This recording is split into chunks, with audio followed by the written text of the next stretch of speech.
Chapter 1. If life were to last only 8 years. Qin Shu felt as though her entire body had been ground to pieces, every inch of her flesh and bone suffused with excruciating pain. Her eyelids felt as if they weighed 1,000 pounds, and through the hazy crimson, even the candlelight appeared tinged with blood. Sister, on that day you took my place at the Xiantian Gate, did you ever consider that it would lead to this? A languid female voice drifted lazily to her ear, fading in and out, making her question whether this was yet another nightmare. Yet in the next moment, the sound of shattering bones echoed once more, and pain engulfed her entirely. Oh, she cried out in agony. Her legs! This was no dream.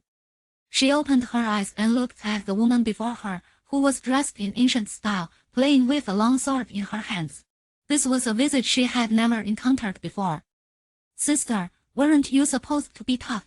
It seems you are nothing special after all. Hehe, I barely exerted any effort, yet it shattered so easily. Her tone was light, as if she had accomplished something worthy of pride. Blood trickled down Qin Shu's forehead. She attempted to raise her hand to wipe it away, only to discover that her arm was already a gruesome mess, unable to move. Min, don't waste time with her. The Shenyang secret realm is about to open. Give her a swift end. For the first time, Qin Shu experienced the sensation of a heart shattering. The merciless sword pierced through her chest, and she cast one last glance at the woman, etching her face deeply into her memory. When she opened her eyes again, Qin Shu found herself standing once more outside the Xiantian Gate, a dull ache still radiating from her chest, the blinding sunlight making her feel somewhat disoriented. The surroundings remained unfamiliar, and for a moment, she could not discern the current year or month. The chattering voices of children pulled her consciousness back into the clamor, and she looked around in confusion. Beside her stood rows of young children, the oldest no more than 15, and the youngest merely 6 or 7. They seemed to be discussing something about spiritual roots, but she could not quite understand. Her mind felt clouded, and she rubbed her temples. In an instant, a flood of memories surged into her consciousness. She had transmigrated. She had entered the world of a Xianxian novel she had read just 2 days prior, where there was a female supporting character who shared her name. At the time, she had thought it a mere coincidence, never imagining she would become her. The protagonist's brother, Qin Wu, had rescued a junior disciple of an elder from the Xiantian Gate, and in gratitude, the elder promised to grant him a place for his sister at the Xiantian Gate. However, upon learning of this, the protagonist's stepmother, Madame Qin, secretly allowed her own daughter to take the protagonist's place at the Xiantian Gate. They had not anticipated that the protagonist possessed extraordinary talent. Even without a sect, she could still ascend through martial prowess. Thus, the news of her sister's substitution spread throughout the immortal cultivation world. The Xiantian sect, coveting such a promising talent, investigated and soon uncovered the actions of the Qin family, leading them to expel her sister from the sect to assert their stance. Her sister's aptitude was lacking even upon entering the Xiantian Gate. She was merely an ordinary outer disciple, and by the time she was expelled, she had only reached the 3rd layer of Qi Refinement. No sooner had she stepped out of the mountain gate than she fell into the hands of demonic cultivators. Due to her stunning beauty, she was refined into a furnace, enduring endless torment. After finally escaping from their clutches, she was captured by her once admired senior brother, who delivered her directly to the protagonist, Qin Mian, allowing the protagonist to take her revenge. Qin Shu had become this sister, and she never expected that the seemingly trivial line in the novel about taking revenge would manifest in such a manner. Her bones had been shattered, yet she clung to life with elixirs, refusing to succumb to death immediately. Had it not been for her senior brother's earlier urging, she might have continued to devise new ways to torment herself. It was truly cruel. Even more unfathomable was the fact that after her first step in this transmigration, she would be reborn on the very day her original self took Qin Mian's place at the Xiantian Gate. At this moment, Qin Shu was only 10 years old. Her original self had lamented countless times, vowing that if given another chance, she would never set foot in the Xiantian Gate. But now, she had perished, and after her substitution for Qin Mian, the 21st century Qin Shu had taken her place. This choice lay before Qin Shu, to endure the tortures she had previously experienced once more, or to retreat. In this vast world, the sky is high and birds can fly freely. However, Without a moment's hesitation, Qin Shu resolutely chose the Xiantian gate. While it is true that the sky is high and birds can soar, she needed to possess the ability to fly. Just 2 months prior, she had completed her college entrance examination, knowing nothing at all. How would she survive outside the Xiantian gate? Perhaps she wouldn't even last 8 years before meeting her end.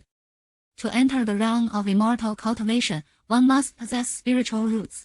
The original Buddha's mother had learned from some obscure source that her daughter had spiritual roots, which emboldened her to allow the substitution for Qin Mian, hoping to secure a prosperous path to immortality.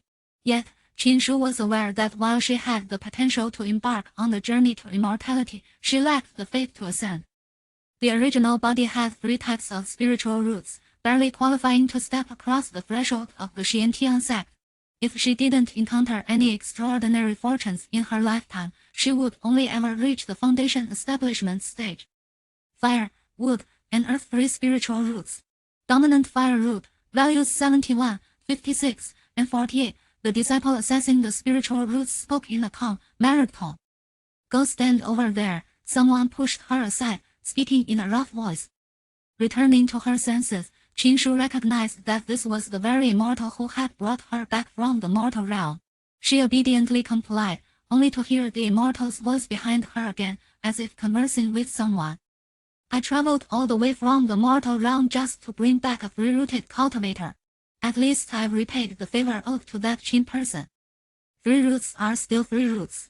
The sect is vast, someone has to do the work, right? But she has to be able to stay first. The second round of assessments is about to begin, and looking at her physique, it's questionable. Qin Shu hurried a few steps, squeezing into the crowd to find her place, exhaling a sigh of frustration. According to the original narrative, the original body should have possessed wood, fire, and water roots. It was precisely because water and fire are incompatible that her cultivation speed had always lagged. Why had it turned into fire, wood, and earth for her? Qin Shu pondered this in confusion, automatically filtering out the disparaging remarks from nearby. What of having 3 roots? As long as she had spiritual roots, she could cultivate. In her previous life, she had been a student at Tsinghua University, although she had just received her admission notice and hadn't yet begun her studies. She was not seeking ascension in this life, only a means to survive. Surely that was attainable. What was wrong with being an outer disciple? What was wrong with working hard? Effort yields rewards, and earning some spirit stones would be a boon. In 8 years, her younger half-sister would make her grand entrance. During these 8 years, she had to strive to enhance her cultivation so that she could survive outside the Xiantian gate. The sect does not support idlers as new disciples. They could only receive a modest supply of basic elixirs and spirit stones during their first year. Beyond that, they would need to manage their own cultivation techniques and even their daily necessities. It seemed that while she cultivated, she would also have to save up spirit stones, preparing to make her escape when Qin Mian finally emerged. Chapter 2: The Sudden Assault of High School Mathematics from Beyond the Grave. If the Xiantian gate were likened to a large corporation, then the direct disciples would be its executives, relying on the labor of low-ranking workers like her to sustain them. Of course, in the event of a calamity, it would be those high-ranking individuals who would step forward first. Qin Shu quietly blended into the crowd, which numbered at least 70 or 80 people. By the time the selection was complete, there would likely be 100 or 200 present. Next came the second round of assessments. Only those who passed the heart's path would be considered true members of the Xiantian gate. The participants in the Xiantian gate's entrance selection were mostly young children, innocent and straightforward, and it was rare for anyone to fail the heart's path. Before stepping onto the heart's path, Qin Shu found herself wondering if she would encounter a heart demon. If so, what form would her heart demon take? Little did she expect that the tormenting heart demon would manifest in this way. At that moment, she sat at a desk, facing a practice paper with the title boldly inscribed, "Solve for the general term formula and the sum of the first n terms." Qin Shu. The specter of high school mathematics had suddenly launched an attack in the realm of immortal cultivation. Sequences were her nightmare functions, and geometry were simple for her, yet sequences had taken her countless hours to conquer after tackling thousands of problems. 2 months had passed since the college entrance examination, and she had likely forgotten many concepts, but the formulas for the general term and the sum of the first n terms were ingrained in her very DNA. A heart demon, nothing more than this. She wrote furiously, solving over 100 math problems before the heart demon finally relented. As the illusion faded, she found herself before a stone staircase that stretched toward the clouds, with at least 100 people already on the steps. After all, you like her had been thrust into a heart demon's illusion upon merely stepping onto the staircase. Qin Shu blinked in surprise. She needed to hurry. She had wasted too much time on math problems. Quickly, she crawled up the staircase, using all fours. Her movements were far from graceful, but they were effective. Before long, she had surpassed a dozen individuals. Some looked at her actions with disdain, but others were inspired by her determination, realizing that whether it looked good or not, passing was all that mattered. Despite her efforts, Qin Shu, being a young lady of noble birth, soon found herself exhausted halfway up the steps. The blazing sun beat down upon the staircase, leaving her drenched in sweat and sprawled out like a salted fish. The heat beneath her made her aware enough to flip over. According to the rules of the Xiantiang Gate, if one had not reached the summit before sunset, it indicated poor character. Such individuals, no matter how talented, would not be admitted to the sect. Breaking the journey into manageable segments was an essential skill for every senior student, and Qin Shu promptly divided the remaining distance and time into 4 segments in her mind, aiming to complete each section before taking a 10-minute rest to recover. She closed her eyes for a brief 10-minute respite, then resumed her ascent, climbing a quarter of the remaining distance at her calculated pace before pausing again to regain her strength. Finally, she reached the last step just in time. A surge of spiritual light enveloped her, sweeping away her fatigue and sweat. Feeling her strength gradually return, Qin Shu stood up and cupped her fists in salute to a nearby disciple of the Xiantiang Gate. "Thank you, immortal master." An elder noticed her and called over a disciple to inquire, "What is the quality of that girl? She seems quite clever, and her climbing rhythm is commendable." Reporting to the elder, "That girl is named Qin Shu, hailing from Fanning City, age 10, with 3 spiritual roots." Upon hearing about her 3 spiritual roots, the elder immediately lost interest. What a pity! As the sun began to set, the sky darkened, and the bell of the Xiantiang Gate resonated throughout the immortal mountain. Qin Shu surveyed the crowd around her. Nearly 70 or 80 had successfully reached the summit. Some would enter the inner sect as direct disciples of the elders, while others, like her, would join the outer sect. Regardless of their path, they had all become members of the Xiantiang Gate. Congratulations to the Xiantiang Gate for acquiring 70 or 80 new workers. All who pass through my Xiantiang Gate's heart's path are individuals of resilient character. Today, as you enter the Xiantiang Gate, you have merely taken the first step on the path of immortal cultivation. In the next 3 days, you may choose your mountain peak to begin your training. Qin Shu crossed her arms, observing the bright-eyed youths around her, feeling distinctly out of place with her mature mindset. She had already decided which mountain peak to choose. The Pale Sect was undoubtedly the best destination. In the original narrative, the original body had joined the Pale Sect, where she encountered the senior brother who was utterly devoted to Qin Mian. However, Qin Shu could not choose a path unsuitable for her merely to avoid potential future complications. With her fire, wood, and earth spiritual roots, where else could she go if not to alchemy? While others hesitated, Qin Shu had already shouldered her small bundle and rushed to register at the Pale Sect. At that moment, the registration point for the Pale Sect was empty, allowing Qin Shu to claim the first spot. The disciple in charge of registration yawned, and upon opening his eyes, he found an additional person standing before him. "Oh, you arrived so quickly?" he asked leisurely. Qin Shu grinned, her elongated eyebrows arching as she revealed a row of pearly white teeth. "Greetings, senior brother. I thought arriving early would allow me to choose a good place to stay." When she raised an eyebrow and proceeded with the usual inquiries. "What is your name? How old are you? What are your spiritual root values?" Qin Shu, 10 years old, fire, wood, and earth 3 spiritual roots, with values 71, 56, and 48. When she noted her details without looking up, "Why did you choose our Pale Sect?" Qin Shu replied earnestly, "I heard that alchemists are wealthy." When Kai's lips twitched, his hand faltering, and a blot of ink fell onto the registration paper. Seemingly nonchalant, he waved his hand, and the ink stain vanished before he finally raised his gaze to meet Qin Shu's. His sharp brows and bright eyes shone like the moon and stars. In that instant, Qin Shu snapped back to reality, marveling inwardly at his striking appearance. If this senior brother lived in modern times, he would surely be a superstar.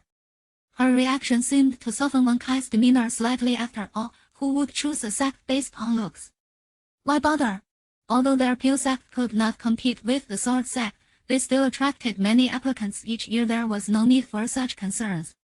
Because of Qin Shu's clear gaze, he regarded her with a hint of approval and chuckled. You are quite straightforward. He casually tossed her a storage bag. This is for new disciples. You may enter. You can choose any house you see at the foot of the mountain. Arriving early does have its advantages. The houses occupied by others already had their restrictions lifted, invisible to these new disciples without cultivation. Qin Shu accepted the storage bag, cupped her fists again, and inquired, Thank you, senior brother. May I ask your name? Wen Qi. Qin Shu was taken aback. Wen Qi was the second senior brother of the Pure sect. In the original narrative, he was handsome and highly skilled but held disdain for everyone. As they spoke, several more disciples arrived. Seeing this, Qin Shu grew concerned that someone might compete with her for accommodation, and she quickly slipped away. Chapter 3 The serpent found the new disciples reside at the foot of the mountain, limited to their view of the surroundings, as the entirety of the Dan sect is shrouded in ethereal mist, obscuring all clarity. Qin Shu took a cursory glance before swiftly selecting a modest abode with a nursery at its entrance. This dwelling was somewhat secluded, with a tranquil cold pool lying to the west, offering a serene environment. The moment she stepped through the door, the protective barrier of the room was activated, and her chosen small house gradually faded from the sight of others. Observing this, the other disciples quickly grasped the situation. It appeared that each room could accommodate only one person, prompting them to hasten their pace. Having secured her room, Qin Shu leisurely seated herself on a chair and opened the Qian bag, spilling its contents onto the table. Clatter, numerous items emerged, including garments for outer sect disciples, a manual titled Entry Guidelines, an identity token, a jade slip, and a vial of elixirs. Qin Shu first reached for the moonlight uniform, feeling its silky texture, far more comfortable than the school uniforms of her previous life. She then picked up the entry guidelines and flipped through it, noting instructions for the new disciples on how to use the identity token and the jade slip, although there was no mention of the elixir. She took the identity token and swiped it on the door, a white light gradually enveloping the entire small house. At this moment, the abode truly belonged to her, impervious to the spiritual senses of anyone below the nascent soul stage. A surge of security washed over Qin Shu. Following the instructions in the entry guidelines, she pressed the jade slip to her forehead and slowly closed her eyes. The pristine jade slip emitted a soft, egg-white glow, and the information within began to reflect in her mind, recounting how 2,000 years ago, the Xiantian Immortal established the sect at this location, and through the efforts of countless disciples over the centuries, the Xiantian sect achieved its current status within the realm of cultivation. The slip concluded with a method for channeling Qi into the body, informing them that only by successfully doing so could they receive a cultivation technique from the sect's transmission hall. New disciples were entitled to receive 10 low-grade spirit stones and a vial of spirit replenishing pills each month for their first year, after which this benefit would cease. Additionally, disciples with over a year of tenure were required to undertake a sect mission each month, with a grace period of 6 years for any delays. Should one choose not to participate in missions, they could use points to commission others to do so. She opened her eyes, processing the myriad regulations before her gaze fell once more on the vial of elixirs atop the table. The porcelain bottle was a vibrant green, warm to the touch, indicating it was anything but ordinary. How generous of the Xiantian sect to provide such a substantial vial of elixir upon entry. She examined the bottle for a while longer before uncorking it, releasing an intoxicating fragrance that wafted from within. Fearing the loss of its potency, she hastily recorked the vial, yet she remained perplexed about the elixir's purpose. Ah well, she would undoubtedly discover its significance in due time. After organizing her belongings, Qin Shu refrained from immediately commencing her cultivation. Today had already brought her the experiences of transmigration and rebirth, followed by a grueling hike up the mountain. She felt utterly exhausted and determined to first wash up and satiate her hungers. Grabbing a wooden basin from the rack, she fetched some water from the cold pool behind her, thoroughly cleansing herself before donning clean attire. The moon-white garment suited her aesthetic perfectly. She then loosened the original owner's intricate hair ornaments and casually fashioned her hair into a bun. Once she had composed herself, she stepped outside. Familiarizing herself with the terrain was one aspect, she also needed to devise a way to satisfy her hunger. The fellow disciples who had entered the sect alongside her seemed to have vanished into thin air, leaving her to retrace her steps to the Dan sect's entrance, where she found Wen Qi, who was just about to depart after completing his registration. Senior brother. Wen Qi furrowed his brow, and upon turning to see her face, his expression brightened with interest. Well, this attire suits you, reminiscent of a little Taoist maiden. Qin Shu was momentarily at a loss, unsure whether he was complimenting her. Furthermore, they were not yet familiar enough to jest with one another. She feared that should he take offense, he might simply dismiss her from the mountain gate. She quickly inquired, "Senior brother, where does a newly admitted disciple go for meals?" When Qi, now a golden core cultivator, had long since ceased consuming food. He paused in surprise at her question. Having grown up in a prestigious family, he had been nourished by spirit-replenishing pills from a young age, which contained little impurities. Thus, he had no earthly cravings. Qin Shu, observing his expression, was equally bewildered. Surely they wouldn't expect the newly admitted disciples to fend for themselves. This body was nearly 10 years old. Noticing the confusion on Qin Shu's face, when she cleared his throat before responding earnestly, "Rise early tomorrow and inquire with others. I am unaware of this matter. However, as I descended the mountain today, I spotted a golden rainbow pomegranate tree in the northwest direction of the cold pool, just ripening these past few days. You may gather some to tide you over." With that, he flicked his sleeve and kindly escorted Qin Shu partway. As she soared through the air and landed precisely at the edge of the cold pool, she couldn't help but suspect that this second senior brother was intentionally causing her distress. The original text had mentioned his general disdain for others. It seemed there was some truth to it. Thankfully, she merely landed at the edge. Had she submerged completely, she would have sought out the king of hell for a reckoning. Using both hands and feet, she climbed out of the cold pool, the evening breeze gently brushing over the water's surface, causing Qin Shu to shiver. She sighed, contemplating the absurdity of her situation. Even in the pursuit of immortality, one could still experience hunger and cold. Who would believe such tales? She wrung out her damp sleeves and hem, resignedly heading northwest. If she failed to locate the golden rainbow pomegranate tree, the rift between her and Wen Qi would surely widen.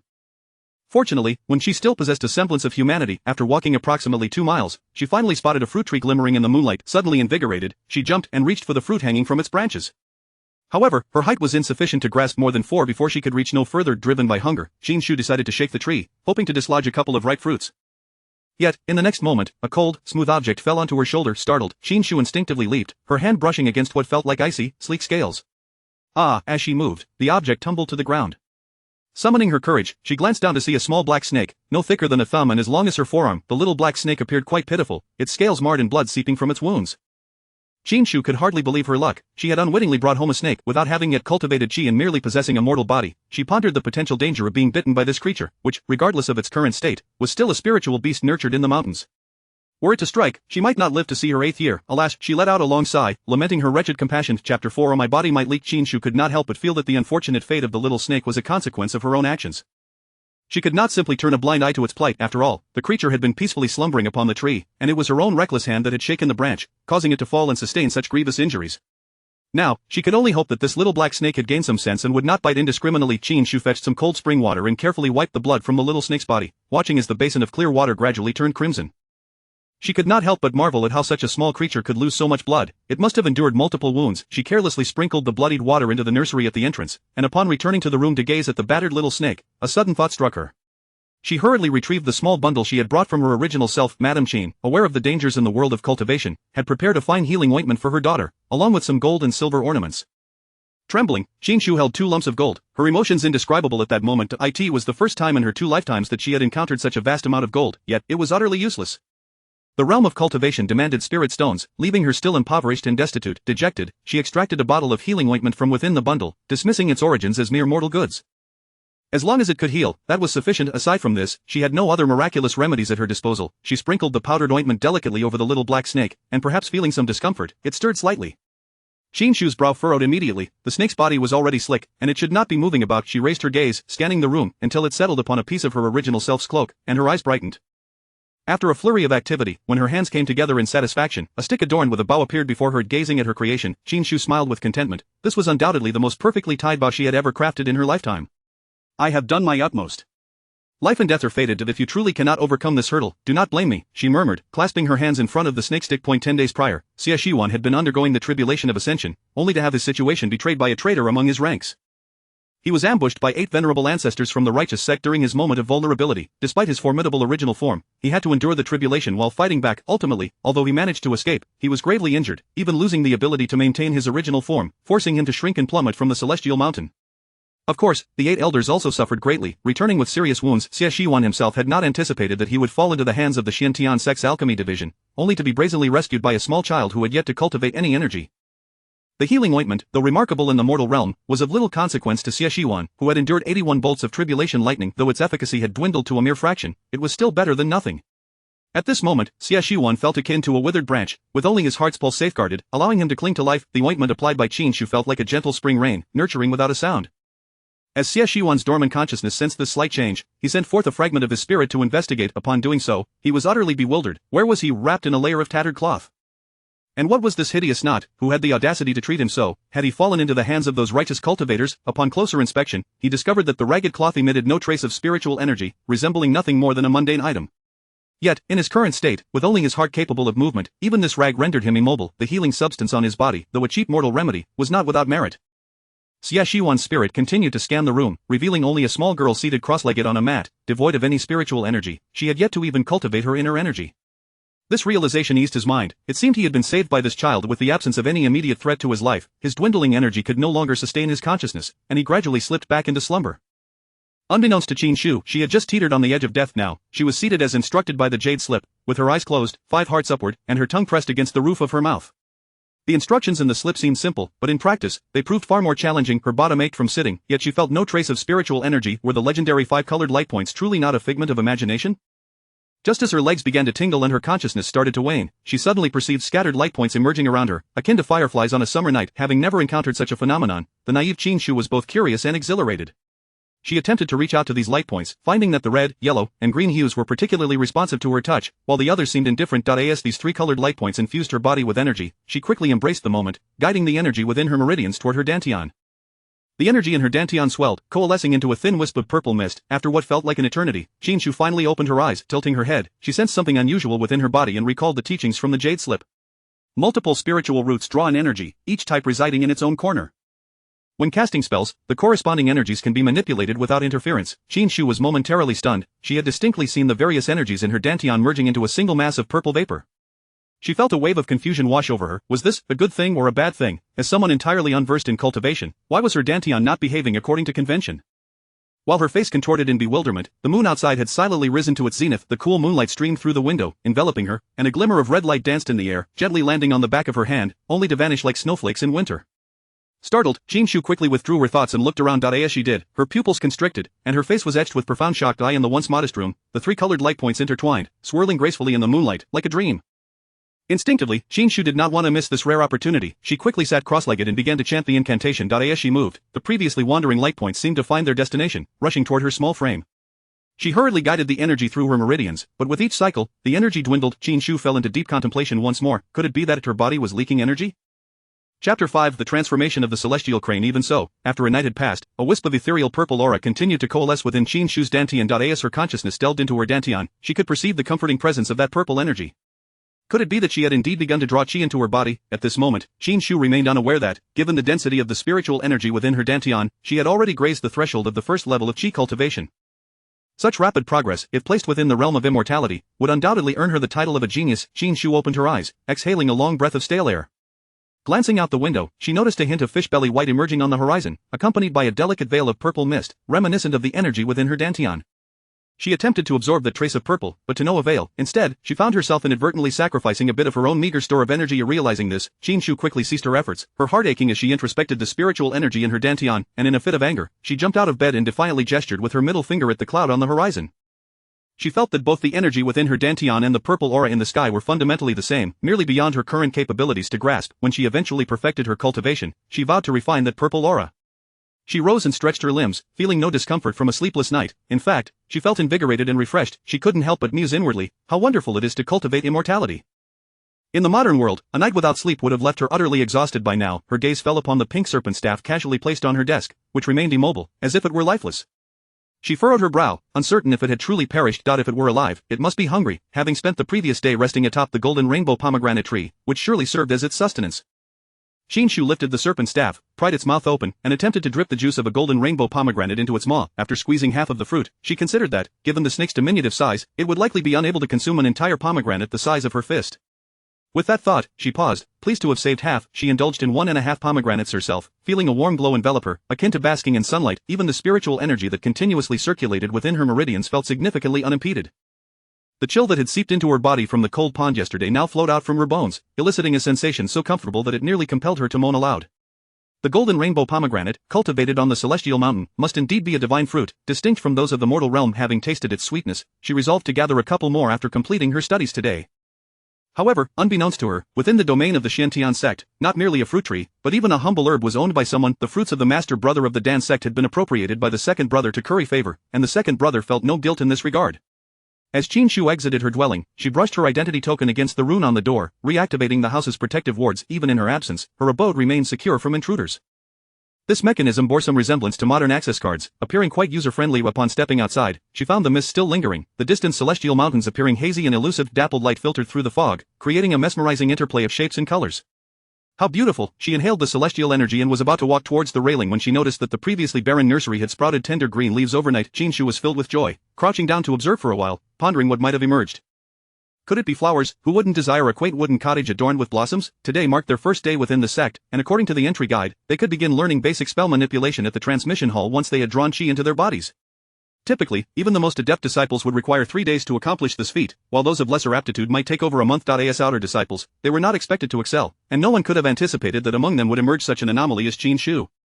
Unbeknownst to her, her overnight achievement in drawing Qi would cause quite a stir. Ascending the steps, she gazed around, finally encountering a young attendant sweeping the ground. Excuse me, senior brother, could you direct me to the transmission hall? Rui Ming, a celestial crane nurtured by the Elder of Blessings, had consumed a transformation pill bestowed upon him, resulting in modest cultivation. He was usually tasked with sweeping the leaves of the Dan sect. Upon hearing the petite girl, who was nearly his size, refer to him as senior brother, Rui Ming puffed out his chest, striving to embody the demeanor of an elder. Are you a new disciple? Qin Shu nodded, observing the somewhat naive young attendant, and politely replied, Indeed, I just joined the sect yesterday and wish to visit the transmission hall. I would appreciate your guidance, since you've called me senior brother. Allow me to escort you, he declared, and with a flick of his fingers, he transformed into a crane. Although Qin Shu had mentally prepared for such transformations upon entering the immortal realm, the actual sight left her gaping in astonishment. This truly was the marvel of transformation. A child of merely 1 meter 20 suddenly became a crane towering around 2 meters tall, compelling her to look up in awe. How could she not be astonished? Rui Ming, witnessing her reaction, interpreted it as admiration. Elated, he raised his elegant neck and urged, Hurry, climb onto my back, I shall take you up. Qin Shu felt a surge of excitement, yet bashfully lowered her head, fidgeting her hands. Would that be inconvenient? Rui Ming, with a simple mind, replied, Not at all, I'm merely giving my junior sister a ride. At last, she raised her head, her bright eyes sparkling like stars. Senior brother, then I won tea stand on ceremony. With that, she scrambled onto the back of the crane, grasping 2 feathers for stability. Rui Ming's long legs sprang to life, and with a powerful flap, they soared into the clouds. Knowing that Qin Shu was a new disciple without protective qi, he thoughtfully enveloped her in his spiritual energy. At that moment, Qin Shu enjoyed an unparalleled 3D view, recalling the warmth of the pool that had plunged her into the icy depths the previous day, silently marking him down for future reference. As he flew, Rui Ming remarked, The transmission hall is situated halfway up the mountain. Had I not accompanied you, it would have taken you an hour to walk there. In an apparent display of prowess, he ascended higher, giving Qin Shu a delightful tour of the winds, before gently landing and reverting to his human form. Qin Shu gazed at Rui Ming, who had transformed back into a young attendant, her excitement nearly palpable. Rui Ming, feeling slightly bashful under her gaze, cleared his throat, blushing as he pointed to a welcoming pine nearby. It's right here. Next time, come up the steps, and when you see this welcoming pine, you'll have arrived. Qin Shu nodded obediently, and Rui Ming gestured to the north. If you head that way, you'll find the transmission hall. I have matters to attend to, so I cannot accompany you further. Qin Shu clasped her hands in gratitude. Thank you, senior brother, for your guidance. My name is Qin Shu. May I inquire your name? I am called Rui Ming. He replied, contemplating for a moment before producing a feather and offering it to Qin Shu. Please keep this crane feather. Should you wish to find me again, simply whisper my name 3 times, and I will come to you. Chapter 6 The Hall of Transmission. Qin Shu, overjoyed, accepted the first gift she had received since joining the sect. Wishing to reciprocate, she found herself rather financially constrained and could only manage an awkward smile. Senior brother, as a newly initiated disciple, I have little of value to offer. However, once I master the art of alchemy, I shall ensure that all the elixirs you require for your cultivation are provided by me. When it came to grandiose promises, she had never been outdone. Should she truly become a master alchemist, a mere handful of elixirs would be insignificant, yet, if she failed to survive even 8 years, it would not betray her aspirations. Rui Ming bid her farewell, and with a cry resembling that of a crane, transformed back to his original form, vanishing in the blink of an eye. He circled Dream Camel Peak several times before Elder Fu Chang could no longer bear to watch and summoned him down. What has got you all excited this early in the morning? Fu Chang, seated cross-legged in his cave, inquired of the bewildered crane that entered. Rui Ming, now in human form with a tuft of crane feathers awkwardly sticking up from his head, stepped forward eagerly, his tone elevated by 2 octaves. Master, someone called me senior brother. She also mentioned that once she learns alchemy, she will provide all the elixirs I need for my cultivation. Fu Chang regarded the foolish lad with a knowing glance. Had he not found this simpleton, others would have likely taken advantage of him. Nevertheless, he was curious to learn more about the audacious individual who had managed to captivate his Navi crane. With a raised brow, he asked, Oh, and who might this be? Her name is Qin Shu. She appears to be only around 10 years old this morning. I happened to meet her on the mountain path. she inquired about how to reach the Hall of Transmission. She called me senior brother and expressed admiration for my abilities. Feeling a connection, I gifted her a crane feather. Rui Ming, ever straightforward, recounted his morning encounter in detail. Elder Fu Chang paused, stroking his beard thoughtfully as he recalled, "Ah, I remember now. A few days ago, the sect leader mentioned that a new batch of disciples would be accepted soon. If this newcomer is indeed a naive little girl, it is not surprising she would call you senior brother." Rui Ming nodded earnestly. Yesterday, there was a testing ceremony at the mountain gate. Little Lu and the others went to watch. It was quite lively. Fu Cheng's head bobbed halfway in acknowledgement before abruptly halting, his expression shifting to one of incredulity as he turned to Rui Ming. "Yesterday?" "Yes, just yesterday." "Everyone knows about it," he implied, suggesting Elder Fu Chang was the only one unaware.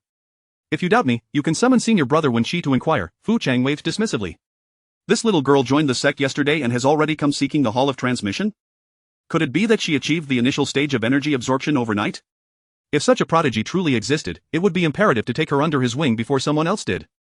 Rui Ming, scratching his head, muttered softly, "Master, perhaps she had already absorbed energy before arriving. When you found me, I had already reached the third level of energy absorption." As he spoke, a swell of pride filled him, his chest puffing up. Elder Fu Chang considered this perspective. It was plausible she hailed from a distinguished family and had already achieved energy absorption before entering the sect. He felt more at ease. If Qin Shu were to learn that Rui Ming had inadvertently undermined her status as an inner disciple, she would likely be enraged enough to pluck the tuft of feathers from his head in frustration. At that moment, however, Qin Shu was blissfully unaware of these developments. Following Rui Ming's directions, she approached a corridor adorned with ornate carvings. At the end of the corridor stood a grand wooden hall, more majestic than the three great halls of the Forbidden City in later times. The 9-tiered white jade steps led to 2 ebony pillars, their beams intricately carved and adorned with floating clouds. Qin Shu gazed at the purple clouds, which seemed almost alive. She envisioned the dawn of creation, a purple mist arising from the primordial chaos, absorbing the essence of the sun and moon, gradually expanding, only to be met with the onset of ancient wars. A sharp pain shot through her head, prompting her to quickly withdraw her consciousness. Even so, she felt residual unease. In that fleeting moment, it felt as though her mind might burst. Drawing from her years of experience with novels and dramas, she rationalized this sensation as a reflection of her own inadequacy to comprehend such lofty matters, triggering her body's instinctual protection mechanism. Her gaze unconsciously drifted back to the ceiling's artwork, but recalling the recent stabbing pain, she promptly averted her eyes, adopting a more subdued demeanor as she ascended the white jade steps. The doors to the Hall of Transmission were firmly shut, and she was uncertain if anyone was inside. Hesitating to intrude. She respectfully performed a bow before the door and called out, "Disciple Qin Shu of the Outer Sect has achieved energy absorption and has come to learn the techniques." Silence enveloped the hall, an oddity in itself. Qin Shu felt puzzled. The Hall of Transmission was ostensibly a place for sect disciples to learn spells. It seemed implausible for it to be closed, devoid of any onlookers or guardians. Could it be that she had arrived too early, before they had opened for business? As her doubts lingered, the Hall of Transmission was equally perplexed. Why had a newly initiated disciple come here? She had evidently been ensnared in a trance yet managed to break free with ease. This child would undoubtedly prove to be extraordinary in the future. Just as Qin Shu hesitated between returning or waiting for another time to come, the door before her suddenly swung open without warning. Startled, she peered inside, where the interior appeared shrouded in a veil of gauze, making it difficult for her to discern the details. For a moment, she found herself at a loss, unsure whether to step inside. However, the guide to entry had stated that all new disciples were required to study techniques within the Hall of Transmission. If she did not enter, where else could she learn? In a heartbeat, Qin Shu made her decision. She stepped forward with determination and entered the Hall of Transmission. As she passed through the shimmering golden barrier, she reflected that cultivating immortality was inherently an act of defiance against fate. If she were to cower in fear, what was the point of pursuing immortality? Moreover, this Hall of Transmission, no matter how peculiar, was part of the Xintian sect. Surely, the Xintian sect would not harbor anything harmful to its disciples within its confines. Perhaps, this was simply their unique style. As she crossed the threshold, the door to the Hall of Transmission closed behind her, returning the exterior to its usual tranquility. Yet, what appeared misty and indistinct from the outside was quite different within. Upon entering the main hall, Qin Shu was greeted by a portrait of a figure clad in flowing white robes, long hair like ink, and a sword at their waist, exuding an air of heroism. While she did not recognize this person, one could infer that they were undoubtedly a significant figure, and offering a bow could only be prudent. As she bowed her head, the scene before her shifted once more. The spectacle that unfolded could only be described as resplendent with gold and jade, whether ceiling, walls, or floor. Even the furniture and incense burners within were all adorned in radiant gold. For a brief moment, Qin Shu found it nearly impossible to keep her eyes open. Squinting, she slowly adjusted to the brilliance, scanning the room until she spotted a book resting on the table. This was the only object in the entire room not gilded in gold. Sitting upright, she picked it up and began to peruse its pages. As she opened the book, four resplendent characters appeared on the first page: Guide to Transmission. Qin Shu smiled. After a morning of tumult, she had finally arrived at the right place. Chapter 7: Why should an alchemist learn swordsmanship? Following the instructions laid out in the transmission guide, she placed the manual before her, settled into a cross-legged position, and closed her eyes to circulate her spiritual energy. A delicate lavender aura began to flow gently through her meridians, while she felt as though her soul had transcended her physical form, entering an entirely different realm. Before her sat a radiant figure, glowing in a rich golden hue, mirroring her posture. It repeatedly formed hand seals, initially at a leisurely pace, which gradually accelerated. Qin Shu quickly grasped the situation and endeavored to replicate the movements, but soon the figure's speed became so rapid that only after images remained. With a sigh of resignation, she focused on memorizing the techniques, resolving to practice them privately upon her return. Noticing her struggle to keep up, the luminous figure rose, revealing a resplendent golden sword in its hand. Qin Shu was taken aback. Was she not an alchemist? Why was she required to learn swordsmanship? Was the art of the sword a mandatory course at the Xiantian sect? Nevertheless, this could prove advantageous. After 8 years, she would need some means of self-defense. However, she soon faced another dilemma. Having just begun her journey, she lacked a sword. As this thought crossed her mind, a purple longsword materialized in her grasp, its hue reminiscent of the spiritual energy within her dantian. The glowing figure commenced its movements, slicing and thrusting with the sword. This was Qin Shu's first experience wielding a sword, and she did her utmost to imitate its actions. To her surprise, the figure's pace began to slow, allowing her to clearly perceive the trajectory of the sword's tip and the muscular definition of its arm. She concentrated entirely on her own arm wielding the sword, feeling the strength she exerted. Gradually, an epiphany struck her. The sword was merely an extension of her arm. True power did not originate solely from the wrist's motion. Just as she was beginning to find her rhythm, she was jolted back to reality, her eyes snapping open to reveal the majestic surroundings, adorned in gold and brilliance, with a blue book laid out before her. A sense of discomfort lingered in her dantian, and upon inspection, she discovered that her spiritual energy had dwindled to the size of a mung bean. Remaining any longer would serve no purpose. With a sigh, she carefully set the book aside, took out a handkerchief to wipe the cushion she had sat upon, and bowed respectfully to the empty air before quietly exiting. Outside, the sun had already risen, yet the transmission hall remained eerily deserted. Qin Shu mused to herself, finding it peculiar that the cultivators in this realm were so lackadaisical. With such advanced holographic teaching methods available, wouldn't it be advantageous for them to learn and improve rapidly?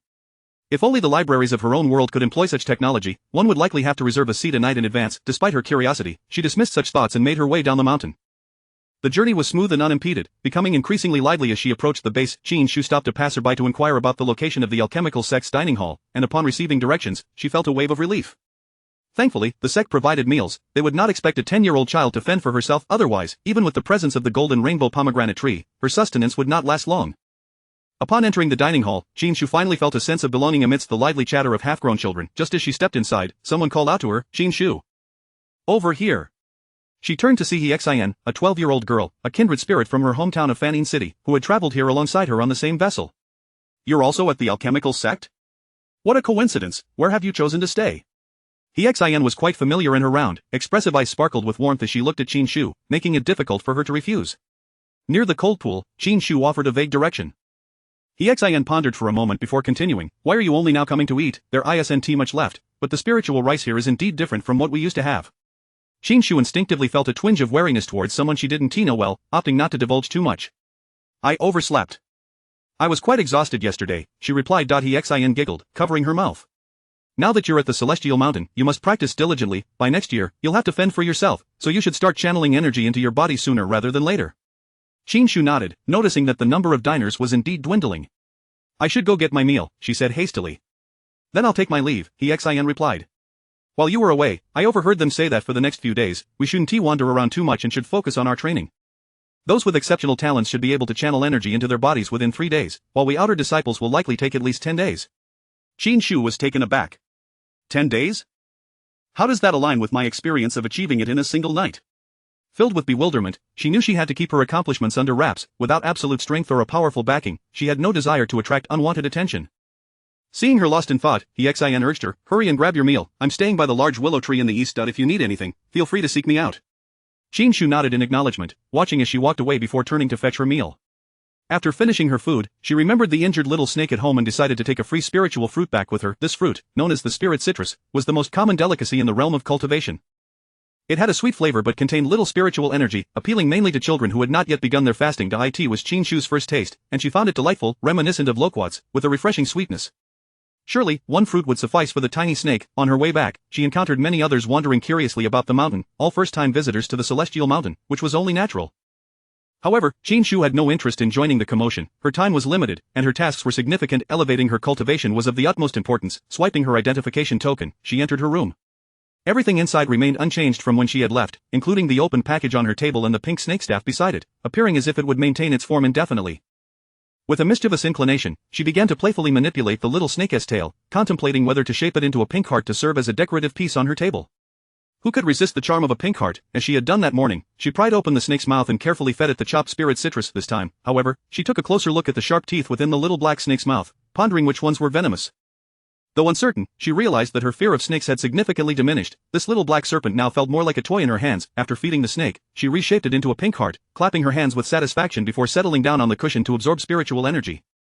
Initially, she believed her previous experience would grant her some expertise this time around, yet, as she closed her eyes and sensed the sporadic colorful specks of light in the air, she was utterly bewildered. With a sudden gasp, she opened her eyes wide, filled with incredulity. What on earth is this? Chapter 8. Something awry with her dantian. Qin Shu was filled with confusion, pondering the situation. What had happened? Where had her vibrant, multicolored spiritual energy vanished to, or was it possible that the extraordinary scene from the previous night was merely a fleeting convergence of favorable circumstances, a rare occurrence in a century, and today was the true reflection of her innate capabilities? Reflecting on the original text, which stated that the original body had spent 8 years cultivating to barely reach the 3rd level of Qi Refinement, Qin Shu's heart sank. She closed her eyes once more, calming her mind and regulating her breath, circulating her spiritual energy in a complete cycle. As she gazed at the distinctly divided 3-colored spiritual energy within her dantian, she suddenly found herself perplexed. Why had her dantian returned to normal? What was the true nature of the purple spiritual energy she had cultivated yesterday? A sense of turmoil engulfed her thoughts, and she felt utterly lost, with no mentor to guide her through the Fog in the Xiantian sect. Only those who entered the inner sanctum could be apprenticed under the elders of various peaks. The outer disciples were mostly there to make up the numbers, with no one available to clarify their doubts at any moment, although one could pose questions when attending the transmission hall, where senior brothers and sisters would assist in answering. Qin Shu had evidently gone to the wrong place. The transmission hall was devoid of any presence, leaving her in a state of confusion. With a grave expression, Qin Shu scrutinized the residual purple spiritual energy in her dantian. Upon closer inspection, she discovered that the once placid purple energy was now restless, gradually devouring the nearest red fire energy. She watched helplessly as it expanded, consuming all the spiritual energy within her dantian until it coalesced into a mass the size of a peanut. Silence enveloped Qin Shu as an overwhelming sense of crisis washed over her. At this rate, how long would it take her to cultivate to the foundation establishment stage? Initially, she had planned to venture out and explore the celestial mountain, but her spirit was now diminished. As the ancient saying goes, haste makes waste, yet another adage states, the early bird catches the worm. Given her current aptitude, it seemed she would need to fly relentlessly. Sitting cross-legged, Qin Shu found that it took about 15 minutes to complete one full cycle of energy circulation, which only yielded a mass smaller than a peanut. With an hour comprising 8 quarters and a day consisting of 12 hours, this meant that if she abstained from food, drink, and sleep, tirelessly meditating for an entire day, she could accumulate a total of 48 peanut-sized masses. Teetering on the brink of irritation, Qin Shu eventually resigned to her fate. In the realm of cultivation, meditation could indeed replace sleep. At worst, she would forego rest. With an additional 4 hours of cultivation each day compared to the original body, her cultivation level should be able to reach the 6th level of Qi Refinement. Once she attained the 3rd level, she could embark on missions for practical experience, and should fortune favor her, the possibility of establishing her foundation would not be entirely out of reach. As the sun set and her stomach growled, Qin Shu finally realized that it was getting late, and she needed to eat. She retraced her steps to the dining hall, only to find it already closed. With a hand on her rumbling belly, she sighed and resolved to search for the golden rainbow pomegranate tree on the western mountain. Earlier, she had moved 2 stones, hoping to use them as footholds to reach the fruit. However, just as she had successfully plucked a single fruit, a cold voice resonated behind her. So, there truly is someone pilfering my fruit. The voice was all too familiar to Qin Shu, and she froze in place. Why are you still standing there? The speaker prompted when he noticed her immobility. With a heavy heart, Qin Shu reluctantly jumped down from the stone and turned to face the man. He was clad in a white long robe, with a black jade token symbolizing his status as an inner disciple of the Xiantian sect hanging at his waist. His sword-like brows and starry eyes were complemented by waist-length black hair. A gentle breeze stirred his hair, giving him an ethereal quality, as though he could vanish into the wind at any moment. His striking appearance was certainly captivating, which explained why the original body had been so infatuated with him at such a tender age. Had the original body encountered someone other than this senior brother while fleeing from the demonic clan, she likely would not have fallen into the hands of the protagonist, Qin Mian. Senior brother. Qin Shu bowed respectfully, still clutching the golden rainbow pomegranate. Upon hearing her address, Chang Yan raised an eyebrow. Which peak do you belong to? Daring not to lift her gaze, Qin Shu kept her eyes fixed on her toes and replied obediently, I have not been apprenticed under any elder. I am merely an outer disciple of the Dan sect. Chang Yan understood, slightly tilting his chin, his expression stern as he cast a glance at Qin Shu. How dare a mere outer disciple touch my golden rainbow pomegranate? Who gave you the audacity? Qin Shu bit her lip, feeling as if the little figure responsible for writing the characters for when she within her mind was about to be turned into a sieve. This was truly infuriating. She refused to believe that when she was unaware that this fruit tree belonged to the senior brother, why then had he allowed her to pick the fruit? I didn't she began, but before she could finish, another voice interjected. It was me. Startled, Qin Shu turned her head to see a figure in azure perched atop the nearby osmanthus tree. When she looked down at Chang Yan with a smile, saying, Senior brother, I instructed this young disciple to pick the fruit. Though Qin Shu felt a twinge of gratitude for when she stepping in to divert attention from her, the sly smile on his face suggested that these two were not on amicable terms. It became clear that she had been used as a pawn in their rivalry. With a fierce glare, Qin Shu shot a look at Wen Shi, who caught her gaze. He then turned his attention back to her. Why are you glaring at me, child? The fruit has already entered your belly. Is my carefully cultivated golden rainbow pomegranate not to your liking? Qin Shu remained silent, her lips pressed together, while Chang Yen furrowed his brows and remarked, since it was Wen Qi who sent you, I will let this matter slide. However, do not trespass here in the future. With that, he flicked his sleeve and vanished from sight. When she clicked his tongue, quite fierce, he leaped down from the tree, glancing at Qin Shu, who had struggled for a long time to obtain just one fruit, and chuckled. All for a single fruit, look how frightened you are. You endured a scolding for nothing, it hardly seems worth it. As he spoke, he closed the folding fan in his hand and tapped the tree twice, causing 4 fruits to fall into Qin Shu's embrace. Take these back to eat. Momentarily unsure whether to accept them, Qin Shu was interrupted by Wen Qi's voice again. Look at you. You have already begun to draw energy into your body, you are quite a promising seedling. It is a pity that you are rather foolish, having gained spiritual energy, you still do not know how to utilize it. If only you had learned to manipulate objects from a distance sooner, you would not have found yourself in this predicament with senior brother. Qin Shu felt a flicker of indignation at being called foolish, but her thoughts froze upon hearing the next statement. Of course, she could use her spiritual energy to pluck the fruit. The deep-seated influences of her previous 18 years had clouded her mind, preventing her from considering such a shortcut. When she laughed heartily at her dazed expression, and finally, he cautioned, do not tread here in the future. If senior brother loses his temper, a mere outer disciple like you will not be able to handle it. As he delivered this last warning, his brow knitted slightly, and his expression grew increasingly grave. Chapter 9. Gradually realizing one's worthlessness, Qin Shu obediently acknowledged, well aware that the fruit had an owner. Even if she had the audacity, she would not dare to pluck it. Raising her head once more, the warm pool that had stood before her vanished without a trace. As Qin Shu gazed at the desolate valley, she sincerely lamented, wondering when she would acquire the skill to come and go like a shadow. Relying solely on her 2 legs for movement was indeed exhausting. She took a couple of steps forward, suddenly glancing down at the 5 fruits cradled in her arms, and a thought crossed her mind. In the realm of cultivation, all abilities were predicated on spiritual energy. She endeavored to channel this energy into her legs and, to her delight, found it considerably easier to move forward. Her face brightened, and she dashed eagerly down the mountain. What would typically take half an hour now took her merely a quarter of that time. As she reveled in her newfound skill, she suddenly noticed that the few peanuts she had painstakingly cultivated earlier that afternoon had dwindled to just 2. Qin Shu was nearly overwhelmed with shock. At this rate of consumption and with her slow recovery of spiritual energy, how could she possibly compete with others in magical combat? Even escaping would pose a challenge. Uncertain whether it was merely her own predicament or if all cultivators faced such sluggish progress, Qin Shu felt a pang of regret. Had she known, she would have inquired with Wen Qi when they first encountered each other. Although the original text described Wen Qi as having a rather unsavory temperament, enduring his scolding was surely preferable to her current state of bewilderment. The day was overcast, with the wind outside howling against the windows. The crescent moon, which should have been visible in the sky, was now hidden behind thick clouds, enveloping both indoors and outdoors in darkness. Qin Shu rose to close the window and subsequently lit a lamp. The lamp's mechanism was a mystery. It contained no oil, merely a complex design etched upon its surface. Gradually, Qin Shu adapted to the ways of the cultivation realm, accepting that existence itself is rational. Even the absurdity of it all stemmed from her own ignorance. She consumed one of the fruits that Wen Qi had insisted she eat, fed half to the little snake, and carefully replaced the pink wrap on the creature with fresh bandages. As soon as she removed the wrap, a foul odor assaulted her senses, causing her nose to wrinkle in distaste. A foreboding thought crept into her mind, could this snake be dead? While contemplating, she gently washed away the medicinal powder from the little snake's body, revealing the ghastly wound underneath, from which 2 black scales had fallen. Fortunately, the little black snake wriggled slightly in her palm, or else Qin Shu might have assumed it had perished. She hastily retrieved the golden wound medicine, applying it liberally, and then wrapped the little black snake in a clean cloth, placing it carefully on the bed. With delicate fingers, she touched the snake's head and softly murmured, "You are fortunate, indeed.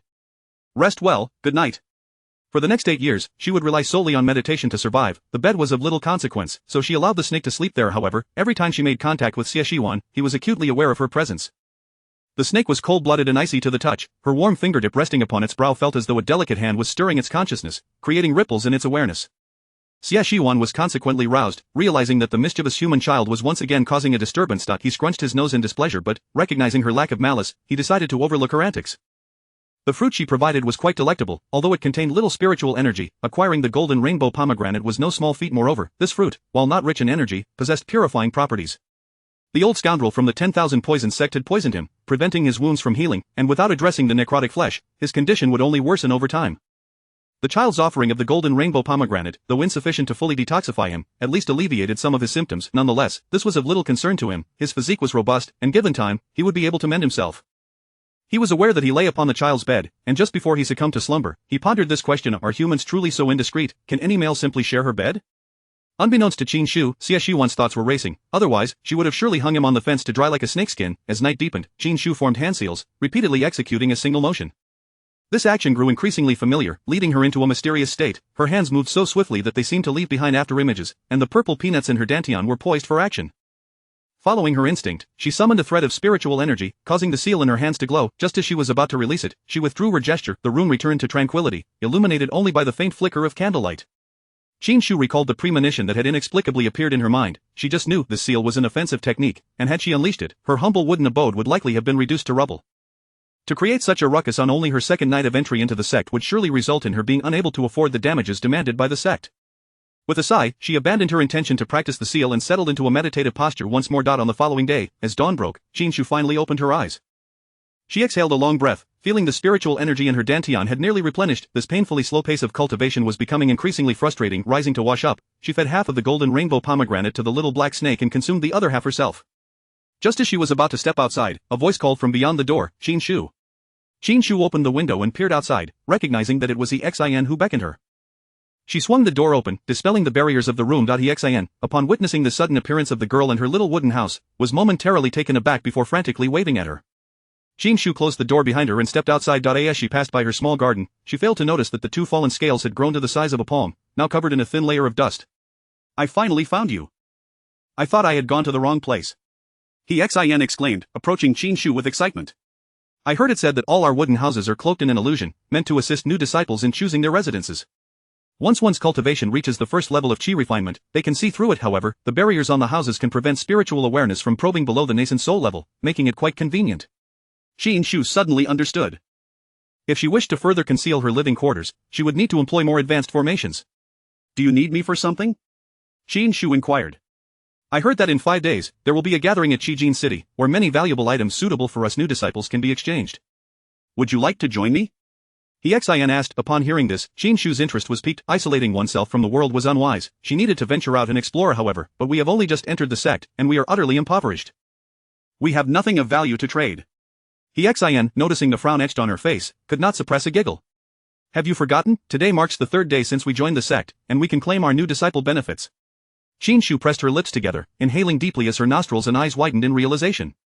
Goodness, how could she have overlooked such an important matter? Chapter 10, A Beautiful Misunderstanding. On the 3rd day of initiation, new disciples from various sects were permitted to collect benefits from the task hall. Disciples who had been initiated for over a year were required to undertake tasks in exchange for points, which could be redeemed for spirit stones and other resources. This year served as a period of growth granted by the sect to its disciples. It was Qin Shu's first visit to the task hall, and she pointed to another building nearby, saying to Xin, "The task hall is adjacent to the transmission hall. Once you successfully channel your energy, you can go directly over there." Qin Shu responded. This was an entirely unfamiliar place, and she was certain she had never set foot here before. However, if this was indeed the transmission hall, then what was the place she visited yesterday? Filled with confusion, Qin Shu pondered how to explain the hand seals and fundamental sword techniques she had learned if she had truly gone to the wrong location. Despite the myriad questions swirling in her mind, she chose to suppress them. The texts had mentioned that those who were candid and spoke without reserve rarely survived beyond 3 episodes. Following Xin, Qin Shu entered the task hall, where a senior sister instructed them to place their tokens on the rune immediately. The tray before them revealed their rewards: 10 low-grade spirit stones, a vial of spirit replenishing elixir, and another vial of cleansing elixir. Xin picked up her share and exclaimed in surprise, "Senior sister, why is there an extra vial?" Shuing smiled and explained, "The additional vial is the cleansing elixir, which is unique to our sect.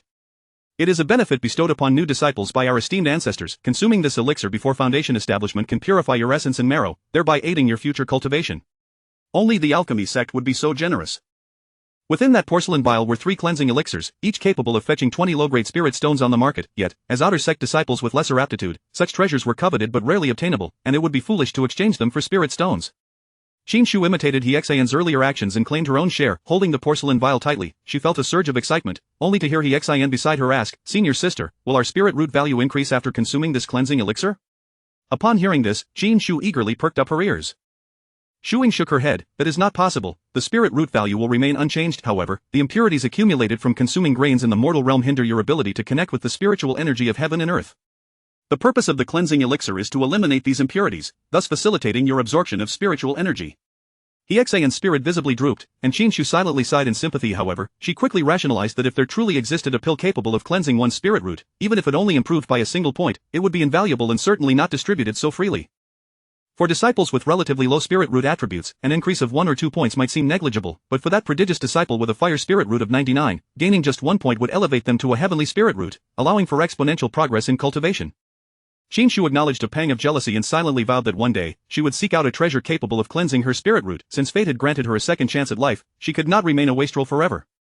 She must strive for greatness. After receiving their rewards, the two went for breakfast, during which Qin Shu also took 2 extra buns and a spirit fruit. Noticing this, he Xin curiously asked, "Aren't you full?" Qin Shu smiled. "It's a waste of time to go back and forth for meals every day. I'll take these back to eat later." He Xin, being a young girl, could hardly fathom someone going to such lengths, even foregoing a meal. Nevertheless, she quickly understood, nodding seriously, "You're right. It is somewhat of a time waster. I'll grab a couple more buns to hold me over until I can channel my energy again." Qin Shu thought to herself, glancing at the 2 buns in her hand. She suddenly felt they might not suffice. If only the sect would distribute spirit-replenishing pills, she muttered softly. He Xin returned with 4 buns just in time to hear her remark, smiling as she replied, "We have spirit stones. We can buy some at the gathering in 5 days. I'm sure someone will be selling them." Qin Shu nodded and parted ways with He Xin. However, instead of returning, she ascended the mountain path, hoping to revisit the transmission hall that Rui Ming had taken her to yesterday. Could it be that she had truly taken a wrong turn? Yet, halfway up the path, she was intercepted. "Who goes there?" 2 figures clad in azure appeared on the steps, wielding magical artifacts. Qin Shu was taken aback and instinctively took a step back, clasping her hands respectfully. "2 senior brothers, I am Qin Shu, an outer sect disciple, just passing through." Before she could finish, she was abruptly interrupted. "This place is a forbidden area of our alchemy sect. Regardless of who you are, without the sect master's decree, you must halt." Seeing their unfriendly demeanor, Qin Shu quickly retreated a couple of steps, bowing respectfully, "I shall leave at once." As she spoke, she hastily walked away, fearing that lingering too long would reveal her previous presence in the forbidden area. At this point, she realized that the place she had visited yesterday was not the transmission hall but rather a mistake made by Rui Ming in guiding her. However, she bore no ill will toward him. The hand seal she had learned that day was indeed a formidable technique, albeit one she could not yet employ due to her current status. Qin Shu returned directly to her quarters, first preparing 2 buckets of cold spring water. Sitting cross-legged, she retrieved a cleansing elixir from the porcelain vial. The elixir emitted a faint medicinal aroma, though it paled in comparison to the unknown pill she had previously encountered. Qin Shu tilted her head back and swallowed the elixir, which dissolved instantly. A subtle fragrance of herbs and wood spread throughout her body, as if her being were parched soil drinking in a long-awaited rain, ravenously absorbing the nourishing essence. Qin Shu felt her bones gradually loosen, and the spiritual energy in her dantian began to circulate more smoothly. Yet, the issue of the energy being insufficient remained unresolved. Just then, the sensation of comfort that had brought forth a sigh abruptly ceased, as if tantalizingly close yet slipping away just as she began to feel its effects. Frowning in dissatisfaction, Qin Shu swallowed another elixir, then closed her eyes to meditate. After consuming all 3 elixirs, she exhaled a long breath of turbid air and opened her eyes, her gaze sharp and focused. Now she understood why the sect provided each disciple with 3 elixirs. It was all calculated. As Qin Shu shifted slightly, she noticed her skin seemed to be flaking. A frown deepened as the flaking worsened. Raising her arm, she saw her skin was coated in a layer of grayish rock-like substance, hard and emitting an indescribable odor, reminiscent of something that had festered in a garbage heap for weeks. This elixir should not be called a cleansing elixir. It ought to be named a dust-creating elixir instead, Qin Shu exclaimed as she jumped off the mat, shedding her garments. Chapter 11. It turns out to be moonlight. Before her lay the cold pond water that Qin Shu had prepared in advance. She removed her garments and settled herself into the wooden tub. The icy water, despite having been left for a while, still caused her to shiver upon entry. Gritting her teeth, she circulated her spiritual energy a couple of times before the biting chill gradually dissipated. Qin Shu rubbed her somewhat stiff face and used a handkerchief to wash away the dust from her body, all the while feeling fortunate that her original self was only 10 years old. Otherwise, she would not have fit into the tub at all. Once she was financially able, she vowed to procure a proper bathing tub. After cleansing herself, she changed back into the clothes she had arrived in and took the opportunity to wash the uniform provided by her sect. Once all was in order, she eagerly settled onto the meditation cushion to explore the effects of the 3 cleansing dust pills, curious if they would indeed enhance her cultivation speed. Her previous rate of progress had been utterly appalling. Sitting cross-legged, Qin Shu focused her mind and sensed the spiritual energy surrounding her. Just as her eyes had barely closed, they flew open in surprise. She blinked, a look of bewilderment crossing her face. The effects of the cleansing dust pills were so pronounced, the spiritual energy she sensed now was even greater than that of her initial cultivation experience, a myriad of shimmering points of energy, as if a single breath could equate to a full day's worth of practice. No, it could not solely be attributed to the cleansing dust pills. The sect would not be so extravagant. She had been cultivating indoors for the past few days, yet something felt distinctly different. Pondering this, her gaze suddenly fell upon a sliver of moonlight illuminating her arm, and an epiphany struck her. Could it be the moonlight? To validate her hypothesis, she took the meditation cushion and stepped outside into the courtyard. Sitting cross-legged beneath the moonlight, she entered a meditative state once more, and the spiritual energy around her grew even denser, reaching a nearly viscous consistency. Inside the house, Xie, who had been in a deep slumber, suddenly opened his eyes, not with his spiritual sense, but truly opening his eyes. Observing the thickness of the spiritual energy outside, he used his spiritual sense to investigate the situation further. To his astonishment, the commotion was caused by that little girl outside. A mere girl with 3 spiritual roots had instigated such a surge of energy? What kind of innate spiritual body was she? Xie had no time to contemplate further. He expelled his inner core and, with the last vestiges of his strength, cast a spell to conceal the anomaly. Having arranged everything, he fell back into slumber, utterly depleting the little energy he had managed to recover. In the fleeting moment before he lost consciousness, he hoped that the little girl would not cause any further disturbances, lest they attract the attention of those old men from Xuantiangong, which would lead to dire consequences for both of them. However, Qin Shu remained oblivious to all this, regardless of how much spiritual energy she attracted. She had only just begun her cultivation, and could absorb only a minuscule fraction of it. She felt every pore and cell in her body brimming with spiritual energy, which flowed through her meridians and gathered in her dantian. The meridians, having been cleansed by the cleansing dust pills, transformed from mere country paths into smooth asphalt roads, allowing the spiritual energy to circulate with unprecedented ease. This time, the three distinct colors of spiritual energy entered her dantian and did not remain separate as before. Instead, they automatically fused into a vibrant purple, yet, as the energy completed a full circulation, it still diminished. Qin Shu was perplexed by why she seemed to be leaking energy, but given her current cultivation speed, she could only resign herself to the fact if it leaks, let it leak. As long as enough remained, what did a little loss matter? After several circuits, the spiritual energy within her dantian had coalesced into a deep purple hue. A sudden thought struck her. If she used this energy to refine her meridians, would her cultivation speed increase even further? Contemplating this, she manipulated the energy in her dantian to gradually coat her Ren meridian, which runs along the central line of the abdomen, governs the body's yin channels, and is one of the extraordinary meridians closest to the dantian. The energy cautiously washed over her meridian, and upon noticing no adverse effects, Qin Shu breathed a sigh of relief and boldly commenced the refinement. Unbeknownst to her, she had unwittingly chosen a path of great promise for herself. Stronger meridians would not only confer advantages in battle but also facilitate breakthroughs in cultivation realms more easily than for ordinary practitioners. After cultivating throughout the night, as the spiritual energy around her began to thin, she slowly opened her eyes. By this time, her Ren meridian, after a night of refinement, radiated a delicate layer of lavender light. She had made up her mind, she would complete the refinement of her entire Ren meridian before attempting any breakthroughs. Based on her current refining speed, under favorable conditions, she estimated that within a month or two, she could break through the Ren meridian and reach the second layer of Qi training. Qin Shu brushed off the mist that had settled on her and gazed at the enchanting scene of the sun and moon shining together in the sky. She had truly come to a resolution. Even though she had traversed worlds, she was no longer the original character in the book. Though she may not possess the talents of an extraordinary genius, she was certain that in 8 years, she would undoubtedly surpass the third layer of Qi training. Qin Shu rose and stretched, her spirit soaring. The greatest concern that had plagued her since joining the sect had been resolved, and now it was time to cultivate diligently. Not only did she intend to survive, but she also aspired to ascend. Finding that meditating during the day proved too inefficient, Qin Shu abandoned it altogether and instead used a branch she had discarded as a sword, practicing the basic sword techniques she had learned in the forbidden area. She practiced until the sun rose, then washed herself clean, ate the leftover steamed bun from yesterday, and changed the medicine for the little black snake, even feeding it half a spiritual fruit.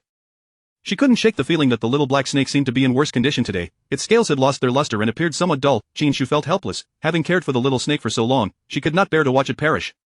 She resolved to wait until the fourth day to see if any healing remedies for spirit beasts were available at the market, hoping the little creature could hold on until then. This day marked the fourth since Qin Shu and the others had entered the sect. Calculating the time, she figured that among the outer disciples, some must have already begun to draw qi into their bodies. She decided it was imperative for her to visit the true transmission hall, otherwise, what use would it be to absorb vast amounts of spiritual energy if she lacked any skills? Upon arriving at the transmission hall, she indeed found others present. A tall and slender boy, appearing around 14 or 15 years of age, glanced at her warily as she stepped inside. However, Qin Shu chose to ignore his scrutiny and approached Sister Shuing, who was conducting the lesson, greeting her with a respectful nod. Sister. Sister Shuing recognized the beautiful young girl and smiled, inquiring, have you also begun to draw qi into your body? Yes, I just managed to draw qi into my body last night and thought to come to the transmission hall to learn some simple techniques, Qin Shu replied. Sister Shuing instructed her to place her hand on the spirit testing stone, intentionally concealing her abilities. Qin Shu released only a minuscule amount of spiritual energy, causing the stone to emit a faint glow. Sister Shuing smiled and said, very good, you have indeed drawn qi into your body. I see you possess a fire spiritual root. Shall we start with the fireball technique? Chapter 12. Her little snake has come back to life. Qin Shu pondered that learning the fireball technique would be a suitable endeavor, given that her fire spiritual root possessed the highest value. Starting with this should prove considerably simpler. Then I shall trouble you, senior sister, she said. Shuing taught her the incantation for the fireball technique, meticulously explaining how to form the hand seals and draw forth the fire spiritual energy. Qin Shu understood the instructions, yet her confusion deepened drawing out the fire spiritual energy, but her three types of spiritual energies were all coalesced into a single mass. How could she possibly separate them? Noticing Qin Shu's round apricot-shaped eyes wide with bewilderment and her adorably dazed expression, Shuing couldn't help but pinch her cheek gently, smiling with warmth. You probably don't understand much yet, and that's perfectly fine. Just give it a try, you'll gradually find your rhythm. Qin Shu blinked, feeling somewhat awkward as someone pinched her face while she was still in her 10-year-old body, but upon meeting Shu Ying's encouraging smile, she slowly followed her movements to form the hand seals. Finally, she watched as Shuing drew out the fire spiritual energy, a vibrant red flame dancing atop her fingertips. Qin Shu was uncertain how to separate the fire spiritual energy, so she decided to draw out a hint of her own purple spiritual energy instead. Puff! A spark flickered into her palm before vanishing in the next instant. Shu Ying's eyes widened in surprise. Not bad, to see a spark on your first attempt is quite impressive. Give it another try. Qin Shu was aware that the flame only flickered for a moment because she had drawn out too little spiritual energy. However, when she felt the unkind gaze of the boy nearby, her long-dormant sense of caution surged back to life. Yes, the nail that sticks out gets hammered down. With her mixed 3 spiritual roots, she had already drawn attention by channeling energy into her body in just 4 short days. If word spread that she had remarkable comprehension, she feared her future would be far from peaceful. Resolute, Qin Shu boldly formed the hand seals once more before their eyes, but this time not even a spark appeared.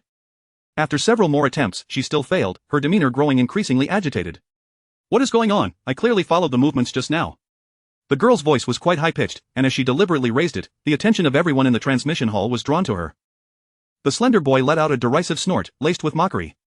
You were just lucky before. I in the path of cultivation, one cannot rely solely on luck. A true genius would have long since entered the inner sect after condensing a fireball in just 1 or 2 tries. Why would they still be here? Qin Shu's shoulders slumped in defeat. Shu Ying frowned in discontent at this remark and turned to comfort Qin Shu. The girl with a fire spiritual root value of 99 from your batch only condensed her fireball after 2 days. Little sister, don't be anxious, practice a bit more, and you might succeed. Qin Shu nodded in response. Thank you, senior sister. I understand, I will try again when I return. She turned to leave, feeling utterly dispirited. Shu Ying sighed, realizing the young girl was still too tender in age. This small setback was merely a drop in the ocean. Little did she know, the path of cultivation was fraught with challenges at every turn. Once Qin Shu exited the door and moved out of their line of sight, her demeanor shifted back to normal. That boy seemed destined to be a mere pawn, meddling in others' affairs while harboring a petty spirit, unable to tolerate others' successes. Returning to her small wooden cabin, she secluded herself for a full 4 days, only venturing to the cafeteria each morning for her steamed buns. Other than that, she dedicated herself to studying the application of spiritual energy. Initially, she followed Shu Ying's teachings, forming the hand seals as instructed, then drawing energy from her dantian. The size of the fireball in her palm would fluctuate based on the amount of energy she summoned. Qin Shu noted this sensation, and this time, she did not form the hand seals. Instead, she opened her palm, and a fireball materialized. Upon touching it, she found it was not hot at all. Yet, it was capable of igniting a flame. A thought struck her. She willed the flame at her fingertips to transform into a vibrant green with spiritual energy, and with another thought, it shifted to an earthy yellow. Qin Shu beamed with delight. It turned out that her purple spiritual energy could be transformed at will. This was advantageous, as her wood and earth spiritual roots had lower values and absorbed energy slowly. This dynamic allowed her to utilize the more abundant fire spiritual energy. Now she comprehended that the purpose of the transmission hall was to instruct newly admitted disciples on the use of spiritual energy. Yet, the fundamental principles remained unchanged. Drawing fire spiritual energy to her fingertips produced flames, while channeling wood spiritual energy into plants promoted their growth, allowing her to discern their age and attributes. However, the younger disciples were not yet capable of such proficiency and had to rely on corresponding incantations to suppress the other spiritual energies within them. Fortunately, she faced no such dilemma. Once spiritual energy entered her dantian, it transformed into purple energy, and she could switch it at will without any need for suppression. She casually toyed with a sphere of green light, contemplating whether she should undertake a sect mission next. Although the sect provided sustenance and accommodation for a year and offered benefits, those disciples with lesser talents found that mere seclusion was ineffective. They required fortuitous encounters or elixirs to aid their progress. Disciples below the 2nd level of Qi Refinement were prohibited from undertaking external missions. However, they could still accept tasks within the sect, such as helping to harvest herbs in the medicinal fields or fetching water for the kitchen, among other duties. As Qin Shu contemplated this, she collected the green orb of light in her hand. In the next instant, her eyes widened as she focused on her fingers. She recalled that on the day she picked fruit in the back mountain, she had inadvertently scratched her hand. How was it that now there wasn't even a scar? She had seen the wound this morning while washing her face. After pondering for a moment, she concluded that wood spiritual energy was indeed the essence of life. She felt compelled to experiment further, but as she looked at her delicate hand, she hesitated to proceed with self-inflicted harm. After much internal conflict, a sudden thought struck her, and she turned her gaze to the small black snake resting on her bed, adorned with a pink heart pattern. Wasn't this a ready-made subject for her experiment? Why resort to harming herself? Rising, she retrieved the little black snake and unwrapped the cloth that had been draped over its body. She then gathered a sphere of green with spiritual energy and directed it to envelop the area around the snake's 7-inch mark. Xia Shiwan awoke once more, feeling irritable. Who wouldn't he be displeased to be disturbed during a period of recuperation? How many times must he be awakened in a single day? He even contemplated swallowing this little child whole in his frustration.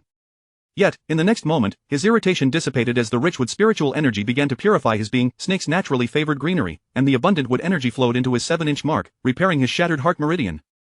As the meridian healed, the long silent rhythm of his heartbeat resumed its cadence. However, Qin Shu's cultivation was still shallow. After a brief period of restoration, she withdrew her hand. As the pleasant sensation faded, Xia Shiwan instinctively leaned closer to her finger, reluctant to part from it. Qin Shu felt the chill of his touch, momentarily stunned, then overwhelmed with joy. It seemed that this wood spiritual energy indeed possessed restorative properties. Her little snake had come back to life. Chapter 13 of the Demon Lord. Xia Shiwan, you've come back to life? That's wonderful. Qin Shu exclaimed, her excitement palpable as she lifted the little snake with a gentle grip. At that moment, Xia Shiwan distinctly felt as though someone had seized the very throat of his destiny.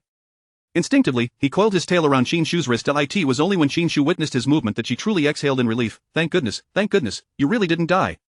The tone of concern that fell upon Xia Shiwan's ears took on a different flavor. From the moment of his emergence from the serpent's egg, he had been utterly alone, without mother or father, and no one had cared for his existence. This was the first time anyone had shown such genuine concern for him. A flicker of joy sparked within him, prompting him to unconsciously flick his tongue. Are you hungry? If you are, just nod, Qin Shu inquired. Xia Shiwan, having transcended the tribulations of ascension and long since ceased to require sustenance, shook his head. To Qin Shu's eyes, this gesture illuminated her features. You truly understand human speech, so, you are a spirit beast, how marvelous. How naive the human child is, Xia Shiwan thought to himself with a hint of disdain. Qin Shu then extracted a Jiling fruit from her bag, addressing him, I'll give you this fruit, but please don't bite me, alright? Xia Shiwan cast a glance at the lowly spirit fruit, one he would never have regarded in his usual circumstances, and in that instant, his eyes transformed into vertical pupils. Noticing his prolonged silence, Qin Shu's expression tightened as she bit her lip out. He regarded her momentarily before letting his head droop back down onto her arm. She emanated a surplus of spiritual energy, and though he was uncertain of her true nature, it seemed to possess some minor healing properties for his injuries. For now, he would tolerate her presence. Qin Shu clearly discerned the disdain reflected in his gaze, causing her to scrunch her nose in discontent. She took a bite of the Jiling fruit, pouting as she muttered, You're so unwilling to accept my offering, yet you feasted heartily when you were unconscious. Xia Shiwan, this audacious child dared to bring that up while he was in such a vulnerable state. Had she not been of potential use, he would have surely swallowed her whole. Seeing the little black snake resting on her wrist once more closing its eyes, it was evident that he wished to ignore her. Yet, she was not inclined to let it be. She tugged at his tail, pulling him down from her wrist. Xia Shiwan, having just drifted into slumber, was rudely awakened. Although his heart meridian had seen some restoration, his injuries were grave, with his meridians nearly severed, leaving him exceedingly weak. He required deep sleep to heal. As soon as he opened his eyes, a feminine voice beside him chimed, Stop bothering others and go to sleep. Xia Shiwan, irked beyond measure, returned to rest upon her wrist. Just as Qin Shu attempted to remove him again, a dark glow flickered across his body, and a serpent-like tattoo appeared on her fair wrist. Brimming with wild energy, Qin Shu, now quite vexed, found herself powerless against him, resigning to let him remain on her wrist for the time being. The following day marked the eagerly awaited appointment between Qin Shu and Xin. Rising from her mat and completing her morning routine, she donned her prepared bag and stepped outside. Upon arriving at their rendezvous point, Xin had yet to arrive. After waiting for no more than a quarter of an hour, Xin came rushing over, breathless with excitement. Qin Shu. I've successfully drawn energy into my body, she exclaimed eagerly. Congratulations, it's only been 8 days, that's impressive. Qin Shu praised sincerely. Had it not been for the unforeseen complications during her reincarnation, based on her original self-s aptitude, she might have taken a month to achieve such a feat. Xin's talent far surpassed that of the original host. As Qin Shu recalled, Xin possessed both fire and wood spiritual roots, destined for alchemical pursuits. Had her spiritual roots exceeded an 80 in value, she would likely have been an inner disciple by now. Xin beamed with joy. Yes, I just managed to draw energy this morning, which is why I'm late. Please don't be upset, I'll treat you to something delicious later. Qin Shu winked at her. You drawing energy into your body makes me ecstatic. How could I be angry? Let us hurry along, as I too am eager to see what the immortal market is like. I wonder how it differs from our Fanine city. Seeing Qin Shu poised to descend the mountain, Xin quickly grabbed her arm. Where do you think you're going? Qin Shu, puzzled, turned to ask, Aren't we headed down the mountain? Xin laughed, covering her mouth. The immortal mountain is vast. If we rely solely on ourselves to descend, we might not reach the bottom for ages. Then how do we get there? Qin Shu countered. Follow me. I've inquired and discovered that the sect has a dedicated teleportation array. It only requires 2 low-grade spirit stones to reach Qijin City. 2 low-grade spirit stones. Qin Shu felt a pang in her heart, for she possessed only 10 in total. Using the teleportation array would mean sacrificing 1/5 of her wealth. Observing her expression, Xin found it amusing and leaned in closer, lowering her voice. Qin Shu, I secretly asked senior sister Shuing. She mentioned we could assist in sorting herbs in the medicinal fields. Although the pay is meager and the senior disciples are reluctant to undertake the task, we can earn points to exchange for spirit stones. Listening to her enthusiastic tone, Qin Shu understood their intention to work together.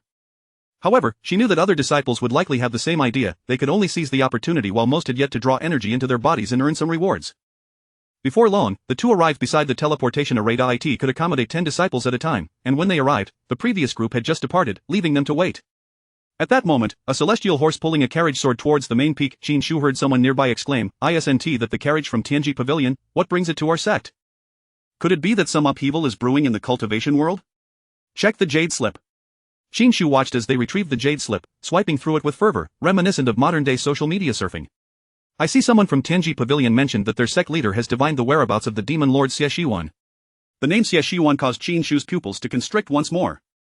She was familiar with it. The demon lord Xie Shiwan was the principal antagonist in the original narrative. According to the text, during the time of his tribulation, the 8 major sects, including Luoyun sect, Yenyue sect, Xiantian Gate, Tiangang Palace, Hawan sect, and Baihua Pavilion, attempted to encircle and suppress him. However, they failed to subdue him and instead earned his ire. Upon his recovery, he returned to the Heavenly Palace, leading his vast demon clan to invade the 8 sects situated in the eastern continent. In a fleeting moment, countless lives were lost, and the heavens trembled in response. Ultimately, it was the protagonist, Qin Mian, who, through her mastery of swordsmanship, united with the heartless swordman to inflict harm upon the demon lord once more. That strike led the demon lord Xie Shiwan to fall in love with her, willingly relinquishing the grudges held against the 8 major sections. Qin Shu had abandoned the narrative upon reaching this point, finding it hard to believe that such a formidable demon lord could be so easily swayed by matters of the heart. The author seemed to have forcibly diminished his intelligence for the sake of the female lead's character development. Could the demon lord Xie Shiwan truly be a masochist? Perhaps there were hidden foreshadowings, but she had not read far enough to discern them. Meanwhile, coiled around Qin Shu's wrist, Xie Shiwan felt an itch in his nose, incessantly battling the urge to sneeze, oblivious to the murmurs about him. Chapter 14. Just to eliminate her as Qin Shu became lost in her memories, she suddenly heard the familiar voice of Exan asking, "Sisters, who is the demon lord Xie Shiwan? Has he gone missing?" Raising her gaze, she saw Exan already engaged in an animated discussion with the 2 disciples. Qin Shu fell silent. Was this what it meant to be a social butterfly? No wonder she seemed to know every piece of news. Her ability to converse with anyone was truly astonishing. Before long, Exan returned, brimming with the latest gossip. "Qin Shu, I found out that Xie Shiwan is a villain. He was gravely injured during his recent tribulation, and the 8 major sects are seizing this opportunity to eliminate him." Exan's eyes sparkled with excitement. The scandals of the cultivation world were far more thrilling than the mundane tales of their home city, Fanine. As Qin Shu listened, she noted some discrepancies with what she had read in the original text, yet she could understand. After all, she was currently standing on the territory of the righteous, and how could these so-called virtuous individuals allow their disciples to know they were taking advantage of another's misfortune? What kind of jade slip were they using? Compared to the gossip, Qin Shu was evidently more intrigued by their device. Exan, as expected, did not disappoint her. That is a messaging jade slip. Once you've linked your spiritual essence, you can contact each other, and any news from the cultivation world can be posted for all to see. Qin Shu understood, it was essentially a cultivation version of a mobile phone. This revelation piqued her interest even further. To better integrate into the cultivation world, she would certainly need to acquire one for herself. Primarily, it was a matter of a web-addicted girl wanting her own cultivation-style gadget. They sell them in Qijin City. We should check it out later. Many disciples were heading to Qijin City for the market, and Qin Shu and her companions did not have to wait long before gathering a group of 10. The overseer of the teleportation array advised these novice disciples to keep their eyes closed during the journey, as it could induce slight dizziness, and to prepare themselves mentally. The teleportation lasted about 15 minutes, and following the overseer's advice, Qin Shu closed her eyes. The sensation was reminiscent of car sickness, something she was quite accustomed to from her daily bus rides to school in her previous life. However, Exan struggled to cope. She turned pale as soon as they arrived. A senior sister who had just been gossiping with her took out a porcelain bottle with experience and tossed it to Exan. "Here, this is my snuff bottle, try taking a deep breath." Exan, her face still pale, uncorked the bottle and inhaled deeply, a refreshing minty fragrance rushing to her senses. She squinted, her features scrunching up, but she quickly regained her composure. Returning the bottle, the senior sister waved her hand dismissively. "It's a gift, I no longer need it." As Exan watched the sisters walk away, she suddenly realized she hadn't even asked which sect they belonged to. Observing her forlorn expression, Qin Shu remarked, "Let's buy a messaging jade slip later. Next time you see that senior sister, you can add her leave a spiritual essence." Exan nodded. A messaging jade slip would indeed make future contact much more convenient. It was certainly more about convenience for gossip, Qin Shu mused internally, yet she refrained from voicing her thoughts. Before them lay a bustling street, steeped in ancient charm, where most disciples donned the garments bestowed by their sects. It was said that some shops offered a discount for disciples of the Xuantian Gate. Exan, fixated on acquiring a messaging jade slip, eagerly pulled Qin Shu along as they inquired about where to purchase one. The jade slip was an essential item for every cultivator, considered basic equipment, and the prices were quite reasonable. Upon arriving at a shop dedicated to selling jade slips, Exan tugged Qin Shu inside and directly asked, "Shopkeeper, do you have messaging jade slips?" A shop assistant emerged from behind the counter, his face lighting up upon seeing their attire and youth. "You must be new disciples of Xuantian Gate, correct?" Qin Shu replied affirmatively, "Yes, indeed." "Do you offer any discounts?" The assistant's smile broadened. Yes. Do you 2 little fairies wish to purchase messaging jade slips? What type are you looking for?" Qin Shu was taken aback. She hadn't realized there were different categories of jade slips. Exan promptly stated, "Show us everything, we shall choose." The assistant complied, retrieving a wooden box from a corner and displaying the jade slips within. "Here are the slips you asked for. The white slips are the most common and affordable, while the pink and black ones are a bit pricier." Exan immediately fixated on a pink jade slip, reaching for it as she inquired, "How much is this pink one?" The assistant observed her infatuation and slyly replied, "This pink slip originally costs 12 low-grade spirit stones, but for disciples of Xuantian Gate, it's only 10. Exan beamed with joy, initially worried about her funds, but this revelation meant she could afford it perfectly. However, the next moment, she heard Qin Shu declare, "Make it cheaper." Exan was taken aback, watching as Qin Shu, with a serious demeanor, pointed at the messaging jade slips. "These slips are outdated and no one wants them." If you miss selling to us, it could take another decade before the next batch of new disciples arrives, and they'll just take up space unsold. The assistant's expression twitched. It was becoming increasingly difficult to deceive this young girl. Little fairy, you're making it hard for me. I'm just working for the owner. The prices are set, and it's not within my power to change them. Qin Shu, however, continued resolutely, then go fetch the owner. I'll discuss it with him. The owner isn't in Qijin City. Don't you have a messaging jade slip? Just ask him. Xin watched in astonishment. She had intended to mention that she had brought some savings, but seeing Qin Shu negotiate so earnestly made her hesitant to speak up. Ultimately, the assistant relented. How many spirit stones are you willing to pay? Realizing the price was negotiable, Qin Shu boldly stated, 2 low-grade spirit stones. The assistant was rendered speechless. Xin stared in disbelief. She cautiously glanced at the assistant, fearing they might be thrown out, yet, Qin Shu maintained her composure. If you sell to us, when we return to the sect, we'll inform the other disciples to come here to purchase. Deal. This time, Qin Shu fell silent, turning her head to see Xin frozen in surprise, and she tugged at her sleeve, saying, pay the spirit stones. Xin gazed at Qin Shu with admiration. She had initially thought this younger sister was shy and reserved. However, she was astonished by how incisively Qin Shu spoke, saving her a staggering 8 low-grade spirit stones in just a few sentences. It was truly impressive. She quickly paid the spirit stones, clutching the pink jade slip with delight, yet, after Xin settled the payment, Qin Shu turned to leave, causing Xin to exclaim, aren't you keeping it? After all that bargaining, wasn't he keeping it? She had clearly seemed so eager moments ago. Qin Shu pursed her lips and nodded slightly. I intend to save my spirit stones to purchase a fasting pill. Xin was left speechless. Chapter 15, I no longer desire it. Naturally, Qin Shu coveted the exquisite communication jade slip. However, at present, the more pressing concern for her was the hunger-suppressing elixir. If she were to obtain the elixir, she could forego wasting precious time on meals each day, allowing her to ascend to the second level of Qi training sooner and embark on missions beyond the sect. Glancing at the palm-sized communication jade slip in her hand, she ultimately decided to stow it away. They were still young, and their cultivation could progress gradually, but the opportunity to acquire knowledge from the past was fleeting. Furthermore, when she departed from home, her father had bestowed upon her a small pouch of spirit stones, roughly 7 or 8 in number, the origins of which she was uncertain. Should she come across a suitable hunger-suppressing elixir, she would contemplate purchasing a FEW. As the 2 girls emerged from the shop, they beheld 2 rows of small stalls lining the roadside, some of which even showcased attire from their sect. Both Xin and Qin Shu, having had little exposure to the world, gazed in wonder at the various wares: flying wooden birds, talking vases, enchanted swords, martial arts manuals, and elixirs, a veritable cornucopia of marvels. Qin Shu finally paused at a small stall selling elixirs, which was modest in size, displaying several porcelain vials alongside a sign that read, homegrown and direct sales, affordable prices. Do you have hunger-suppressing elixirs? Qin Shu inquired directly. The disciple manning the stall, clad in the attire of the Zhuangtiango sect, looked up upon hearing her voice and was greeted by the sight of the 2 young girls before him. Indeed, we have them. 5 low-grade spirit stones per vial, with 10 pills inside, each effective for 3 days. The higher-grade hunger-suppressing elixirs could last a month with just 1 pill, but alas, his skills were lacking, thus he could only concoct this inferior grade. Qin Shu mused that 5 low-grade spirit stones for a month's worth of sustenance was not exorbitant, and continued, may I have a look? The stall owner retrieved a porcelain vial and handed it to her, saying, feel free to examine it. These elixirs are all crafted by me, and they are guaranteed to be problem-free. Taking the vial, Qin Shu removed the cork and brought it to her nose for a gentle sniff. Instantly, she was taken aback. The scent felt oddly familiar. A sudden realization struck her, and her lips involuntarily curled into a smile. She promptly recorked the vial and returned it. Thank you, brother. As she turned to leave, both Xin and the stall owner were momentarily stunned, with Xin exclaiming, what happened? Why don't you want it anymore? I find I don't need it at the moment. I think I shall purchase a communication jade slip instead. Xin sighed in exasperation. Very well, then I shall buy a vial. After all, it was merely a matter of rolling up her sleeves. She could do that too. As she rummaged for spirit stones, she instinctively asked, could you make it a bit cheaper? We are also disciples of the Dan sect, though we have yet to learn alchemy. Upon hearing this, the stall owner was taken aback, before breaking into a grin. Alright then, let us make it 4 spirit stones for you.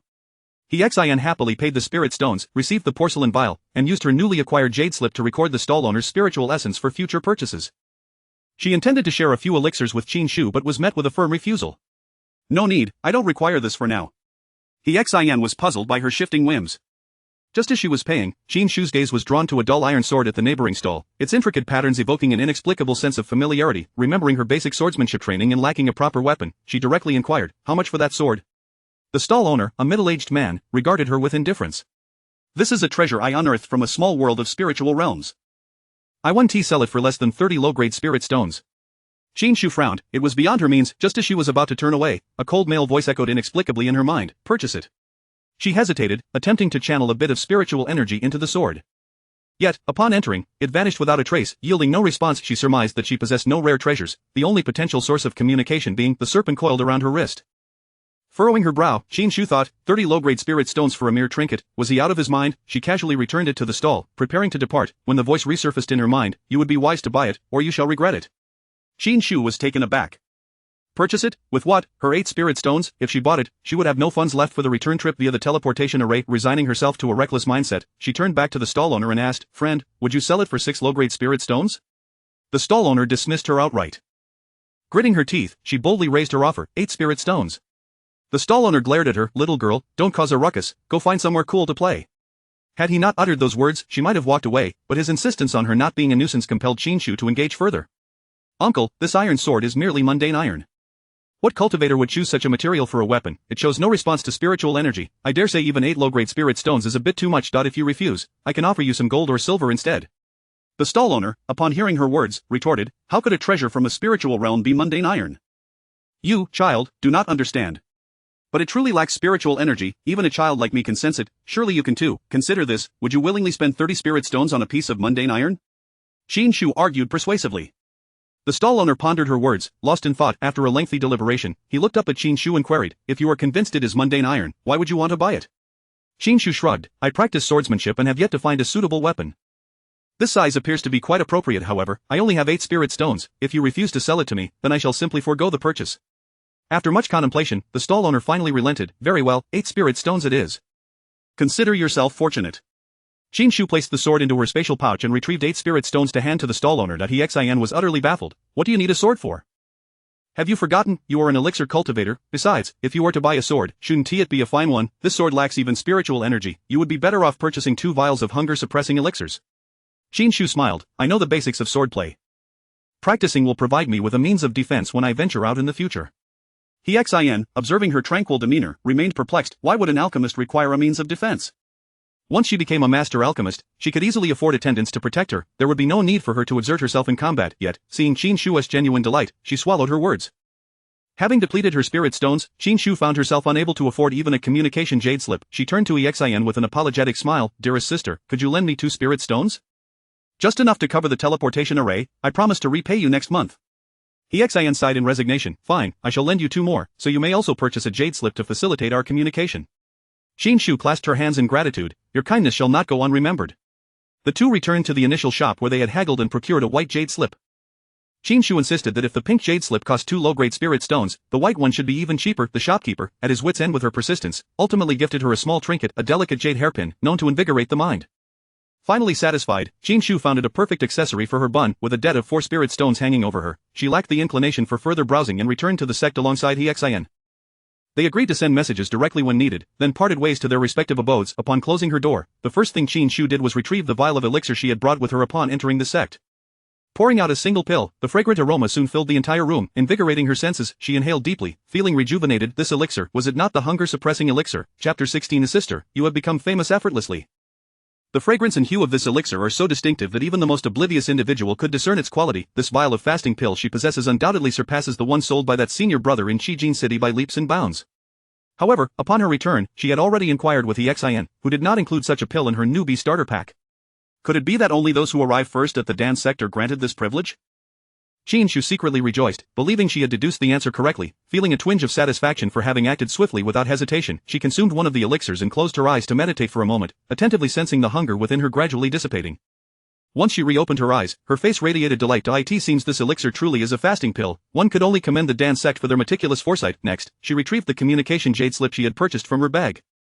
The shopkeeper had mentioned that it required a drop of blood to bind its ownership, thus, even if the slip were to fall into someone else's hands, it would remain useless to them.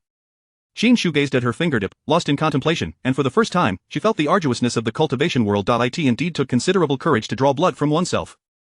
After a moment of internal fortitude, she recalled the piercing sword that Qin Mian had thrust into her heart, causing an involuntary shudder in her chest. Never mind, if I do not tread the path of hell, who will? She first cleaned her newly acquired iron sword with a cloth, glanced at her delicate, fair fingers, and with a firm resolve, she drew a swift cut across her skin. Just as she intended to let a drop of blood fall onto the jade slip, before she could set down the iron sword, a layer of misty glaze on the blade shattered like an eggshell, gradually revealing a sword forged from white jade. A groove ran along the blade, and her blood flowed into it, illuminating the white jade sword, which began to emit a soft crimson glow. As she attempted to channel her spiritual energy into the sword, it transformed into an ethereal violet hue. Observing the transformation of the sword, Qin Shu could hardly contain her joy. Who would have thought that she could acquire such a splendid treasure for merely 8 low-grade spirit stones? With a trace of blood still on her fingertip, she hastily applied it to the communication jade slip, activating the slip and infusing it with her spiritual breath. A message promptly materialized on her slip. Qin Shu, it's EXIN. Qin Shu added her as a friend, and just as she was about to respond, she noticed EXIN forwarding a message to her. The young master of the Fire Spirit Bird clan, Qi Yu, has entered the Xiantian Sect Sword Sect, drawing an energy within 2 days and reaching the 2nd level of Qi training in just 8 days. A prodigious talent has emerged. Qin Shu couldn't help but click her tongue in astonishment. Ever since she realized how effective her cultivation was under the moonlight, she had indeed grown somewhat complacent. This news served as a wake-up call, reminding her that many with superior talents existed, and they possessed family backing, allowing them to navigate the path with far less struggle than she. Messages continued to flood in on the jade slip. Qin Shu observed the bounty section, where individuals were offering substantial rewards for various heads, while others sought rare treasures. There were gossip columns discussing an elder's concubine who had betrayed him, and a disciple from the Hahuan sect who had managed to seduce a guest. Furthermore, there were rumors that the Tianji pavilion had departed from the Xiantian sect, with no signs of activity from the sect itself, and that the news regarding the demon lord Xie Shiwan was unfounded, prompting the allies of Tianji pavilion to investigate further. Qin Shu skimmed through the information, recognizing it as a treasure trove for gossip, yet lamenting that this was not the time for frivolous distractions. She sent a message to EXIN, informing her of her intention to enter seclusion and encouraging her to work diligently. Finally, she set down the jade slip, allowing her gaze to linger on the small black snake mark on her wrist. "Was it you who spoke within my sea of consciousness today?" she queried softly. After a brief pause, the mark remained unresponsive. Qin Shu found herself at a loss. She could hardly carve out her flesh to extract it. With a furrowed brow, she sighed and lowered her sleeve to shield it from view, opting to ignore it for peace of mind. As dusk settled outside, Qin Shu rose to open the window, permitting the moonlight to flood in. She settled into a cross-legged position on her mat, preparing to enter a meditative state. This cultivation session would last a month, during which she would practice swordplay by day and absorb the spiritual essence of the heavens and earth by night. Not far from her resided a fellow disciple named Chen Rong, who had also entered the sect alongside her. Chen Rong possessed commendable talent among the new disciples, having reached the 1st level of Qi training in just 20 days. Through the illusion, she caught a glimpse of the nearby abode, where Chen Rong appeared overly ecstatic about her progress. However, this joy was short-lived. On this particular night of the full moon, she lay in bed, tossing and turning, unable to find sleep. Unable to restrain her curiosity, she opened the window to glance at the house across from hers. Little did Chen Rong know, that single glance would rob her of sleep for the night. Bathed in the radiant moonlight, she seemed to observe a figure sitting in meditation. She retrieved her communication jade slip and inquired of her close friend, who was that residing by the cold pool. They seemed to be practicing diligently throughout the night. Chen Rong, lacking the fasting pill, had to eat daily, yet each time she stepped outside, she found her neighbor practicing swordplay, only to return and see them still at it. Suddenly, the spirit fruit in her hand lost its allure, and she couldn't help but vent her frustrations on the jade slip plaza. "Oh my, the person across from me never sleeps at night, tirelessly cultivating and practicing swordplay during the day. Aren't we part of the Dan sect? Why must we still practice swordplay?" This revelation spread like wildfire, and soon everyone learned of the prodigy Qi Yu from the Xiantian sect, alongside the tireless Qin Shu. The heights to which Qi Yu ascended were beyond their imagination. They were fundamentally different. Perhaps even a mere breath from him was enough to sustain their cultivation for an extended period. Yet Qin Shu was distinct. They were all outer disciples, and their talents were not vastly different. If she could toil ceaselessly, then surely they could too. Word had it that a grand competition would be held 6 months after entering the sect, with rewards for the top 10. If an outer disciple could secure a spot among the top 10, they would gain access to the inner sect for training. The resources available in the inner sect far surpassed those of the outer sect, and entrance there would pave a longer path for their future endeavors. Thus, a fervent atmosphere of relentless competition surged through the outer sect of the Dan sect at Xiantian sect. At long last, the day arrived when Qin Shu completely refined her meridians, and her deep purple spiritual energy surged forth effortlessly, converging at the Tian Shu acupoint. With a resounding pop, it felt as if a long-closed cork had finally been removed. Qin Shu circulated her spiritual energy through 2 complete cycles, feeling a significant lightness in her body. When she opened her eyes, a smile gradually emerged. She had indeed reached the 2nd level of Qi training. Glancing at her communication jade slip, she was nearly overwhelmed by a barrage of unread messages, all from EXIN.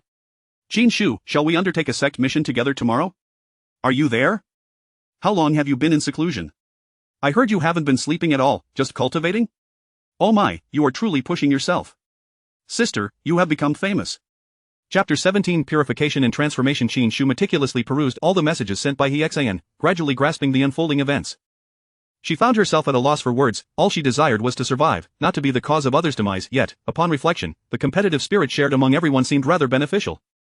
In their current state within the sect, they felt no imminent danger, but when the time came to venture out for training, a higher cultivation level would inevitably lead to diminished peril.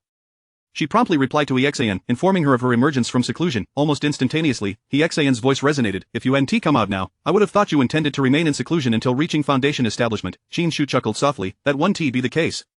I knew it. You still care about me, Exan replied, somewhat touched however. At that moment, Qin Shu's next message had already been sent. It's time to claim this month's benefits.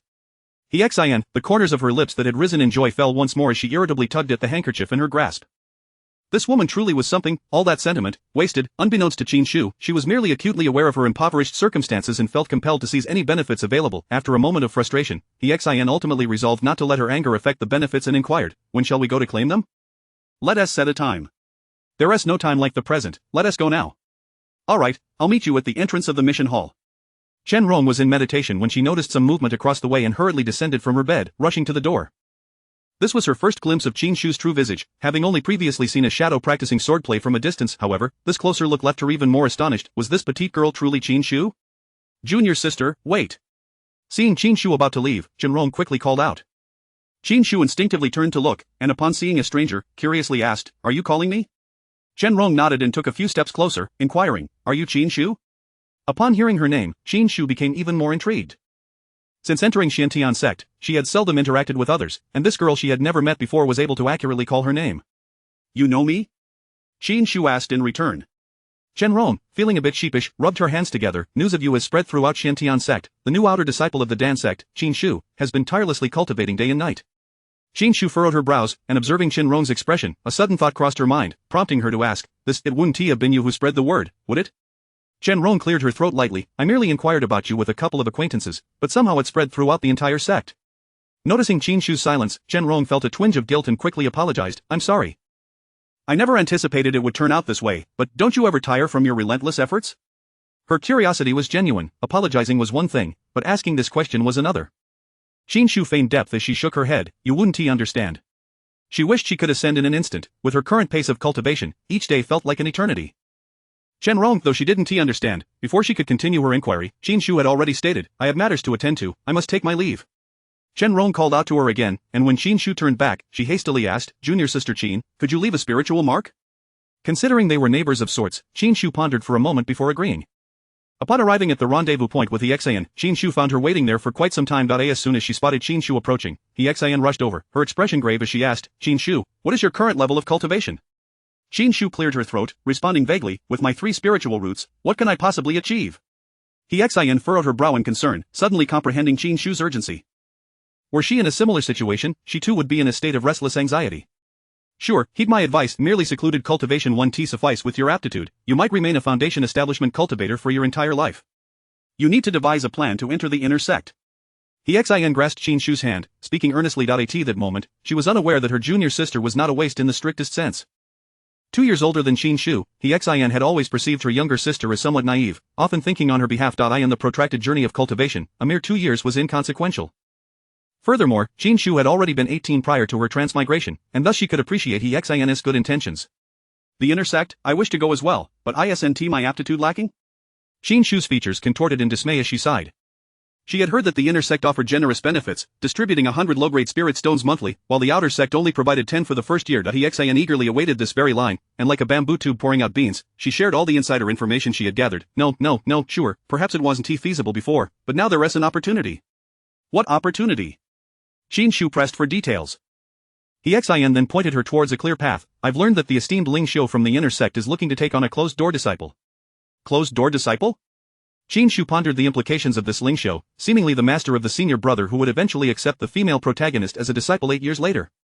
During this time, there had been no announcements of him seeking a closed-door disciple. Could this be the butterfly effect, her singular transmigration rewriting the entire narrative? Yet even so, she didn't believe her 3 spiritual roots were sufficient to qualify as Ling Xiu's disciple. "I doubt my aptitude is adequate." Though her cultivation speed at night was rapid, during the day, her absorption of spiritual energy was alarmingly slow. While others could recuperate even amidst battle, she was rendered nearly useless once her spiritual energy was depleted. "But how will you know if you don't try?" Exan countered. "The elders of the Dan sect are naturally searching for alchemists, and our spiritual roots are what they favor most." She leaned closer to Qin Shu, whispering, "Sure, I've heard that Elder Ling Xiu possesses a rare substance called purification and transformation, which can enhance one's spiritual root attributes by 1 to 3 points. I plan to give it a shot. You should too. If I lose to you, I'll still be pleased." Seeing the spirited determination in Exin's eyes, as if she believed that becoming the closed-door disciple was a foregone conclusion, Qin Shu could hardly contain herself, cautioning, Xiantian's sect is not solely comprised of us two disciples. Those senior brothers and sisters have been here for many years longer than us. We shouldn't be overly optimistic. Exin, observing Qin Shu's furrowed brow, found her utterly adorable and responded with a smile, I'm well aware of that, but this is still an opportunity, isn't it? We must try. What if we are the chosen ones? Should we enter the inner sect, remember to thrive in prosperity and never forget each other. Chapter 18 We must enter the inner gate. Qin Shu silently sighed to herself. Even if she were to truly be taken under the wing of Elder Lingshu, there was no guarantee that he would bestow upon them the precious Shisui Huanjin. Of course, although Exin had mentioned that this matter was a low-probability event, there still lingered a faint glimmer of possibility. Moreover, even if they were unable to obtain the Shisui Huanjin, being accepted as disciples of Elder Lingshu would mean she was no longer left to her own devices. 8 years later, even if Qin Mian were to ascend to prominence through martial prowess, with a master safeguarding her, the sect would not easily cast her aside. Contemplating this potential, Qin Shu felt a surge of fervor coursing through her veins. Let us take a chance, a bicycle can become a motorcycle, we do our part and leave the rest to fate. Exin, observing the flush of excitement on Qin Shu's face, understood that she too was invigorated. Sure enough, Qin Shu leaned in closer and inquired, how are the inner disciples chosen? Surely it cannot be based solely on aptitude and cultivation, can it? If that were the case, there would be no need to select from the entire sect. They could simply choose from the top few disciples. If you were to ask someone else about this, they might genuinely be unaware, but I have managed to gather some information, Exin replied. With an eager expression, Qin Shu listened intently as Exin cleared her throat and elaborated on the criteria for selecting disciples. Elder Lingshu, being an 8th-grade alchemist renowned throughout the realm of cultivation, primarily sought disciples to inherit his legacy. Thus, the assessment would focus on the understanding of the attributes of medicinal herbs and the ability to respond to various unexpected situations arising from the fusion of different herbs. There was also a strict requirement regarding aptitude of both fire and wood. Spiritual roots were essential. As for cultivation level, it was not overly concerning, being at a lower stage presently was acceptable, as growth would inevitably follow. Upon hearing this, Qin Shu grasped the situation. If she understood correctly, Elder Lingshu was primarily in search of those with a solid foundation who could start refining pills immediately. As a recent high school graduate, she excelled in rote memorization, which suddenly bolstered her confidence. When will the selection take place? How long do we have to prepare? In 3 months, Exin responded. Although the time was somewhat tight, it was sufficient. After collecting her benefits from the task hall and returning the 4 spirit stones she owed Exin from last month, Qin Shu eagerly dragged Exin towards the library. Upon reaching the first layer of Qi cultivation, they would gain access to the sect's library, which was replete with books on medicinal herbs. At first, Exin was uncertain of Qin Shu's destination, but upon realizing where she was headed, she was utterly astonished. What are you going to the library for? We can't even get in. Seeing Qin Shu's unwavering stride, Exin suddenly had a peculiar thought. Her eyes widened as she asked in an exaggerated tone, could it be that you have already reached the first layer of Qi cultivation? Only then did Qin Shu release her grip, straighten her sleeves, and with a composed nod, she replied, yes. Exin was repeatedly taken aback and pressed further, how did you manage that? Your cultivation speed is astonishing, even those prodigies would be hard-pressed to match that.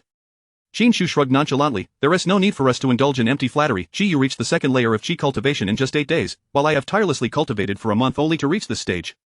Our pace is akin to that of a tortoise. Speaking of Qi, Exin fell silent, recognizing that some individuals were destined to remain forever out of reach. Or perhaps in 2 years, they wouldn't even be able to glimpse his back. Let us go. We should enter and select a couple of reference materials. Exin, appearing somewhat embarrassed, managed to squeeze out a hesitant statement, I haven't reached the first layer of Qi cultivation yet, so I can't get in. Upon hearing this, Qin Shu naturally felt compelled to return the favor, no worries, I'll go in and pick one for you. Gratefully, Exin clasped her hands together, I can't thank you enough for this kindness. I want to be polite then. Qin Shu, feeling no need for her gratitude, strode towards the library. As she passed the plaque at the entrance, a faint blue light swept over her, and in the next instant, she crossed the threshold. The entire process was as smooth as flowing water, without a hint of obstruction. As Exin watched Qin Shu vanish from her sight, an inexplicable sense of loss welled up within her. Her aptitude was superior to that of Qin Shu, yet in a mere 38 days, she had only managed to reach the first layer of Qi cultivation, truly exerting herself. Previously, news of Qin Shu's relentless training had spread throughout the Xiantian sect, compelling many to follow suit, though only they knew the extent of their efforts. For instance, Exin herself had been meditating day and night, yet she was aware that she still spent 2 hours daily poring over jade slips. She truly had to strive harder, otherwise, if the library was the barrier this time, the next time, it would likely be the inner gate. Unbeknownst to Qin Shu, she had inadvertently placed immense pressure on Exin. She entered the library and headed directly for the section on medicinal herbs, ultimately selecting a compendium of medicinal herbs in the cultivation world and the complete guide to medicinal herbs in the cultivation world. However, when she attempted to borrow these 2 volumes, the registering sister informed her that each disciple was only permitted to borrow 1 book at a time. Pondering for a moment, Qin Shu finally pointed to a compendium of medicinal herbs in the cultivation world. She chose this book primarily because it was richly illustrated, saving her the trouble of matching the names of the herbs with their physical forms. With the borrowed jade slip in hand, she exited the library and immediately explained to Xin, "Let us go buy some paper and pens, since each person can only borrow one book, I'll copy one for you." Xin grinned widely, "Sounds good. Just keep in mind that I'll have to cover the cost of the paper and pens myself. Don't worry, I won't snatch it from you, I'm quite poor myself." In the sect, any exchange required a visit to the task hall. Both Xin and Qin Shu agreed that merely copying books would suffice with ordinary paper, as a single low-grade spirit stone could purchase a substantial quantity of it. Just as Xin boasted about her wealth and suggested acquiring 2 sets, Qin Shu interjected, "Sister Shuing, can gold and silver be exchanged for ordinary paper?"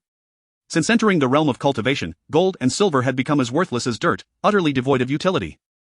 Qin Shu merely asked out of curiosity, but to her surprise, Shuing informed her that it could indeed be exchanged. Many disciples of our sect venture into the mortal realm, which aids in tempering their minds. Before they leave, they often exchange some gold and silver items. However, these items are not worth much in terms of points, so you won't be able to purchase a significant amount of ordinary paper. Qin Shu rummaged through her Qianquan bag and produced 2 gold pieces, handing them to Shuing. "Sister, how much can these be exchanged for?" Shuing retrieved 2 stacks of paper and a wolf hair brush for her. Having tasted the sweetness of this exchange, Qin Shu then pulled out the jade pendant she had brought from the mortal realm. "Sister, can this item be exchanged for some points?" It was something the original owner had brought, and she was uncertain if it bore any significance. In any case, the memories left to Qin Shu provided no clues. Shuing took it, performed a spell to examine it, and suddenly looked up at Qin Shu, asking, "Junior sister, although this jade pendant contains scant spiritual energy, it can still be considered a spiritual item. Are you certain you wish to part with it?" Chapter 19. She has mastered this cultivation technique. Qin Shu gazed at the plain yet unpretentious jade pendant in her hand, feeling a twinge of surprise. This was something the original owner had brought from home, and it surprisingly exuded spiritual energy. Suddenly, Qin Shu could sense the deep affection of Madame Qin, whether it was sending her daughter to the realm of cultivation or bestowing her with gold, silver, and this jade pendant. She had done all that was within her capabilities. Yet, she herself was unaware that Qin Mian would embark on a path of martial arts, and meticulous calculations ultimately fell prey to the whims of fate. After pondering for a moment, Qin Shu finally said, "Then let's not exchange it. I shall keep it for now." In her previous life, she was an orphan, raised in a welfare institution. The fervent maternal love was something she had never experienced, and in this regard, she found herself somewhat envious of the original owner. Shuing smiled gently as she returned the jade pendant to Qin Shu, saying, "As a newcomer disciple, you possess relatively few spiritual items. It would be wise to hold on to these for now. Once you accumulate more experience in cultivation and acquire superior artifacts, you can consider replacements." Qin Shu expressed her gratitude and carefully stowed the pendant back into her storage pouch. Meanwhile, Xin observed her with a hint of envy, but then recalled that her father had secretly slipped her some spirit stones. Although not many, it was a heartfelt gesture nonetheless. Qin Shu and Xin agreed that she would transcribe the contents within 3 days, and with that, they parted ways. Upon returning to her dwelling, Qin Shu finally retrieved the jade pendant brought by the original owner. The patterns etched upon it were exceedingly simple, resembling a casual sketch of a cloud. She attempted to channel a bit of spiritual energy into the pendant, yet it seemed to have no effect. The pendant remained unremarkable. After a moment of contemplation, Qin Shu drew her iron sword, no, it should now be referred to as the white jade sword, and made a light incision on her hand. As a droplet of blood welled up and fell onto the pendant, she watched in delight as it was absorbed completely. It is well known that treasures capable of blood recognition are often of exceptional quality. Either they are crafted by powerful beings or possess a legacy. Closing her eyes, Qin Shu gradually felt as though a connection was being forged between her and the jade pendant. With a mere thought, she found herself within the pendant. It appeared to contain a modest storage space, roughly the size of a small bathroom, measuring about 4 to 5 square meters. The interior was not empty. In one corner lay 2 boxes. The material of the boxes was indiscernible, and as she crouched down to open one, she discovered its contents. One box was filled to the brim with jade slips. Picking one at random, she noticed it was inscribed with the title Detailed Explanation of Alchemy. Qin Shu raised her eyebrows, intrigued, and picked up another titled Fusion Techniques of Various Plant Types. She continued to sift through the slips, encountering titles such as 1 Heart, 3 Uses, Summary of 100 Explosions, and On the Possibility of a Waste's Reversal. It dawned on her, albeit slowly, that she had stumbled upon a treasure trove. She discarded the haphazard collection of jade slips and cradled the one titled On the Possibility of a Waste's Reversal as if it were a priceless gem. Though she was reluctant to admit it, she too desired a reversal of her fortunes. Pressing the jade slip against her forehead, she read intently, taking nearly half an hour to digest its theories. Fundamentally, it stated that humanity is the favored race of the heavenly Tao, inherently bestowed with spiritual roots that enable them to cultivate spiritual energy and comprehend the Tao. In contrast, beastly creatures rarely achieve understanding before transforming, and ascending is significantly more challenging for them than for humans. The flaw of humanity lies in their frail physiques, primarily relying on external defenses. If one could refine the human body akin to a treasured artifact, first tempering the surface and then the flesh and bones, they would attain a physique comparable to that of a beast. At that point, even if spiritual energy were depleted, one could carve a bloody path with sheer strength. Qin Shu nodded inwardly. Given her inferior spiritual root attributes, pursuing body cultivation was indeed a commendable path. However, the jade slip stipulated a stringent requirement: one must possess a fire spiritual root to refine the body in this manner. Excitement bubbled within her. A fire spiritual root, she happened to possess one. As she continued reading, the jade slip elaborated on methods to enhance one's qualifications. It advised selecting a location rich in fire attributes as a furnace of heaven and earth, utilizing the fire spiritual root as a catalyst, and employing this technique to refine the entire body. Upon reading this, Qin Shu was taken aback. Was this not akin to self-immolation? Recalling how even a splash of oil could cause her considerable pain, she could not help but shiver, yet she steeled herself to read on. Ordinary mortals might struggle to endure such intense fire spiritual energy, thus, a foundational knowledge of body refinement was essential, supplemented by a remnant of sunlit ice. One must choose a suitable location for the ritual, progressing gradually to achieve the pinnacle of success. This method was exceedingly perilous. The agony of the ritual surpassed that of 1,000 arrows piercing the heart, and improper execution could lead to self-destruction. This book was left behind by the author before their passing to awaken future generations. There are no insurmountable challenges, only those willing to relinquish. Qin Shu, she even found herself pondering just how painful it could be. Though she had never experienced the pain of 1,000 arrows, she vividly recalled the agony of having her heart pierced. Given the author's warnings, should she even attempt this technique, a place rich in fire spiritual energy, perhaps she could first seek out a hot spring for a trial. If it proved too daunting, she could always cut her losses. However, what was this remnant of sunlit ice? Where would she even acquire such a thing? With her mind brimming with questions and uncertainties, she could only discreetly withdraw from the jade pendant, grasp the communication jade slip, and anonymously post a message in the square, in search of the remnant of sunlit ice. Those with knowledge, please contact me. After completing this task, she stored away the communication jade slip and the spatial pendant, consumed a fasting pill, and retrieved the paper and ink she had purchased, intending to transcribe everything within 3 days. However, Qin Shu had underestimated the complexity of the task. Had she proceeded at her previous pace, transcribing a book would have taken merely 3 days. Yet, the realm of cultivation employed brush pens, and she possessed no foundational skills in their use whatsoever. As she dipped her brush to write a line, silence enveloped her. Forget it, the original owner was only 10 years old, and if her handwriting was less than graceful, so be it. Once she completed the transcription, her skills would surely improve. She spent 3 whole days transcribing, without rest, only pausing to meditate and alleviate her aching hands. By the time she finished copying the entire record of medicinal materials in the cultivation realm, she had gained a rudimentary understanding of the medicinal material system within the realm. Indeed, the ancient saying holds some truth: a poor memory is no substitute for a rough pen. On the morning of the 4th day, she cradled her completed transcription and made her way to He Xian's residence. He Xian had already completed her morning practice and awaited Qin Shu's arrival in her room. Hearing the communication jade slip announce, "Open the door," she leapt from her bed in excitement and rushed to open her door. Qin Shu entered, holding a thick stack of paper, and He Xian stared in astonishment at her actions. "This is far too much. Did you not rest at all over these 3 days?" Qin Shu let out a scoff, placing the stack of papers on the table before turning to glare at her. "He Xian, please face reality. We have less than 3 months left. Where is the time for rest? Do you still wish to enter the inner sect?" The words He Xian had on the tip of her tongue were successfully silenced. "Alright, I will read it now." Chapter 20. "Senior brother, you have cast the divination again." As He Xian conversed with Qin Shu, she casually picked up a sheet of paper from the table. A fleeting glance made her unable to suppress a twitch at the corner of her eye. "Did you copy all of this?" Qin Shu, aware of her unspoken thoughts, preemptively replied, "Even if the handwriting is a bit unsightly, it doesn't hinder learning. If you find my writing displeasing, you may copy it anew." After uttering these words, she waved her hand, preparing to leave. "I'm pressed for time, so I shall take my leave." Before He Xian could respond, she had already exited the door. He Xian opened her mouth, her brow furrowing. She hadn't even had the chance to share her good news of reaching the first level of Qi cultivation before she dashed off. This girl was truly something, but everyone has the same 12 hours in a day, yet she seems busier than anyone else. Indeed, Qin Shu was quite occupied. Even while walking, she did not forget to check the message she had sent 3 days prior via the communication jade slip. To her delight, she received 3 private messages in return. She opened one, and a lively voice burst forth, "For news, come to the 7 Kill Pavilion, authentic news at low prices, you won't be taken advantage of." Truly, no matter the world, one cannot escape the clutches of advertising. Upon opening the second message, another exuberant voice chimed, "By Xiaoshang knows both the heavens and the earth. Are you still troubled by your inability to find desired information? Look for Bai Xiaoshang." Qin Shu, just as she opened the third message without any expectations, a deep male voice resonated, "What's the price?" Qin Shu's finger, poised to scroll away, halted midair. She cleared her throat and replied, "Perhaps you might receive the friendship of an alchemist?" With merely 6 low-grade spirit stones, 2 bottles of the most basic recovery pills, and 1 leftover golden rainbow pomegranate from before, what price could she possibly demand? She feared she would be blacklisted the moment she opened her mouth. Instead, she might as well paint a grand picture, perhaps even deceive an unsuspecting soul. As she sent that message, she honestly held little hope, yet to her surprise, a swift reply came back. "I am Sui Han from the Tianji Pavilion. May I inquire your name?" Qin Shu. After waiting a moment longer, the communication jade slip lit up again. Qin Shu glanced at it and heard Sui Han's message. "The remnant sun ice is an extremely cold substance. It is rumored that there is a piece at the bottom of the endless sea, far to the north of Dongzhou." Qin Shu did not expect him to actually divulge this information.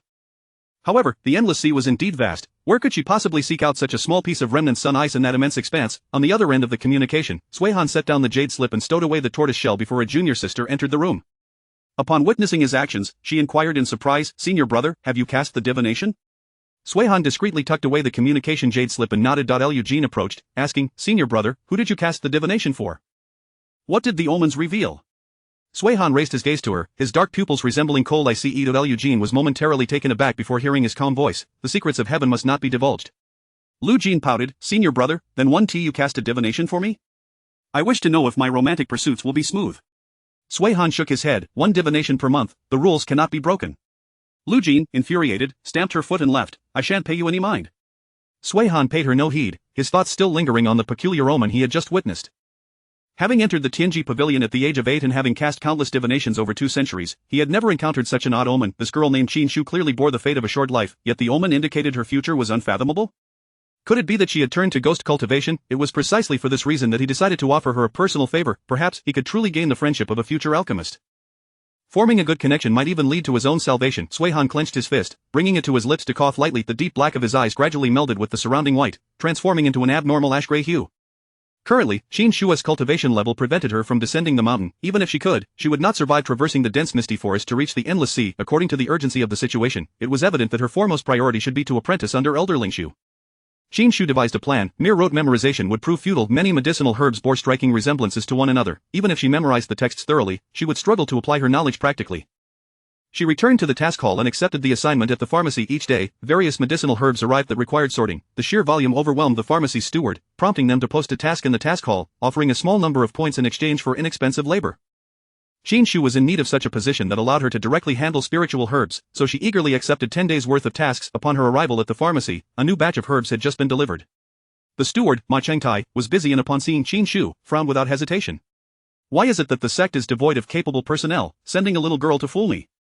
Qin Shu quickly replied, "Uncle Master, I volunteered for the task.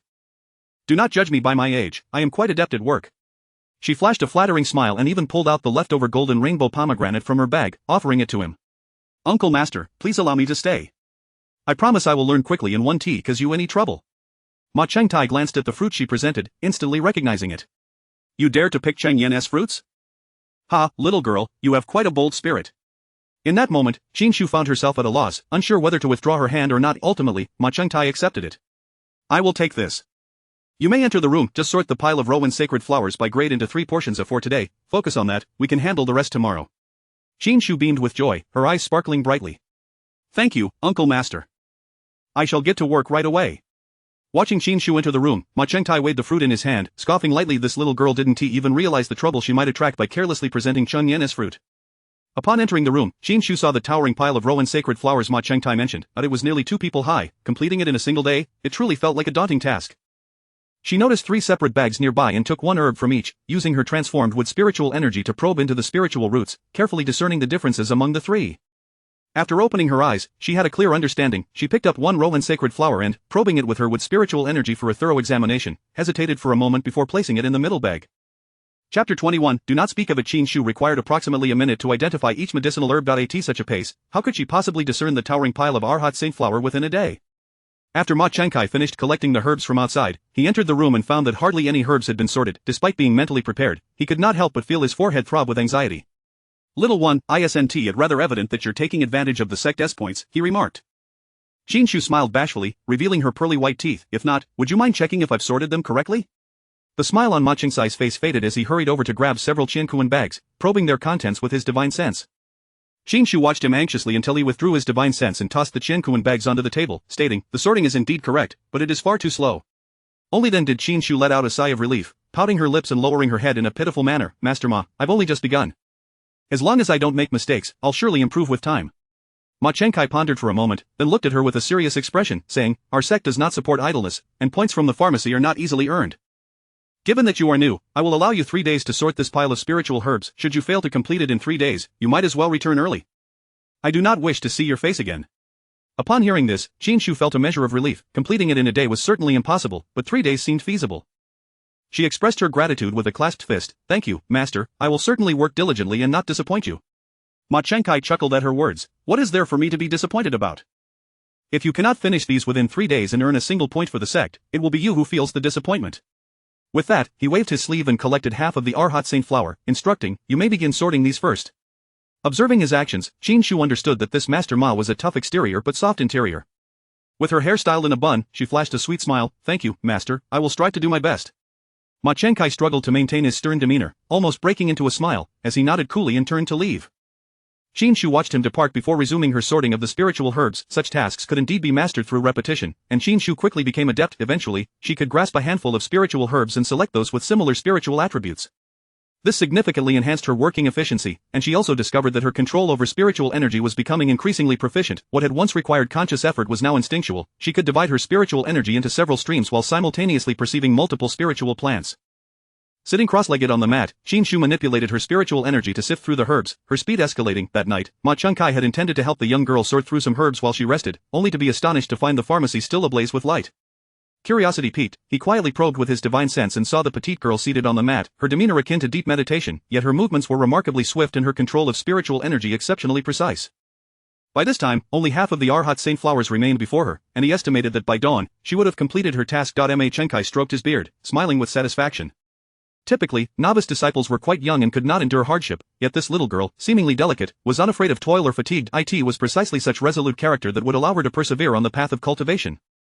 Qin Shu spent the entire night selecting herbs. When her spiritual energy ran low, she consumed 2 spirit recovery pills. By the time she placed the last Arhat Saint flower into its corresponding Qiankuan bag, the sky outside was already brightening. She rose, stretching her limbs and rubbing her sore back, only to look up and find Ma Chengkai entering through the door. Qin Shu quickly clasped her hands in salute, earnestly declaring, Master, I have completed the task. Ma Chengkai remained silent, his hands clasped behind his back as he approached to inspect the 3 Qiankuan bags. Though her movements were swift, they were not haphazard. He felt a deep sense of satisfaction, yet maintained a stern expression as he continued, this is merely the beginning. Today, you are responsible for gathering herbs. Disciples at the second layer of Qi Refinement can each receive materials for 10 spirit recovery pills monthly. You are to distribute them accordingly. Qin Shu's eyes brightened at this revelation, as if she had stumbled upon a wonderful opportunity to benefit. Master, is it sufficient to be at the second layer of Qi Refinement? Will the pills produced from these 10 materials belong to me? Ma Chengkai, seeing through her intentions, let out a light scoff. You little girl, though young, your aspirations are quite grand.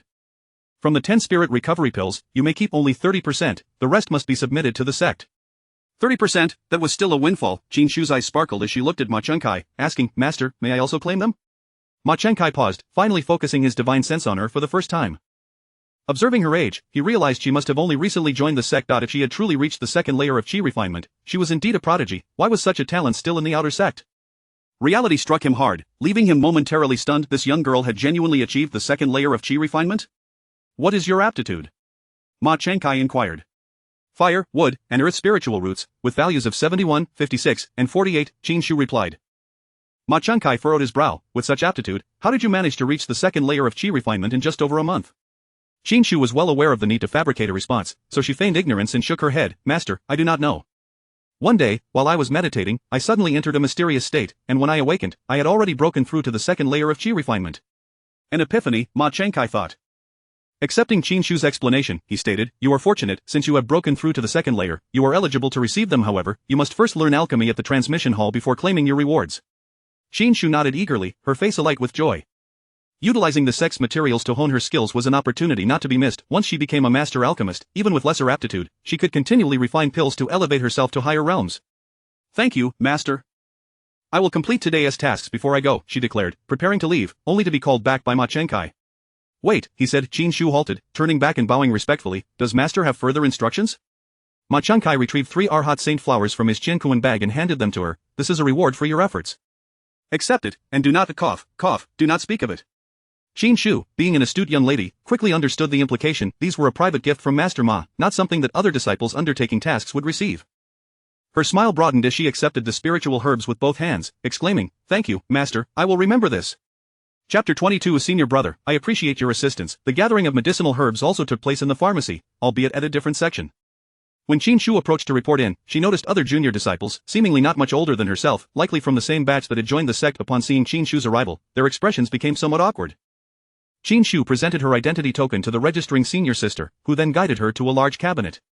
You are fortunate, Master Ma has assigned you to gather the materials for the spirit replenishing elixir, which requires the least amount of ingredients. Just one stipulation: you must prepare 100 portions today, as disciples will begin to collect them tomorrow. There can be no delays. Qin Shu had quietly noted the name of the tall, slender senior sister, Lingxi, upon hearing others address her. Thank you, senior sister Lingxi, for your guidance, Qin Shu said, clasping her hands in respect. Lingxi raised an eyebrow at her words, a smile playing at the corners of her lips as she replied, you are quite clever. Now, hurry along. Compared to sorting spirit plants, gathering herbs was decidedly simpler, as it merely required adhering to the prescribed ratios of the spirit stocks. By the time Qin Shu had completed the 100 portions, it was just past noon. Lingxi appreciated her efficiency and promptly credited her with points for the past 2 days. Qin Shu performed a spell on her token and was delighted to see that she had already accumulated 20 points. Joyfully, she collected her 10 portions of the spirit replenishing elixir's ingredients before heading to the transmission hall. However, as soon as she crossed the threshold of the hall, she was overwhelmed with a desire to turn back. The smile on her face faded, replaced by a complex expression in her eyes. Changyan noticed her as well. He recognized this junior sister not only because she had taken his golden rainbow pomegranate but also due to Wen Qi's unusual protection of her. As his consciousness swept over Qin Shu, she felt a cold sweat break out on her back, as if she had been completely seen through in that moment. She could not help but recall the sword that had once been thrust towards her. Though it was not he who had wielded it, it had still left her heart racing. Her complexion paled, and her limbs grew stiff, for the air was eerily still, and suddenly, the small black snake coiled around her wrist stirred to life, slowly moving to imprint an ancient symbol on her forehead. None noticed this, not even Qin Shu herself felt the slightest discomfort, yet, this symbol ensured that others would remain oblivious to her unique constitution and cultivation level, effectively granting her an additional layer of protection. After a long pause, Changyan finally spoke, what do you wish to learn? As the chill receded from her back, Qin Shu suppressed her unease, reassuring herself that nothing had transpired yet and that she would simply need to be cautious around Changyan in the future. With her head bowed, she replied softly, I wish to learn alchemy. Changyan had already discerned her level of cultivation. Her talent was mediocre, yet her progress was swift, explaining why Wen Qi regarded her highly. He casually tossed her a jade slip, saying, examine it first, ask questions if you do not understand. Qin Shu quickly accepted it, pressing the jade slip to her forehead, closing her eyes to immerse herself in its contents. After some time, she finally digested the material. Upon opening her eyes, Changyan inquired, how is it, do you have any questions? Qin Shu pondered for a moment. She figured that asking might empower her, diminishing her fears of him. With that thought in mind, she lifted her gaze to meet Changyan's eyes, causing him to momentarily be taken aback. Her eyes were strikingly dark and bright, holding a restraint he found puzzling, certainly not resembling those of an ordinary 10-year-old girl. What's the matter? Are you afraid of me? Changyan asked instinctively. Qin Shu inclined her head in affirmation, but halfway through, she abruptly halted, straightened her posture, and declared, I am not afraid. Unbeknownst to her, this stance appeared to Changyan as a feeble display of bravado. He chuckled lightly. He rarely smiled, and when he did, it was an imperceptible lift of the corners of his lips. However, when he became aware of his own emotions, he was momentarily taken aback before suppressing his smile, stating, if you are not afraid, then speak freely if you have questions. Qin Shu nodded. The jade slip mentions that the temperature of the alchemical furnace must be maintained at an appropriate level. What precisely is that temperature? It should be one that can melt the spirit stocks into liquid without causing vaporization, Changyan replied. Qin Shu continued, I still do not quite understand the incantation for merging several spirit stocks into a single form.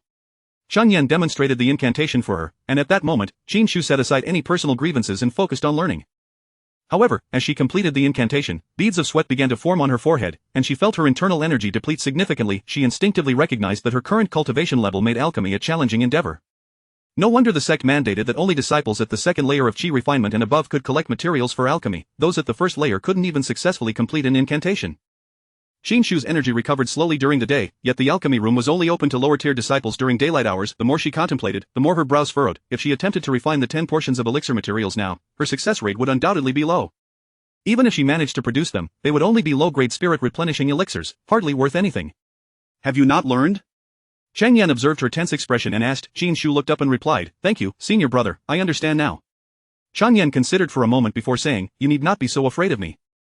You were the one who took my spirit fruit, and I have not punished you. Why do you seem more aggrieved than I? Qin Shu pressed her lips into a thin line.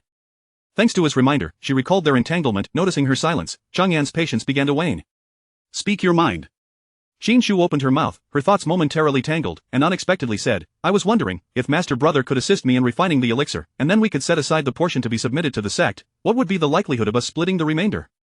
Changyan, the reprimand that had been on the tip of his tongue, suddenly faltered. This junior sister had just looked at him with fear in her eyes, yet somehow managed to become audacious in a matter of moments. After voicing her thoughts, Qin Shu wished for nothing more than to rewind time and rouse herself from her own indiscretion. She forced a strained smile and recklessly declared, 40-60 is acceptable. 30-70? Changyan's expression darkened as he waved his sleeve, causing Qin Shu to be pressed against the wall. Internally, she cursed this man who resorted to violence against a child a myriad of times. However, in the next moment, she heard Changyan say, leave your herbs here and return tomorrow to collect them. Qin Shu pursed her dry lips, gazing at the stern-faced, seemingly celestial man seated before her, and suddenly felt she had judged too hastily. Sliding down from the wall and regaining her footing, she cleared her throat, retrieved the 10 portions of spirit-replenishing elixir's ingredients from her storage bag, and stepped forward to place them carefully before Changyan. With utmost respect, she clasped her hands together and said, "Senior brother, I appreciate your assistance." Chapter 23. You have told a lie. Until Qin Shu departed from the transmission hall, her mind remained in a state of bewilderment. How could she have dared to request assistance from the senior brother in alchemy? Even more perplexing was the fact that he had acquiesced to her request. Had she lost her mind, or had he succumbed to madness alongside her? Changyan gazed at the 10 sets of materials for the spirit-replenishing pills laid before him, lost in contemplation. The combined worth of these herbs scarcely amounted to a handful of spirit stones, and yet he had agreed to a 3-7 split with her. Well, she was someone favored by Wen Qi. He might as well consider it a trivial task. Of the following day, Changyan was not required to visit the transmission hall, but he sat in his thatched cottage, pondering for half the day, ultimately resolving to commence the alchemical process. Oh? The senior brother has also taken to undertaking sect tasks? Wen Qi's voice drifted in and out. Changyan chose to ignore him, prompting Wen Qi to sulk, gradually materializing in the courtyard. He wrinkled his nose and clicked his tongue. Indeed, it is a spirit-replenishing pill. Senior brother is quite grounded, a 6th-grade alchemist still delving into the most rudimentary of pills. Changyan's hands remained deftly at work. He raised his hand to cast a spell and sealed the furnace lid, casually responding, "What brings you here?" No sooner had he spoken than a scroll hurtled toward him, which he caught with a swift motion. Wen Qi remarked, "In the latter half of the year, the disciples' trials will be led by you. This scroll contains the names of eligible disciples. Inscribe those who meet the criteria, and they shall gain entry." Changyan tossed it back without hesitation. "I shan't go." Wen Qi's figure vanished once more, his voice echoing in the air. "The master has decreed. Should you refuse, you shall speak to him directly." A flash of golden light flickered between Changyan's brows, and in an instant, the scroll halted before him. Furrowing his brow in contemplation for a moment, he finally acquiesced and stored the scroll away. Simultaneously, a delightful aroma wafted from the alchemical furnace before him. That he cast a spell and opened the lid. After tossing in a jade vial, he produced 10 pills to fill it. He continued this process for 10 furnaces, ultimately crafting 100 pills, each of the highest quality. By the time he completed the alchemical work, the sun had already reached its zenith. Squinting at the sky, Changyan reflected on his 6 decades of overdue alchemical tasks, now assisting a fledgling disciple in creating spirit-replenishing pills. He truly was a paragon of virtue. Contemplating the petite figure of the Taoist nun, he resolved to attribute this endeavor to Wen Qi. Rising, he vanished from the courtyard in a flash, only to reappear before the abode of Lingshu Zhenren. "Master, your disciple Changyan seeks an audience." No sooner had he spoken than the barriers of the abode parted. Upon entering, Changyan heard Lingshu Zhenren inquire, "I have heard from Wen Qi that you are concocting spirit-replenishing pills?" Changyan replied with a nonchalant prompting Lingshu to cast a sidelong glance at him, asking, "Are you undertaking a task?" "Indeed." Lingshu snorted lightly. "Changyan, you have lied." Changyan did not refute him, stating, "An agreement made with others is not a lie." He was performing a task, albeit not one that pertained to his own duties. Intrigued, Lingshu inquired, "Oh, who possesses such influence?" Changyan chose not to indulge his curiosity further, instead producing the scroll with a flourish. "Master, I implore you to assign another to lead the trial." Lingshu dismissed him with a wave of his sleeve. "Not a chance. A pill cultivator who neglects alchemy all day, clutching a sword, can it be that even I cannot command you any longer?" In the blink of an eye, the stone door of the abode slammed shut. Recognizing his master's unwavering resolve, Changyan understood he must partake in the upcoming trials. The new disciples' trials were akin to child's play, spanning 10 days, during which he would be rendered idle, waiting at the entrance for their return. Wen Qi appeared from nowhere, observing Changyan's crestfallen demeanor with delight. "Senior brother, I must say, you now exude an air of aged wisdom, though you are scarcely over 100 years old, looking as if you were 800. Spend some time with these young disciples, it might rekindle some youthful vigor in you. I recall when you first joined, you were quite the sprightly one, far from this insufferable persona you now wear." Changyan shot him a piercing glance, better than some who wept at the thought of leaving home for the first time.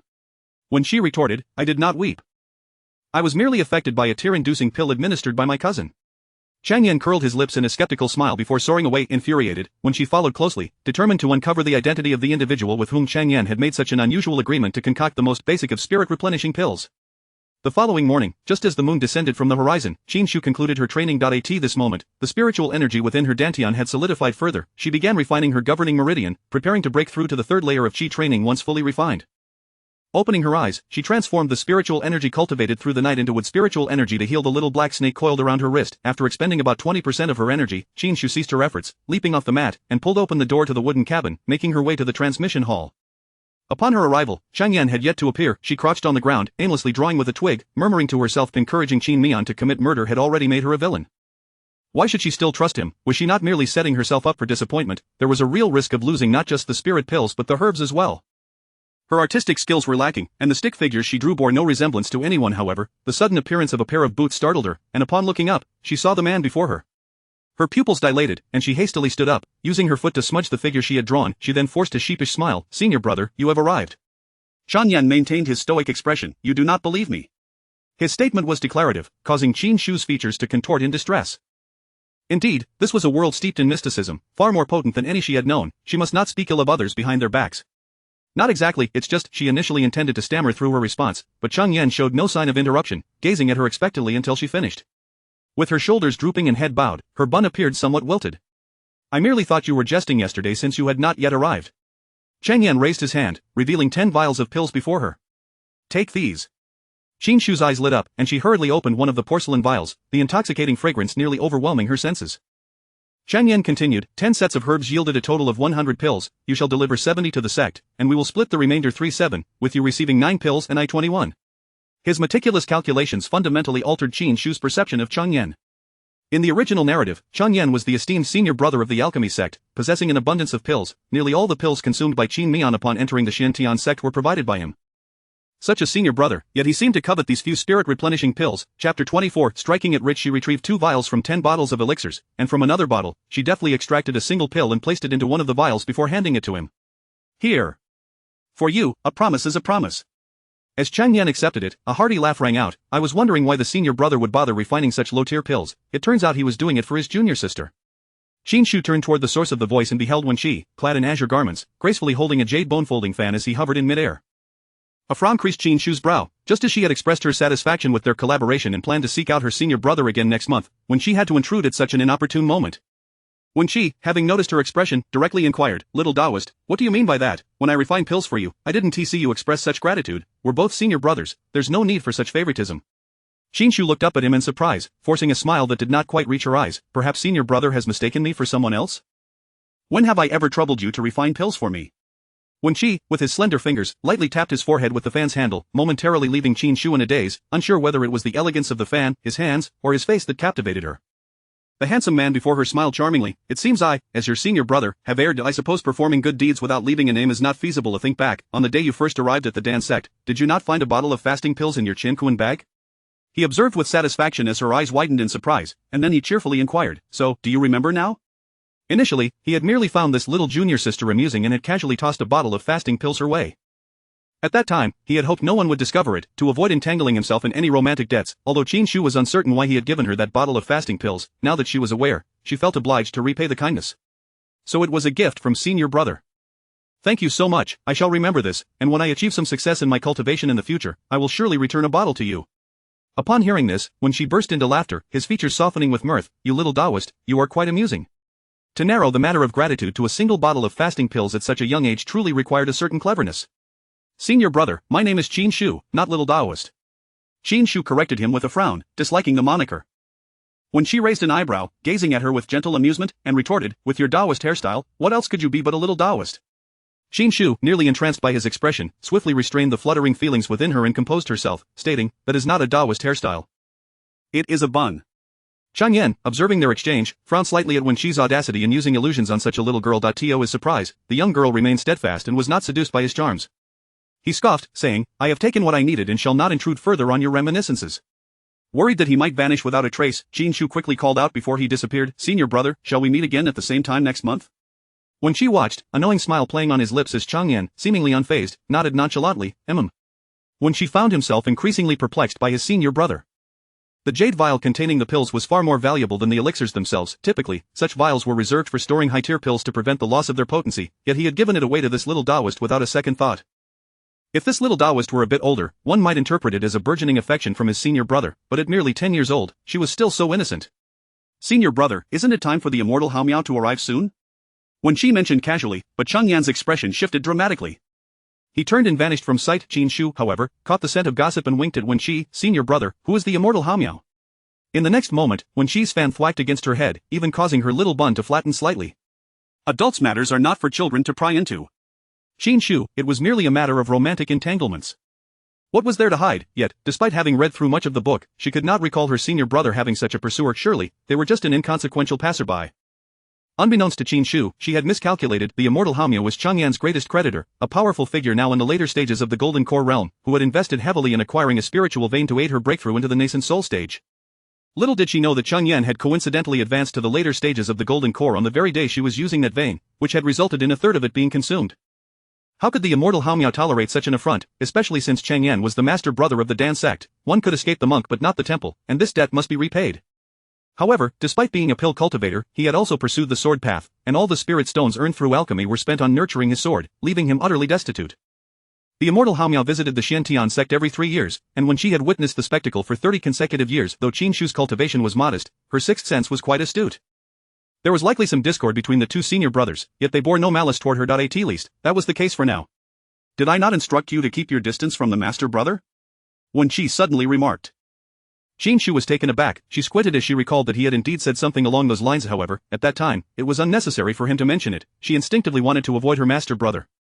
Now, for some reason, that fear had dissipated. Perhaps it was due to her master brother refining pills for her. Alas, she was indeed someone easily swayed by trifling benefits. "Senior brother, may I ask you something?" Qin Shu gazed at Wen Qi with an innocent expression. Wen Qi shook his fan. "No." Qin Shu's smile instantly faded, and she turned on her heel toward her little wooden house. "Then I shall not listen. Farewell." Wen Qi, ignoring the advice of good-hearted individuals, would surely lead to misfortune in the future. Qin Shu truly departed, not glancing back. Suddenly, an idea struck her. The pills her master brother had refined were evidently of a quality far superior to those provided by the sect. If she were to exchange them for low-tier pills and submit them according to the new disciple's basic success rate for pill refinement, this could lead to an unexpected windfall.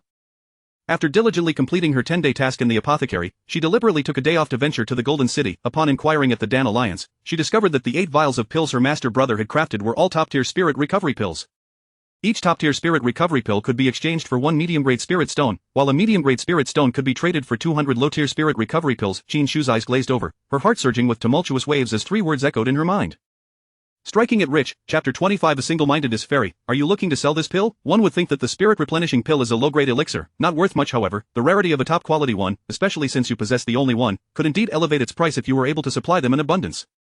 The shopkeeper's tone was laced with a hint of testing.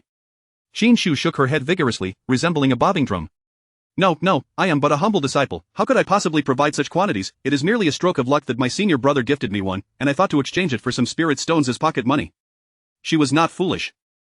She understood the adage that a commoner bears no guilt, yet possessing a treasure can invite trouble. If she were to reveal all 79 of those exquisite spirit replenishing pills, she would likely become a target.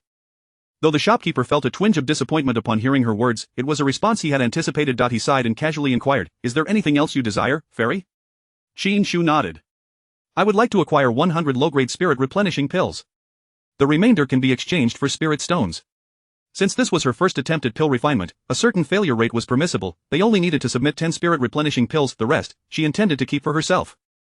Her constitution absorbed spiritual energy at a sluggish pace during the day, making elixirs essential for her. At her current cultivation level, a single low-grade spirit replenishing pill sufficed, rendering the top-quality one somewhat extravagant. 100 low-grade pills would only cost her 10 low-grade spirit stones, and for one of her exquisite pills, the shopkeeper would need to provide her with 90 low-grade spirit stones in return. As Qin Shu exited the pill alliance, she felt as though she were in a surreal dream. Is this what it feels like to strike it rich overnight? She felt a sense of elation, as if declaring herself the most important being amidst the cosmos. Yet, this very exhilaration made her hesitant to collaborate further with her senior brother. While such a gesture might be trivial for Chang Yan, receiving benefits without merit left her feeling uneasy. The value of the pills he provided far surpassed that of the herbs themselves. On her way back, she passed by a boutique selling garments and decided to step inside. It was not that she had developed a newfound passion for beauty, but rather that her growth spurred over the past month or two had rendered her previous attire, which had been mundane, rather ill-fitting. Upon entering the shop, the attendant eagerly promoted a variety of enchanting fairy garments. There were shimmering fabrics and fluffy, ethereal robes, each lovelier than the last. Qin Shu touched her cosmos pouch and pointed to a light garment, inquiring, "How much for this piece?" The attendant, beaming with enthusiasm, replied, "Fairy, this one is merely 899 medium-grade spirit stones. Once worn, it shields one's consciousness, making it an essential item for travel. You truly possess discerning taste." Qin Shu clutched her cosmos pouch, feeling as though she were a kite that had just soared freely into the sky, only to be yanked back into reality by the strings of practicality. She wore a stoic expression, coldly diverting her gaze from the beautiful garments, and exclaimed to the shopkeeper, "Bring forth your cheapest offerings." Her tone and demeanor suggested she was about to make a lavish purchase. The shopkeeper's eyelid twitched slightly as he hesitated before pointing to a corner filled with colorful, outdated garments. "Fairy, these are last year's models and are quite affordable. If your budget is tight, you may select from here." Pleased, Qin Shu approached, pulling aside a few pieces of fabric that barely constituted an outfit, her cheeks flushing with embarrassment. She pressed her lips together, her expression serious, and asked, "What about men's clothing?" The shopkeeper gaped as she selected a set of white attire along with a blue headband, paid her spirit stones, and departed with satisfaction. When she next encountered Xin, the latter couldn't help but stare at Qin Shu's attire and the peculiar headband adorning her head. What is this outfit?" Qin Shu tugged at her garment and inquired, "What do you think? Not bad, right?" The garments from the cultivation realm were indeed remarkable. They automatically adjusted to fit perfectly, alleviating the worries of tight waistbands after a hearty meal. The hairpin had been replaced with a headband, her hair tied up in a high ponytail adorned with a bow, sparing her from being called a little nun by Wen Qi. Xin looked exasperated. "Qin Shu, you are a young lady, do not treat yourself like a boy." She furrowed her brows, observing the unyielding Qin Shu, and earnestly advised, "I wanted to mention your hairstyle last time. How can a young lady always dress like this?" Yet Qin Shu found it quite suitable. "This men's attire is far more practical than the women's. I can even practice swordplay in it." "What's wrong, does it not look good?" Xin's brows remained knitted, though she conceded, "It's not ugly, at least." Qin Shu pursed her lips, her expression earnest as she implored, "In our pursuit of cultivation, it is essential to remain single-minded. Such vanity and competition for beauty are detrimental. As long as our cultivation improves, anyone who sees you will respectfully address you as fairy. At that point, who will care whether you are dressed in men's or women's clothing?" Xin found some merit in her words, yet having been raised in the secular world for 12 years, certain notions were deeply ingrained.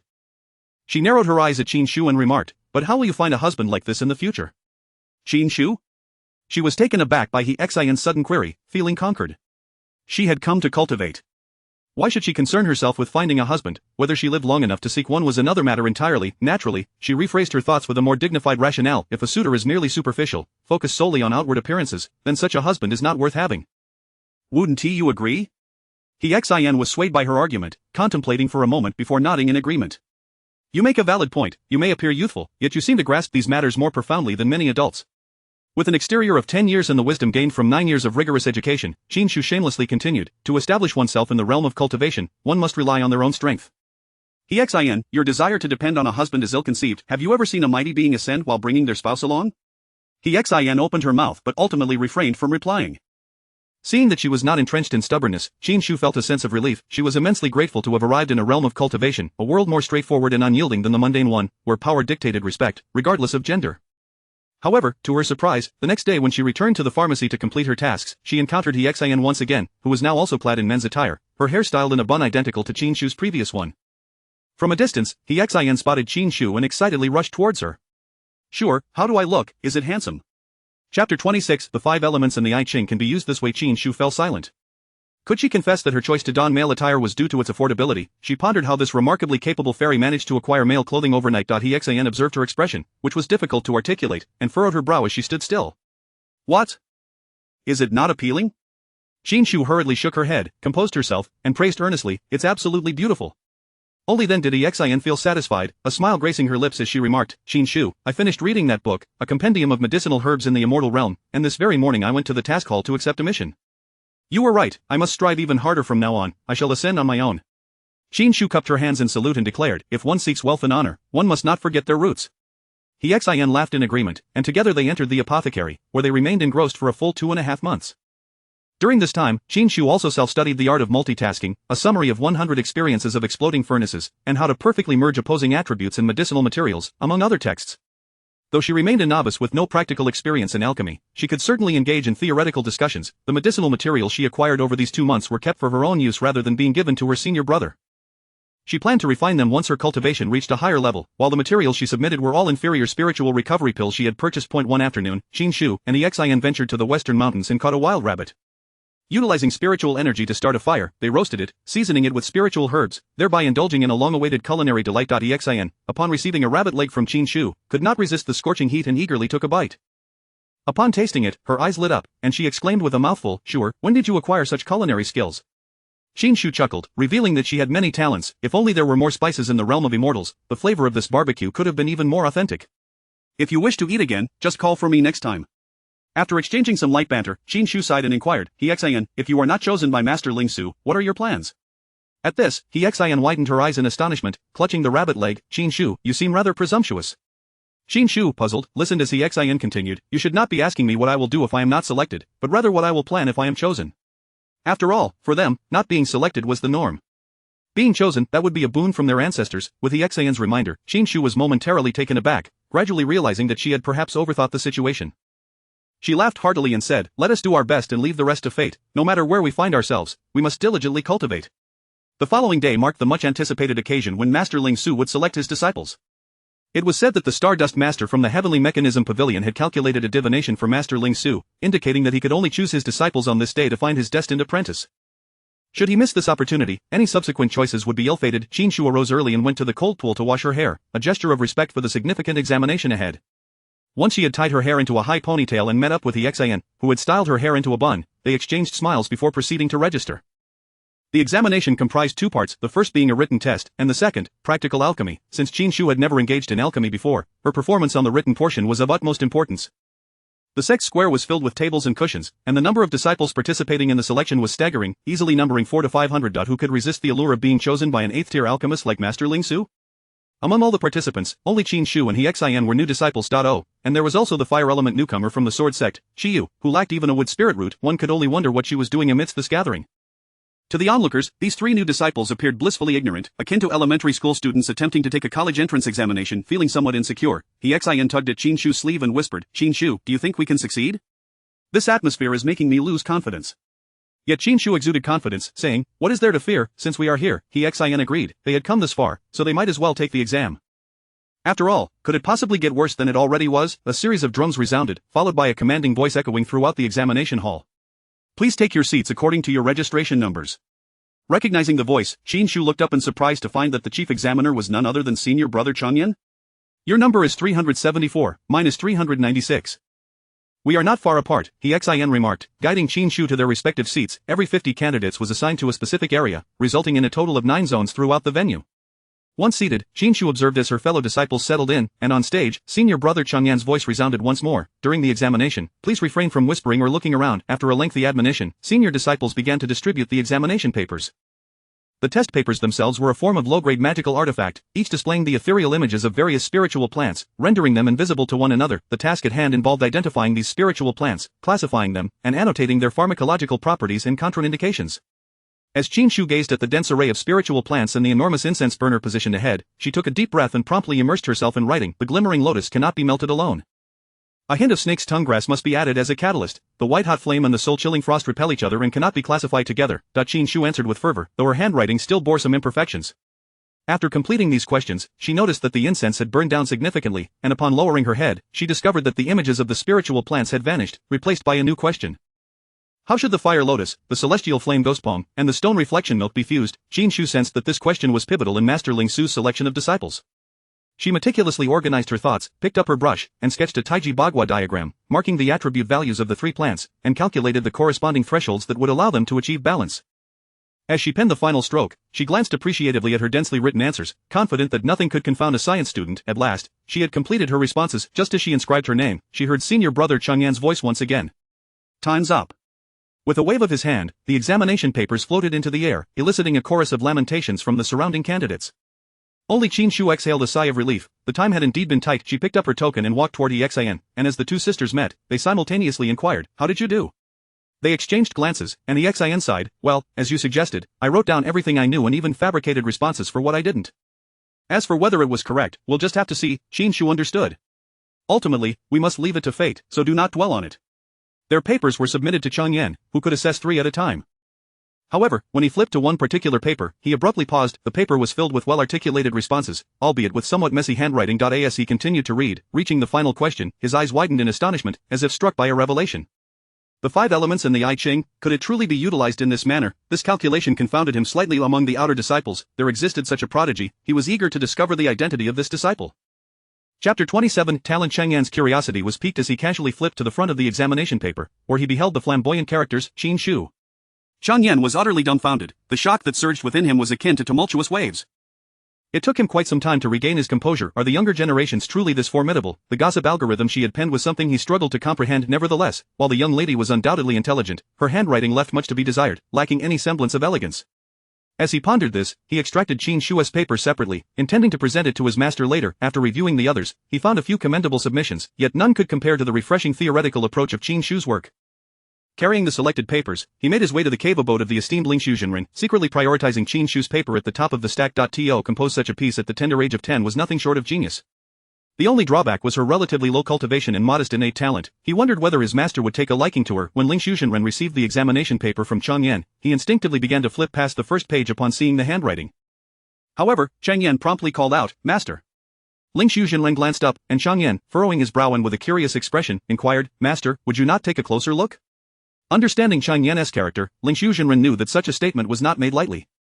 He redirected his gaze, suppressing his impatience, and read through the paper. With each line, his interest grew. Once he finished, he cast aside the remaining papers and asked Chang Yan, "This paper possesses a certain intrigue.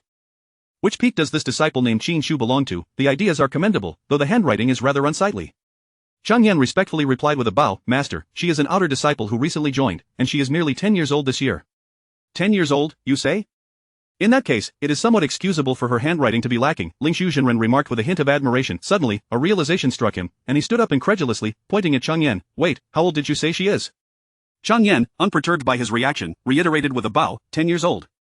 With a casual wave of his hand, the other examination papers vanished into thin air. With such a talent, there is no need to review the other disciples. It was indeed reminiscent of the notion that once one has traversed the vast oceans, all other waters pale in comparison.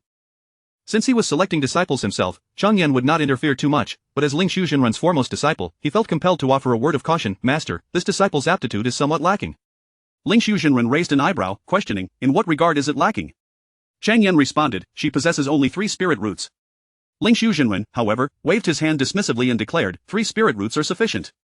With my capabilities, I can elevate her cultivation to the golden core stage. Just tell me, does she have a fire spirit root? At the moment he posed this question, he had already formulated a plan. Even if she lacked a fire spirit root, her innate talent in alchemy was compelling enough for him to procure a fire spirit root for her. Having been Chang Yan's master for over a century, Ling Shuzhenren understood his temperament well. It was nearly a foregone conclusion that Qin Shu would become his closed-door disciple, unless unforeseen circumstances arose. Chapter 28. The fire spirit root is indeed present, but its root value is rather low, standing at a mere 71, Chang Yan respectfully replied. Upon hearing this, Ling Su, the master, relaxed his furrowed brow, saying, "No matter, while cultivating with a root value of 71 may prove challenging, it suffices for alchemy." As the master and disciple conversed, it seemed that the barrier outside the cave had been disturbed. Ling Su raised his hand and formed a gesture. Shortly thereafter a sound transmission talisman flew in.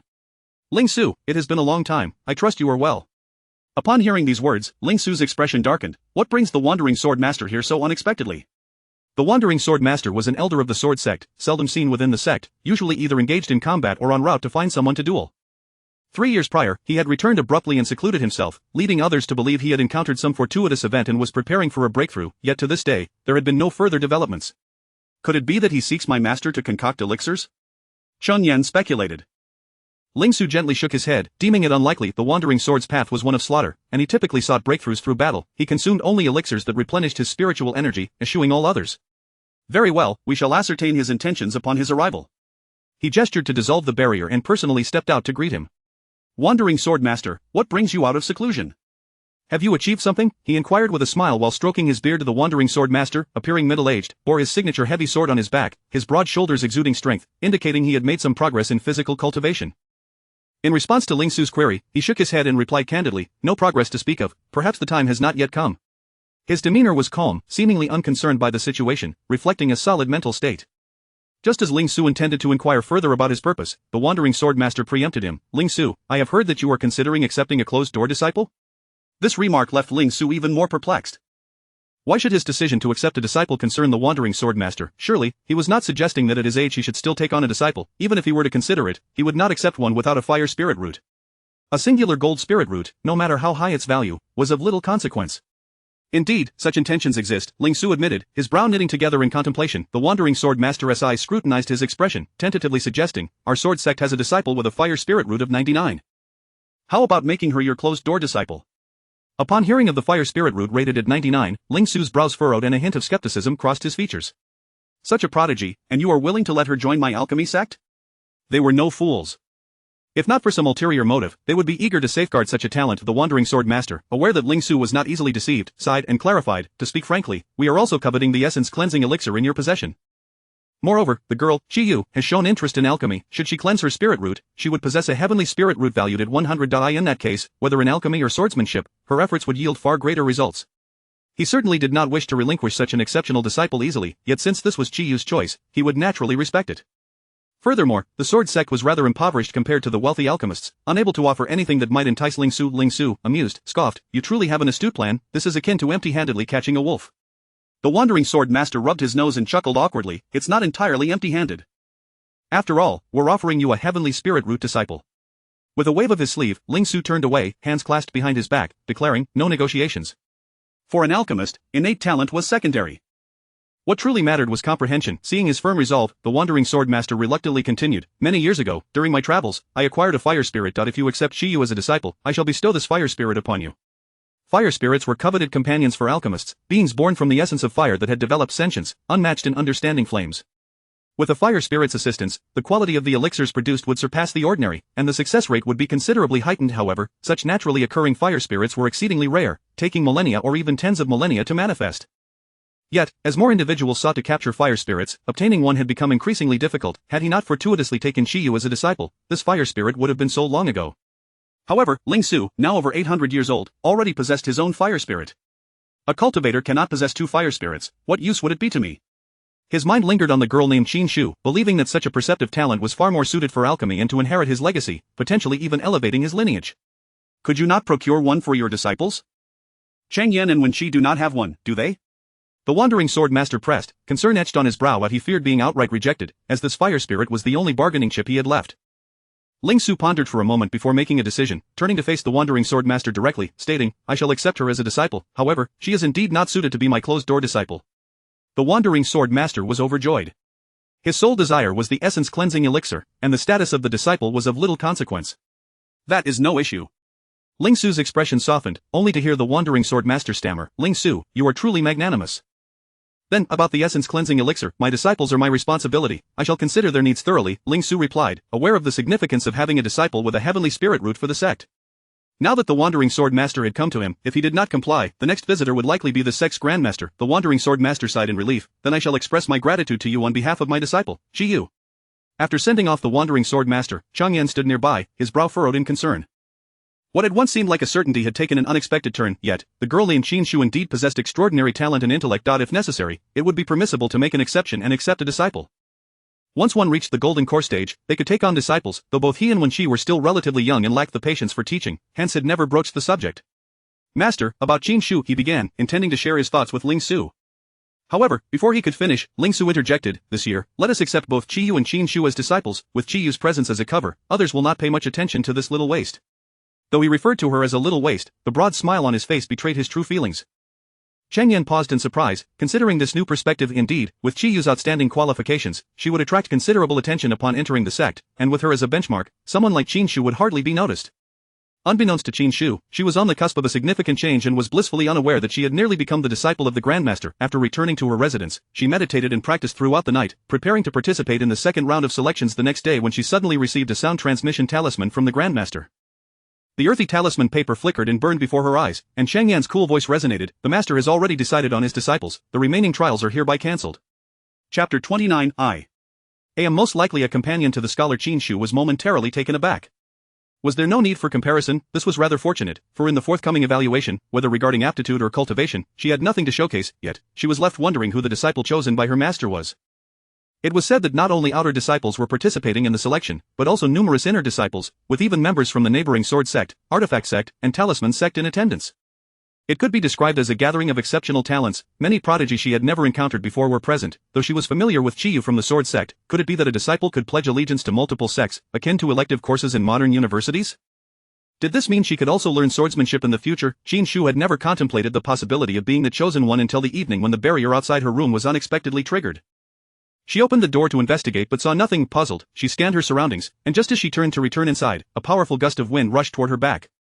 Instinctively, she sidestepped, only to find a jade token hovering before her. An inner disciple's token. Qin Shu froze for a moment, then turned to see Wen Qi perched on the eaves. His hands rested lightly on the wooden roof, one foot on the eave while the other dangled in midair, with the setting sun casting a warm glow behind him. The breeze was just right, lifting his long hair and fluttering his garments, rendering him almost ethereal. However, the smirk on his face was rather irreverent. "Little Taoist nun, I trust you are well." Qin Shu's features contorted in displeasure. He must still be single, for no amount of divine beauty could redeem him with such a tongue. "I am not a little Taoist nun." Wen Qi's gaze swept over her high ponytail, and he nodded slightly. "Oh? Changed your hairstyle? Heh, even with a new look, you still resemble a little Taoist nun."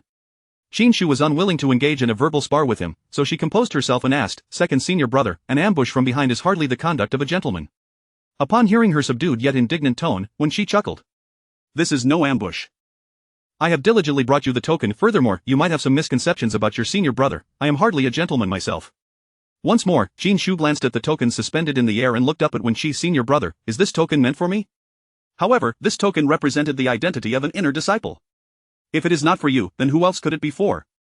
Take a look for yourself, your name is inscribed upon it." When she replied, only then did Qin Shu dare to reach out and grasp it. The jade token gently settled into her palm. It felt warm to the touch, and as the luminous green light faded, the characters for Zhuantiangmen appeared on the token, and flipping it over, she found the reverse side unremarkable, devoid of any markings. She scratched her head in confusion, observing her perplexity, when she laughed and said, "Junior sister, you must drop a drop of blood to acknowledge your ownership." Qin Shu's features twisted once again. Why did the immortal realm always require blood to affirm ownership? In her 10-year-old body, she hardly knew how many drops she could spare. Just as she prepared to draw blood from her finger with her white jade sword, when Qi's voice stopped her. "Wait."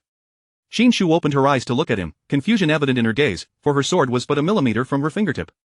When Qi regarded her with a puzzled expression and asked, "You don't know how to draw blood?" Qin Shu retorted, "Am I not attempting to draw blood?" When Qi remained speechless. It seemed the world housed such ignorant individuals, incapable of even the most basic act of bloodletting. He leaped down from the eaves, landing gracefully as if he were a feather. "Is it truly necessary to be so harsh on oneself for such a simple task? I did not realize junior sister was so hard on herself." As he spoke, he gestured and recited a mantra, causing a drop of blood to form at his fingertip. Qin Shu was taken aback by this method and quickly followed suit. Indeed, a drop of crimson appeared at her fingertip. Hastily, she let it fall onto the jade token, and at the moment the blood mingled with the token, intricate ancient patterns emerged, and the characters for Zhuantiangmen seemed to come alive, flowing gently. Flipping the token again, she saw the name Qin Shu inscribed on the back, confirming its beauty, yet, she wondered why it had to be jade. Not dwelling on it for too long, she thought to herself that if one were to navigate life smoothly, a touch of green was only fitting. She affixed the token to her waist and bowed to Wen Qi. "Thank you, second senior brother." Her gratitude was sincere, for this method had spared her from considerable pain. Wen Qi, observing the golden-hued drop of blood at his fingertip, flicked it toward Qin Shu's forehead. "From now on, you may consider yourself my little junior sister. This drop of blood shall serve as a token of our meeting." Qin Shu was startled and quickly reached for her forehead, but found nothing there. Frowning, she muttered, "Who gives a drop of blood as a greeting gift?" Wen Qi scoffed lightly but offered no further explanation. Qin Shu did not press the matter but instead turned to the more pressing issue at hand. "Senior brother, from what you imply, am I indeed the sole disciple accepted by Master Ling Su?" At this moment, she felt as though a pie had fallen from the sky, landing squarely in her lap. When she shook his head gently, causing her heart to sink. It was over, her hopes had been dashed, yet, in the next breath, he added, "You are one of 2 disciples."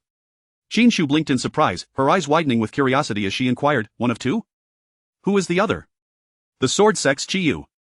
Qin Shu's mouth fell agape further. Qi Yu, a genius with a fire spirit root valued at 99, now she found herself on equal footing with him. It seemed she had indeed managed to achieve something noteworthy. When she instructed, "Gather your belongings, I shall take you to Ling Shao Peak." Qin Shu's possessions were minimal, and returning to her room, she swiftly stowed her items into her Qiankuan bag before re-emerging. "Senior brother, I am ready to depart." Though both the inner and outer sects belonged to Zhuantiangmen, the treatment was entirely different. Upon entering Ling Shao Peak, Qin Shu was granted her own cave dwelling. When she pointed to a nearby peak and sympathetically informed her, "Master resides there." While all disciples had the liberty to choose their residence, Qin Shu was specifically designated by her master. Living here meant her every move would be under her master's watchful eye, leaving little room for freedom. Yet Qin Shu saw the silver lining. Proximity to her master would afford her the opportunity to make her presence felt. Although she was likely to serve as a mere backdrop to Qi Yu, she was determined to carve out her own path. Chapter 30. Beautiful maidens hold grudges. Qin Shu trailed behind Wen Qi, taking a leisurely stroll around her cave dwelling, her heart brimming with satisfaction. This abode, after all, boasted 2 rooms and a hall, along with a dedicated training chamber, far more spacious than her previous wooden cabin. "This place is inscribed with a gathering spirit array, which will assist you in your cultivation," Wen Qi remarked. Upon hearing this, Qin Shu immediately focused her senses on the abundant spiritual energy permeating the air. Nearly moved to tears, the inner door was already in proximity to a spiritual vein, and with the addition of the gathering spirit array, even someone of her trifling 3 spirit root constitution would no longer need to consume spirit pills during the day. Wen Qi, sensing her emotional surge, couldn't help but chuckle. "Alright, take your time to explore. Remember to visit Master at the adjacent peak tomorrow during the Qin hour." Qin Shu obediently nodded, and when she raised an eyebrow, adding, "I trust Master has prepared a welcoming gift for you?" At this remark, excitement coursed through Qin Shu's veins, her spirit soaring.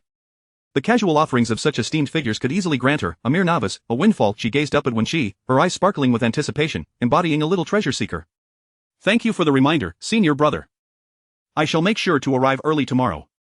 After bidding farewell to Qin Shu unlocked the restrictions of her cave, retrieving her personal belongings from her Qian bag and tidying them up before sending a message to Xin via a communication jade slip. Xiner, I have entered the tutelage of Master Ling Su. Xin's response was nearly instantaneous. The moment Qin Shu opened the message, she was greeted with an enthusiastic squeal. Startled, Qin Shu listened as a flurry of messages cascaded in like a bamboo tube spilling beans. Is this for real? That's incredible. Didn't they say Master Ling Su took in Qiyu from the sword sect? Where are you now? Could it be that your spot was usurped? Quickly find out if you can still join the inner sect. Fearing that her delayed response would lead Xin's imagination astray, Qin Shu hastily replied, No, stop overthinking. Master Ling Su has taken in 2 disciples, and I am merely one of them. However, I suspect I am just an accompanying student to Qiyu, as we are of similar age. Upon hearing this, Xin finally breathed a sigh of relief. Being an accompanying student is still better than being in the outer sect. But it will be inconvenient to meet again in the future. Alas, noticing a hint of melancholy in her voice, Qin Shu consoled her, Isn't there a grand competition for sect disciples in a year? Your talent far surpasses mine. You are among the elite even in the outer sect. As long as you diligently cultivate, entering the inner sect is merely a matter of time. Xin couldn't help but chuckle at the mature words coming from the young girl's lips. I know, you little one. Take good care of yourself in the inner sect. Though Xin was indeed putting in a great deal of effort, she was still a genuine 12-year-old girl, occasionally indulging in childlike whims. However, this experience had indeed ignited a determination within her, allowing her to settle down and focus on her cultivation. Qin Shu stored away the jade slip and stepped outside her cave, where a sea of roses flourished. Thanks to the nourishment of spiritual energy, the vibrant blooms displayed a riot of colors. Behind her dwelling lay a pond, and upon closer inspection, she discovered it was spring water. How delightful, she could take a bath here. Surrounding her cave were carefully inscribed arrays by the sect. As long as she activated the restrictions, this place would be her own little world. Qin Shu was thoroughly content, as her cultivation journey had afforded her a 2-room abode, complete with a pond and a small garden. She wondered how long it would take her to afford such a place after graduating from university in her past life. With a heart full of joy, she returned to the training room, where a skylight allowed the moonlight to pour in. Everything appeared to be perfectly arranged. She settled into the gathering spirit array, entering a meditative state, and before long, the night slipped away. As the first rays of dawn broke, Qin Shu had already completed her morning rituals and set off towards the adjacent peak. Gathering spiritual energy beneath her feet, she dashed toward her destination. However, by the time the Qin hour had drawn to a close, neither Master Ling Su nor Qiyu had caught sight of Qin Shu. When she spoke up, Master, could it be that this little girl overslept? Chang Yan furrowed his brow, bemused that someone on the path to immortality could still indulge in such sloth. He resolved to give her a stern talking to later. It's no concern, she is still young, and a little extra sleep is quite normal. She will grow out of it, Master Ling Su replied, his expression devoid of anger, instead radiating warmth. He always exhibited a certain leniency toward gifted children. Standing beside Chang Yan, Qiyu, adorned in fiery red with her waist-length hair intricately braided, raised her brow upon hearing their conversation. She hesitated, opening her mouth as if to speak but then falling silent. Noticing her unease, Ling Su called out, Qiyu, do you have something to say? With her name invoked, Qiyu stepped forward, respectfully clasping her fists in greeting. Master, I believe she may have encountered a lengthy journey from her own mountain. Her words left everyone present momentarily stunned. Qiyu continued to elucidate, I just returned from my own mountain and noticed the considerable distance between the 2 peaks. Fortunately, as a fire spirit bird, I was able to fly over. Ling Su understood now. His disciples hailed from prestigious families, and even in their nascent stages of cultivation, they possessed family-provided artifacts, never having to walk the distance themselves. Meanwhile, poor Qin Shu, born of humble origins, lacked any artifacts and could not fly on a sword. Naturally, she had to make the trek on foot. When she chuckled, then vanished from sight with a swift motion. Master, I shall go welcome that little unfortunate. Chang Yan was about to volunteer to fetch his junior sister, but when she had already taken the lead. He could only pause, listening to his master curiously muse, what has come over when he usually aloof with others. Chang Yan shook his head. Second junior brother has a straightforward nature, acting on impulse. I cannot predict his thoughts. Seeing this dynamic unfold, Master Ling Su refrained from further inquiry, relishing the harmony among his disciples. Qin Shu, having ascended halfway up the mountain, stopped to catch her breath. It was truly preposterous. There were no paths leading up to her master's peak, and she had to forge her own way. Thankfully, she had set out early that morning, otherwise, she might have climbed until nightfall without reaching her destination. She brushed her hand against her cheek, which had been scratched by a branch, involuntarily gasping at the pain. It hurt terribly. Channeling her spiritual energy into wood essence, she gently applied it to the wound, alleviating some of the fiery sting. Ah, so you are here, a familiar voice resonated from above. Qin Shu looked up to find Wen Qi hovering in the air, gazing down at her dressed in immaculate white. He appeared as pure as the driven snow, one hand resting behind him while the other cradled his chest. Upon seeing Qin Shu's face, he broke into an uncontrollable laugh. TSK, what a little unfortunate you are, just look at that poor face, how did it end up like this? Feeling as though he had come merely to gawk, Qin Shu raised her sleeve to wipe her face. However, this only smeared the blood, dirt, and grass juice further, making it a chaotic mess. When she could no longer bear the sight, with a flick of his sleeve, Qin Shu was lifted into the air, soaring toward the peak. Subsequently, as the spiritual energy enveloping her dissipated, she once more splashed down into the pond below. Plop. Very well, when she, beautiful maidens do indeed hold grudges. Chapter 31. The younger martial sister. The commotion outside the cave swiftly drew the attention of several individuals within. They hurried to the courtyard, only to behold Qin Shu emerging from the pond. At that moment, she wore a lotus leaf atop her head, her hair and garments clinging to her form, her face a cacophony of colors, embodying the very essence of disarray. Originally envious of Qin Shu for being personally greeted by the second senior brother, Qiyu found herself suddenly at ease upon witnessing her comical predicament. Master Lingshu's face was a mask of fury as he exclaimed, when Qi. With a flash of golden light, when Qi reappeared before the group. He elegantly unfurled the folding fan in his hand, creating a gentle breeze, a charming smile gracing his face, exuding an air of nonchalance. Master, you called for me. With a stern expression, Master Lingshu inquired, is this truly how you welcome our younger martial sister? Just moments ago, he had felt pleased that when Qi had finally learned to be amiable towards his fellow disciples, yet here he was, causing a scene. When Qi glanced at the drenched Qin Shu and casually cast a cleaning spell in her direction, explaining, she was exhausted from climbing, so I helped her freshen up. Hearing this, Qin Shu lowered her head and rolled her eyes dramatically, gritting her teeth as she retorted, I truly appreciate your assistance. Her clothes had dried, and the marks upon her face had vanished, save for a scar left by a branch's scrape, while her previously neatly tied hair now appeared somewhat tousled. Observing this young girl, who barely reached his waist, Master Lingshu tossed her a porcelain vial. This is jade essence ointment. For a young lady, it is preferable to avoid any scars on your visage. Qin Shu, who cherished her beauty, raised her hand to accept it, only to see Cheng Yan snatch the vial from her grasp. He stepped closer, applying the ointment to her face. The instant his fingertips brushed against her skin, Qin Shu felt as though she had been jolted by electricity, her body instinctively retreating a step. Cheng Yan frowned and admonished, do not move, if you cannot see the injury on your face, I shall assist you. Suppressing her impulse to flee, Qin Shu resolutely remained rooted in place. The scar was minor, and Cheng Yan quickly finished applying the ointment. He capped the vial and returned it to Qin Shu, only to find himself face to face with Wen Qi, who wore an ambiguous smile. As the cool sensation on her face mingled with the fading pain, Qin Shu stepped forward and clasped her fists in gratitude towards Master Lingshu. Disciple Qin Shu thanks Master for the gift of medicine. Master Lingshu regarded the girl before him, clad in male attire with a high ponytail, finding it difficult to reconcile her with the individual who had penned the treatise on the 8 trigrams algorithm. Meanwhile, Qin Shu was lost in thought. Just moments ago, she had realized that the little black snake which had always rested on her wrist had vanished. A sense of emptiness filled her heart, not that she held any profound affection for the creature, but rather that she diligently tended to it daily, and it had departed without so much as a farewell. Once she ascended to greatness within the realm of cultivation, she would undoubtedly capture that little serpent and concoct a delightful snake soup. While Qin Shu was lost in her musings, Master Lingshu inquired, did you climb up from the mountains? Qin Shu met his slightly dazed gaze, which held a hint of curiosity. She nodded, her ponytail swaying with the motion. Yes, Master, there were no paths on the celestial mountain, so I forged my own. A note of pride tinged her voice as she spoke. Master Lingshu chuckled, well done. Qin Shu then noticed Qiyu standing beside him, effortlessly drawing the elemental fire energy of the universe towards her with her mere presence. Compared to Qiyu's impressive 99 spirit root value, Qin Shu's modest fire root value of 71 rendered her akin to a foundling, struggling to absorb any elemental energy. She could hardly conceal her envy, and her unabashed gaze did not go unnoticed by Qiyu. Initially taken aback, Qiyu eventually nodded slightly in acknowledgement. Let us converse inside, Master Lingshu suggested. The simplicity of Master Lingshu's cave was striking, an indistinct mat atop a stone bed of unknown material. Apart from that, there was merely a table, and nothing else. The spacious cave, occupied by 4 disciples, felt far from crowded. Master Lingshu introduced the newcomers to their fellow disciples. Aside from the second senior brother Wen Qi and the senior brother Cheng Yan, there was also a third senior brother named Si Xian, who had ventured into the world for training after achieving the golden core stage, due to his unstable mindset.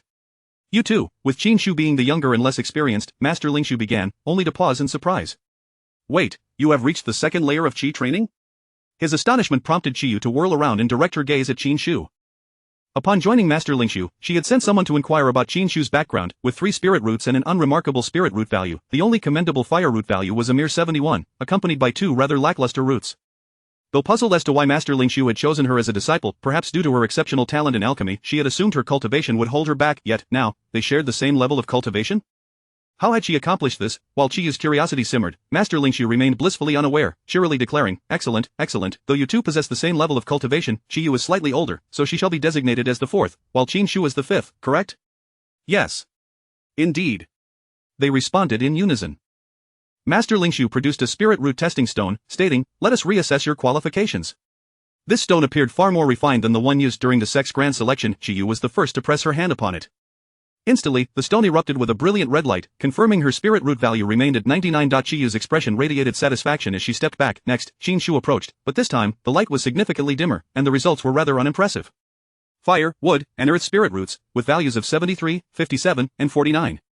The others displayed little reaction.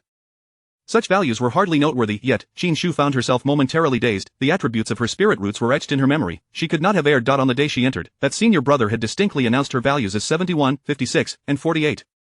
Could it be, was the previous assessment truly inaccurate? Qiyu entertained a similar suspicion. Of course, for her, whether the value was 71 or 73, it remained unimpressive. With this thought, she stood a bit straighter, her chin slightly raised. Master Lingshu's expression revealed no discernible emotion as he stored the testing stone, instructing them to follow the senior brother's guidance in their training, advising that they need not rush into alchemy until they reach the third layer of Qi training. Chapter 32 of the Flying Artifact. Thus, the matter was settled. At that moment, the seemingly indifferent when Qi suddenly spoke up. Master, surely you must assign me one of the junior sisters, otherwise, wouldn't it be too arduous for the eldest senior brother? Ling Suzhenren cast a surprised glance at him. Oh? You possess such awareness? When Qi chuckled, Master, why not allow me to take the little junior sister under my wing for her training? Chen Yan furrowed his brow, noticing that Ling Suzhenren had already turned to Qin Shu, inquiring, Sure, what do you think? Qin Shu quickly nodded. Although when Qi was somewhat unreliable, the shadow left by the eldest senior brother was too heavy on her. She feared that following him in her training would be unbearable for her heart. Seeing Qin Shu's agreement, Chen Yan tightened his frown even further. Ling Suzhenren, however, found amusement in the situation, stroking his beard as he teased, You are not angered by the antics of the second senior brother? Upon hearing this, even when Qi looked at Qin Shu with interest, Qin Shu gritted her teeth, managing to force out two words through clenched jaws, not angry. Ling Suzhenren observed her contradictory demeanor and pressed on, Oh, why, sure, how generous you are. With all eyes upon her, Qin Shu decided to fabricate a response, because the second senior brother is quite handsome. Ling Suzhenren burst into hearty laughter, while Qi regarded Qin Shu with astonishment, seemingly unable to comprehend her boldness. As for Wen Qi, he felt quite pleased with her answer, while Chang Yan's expression remained inscrutable. Ling Suzhenren then declared, In that case, Shu shall train with Wen Qi, and Qi you will accompany Chang Yan. I shall, unless in seclusion, offer you guidance on the 15th of each month. You may take your leave. Chang Yan and Wen Qi performed a respectful bow and withdrew, while Qin Shu eagerly followed suit. Once outside, Qin Shu cautiously asked Wen Qi, second senior brother, didn't you say Master would give us a welcome gift? Though her tone was low, this was Ling Suzhenren's domain. How could he not overhear? He was taken aback, his forehead throbbing. This little girl was already eyeing his treasures the moment she entered. He had indeed prepared gifts for the two disciples, but had he forgotten? No sooner had Qin Shu finished speaking than she felt a sharp pain at the back of her head. Instinctively, she raised her hand to cover it and turned around. Before her appeared a storage ring, and similarly, Qi Yu had one before him as well, but it was evident that only she had received a reprimand. Qin Shu forced a sheepish smile, her face tinged with embarrassment, realizing that her whispered conversation had been overheard by her master. Qi Yu accepted the storage ring and glanced at Qin Shu, who was already gleefully adorning her finger with the ring. She then bowed towards the cave dwelling, exclaiming, Thank you, master, for the generous gift. She had already discreetly peeked inside. Her master's storage ring contained a small turtle. Though she was unsure of its purpose, she knew her master's gifts would be of great value. She wondered if Qi Yu had received something similar but dared not speculate aloud. As when Qi soared into the sky, Qi Yu transformed and followed suit, departing from Ling Shao Peak's summit. Qin Shu let out a silent sigh and was about to set off again when she noticed that her eldest senior brother, Chang Yan, had unexpectedly returned. Her face expressed confusion, and just as she was about to inquire, Chang Yan hovered in the air, calling out to her, Junior sister, come up. Qin Shu felt a twinge of fear, her expression torn. Chang Yan frowned and coldly commanded, If you dawdle any longer, you can walk down yourself. Qin Shu quickly shook her head. The trek up and down the mountain was simply too exhausting for her little legs. However, eldest senior brother, with the two of us, can your sword bear the weight? Qin Shu voiced her concerns. Chang Yan suppressed the urge to roll his eyes and urged, Hurry. Only then did Qin Shu slowly make her way to his side, stepping onto the tip of the sword, keeping as much distance from him as possible. The sword barely had the width of a foot, and she managed to stand on it only by spreading her legs apart to maintain balance. Steady yourself, Chang Yan instructed, and the sword beneath them suddenly lifted into the air. Qin Shu felt as if her life was hanging by a thread, the abyss yawning below her, and she had never felt so acrophobic before. Or was this what flying was like in the realm of cultivation? Standing in front of her was her eldest senior brother. She was too timid to grasp his robes, forced to sway helplessly in the wind. The wind whipped against her cheeks, tangling her already disheveled hair, and strands lashed against her face like daggers. She leaned forward, seeking refuge behind her eldest senior brother. At that moment, Qin Shu longed for the first day she entered the sect, when she encountered the considerate junior brother who had instinctively enveloped her in a protective barrier. Unlike her two current senior brothers, who were quintessentially oblivious, she felt on the verge of developing a fear of flying with swords. No wonder they hadn't found partners even at their advanced age. She thought it was entirely deserved. Summoning her meager spiritual energy to shield her face, she felt as if her features might shift out of place from the gusts. Fortunately, the distance between the peaks was not great, and soon Chang Yan brought Qin Shu to a halt before her cave dwelling. He dismounted from the sword, and upon noticing Qin Shu's disheveled appearance, his brow furrowed. He suddenly realized that he had unconsciously provided himself with a protective barrier, neglecting the little girl behind him. Clearing his throat awkwardly, he announced, We've arrived, you may disembark. Still reeling from the gusts, Qin Shu managed a weak smile, her expression slowly thawing. She looked at Chang Yan and bitterly admitted, My legs feel weak. With a thought, Chang Yan retracted the sword beneath her feet, allowing Qin Shu to stabilize herself as she landed on solid ground. Just as she was about to voice her grievances, she heard Chang Yan's unfeeling voice, "To cultivate immortality, one must first cultivate courage, you must overcome this." With that, he turned away, leaving her with his back as he strode away. Qin Shu fuming, she raked her fingers through her tousled hair, vowing to herself that she would train diligently, she would establish her foundation soon, and then she too would soar through the skies on her own. Turning back towards her cave dwelling, she activated the protective barrier with a surge of spiritual energy and retrieved the small turtle from the storage ring given by her master. "What is this?" she marveled at the tiny turtle, no larger than a quail egg, feeling a surge of curiosity. She attempted to channel her spiritual energy into the turtle, and to her amazement, it began to grow, expanding to the size of a wooden tub, floating in midair. The dark golden patterns on its shell shimmered brilliantly, causing Qin Shu's eyes to shine with wonder. It was indeed a flying artifact. Her master was quite perceptive. It was as if he had provided her with a pillow when she was feeling drowsy. Eagerly, she stepped onto the turtle to try it out, attempting to control its movements, but soon enough, the turtle reverted to its original form, and she plummeted from the air.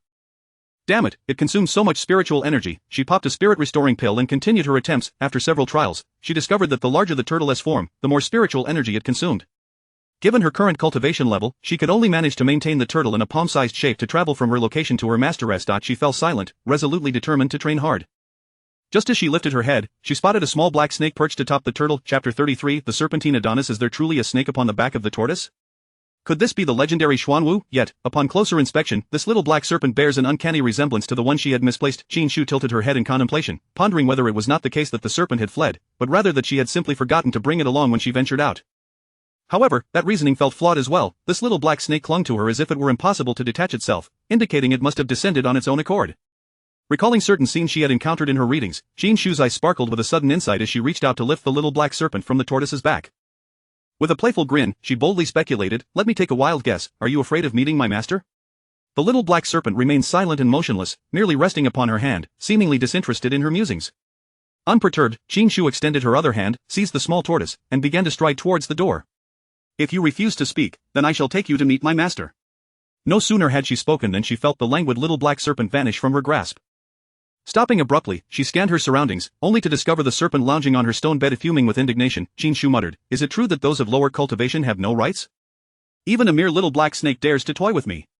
Unbeknownst to her, Xie Shiwan was oblivious to notions of rights. His sole concern was that the spiritual energy of this human child could assist in healing his injuries.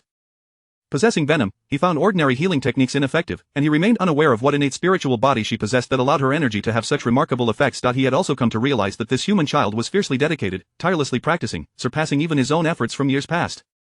For this quality alone, he felt a flicker of admiration. In time, as she matured, she would undoubtedly become a formidable figure. Qin Shu lunged toward the little black serpent sprawled on the bed, only to find herself grasping at empty air. After several futile attempts, she gradually recognized the reality of the situation. She could not catch the serpent, or perhaps it was not as harmless as it appeared. Resigning herself to the fact, she took up her jade sword and stepped outside, practicing basic sword forms in the expansive courtyard. It was not until sunset that she returned to her training chamber to meditate. Having cultivated at the second level of Qi for quite some time, she was on the verge of refining her meridians completely, and in a few days, a breakthrough to the third level would be effortless. Closing her eyes, she immersed herself in the bliss of spiritual energy cleansing her meridians, feeling her body transform gradually, a most pleasurable sensation. There was no denying the efficacy of this spirit-gathering array. Compared to her previous training in the outer sect, her cultivation speed had at least doubled. However, midway through her meditation, she suddenly sensed a diminishment in the spiritual energy surrounding her, as if someone were vying for the energy in the air, and this feeling grew increasingly intense. Drowsily opening her eyes, she beheld a tall figure reclining on her bed. The person rested one hand beneath his head, his bare torso glistening in the dim light, dark hair cascading over his body like a flowing river. His lower half transformed into a thick, inky serpent tail, its scales overlapping and exuding a sharp, cold sheen. Qin Shu's previously hazy consciousness snapped back to clarity, and she nearly tumbled off the cushion in her haste to stand. "A little black," she stammered, pointing at Xie Shiwan from a distance, her pupils constricting as her fingertips trembled. Xie Shiwan opened his eyes, his penetrating gaze as tangible as steel, sending a chill down her spine as if she were being scrutinized by a cold-blooded creature. This sensation was not unfounded. After all, snakes are indeed cold-blooded animals. She took a cautious step back, only to hear the man's lips part as his frosty voice echoed through the night, "Turn around." Instinctively, Qin Shu complied, only realizing that this was her own dwelling, and her master resided on the adjacent peak. Why should she heed the words of a serpent? Turning back, she found the man adorned in a dark robe, its ample hem concealing half of his serpent tail. He lounged on the bed in a languid manner, as though devoid of bones, with his massive tail coiled and the tip dangling off the side of the bed. As he moved slightly, his hair cascaded from his shoulder, revealing a broad expanse of ivory skin. The intoxicating allure of his presence left Qin Shu involuntarily salivating. She swallowed hard, stuttering, "Why you are that little black serpent?" "Indeed," Xie Shiwan replied nonchalantly. His voice resonated with a deep timbre, sending shivers down her spine with just that one word. Clean yourself, he advised. Qin Shu, caught off guard, raised a hand to her nose, feeling the dampness of her fingertips, her face flushing crimson. How could she be sniffling? It must be that she had caught a chill from falling into the cold pond days ago, and she had yet to fully recover. She sniffed again, the sound echoing distinctly in the quiet chamber. Xie Shiwan, unable to contain himself any longer, coiled his powerful serpent tail around Qin Shu and unceremoniously tossed her out of the dwelling, as though the barriers of the cave were non-existent. Qin Shu had no time to react and found herself standing outside, still able to hear him remark, "Too filthy, go wash up." Facing the stone wall, she felt utterly speechless. In that moment, she resembled a husband reluctant to bathe, cast out of bed by his wife. What an absurdity, she was in her own cave, why should a serpent concern itself with her cleanliness? Simultaneously, she felt a wave of relief wash over her, grateful that it was merely a runny nose. Had it been a nosebleed, the embarrassment would have been far greater. She hastened to the pond to wash her face, the image of that androgynous face resurfacing in her mind. The little black serpent she had nurtured had suddenly transformed into a strikingly handsome man. Such delicate beauty, which she would have scoffed at in the past, now left her humbled before its allure.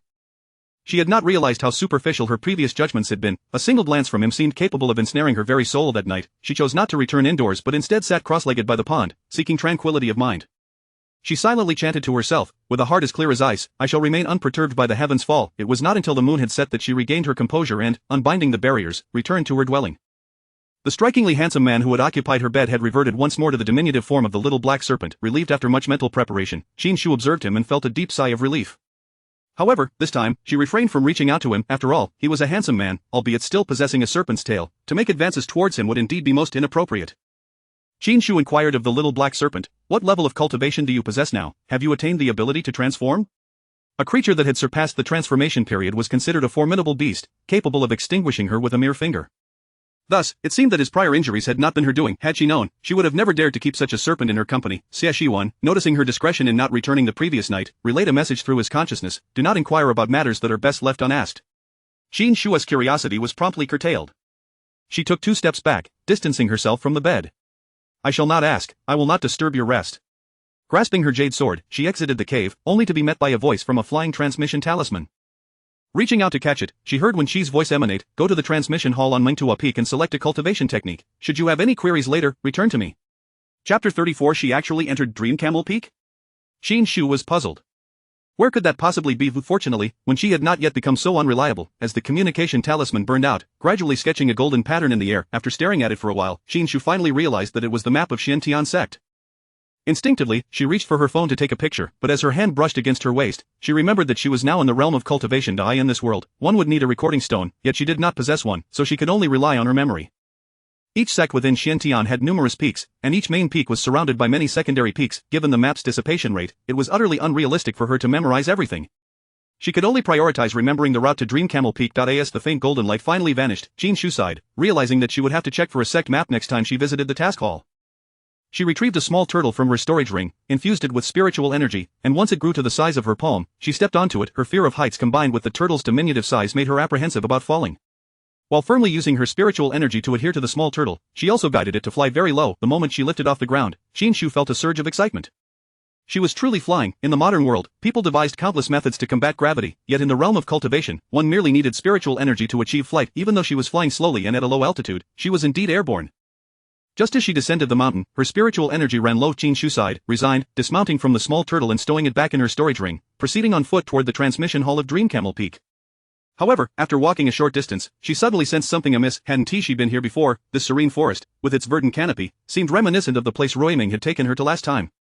If she had any uncertainty at that moment, a few steps further revealed a towering hall before her eyes. This time, Qin Shu deliberately glanced at the plaque in front of the hall, where she saw the 3 prominent characters, Transmission Hall?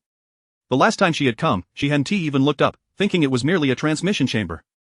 She had not anticipated that a single character could signify such a vast difference. Compared to here, the outer sect's transmission chamber was merely child's play. No wonder so many people were eager to squeeze into the inner sect.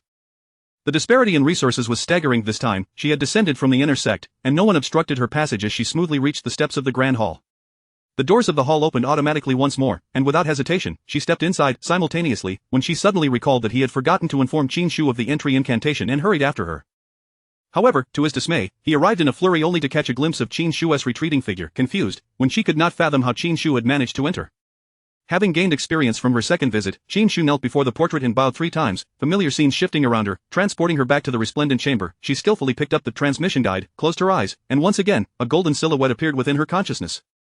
materialized in her hand, still embodying the basic sword techniques: horizontal thrust, upward thrust, low thrust, probing thrust. At this moment, Qin Shu had yet to cultivate her spiritual C.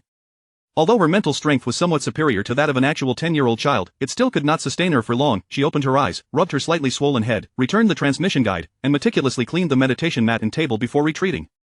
Outside the transmission hall, the sky had darkened, ominous clouds gathering as if heralding an approaching storm. At this point, Qin Shu's spiritual energy had mostly replenished, and she retrieved the small turtle, stepping onto it once more. However, halfway through her flight, the weather suddenly changed. A fierce storm swept in. Qin Shu's meager spiritual energy could only manage so much. As she felt herself being threatened by the wind, she relinquished her struggle, enveloping herself in all her spiritual energy, closing her eyes and hoping that if she fell, the impact wouldn't be too painful.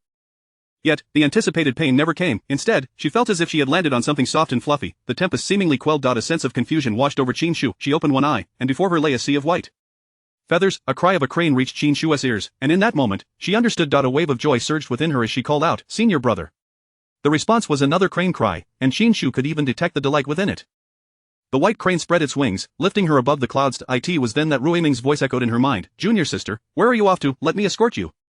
Qin Shu was elated. She thought to herself that she should let the other two senior brothers see what a truly good senior brother looked like. "Senior brother, I'm going to Lingxiao Peak." Lingxiao Peak, isn't that where the cave abode of Master Lingshu is? Outer sect disciples cannot enter freely.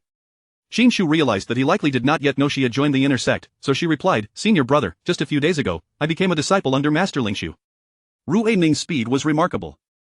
In a mere moment, they reached Lingxiao Peak. After following Qin Shu's directions to halt outside her cave abode, he reverted to his original form, pouting and sulking, "Junior sister, why didn't you tell me about such a significant event?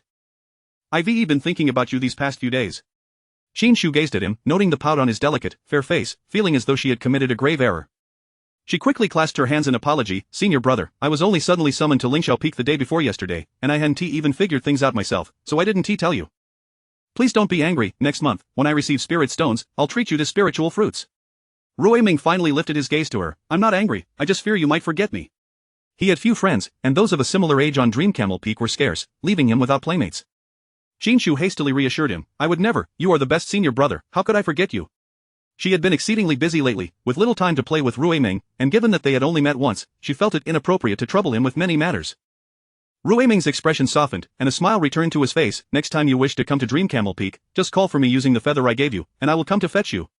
With your level of spiritual energy, you could barely manage to fly here. Falling from the sky would be quite painful." As they conversed, when she suddenly appeared observing the two youngsters below, he clicked his tongue, "No wonder you just returned. It seems you were off playing with a little crane." The tone was as if he believed he were the one secretly engaging in an affair. Ruiming, recognizing Wen Qi, frowned at the latter's comment and earnestly clarified, "Wen Qi, junior sister wasn't playing with me. Just now, she almost fell from the sky, and I caught her and brought her along." Chapter 35. He made the young girl cry upon hearing his words, when she let out a scoff, turning to Qin Shu with a hint of surprise in his expression. "Fell from the sky?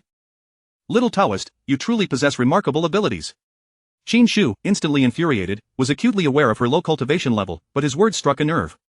Indeed, I lack capability. Next time, I shall walk there myself, no need for your concern. Lingxiao Peak may be splendid in countless ways, yet these two senior brothers were indeed a source of vexation.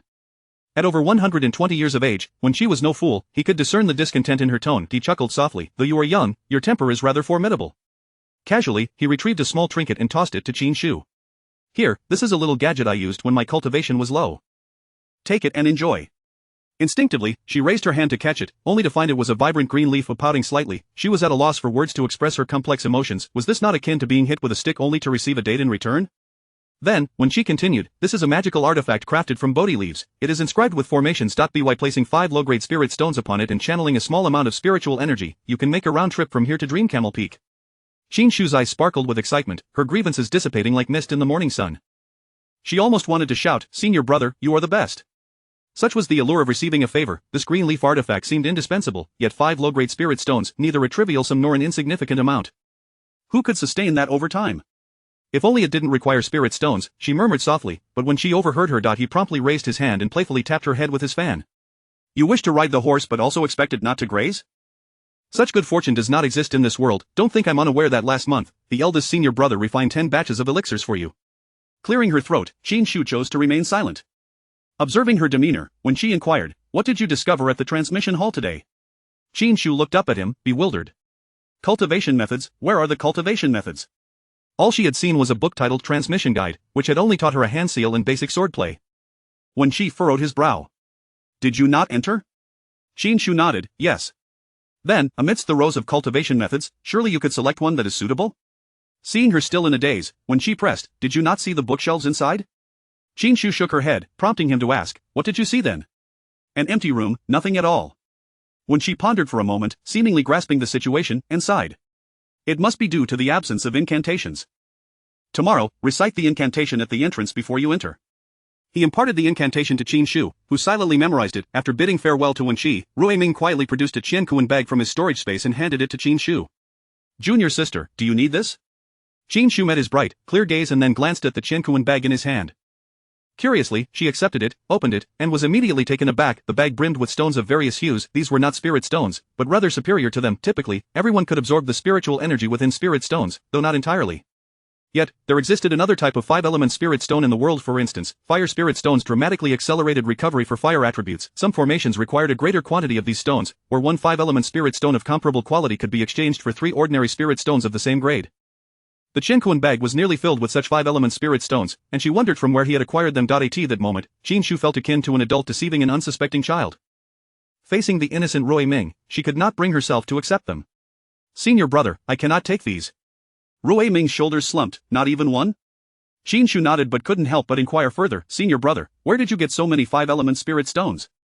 Ruiming's brow furrowed, and after a long pause, he shook his head slowly, a look of confusion on his face. I cannot recall. Noticing his demeanor, Qin Shu opted not to press further and simply stated, Senior brother, I need to focus on breaking through to the 3rd layer of Qi training. I may not have time to play for a while. Once I succeed, I will definitely seek you out. Ruiming nodded, alright, I shall return now. If you need anything, just call for me with the crane feather. Qin Shu watched as he transformed and swiftly vanished into the overcast sky. She admitted to feeling a twinge of envy. Both Ruiming and Qiyu possessed wings. As ominous clouds rolled in, she realized that the restrictions of her cave abode could not shield her from the impending rain, and a drop plummeted onto her face. Hurriedly, she held the green leaf above her head and dashed inside. Upon entering and closing the stone door behind her, she shook off the rain droplets from the leaf. Looking up, she was met with the sight of a half-man, half-snake figure sprawled on her bed. Qin Shu, the serpent, had taken refuge in her cave and persistently refused to wear clothing. His eyes were half-closed, long, thick lashes casting shadows beneath them. It seemed he was asleep, and Qin Shu dared not disturb him, fearing he might toss her out as he had done the previous night. Stealthily, she made her way towards the training room. However, just as she passed by Xie Shiwan, the serpent's tail swept across her, moving with such swiftness that she barely had time to react, finding herself ensnared in its coils. Xie Shiwan opened his eyes, his gaze dark and piercing as it landed on Qin Shu. Once recognizing her, he abandoned any thoughts of devouring her. Suspended in the air, Qin Shu was nearly brought to tears. Yet, in the next moment, Xie Shiwan relaxed his tail, and with a resounding thud, she fell onto the stone bed, her undeveloped chest colliding painfully against the surface. She hadn't even had time to summon her spiritual energy for protection, and the impact left her gasping for breath. Before she could voice her pain, Xie Shiwan's deep voice echoed again, heal my wounds. Qin Shu's breath caught in her throat, her hands bracing against the bed, her face contorted in agony, her mind momentarily blank. She simply could not fathom how he could utter such cold words. Rising to her feet, she positioned herself in the corner of the stone bed and vehemently accused him, I say, little black. Have you not realized that I am your savior? Had it not been for me, no matter how formidable you are, you would have surely turned to snake paste by now. I perform good deeds without seeking recompense, yet you repay kindness with malice. Xie Shiwan lifted his gaze, his crimson gold slit pupils fixed intently on Qin Shu. She shivered, opening her mouth to speak but found herself rendered mute. With a slight lift of his chin, he displayed his prominent jawline and Adam's apple, seemingly indifferent, rolling over and pressing his injured tail against her. Heal my wounds. Qin Shu, in that moment, she truly comprehended what it meant to be at the mercy of another, feeling utterly powerless. The serpent could bully her, and so could the others, Xiamian, her senior brother, and even Qin Shi. She felt pitiably small. The more she thought about it, the more aggrieved she became. The accumulated grievances of recent days seemed to burst forth in an instant, her tears flowing like pearls released from a string, cascading down her cheeks. She was so distraught that she didn't even notice that she was clutching Xie Shiwan's tail tightly. The cool sensation was oddly comforting, and she even rubbed her tears against it. This was the first time Xie Shiwan encountered such a scene, an exquisitely delicate young girl crying so pathetically. Throughout his life, he had slaughtered countless cultivators and beasts, and while his strikes had always drawn blood, he had never before been assailed by tears. Chapter 36, Snakes do not weep. What troubled Xie Shiwan the most was the searing sensation caused by her tears cascading onto his scales, a discomfort that traveled along his serpentine tail and settled heavily upon his heart. He found himself at a loss for how to express the turmoil within, compelled by instinct to lift his tail and draw Qin Shu before him. Engrossed in her tears, Qin Shu was abruptly swept off her feet, her heart racing as she looked up to find herself staring into a pair of slitted pupils. His exquisite features loomed close, and within his elongated eyes, her own reflection shimmered, nearly causing her to forget to breathe. He raised a hand, characterized by distinct knuckles, and gently brushed her cheek. The icy touch sent a shiver through her, prompting a reflexive lean back, her lower back resting against his tail. His cold, resonant voice echoed within the cavern, "Is this how you weep?" With tears pooling in her eyes and her throat constricted, Qin Shu opened her mouth but found herself speechless. Xia Xiuan's eyes narrowed as if he were lost in thought, and after a prolonged moment, he finally spoke, "Snakes do not weep." Qin Shu was unable to decipher the expression on his face, yet he gazed at her intently, seemingly awaiting her response. She managed a slight smile, a sudden impulse overtaking her as she remarked, "Well, that's rather cool of you." Xia Xiuan furrowed his brow, clearly struggling to follow her line of reasoning. "What?" Taken aback, Qin Shu cleared her throat and hastily explained, "I meant to commend your prowess." A flicker of amusement softened Xia Xiuan's brow, his chin lifting slightly as he let out a soft scoff. "You, little one, possess quite the sweet tongue." Qin Shu had been discreetly observing his demeanor. With his remarkable cultivation, he was more attuned to his surroundings than most. She heard him snort softly before he continued, "Sweet words are of little use, healing is still necessary." Qin Shu remained silent, her grievances temporarily forgotten as she sensed no malice from Xia Xiuan, which emboldened her a bit. 10 low-grade spirit stones for each healing session. The price was modest. A steady trickle sufficed. Xia Xiuan raised an eyebrow, and before he could respond, Qin Shu hurriedly interjected, "I have low cultivation and absorb spirit energy slowly after each session. I require time to recover." Asking for merely 10 low-grade spirit stones is nothing short of benevolent. Xia Xiuan regarded the small child before him. Should he revert to his true form, a mere flick of his tail could extinguish her life.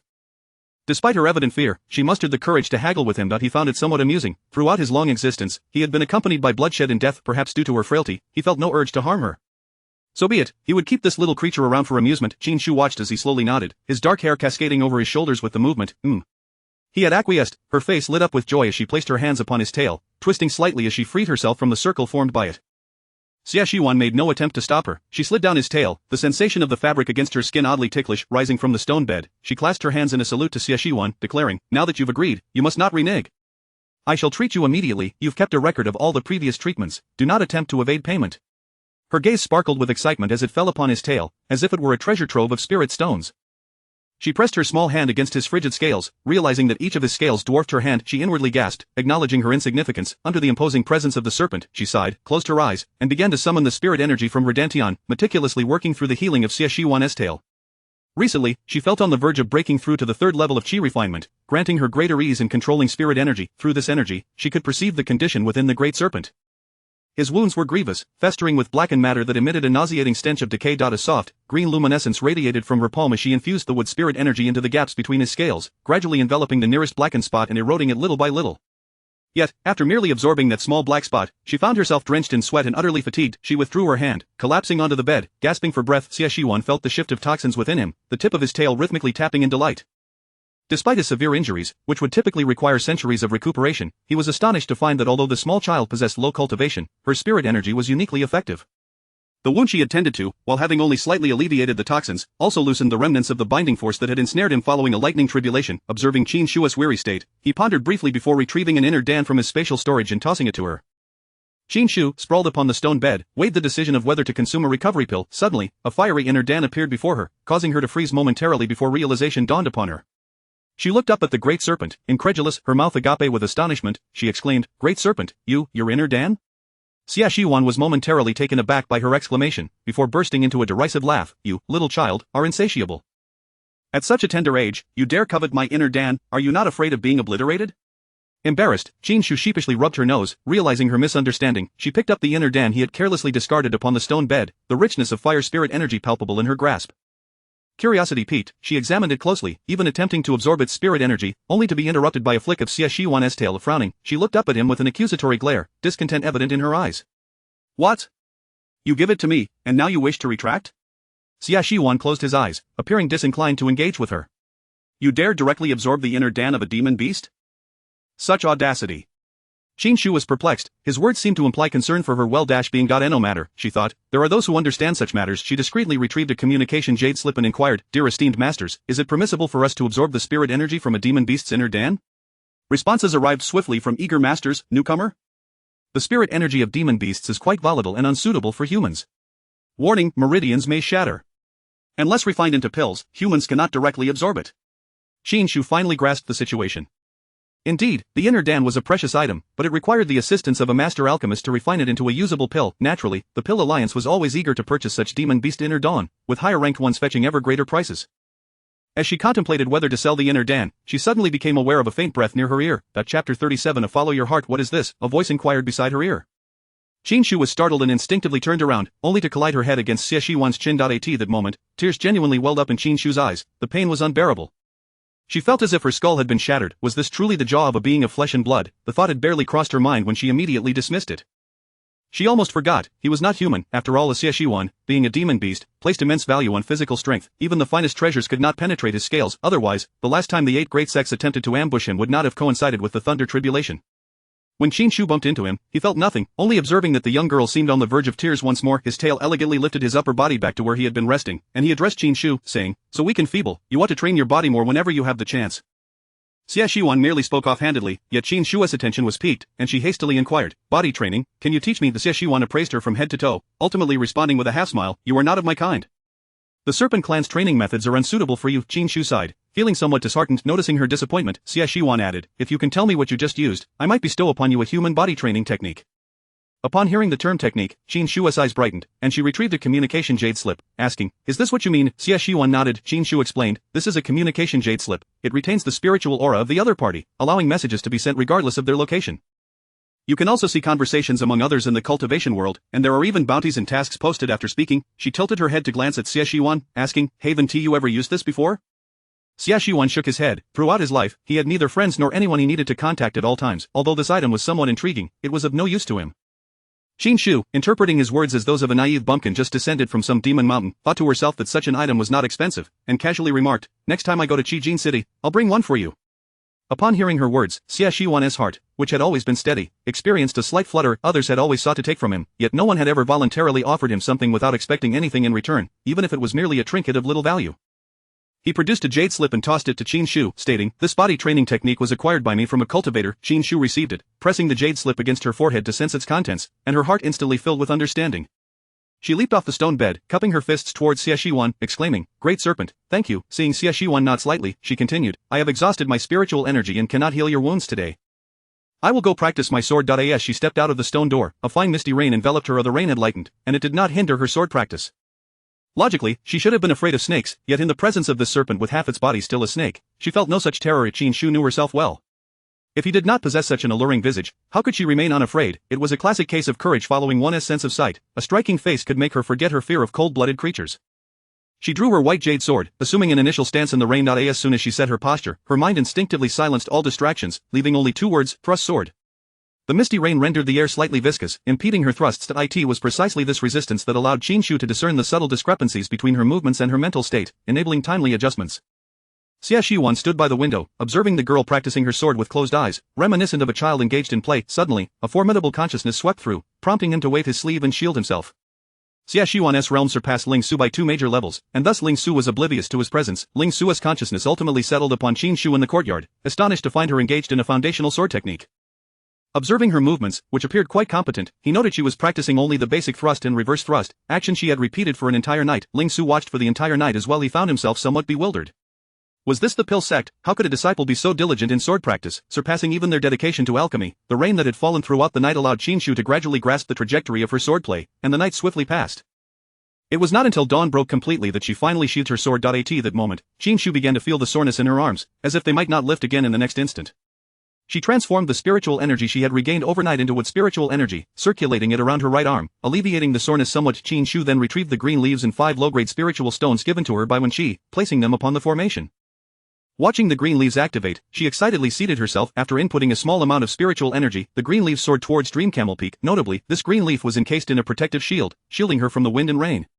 With a slight sensation, she could discern some differences. The flying artifact given by her master was entirely dependent on the user's cultivation. The higher the cultivation, the more individuals it could carry and the faster it would fly. In contrast, the one provided by Wen Qi was merely a child's toy. As long as there were spiritual stones, it could fly but could only accommodate 1 or 2 people at most, and its speed was slow. Of course, for Qin Shu, whose cultivation was still quite low, this flying artifact from Wen Qi proved to be more practical. Ling Su, watching her journey to Dream Camel Peak, couldn't help but marvel internally. No wonder this girl's cultivation improved so rapidly. If one were to dedicate their sleeping hours to cultivation, it would be understandable. However, the flying artifact she had just used seemed oddly familiar, as if it were something from Wen Qi's past. Upon returning to Dream Camel Peak, Qin Shu refrained from bowing again. Instead, she earnestly recited the incantation that when she had taught her at the entrance. Shortly after, she noticed the painting that had hung before her vanished, and the entire scene transformed into an expansive room that seemed to stretch endlessly, filled with rows upon rows of bookshelves. Qin Shu was somewhat astonished. She blinked, pulling herself from this state of shock, and stepped forward. The bookshelves were tall, and the books on the upper shelves were beyond her reach. She first perused the collection briefly before finally locating the shelf containing the techniques, examining each book in turn, when Qi had instructed her to select a technique that suited her. When she inquired what suited meant, he had only replied with a vague statement, "Follow your heart." Chapter 38. Selecting techniques. Listening to this unconventional response, Qin Shu was suddenly enveloped by a sense of helplessness, her mind echoing with a single phrase. When Qi is unreliable. She settled cross-legged on the wooden floor, took out a communication jade slip, and posed her question once more. Esteemed immortals, how should one select a technique? Once chosen, can it be altered? It soon became evident that, regardless of the era, there exists a fervent populace ready to assist. Qin Shu did not have to wait long before receiving replies. The selection of a technique is mutual. While you choose it, it also chooses you. Are you a novice? To change techniques, one must disperse their previous cultivation and begin anew. Qin Shu read through all the responses from beginning to end, and though she seemed to grasp the concept, a flicker of confusion lingered. What does it mean that while you are selecting it, it is also selecting you? She absent-mindedly tugged at the small strands of hair at the back of her head. Well, if she couldn't make sense of it, then attempting it would surely provide clarity. With so many techniques before her, she randomly picked one up, the Great Leaf Technique. The name suggested a wood-based technique. As she opened the cover, a vibrant green light radiated from within. Her wood spirit root was rather weak, and the technique appeared to be shrouded in a thin mist, making it difficult for her to discern the contents clearly. So, this is how it is selected? Qin Shu mused softly. She returned the book and meticulously chose another fire-based technique, this time managing to comprehend its contents. She believed she had found her destined technique, yet when she attempted to circulate her spiritual energy according to the prescribed incantations, the energy merely coalesced for an instant before dissipating explosively. Qin Shu furrowed her brow. Was fire not viable either, or was it just this particular book? She decided to take a step down and selected another fire technique, only to find the same disheartening result after several attempts. Remembering her earth spirit root, she sought out an earth-based technique but met with failure once more. And now truly bewildered, Qin Shu pondered what techniques would suit her if those of the fire, wood, and earth elements were all ineffective. Was she to seek out a gold or water-based technique instead? She sat cross-legged in the grand hall, and as the daylight faded outside, no one came to her aid. The moonlight streamed through the window, casting a small square of illumination. Suddenly, it struck her that since no one was present, why must she return to her cave abode? Considering the 5 low-grade spirit stones required for the green leaf, it would be far more prudent to remain here, cultivating until she was sufficiently prepared. Surely, the sect's transmission hall was safer than her cave. After all, it had already been claimed by that enormous serpent, and residing here would spare her from further bullying. She shifted to sit by the window, ensuring the moonlight bathed her in its glow. Gazing at the luminous full moon with a contented sigh, she closed her eyes, embracing tranquility as she began her cultivation. Though lacking a spirit-gathering array, the absence of the serpent allowed her to absorb spiritual energy at a commendable pace. She fully refined her governing meridian and successfully broke through to the 3rd layer of Qi cultivation. Feeling the abundant power within her, Qin Shu was immensely satisfied. At this moment, using the green leaf for flight should require no more than 5 low-grade spirit stones. Upon opening her eyes, she discovered that the scenery around her had transformed. For reasons unknown, she found herself once again in that resplendent chamber, and upon looking down at her legs, she noticed a book titled Technique Transmission Guide resting there. Realizing that foundational techniques could be utilized up to the 5th layer of Qi cultivation, she deemed it unnecessary to rush, as she only needed to finalize her chosen technique before reaching that stage. Feeling justified in remaining there to practice her swordsmanship, she would cultivate within the room. When her spiritual energy ran low, once revitalized, she would revisit the Technique Transmission Guide to enter that mysterious space once more. Thus, 3 months passed in a seamless flow. On this day, as Qin Shu once again opened the Technique Transmission Guide, she was delighted to see the golden figure across from her had altered his swordplay. Qin Shu's heart leapt. It seemed she had mastered the foundational sword techniques and could now formally learn the sword moves. This set consisted of merely 7 strikes, and as she observed, she was utterly dazzled. After struggling through 2 repetitions, she paused. However, despite the apparent simplicity of the 2 moves, executing them proved exceedingly exhausting, and as she sheathed her sword, she was abruptly ejected from the space. She closed her eyes for a moment of respite, reflecting on the fact that 3 months had elapsed since she left Lingxiao Peak, and it was time to return. She rode the green leaf back to her mountain, diving into the small pond behind her cave. Just as she was enjoying the refreshing water and preparing to shed her damp garments for a bath, a sudden thought struck her regarding the enormous serpent she had abandoned for 3 months. What if someone were to see it? How embarrassing that would be. Though her physical form had only recently celebrated its 11th birthday, she found it difficult to reconcile her emotions. With a sigh, she climbed out of the pond and transformed her purple spiritual energy into fiery energy, enveloping herself in a warm glow until her clothes dried. Pushing open the door to her cave, she was immediately met with a haze of dust. The sudden onslaught of grime caused her to sneeze, and she squinted, raising her hand to fan away the dust before her. Once her vision cleared, she lifted her gaze to discover that, contrary to her expectation of an empty stone bed, there lay a figure upon it. Instinctively, Qin Shu shut the door behind her and turned to scrutinize the serpent on the stone bed. Its dark robe was matted with dust, and cobwebs clung to its tail. A foul odor emanated from its tail, causing Qin Shu's heart to race in panic. Could it be that she had inadvertently allowed the serpent to perish? The thought of returning after 3 months only to find it dead filled her with an overwhelming sense of guilt. Cautiously, she approached, lifting her small hand to tremulously check for signs of life beneath Xie Shiwan's nose. However, before her hand could reach him, she felt herself being thrust backward with a forceful thud against the stone wall. The pain was excruciating, as if her bones might shatter from the impact. Rising from the ground, she turned to face the man on the stone bed. That moment, the dust that had enveloped him and the entire cave seemed to vanish. He sat at the edge of the bed, regarding Qin Shu with a chilling gaze. "So, you do remember to return?" Qin Shu was momentarily speechless, clutching her nearly bruised waist, and sheepishly muttered an apology. "Sorry," yet, as soon as the words left her mouth, she furrowed her brow again. Why did it feel so wrong? She had gone to cultivate. How could he make her feel like an abandoned wife, left behind by a scoundrel? Cultivating transcends the passage of time. It's only been 3 months since I left. Is your ire truly warranted? My waist feels as though it might break. Qin Shu summoned her courage to protest, sensing her aura. Xie Shiwan relented, otherwise, she likely would have met her demise long ago. Chapter 39. I never ask for help. Xie Shiwan glanced at the furious young child with a calm demeanor, withdrawing his gaze with indifference, and uttered 2 unfeeling words, "Heal me." Qin Shu became even more agitated, exclaiming, "Is this how one asks for help?" As soon as the words left her lips, she felt the temperature around her plummet, effectively choking back the words she had yet to voice. Her mouth opened in shock, every nerve in her body taut with tension. She watched, wide-eyed, as his formidable serpentine tail coiled around him and approached her, paralyzing her with fear. Xie Shiwan regarded Qin Shu from above, his body leaning slightly forward, and as he moved, strands of inky hair cascaded down to brush against her face. Qin Shu attempted to evade, but he raised a hand and firmly grasped her chin, flicking out his forked tongue, the triangular tip coming dangerously close, causing her pupils to constrict in terror, a shiver running through her. "Ask for help?"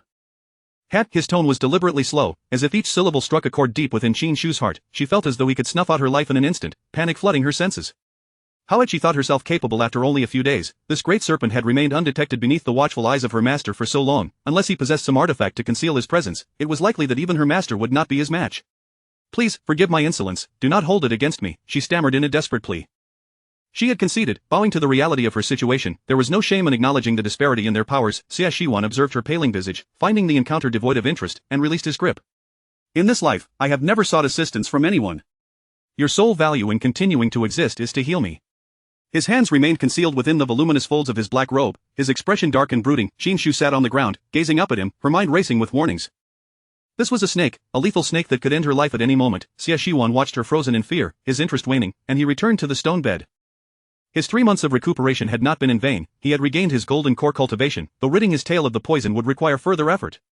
"Come here and heal me," Xie Shiwan commanded languidly, reclining against the headboard. Qin Shu silently cursed him 100 times in her mind but dared not refuse. Approaching him, she pressed her 2 small hands against his form, channeling her meager spiritual energy into his serpent tail. However, as her energy entered his tail, Xie Shiwan, who had been resting with his eyes closed, suddenly opened them and turned to Qin Shu. "You've broken through?" His eyes blinked, long, thick lashes fluttering slightly. Qin Shu averted her gaze, mentally repeating, "This is a snake, a heartless and venomous snake." Once her heart settled, she nodded slightly, responding with restrained affirmation, "Yes." Receiving her confirmation, Xie Shiwan fell silent again. He waited until Qin Shu withdrew her hands, then, with his eyes still closed, he sensed the changes in his injuries before suddenly extending his hand. Qin Shu watched as a jade pendant inexplicably appeared in his palm. "A reward for you," he said nonchalantly. Many precious items had been consumed when he faced the heavenly tribulation, leaving behind only these minor treasures. Upon examining the pendant, Qin Shu realized it was a miniature spirit-gathering array. She carefully sensed it and was astonished to discover that this small array was even more effective than the one in her cave dwelling. With this spirit-gathering array, she could cultivate anywhere in the future. Xie Shiwan noticed the emotional fluctuations within her and smirked inwardly, turning over and drifting back to sleep. Qin Shu returned, and Ling Su immediately sensed her presence. He sent her a sound transmission, asking her to come to the main peak.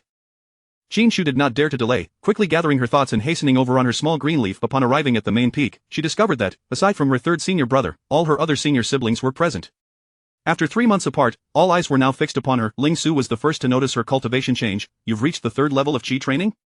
In less than 5 months since joining, she had achieved the 3rd level of Qi training? The red feathers atop Qi Yu's head stood on end as she swiftly turned to Qin Shu, her eyes wide with disbelief. How did you do that?" Unable to contain herself, she finally blurted out her question. Having refined the marrow-cleansing elixir gifted by their master over the past 3 months, she had become a 100-fold spirit root, with abundant spiritual energy flowing into her with each breath. Yet even with this, she was still a step away from the 3rd level of Qi training. While Qin Shu had surpassed her, Qin Shu was at a loss for words, only able to respond vaguely, "I've just been cultivating, and then I broke through." Qi Yu refused to believe her, but Ling Su interjected, "Listen here, you all should take a page from Shu Er's book. The other day, it was raining, and I saw her practicing swordplay throughout the night on the neighboring peak. She hardly ever eats or sleeps, constantly cultivating. But if you all possessed even half of Shu Er's determination, you likely wouldn't be at your current level." The more he spoke, the more satisfied he became with Qin Shu, who said her talent was lacking. Was it not impressive? The notion that the early bird catches the worm was merely a saying.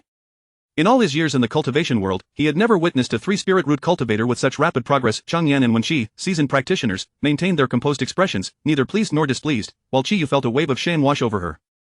She vowed to work harder upon returning. Ling Su then turned to Qin Shu again. Sure, I heard from your second senior brother that you went to the transmission hall to select a cultivation method. Did you find a suitable one during your 3-month absence? Qin Shu shook her head, no. This revelation took everyone by surprise. Among her senior brothers and sisters, only the first and third brothers had found methods in the transmission hall, while Wen Qi and Qi Yu practiced family inheritance techniques.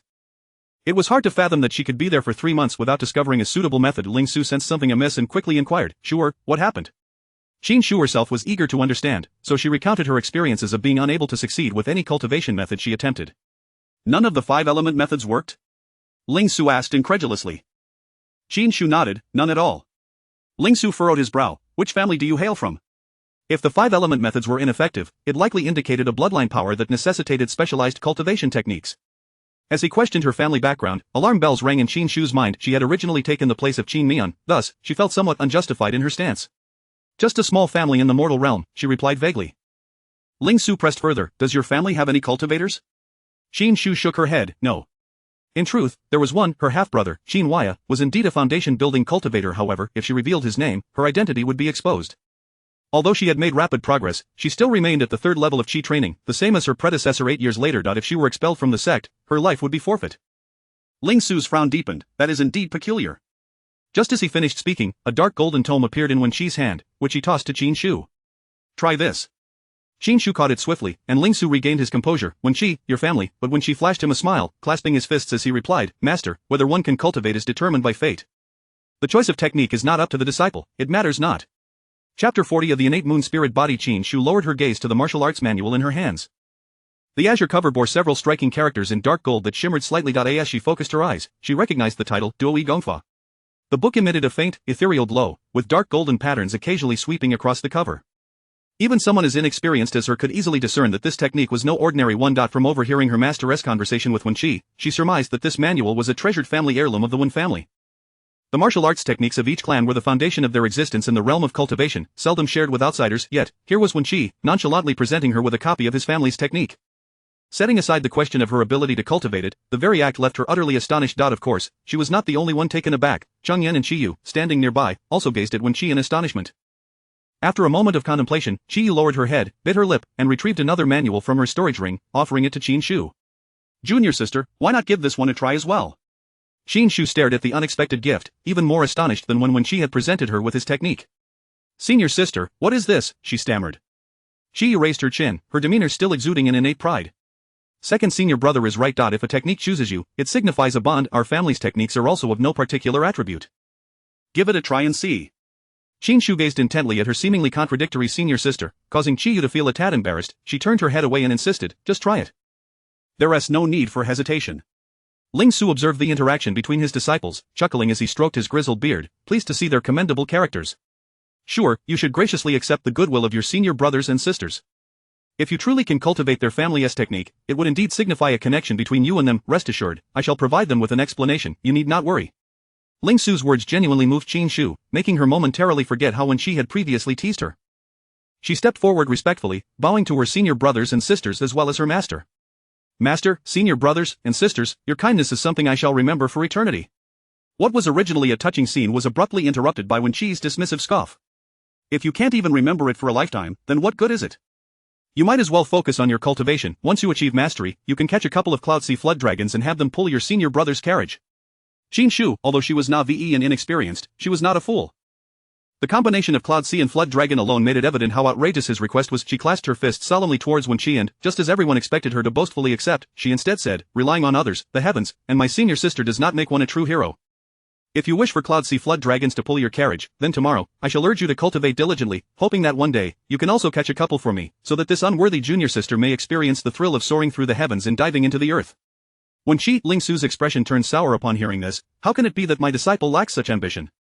As long as you all maintain a steadfast heart and diligently practice, you will surely achieve great things. When the time comes, my 5 disciples can each catch 2 Cloud Sea Flood Dragons to pull my carriage, and I shall visit the 8 great sects daily.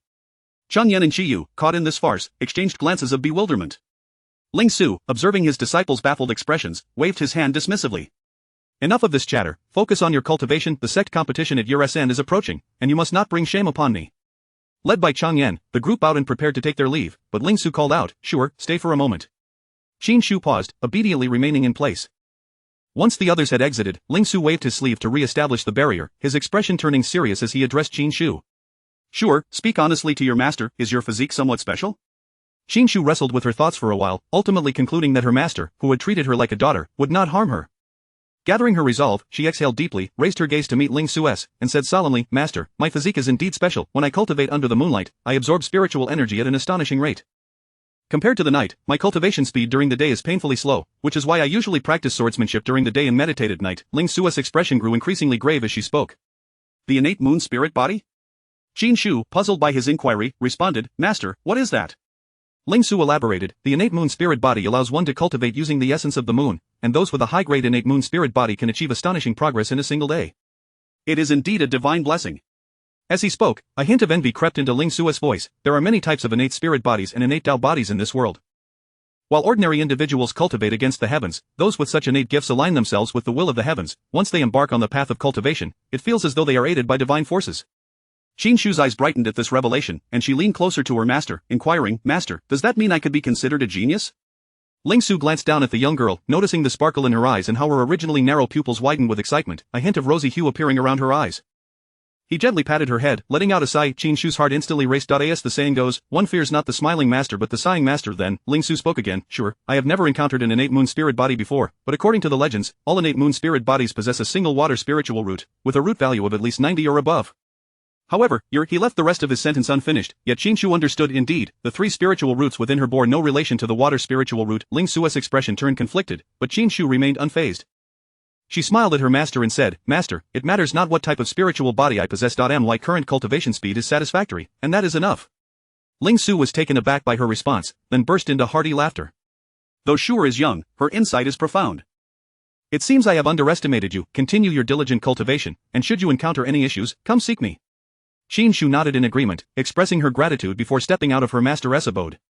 Chapter 41 Even in death, you are of no concern to me. Revised, upon returning to her mountain abode, as Qin Shu pushed open the door to her cave, a foul stench assaulted her senses. Furrowing her brow, she instinctively turned her head towards the large serpent lying on the stone bed. The sight caused her heart to feel as though it had been tightly squeezed, leaving her momentarily dazed. Xia Shiwan reclined on the stone bed, a pool of blood beside him, his head hung over the edge, his exquisite brows and eyes closed as if in a painting, the corner of his lips still stained with a hint of crimson. A cascade of dark hair flowed from the edge of the bed, intertwining with the blood, that it appeared unmistakably like a crime scene. Without a moment to ponder, Qin Shu dragged her somewhat weak legs, stumbling to the edge of the stone bed, and reached out to feel for the carotid artery on Xia Shiwan's neck. However, as her fingertips barely grazed him, before she could even ascertain his pulse, a force suddenly overturned her, flinging her away with considerable force. As Qin Shu found herself pressed against the stone wall, rubbing her flat chest, her features twisted in anguish. Damn it! The next time you truly die, I shall not care. She gritted her teeth, filled with a desire to pounce and devour him whole. Xia Shiwan pushed himself up with one hand, slowly sitting upright. His complexion was pale, one delicate hand gripping the edge of the stone bed, the refined joints appearing ghostly white, resembling a fragile figure. Who could associate such a being with the ruthless individual who had just acted so violently? Xia Shiwan lowered his gaze, concealing his expression from view, a flicker of guilt darting swiftly across his dark golden pupils, only to vanish in the next instant, unnoticed by Qin Shu. He had heard her words, aware that her concern was genuine, yet defensiveness had become second nature to him. Moreover, the spot where her fingers had brushed was precisely the serpent's vulnerable point. Qin Shu, seeing that he offered no apology, felt her anger surge further, and in a fit of exasperation, she stormed into the training room. Just as she settled cross-legged to cultivate, a distant and low voice drifted into her ears. Practicing when your mind is unsettled is prone to lead one astray. Qin Shu had already resolved in her heart to ignore him entirely, yet upon hearing his words, she could not help but leap from her mat. Uncertain whether the realm of cultivation had a term for breast cancer, but she simply could not contain her frustration any longer. What of going astray? It is far better than being killed by you, isn't it? Are all you demon beasts so ungrateful? Not all, Xia Shiwan countered, observing the furious young girl before him, her cheeks puffed in indignation. Just as Qin Shu prepared to retort, she noticed a slight curve at the corner of Xia Shiwan's lips, and he added with apparent amusement, other demon beasts may not be, but this one certainly is.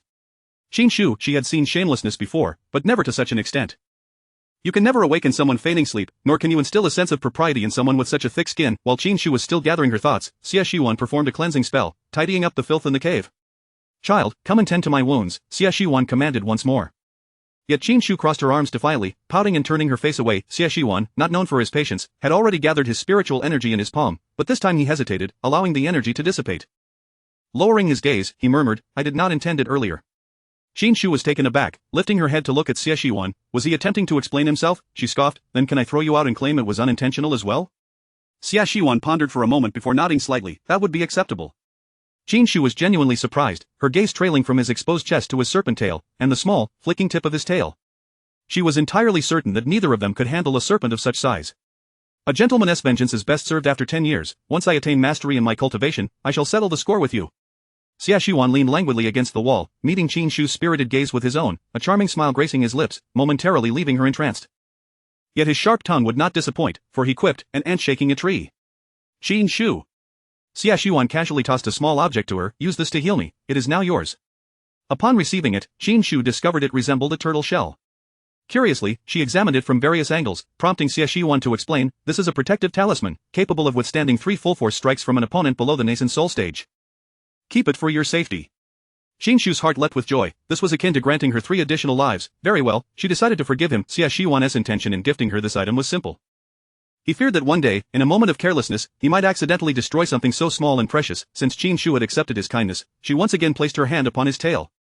Unlike others who traveled to acquire a demon beast, either a formidable companion or an impressive pet, she had unwittingly summoned an ancestor. After exhausting her own spiritual energy to heal him, Qin Shu instructed him to rest well before turning to the training room. She retrieved a jade slip to glance at a message from a friend, who invited her to the bustling markets of Qijin City. Remembering how long it had been since she last saw her sister, Qin Shu readily agreed.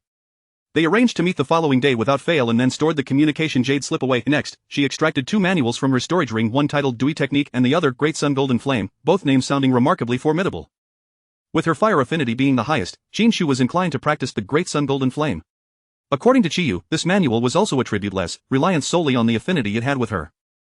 With a spirit of experimentation, Qin Shu opened the Great Sun Golden Flame and, following the instructions, attempted to channel her spiritual energy into her bloodline. However, to her dismay, she failed at the very first step.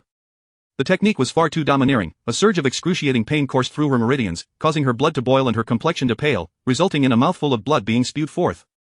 In an instant, Qin Shu found herself unable to maintain her meditative posture, one hand pressed against the ground as she struggled to steady herself. Sensing the commotion in the training room, Xie Shiwan's expression shifted dramatically. In the next moment, Qin Shu found herself enveloped in a chilling embrace, a stark contrast to the fiery energy within her. She jolted, her mind clearing significantly, not fully grasping the serpent's swift movement. She merely perceived the scene flashing past her in a blur, and in a heartbeat, she found herself submerged once more in water. The icy lake water enveloped her head, her throbbing meridians gradually began to ease, prompting her to exhale in relief. However, upon realizing her predicament, panic surged through her, and she began to thrash violently. Why was it water again? All this water. She could not swim at all. The sensation of impending doom returned, her lungs constricted by the water's pressure as she exerted all her strength to struggle against her fate, helplessly watching herself sink deeper into the lake. Chapter 42. The inner Dan. Swallowed by the great serpent, Qin Shu attempted to use her spiritual energy to halt her descent, but to no avail. Tears streamed from the corners of her eyes, quickly merging with the frigid waters of the lake. This great serpent, what grudge could it possibly harbor against her? To seek her life in such a manner, Xie Shiwan cast Qin Shu into the lake, and upon noticing her prolonged absence from the surface, he paid it little mind. However, after a moment, he suddenly became aware that the aura emanating from the lake had grown increasingly faint, prompting him to sense something amiss. Qin Shu felt her hand brush against a cold, hard object, and in the next instant, her slender waist was grasped and pulled upward. Struggling to muster the strength to open her eyes, she turned her gaze backward, only to meet the gaze of a serpent head, its forked tongue flickering. At that moment, her willpower faltered, and she rolled her eyes, succumbing to unconsciousness. Xie Shiwan could hardly fathom that anyone could drown. Their clan thrived in moisture, and he had been swimming since birth, raised amidst the water. It was precisely because of this element that he had managed to escape from countless foes in his youth. His upper body transformed back into human form as he utilized his tail to lift Qin Shu, ensuring her chest was facing downward to expel the water. When he saw that she still showed no signs of life, his brows furrowed in concern. He was no healer, and given the frail constitution of this child, what if she truly did not survive? Xie Shiwan's expression darkened, his thin lips pressed together as he grappled with the dilemma of whether this child's life was worth saving.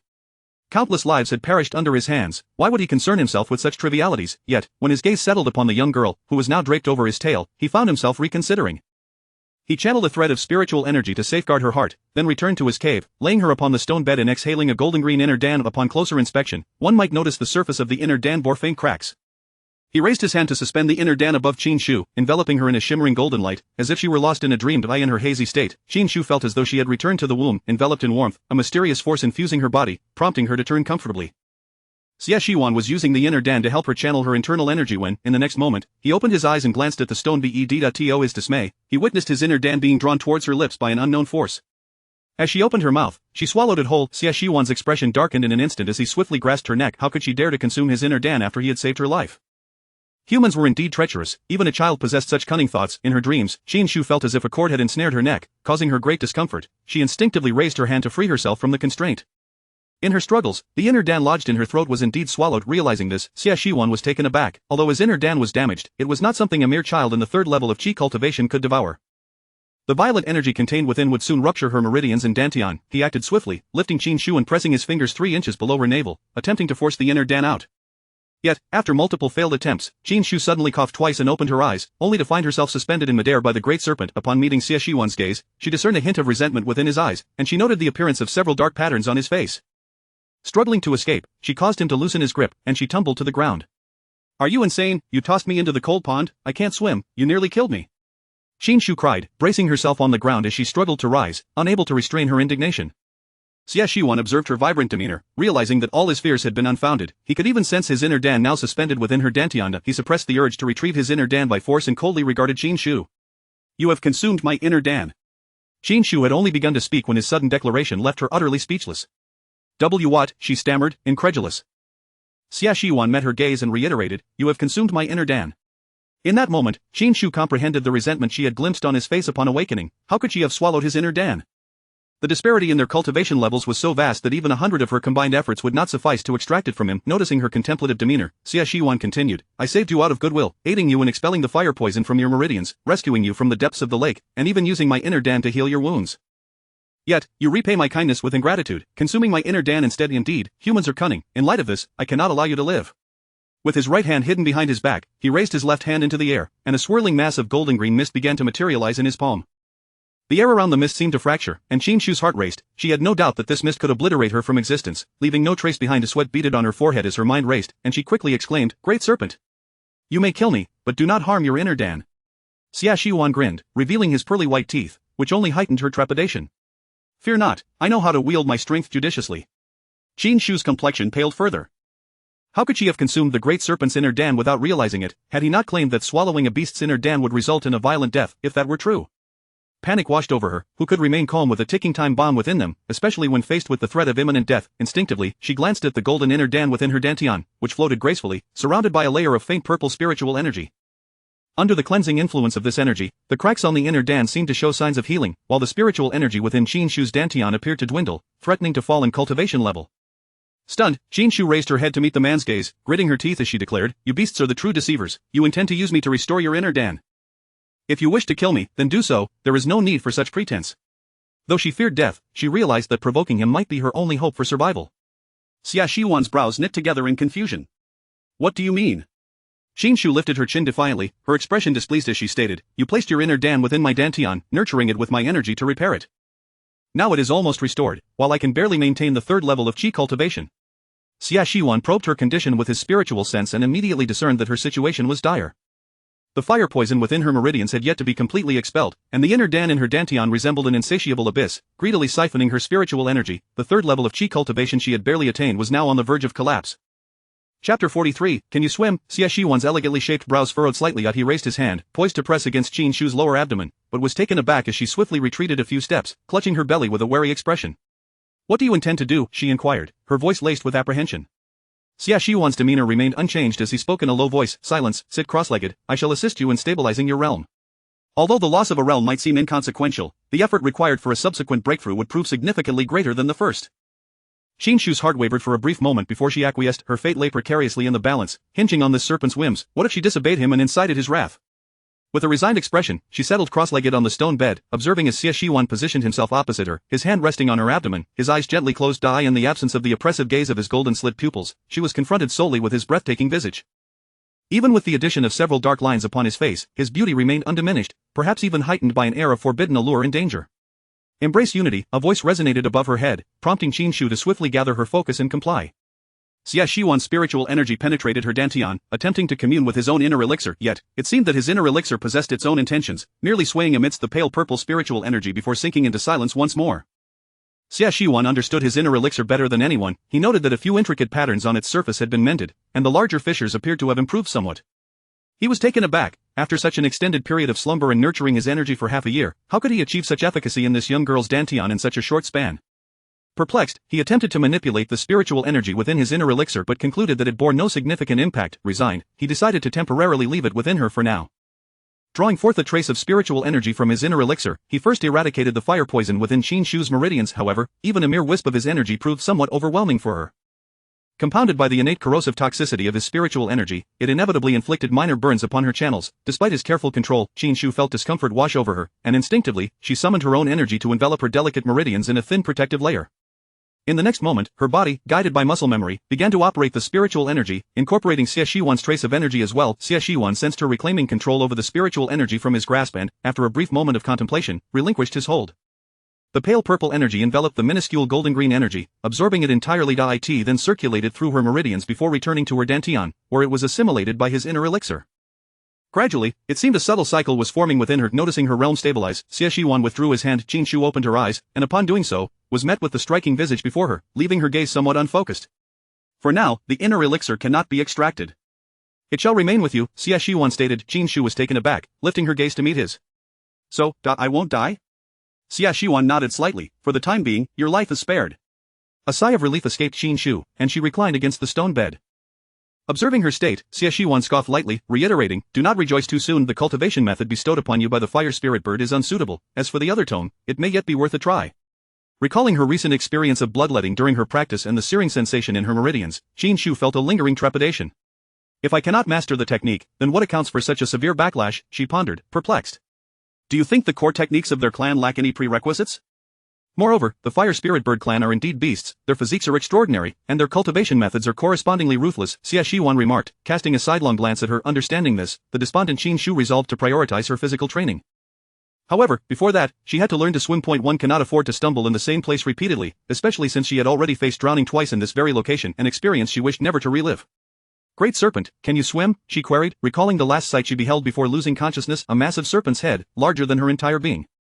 Suddenly, she felt her question was rather superfluous. How could he possibly not know how to swim? Never mind, consider it unasked. Xia Shiwan glanced at her as she retied her disheveled hair, remarking, to be drowned by water, humanity is indeed feeble. In response to his derision, Qin Shu defiantly leaped from the bed. You best not provoke me, or I shall self-destruct, taking your inner elixir with me. She recalled tales of individuals sacrificing their entire cultivation to explode, seemingly wielding great power in the process. Xia Shiwan, upon hearing her declaration, raised an eyebrow, amusement dancing on his lips, yet, he coldly conveyed the bitter truth. I fear you would merely reduce yourself to dust, unable to harm my inner elixir in the slightest. 81 bolts of heavenly thunder merely created a fissure. With your current cultivation, Qin Shu truly wished to cease conversing with him. She discerned that this great serpent was merely a master of verbal intimidation. Despite his threats to take her life, he had assisted in purging her fire poison and rescued her from drowning, even using his injured inner elixir to heal her. A classic case of a sharp tongue but a tender heart. Men in the realm of cultivation were indeed all rather convoluted, even her senior brother when she was of the same ilk. Gazing at Xia Shiwan, Qin Shu raised her hand, from which a wisp of golden green mist began to rise. Meeting his astonished gaze, she declared, if I cannot explode, then I shall deplete all the spiritual energy from your dantian. Xia Shiwan coiled his serpent tail into a spiral reminiscent of annual rings, his human form gradually fading as he reverted to his original state, resting upon the stone bed. I advise you against such folly. Should my enemies be drawn here, you would find yourself ill-equipped to contend with them. A chill ran through Qin Shu at his warning, observing the great serpent closing its eyes, its form falling still. She could not help but wonder, without his inner elixir, his power must surely be significantly diminished. She needed to devise a plan to extract his inner elixir. Harboring such a volatile entity within him made it impossible for her to cultivate in peace. Perhaps in a few days, she would visit the library to seek further insights. Rising, she consumed a spirit-replenishing pill, restoring her energy before reaching out to cover Xia Shiwan's scales, tending to his injuries. The great serpent merely opened one eye to glance at her before promptly closing it again. Chapter 44, The Art of Overcoming Calamity. Perhaps owing to the support of the great serpent's inner core, Qin Shu's healing this time endured for a notably longer duration. As she gradually withdrew her hand, a thought suddenly surged from the depths of her heart. The state of the great serpent was far from favorable. It had worsened compared to before, and it struggled even to maintain its human form. This might indeed be attributed to the loss of its inner core. Qin Shu wrinkled her nose, realizing why it had seemed so intent on throttling her moments ago. She raised a hand to lightly touch her throat, still feeling a sense of lingering dread. Her gaze fell once more upon the serpent's ebony scales, noticing that it appeared to have succumbed to a deep slumber. With that, she quietly rose and made her way to the training room. She was uncertain of the great serpent's true origins, but it was evident that it was far more formidable than she. Since it had suggested that the techniques imparted by Qi might be worth a try, she decided to give it a go. Of course, aside from this, she had no other options left to pursue. She began by sitting in meditation to adjust her breathing until her condition returned to its optimal state, then raised her hand to touch her storage ring, from which a tome materialized in her grasp. The Art of Overcoming Calamity. The original text did not elaborate on Qi's lineage, yet Qin Shu felt that any technique bearing the term calamity must be of a superior nature. She opened the book, and on the first page, she found inscribed a line: every life encounters calamities, to dispel and evade them is termed overcoming calamity. At once, Qin Shu's interest was piqued. Who could be more unfortunate than Shu? At first, she had drowned just after gaining admission to her dream university, then, upon transmigrating into a novel, she had been stabbed to death, and now, in her rebirth, she found herself entangled with this unfortunate serpent, precariously teetering on the brink of life and death each day. If there truly existed a method to alleviate her misfortunes and allow her to navigate her path smoothly, even with slightly inferior talent, she should at least be able to carve out a place for herself in the realm of cultivation.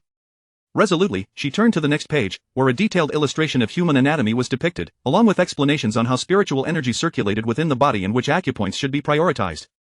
After finishing the book, she closed her eyes to assimilate the knowledge she had gleaned, then stowed the tome away, positioning her palms in the 5 hearts upward posture, and commenced her inaugural practice of the technique as instructed. True to its high-level nature, the Art of Overcoming Calamity presented Qin Shu with a sense of struggle as she attempted to control the spiritual energy with her current cultivation at the 3rd level of Qi Refinement.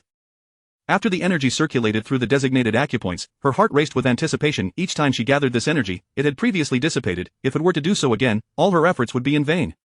However, as the energy returned to her dantian, it persistently failed to enter the Guan Yuan ACU point. As time passed, beads of sweat began to trickle down her forehead, and she struggled to maintain her focus, her gums bleeding from the pressure of her clenched teeth. Yet the golden green inner core within her dantian seemed to resist her spiritual energy as if in defiance, preventing her from completing this final step. Gradually, Qin Shu discerned the source of her difficulty, her frustration mounting as she wished she could reach in and extract the inner core, only to return it to that wretched serpent. She felt utterly victimized by its influence. The edges of the violet smoke-like energy she had coalesced began to show signs of disintegration, and despair settled in her heart. Her facial muscles twitched with agitation. Could it be that all her efforts would be for naught once more? Perhaps if she persisted just a little longer, success might be within reach. She steeled herself. Her complexion was pale, as she was fully exhausting her mental energy to control this massive spiritual energy. At that moment, a golden speck of light suddenly emerged from her forehead. Had Qin Shu been able to see, she would have recognized that this golden point was a drop of blood bestowed upon her by Qi that day. The light flared brilliantly, abruptly fracturing into countless tiny points, merging seamlessly into Qin Shu's body. The once contentious violet energy, now bolstered by this golden light, swiftly gained the upper hand. The dense violet energy gradually infiltrated the Guan Yuan acupoint, enveloping the dormant golden-green inner core within her dantian. Sensing the impending threat, the inner core attempted to leap from the sea of qi, yet it appeared ensnared in quicksand, gradually being pulled back into confinement. Only when the inner core was completely enveloped did Qin Shu finally reopen her eyes, her gaze shimmering with a hint of golden light. In the next instant, her lips curled into a subtle smile, her eyes glimmering with joy.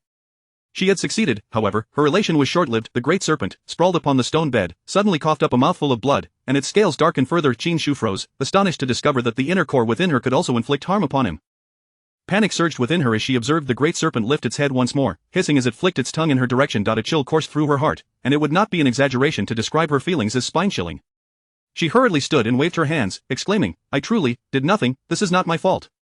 Deep down, she recognized that the technique was indeed called overcoming calamity, yet the serpent was a venomous creature, and its inner core was the very source of calamity. Given the technique's domineering nature, it was highly likely that it would require the purification of that inner core to be deemed successful. In her imagination, the great serpent must be contemplating dismembering her at this moment, yet its reaction defied her expectations. It merely cast her a languid glance before lowering its head once more. Since Xie Shiwan had instructed Qin Shu to practice this technique, he surely anticipated its effects on the serpent's inner core. Nevertheless, all matters in this world bear both advantages and disadvantages. While the art of overcoming calamity could harm its inner core, it could also shield it from certain celestial secrets. Seeing Xie Shiwan resume its previous position, Qin Shu patted her chest, releasing a sigh of relief. Just then, the barrier at her door was unexpectedly triggered. Startled, she regained her composure and glanced outside, only to find that the visitor was none other than Qiyu.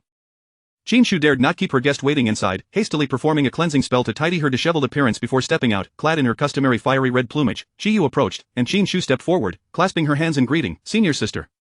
Qiyu nodded slightly, inquiring, "Have you practiced the technique I provided?" Though Qin Shu was somewhat perplexed, she nonetheless nodded respectfully, retrieving the technique to return it, saying, "Thank you, senior sister. I have attempted to practice it, but it seems I am not fated to succeed with this technique." Alas, in truth, she felt quite disappointed. The great sun golden flame technique resonated far more harmoniously with her fire affinity, yet it was regrettably too demanding. Furrowing her brow, she unwittingly missed the strange look on Qiyu's face. The great sun golden flame was exceedingly domineering, and Qiyu had come to deliver healing elixirs, concerned that Qin Shu might be harmed by the technique. To her surprise, Qin Shu appeared unfazed, as if nothing were amiss. Her junior sister, possessing the talent of 3 spiritual roots and having caught the attention of their master, was likely far more complex than she seemed. Chapter 45 of the Rainbow Pavilion. After a moment of contemplation, Qi decided to retrieve the healing elixir. Although Qin Shu appeared to be relatively unharmed at that moment, the possibility of internal injuries could prove troublesome. She extended a white porcelain vial towards Qin Shu and said, "Junior sister, this is a pill to dispel fire poison. You must take it.Do not allow the fire poison to linger in your meridians for too long, as it could adversely affect your cultivation." Qin Shu was momentarily taken aback by the vial offered to her, surprised to find her senior sister not only gifting her a technique but also providing aftercare. With heartfelt gratitude, she clasped her hands in salute and exclaimed, "Junior sister, you truly are my timely rain." Qi felt her cheeks flush with a hint of embarrassment. In truth, she had forgotten. Within her family, due to their lineage, very few had ever encountered misfortune. It was only after returning to her cave dwelling that she recalled an incident from years past when an ancestor had gifted a technique to another, who subsequently suffered severe backlash. Realizing the urgency, she hastily brought the elixir to Qin Shu, fortunate indeed to have arrived just in time. As she secured the technique that Qin Shu returned to her, she was about to turn away when she reconsidered and offered a comforting remark, "Junior sister, do not be disheartened. The selection of techniques is often a matter of fate. Even if our family's techniques do not suit you, there are certainly others that will." She maintained her usual haughty demeanor, even her words of consolation sounding almost like commands. Qin Shu found this amusing, yet she recognized the goodwill behind it, and thus she acquiesced. "Thank you for your kind words, senior sister. I will give second senior brother's technique another try. If it proves ineffective, I shall contemplate other options." After delivering the elixir, Qi took her leave. As Qin Shu watched her transform and soar away, she found herself unexpectedly charmed by the little bird's quirky nature. She then redirected her gaze to the porcelain vial in her hand, uncorked it, and consumed a pill. The high-grade elixir dissolved instantly upon contact, releasing a refreshing sensation that enveloped her entire being, nourishing her meridians. It felt akin to savoring a mint candy during a state of inebriation, immensely gratifying. She stowed the remaining elixirs away, mentally noting Qi's kindness. She resolved that in the future, when the need arose, she would certainly return the favor. The following morning, Qin Shu's communication jade slip glowed to life. She opened her eyes and, upon inspecting it, heard the familiar voice of Xin. "Qin Shu, let us set off. We must leave early today. I've heard that the Rainbow Pavilion is holding an event, second item free, first come, first served." Qin Shu's heart raced. No one could resist a second item for free, herself included. Swiftly, she rose, performed a cleansing spell, tied her hair neatly, and descended the mountain atop a green leaf. Xin, bored and kicking stones along the path, sighed for the 100th time. With the inner gate so far from the outer gate, she wondered how long it would take for Qin Shu to emerge, fearing they would miss the second item free event altogether. Had she known, she would have messaged Qin Shu the previous day, inviting her to sleep over it. Yet now, regardless of her reluctance, it was too late. Suddenly, a familiar voice called from above, "Xin. Come up." Xin looked up instantly to see the green leaf hovering above her head, upon which sat the girl she had been eagerly anticipating. Qin Shu, her eyes lit up as the leaf descended slightly, allowing Xin to scramble up. "Wow, Qin Shu. You've even acquired a magical artifact?"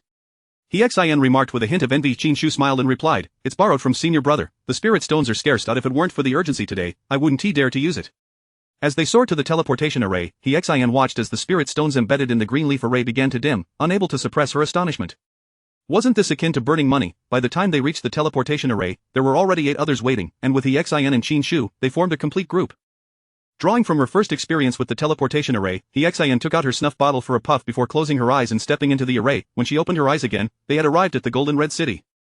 They had come early that day, the sun had yet to rise, and the city had not yet been bathed in its golden hue. As Qin Shu stepped off the teleportation array, she was tugged by Xin's small hand, racing towards the Rainbow Pavilion.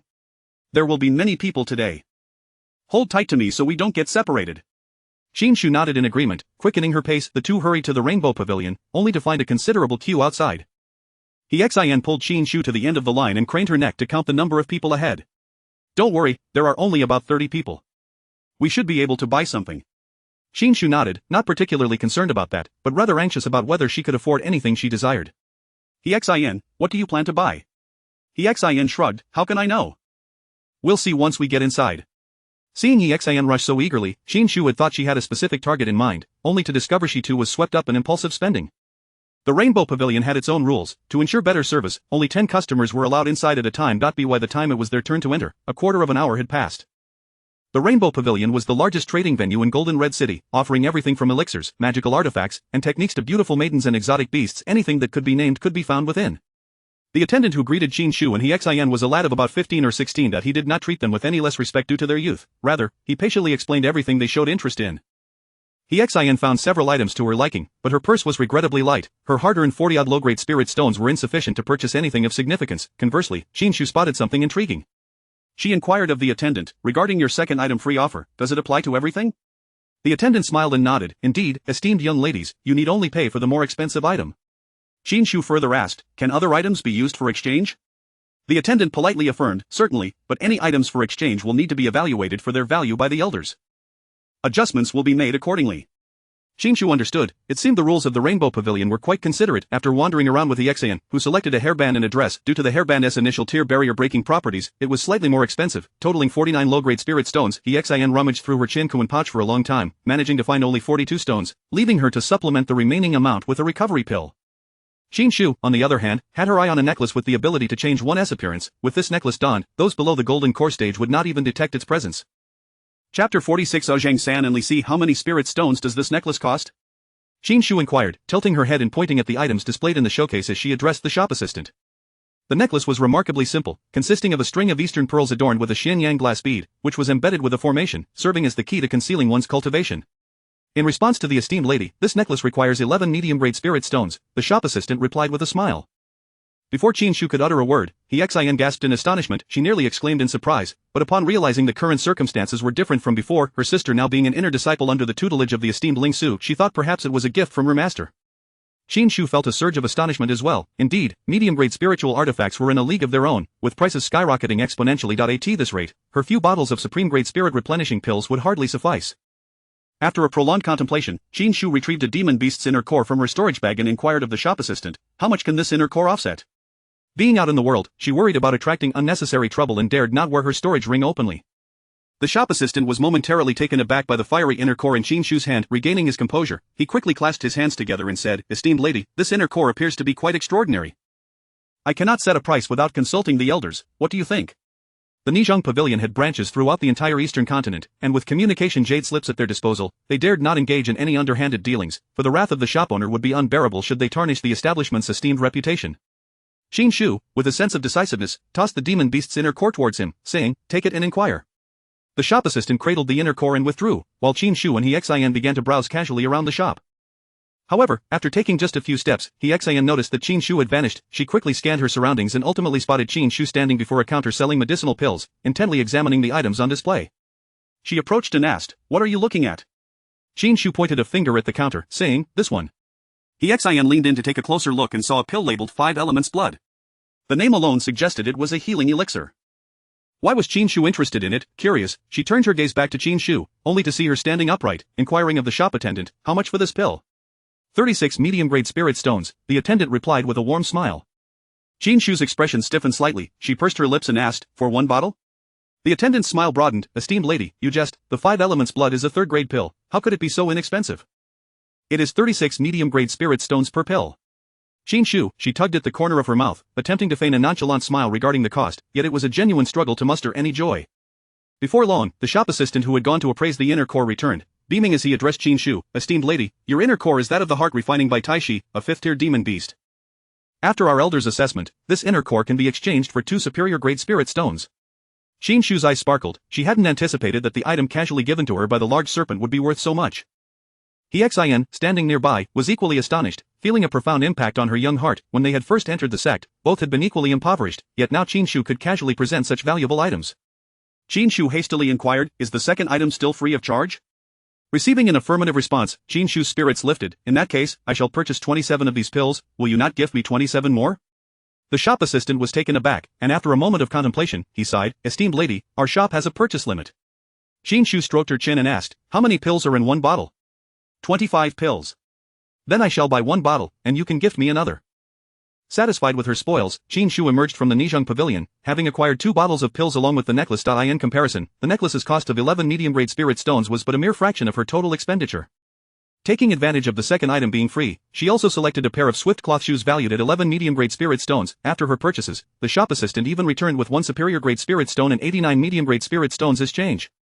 Upon exiting the Nizhong Pavilion, Qin Shu noticed He Xian looking at her with a peculiar expression.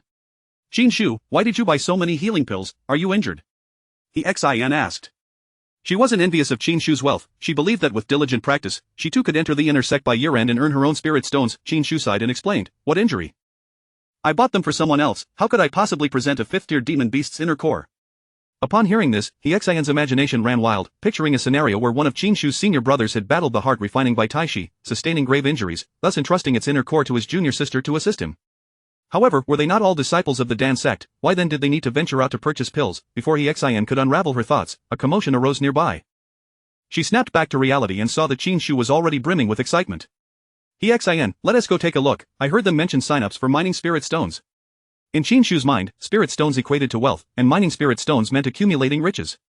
Who dared impede her from amassing wealth? It would be akin to seeking her demise. Upon hearing this, He Xian, too, set aside her other thoughts, her spirits lifted as she scanned the surroundings. Where? How did I miss that? Let us hurry, we mustn't let others get ahead of us. As He Xian had only just reached the first layer of Qi refinement and had yet to break through to the second layer, her senses were not as acute as Qin Shu's. The two hurried forward, and after a brief distance, He Xian finally caught the drift of the conversations. They spoke of a spirit vein discovered north of Qijin City, which had been purchased by the prominent Zhong family within the city.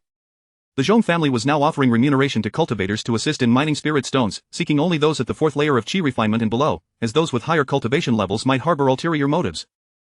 Qin Shu tugged He Xian into the throng. Approaching a table where a burly man was registering applicants, she boldly declared, the two of us. The man glanced at them and asked, from Xiantian sect? What is your cultivation level? We're both at the first layer of Qi refinement. With the necklace adorning her, no one in such a venue would discern her true cultivation level. The man nodded and inquired, what are your names? Just as He Xian was about to respond, Qin Shu tugged at her sleeve, prompting her to instinctively close her mouth and look at Qin Shu. With an unwavering demeanor, Qin Shu addressed the burly man, her name is Zhang San, and I am Li Si. He Xian, Chapter 47I. Wish to cultivate here. As soon as Qin Shu uttered these words, the dark-faced uncle's expression darkened even further. He paused from his writing, lifted his gaze to the two young girls before him, and his impatience was evident. Are you two jesting with me? Yet, Qin Shu showed no sign of fear. Instead, her expression grew even more sincere. Her surname is Zhang, and she is the third child in her family. My surname is Li, and I am the fourth. We both come from the mortal realm, where young girls rarely have names. Uncle, even if you doubt us, please do not take offense. We are truly not deceiving you. As she spoke, she let out a sigh, her demeanor tinged with sorrow. Upon hearing this, He Xian quickly joined in, pulling out a handkerchief to dab at her tears. The uncle, taken aback by the scene, waved his hands dismissively. All right, just make a note of it. Why all this weeping? Do you think I am bullying little girls? Qin Shu watched as he inscribed the names Zhang San and Li Si onto two wooden tokens before she reached out to take them. She bowed respectfully to the uncle, exclaiming, Uncle, you are truly a good person.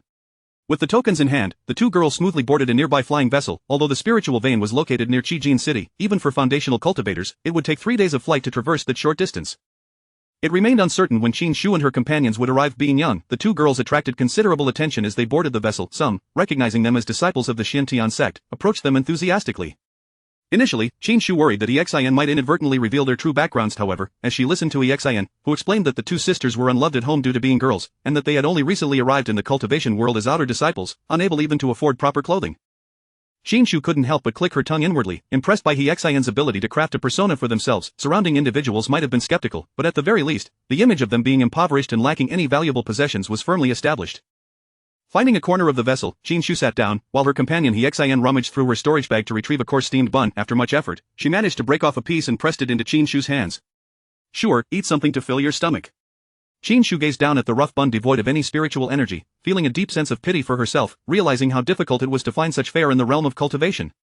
As she took a bite, she nearly choked on it. He Xian was not much better off. The two girls patted each other's backs, helping one another, before exchanging glances filled with wry smiles.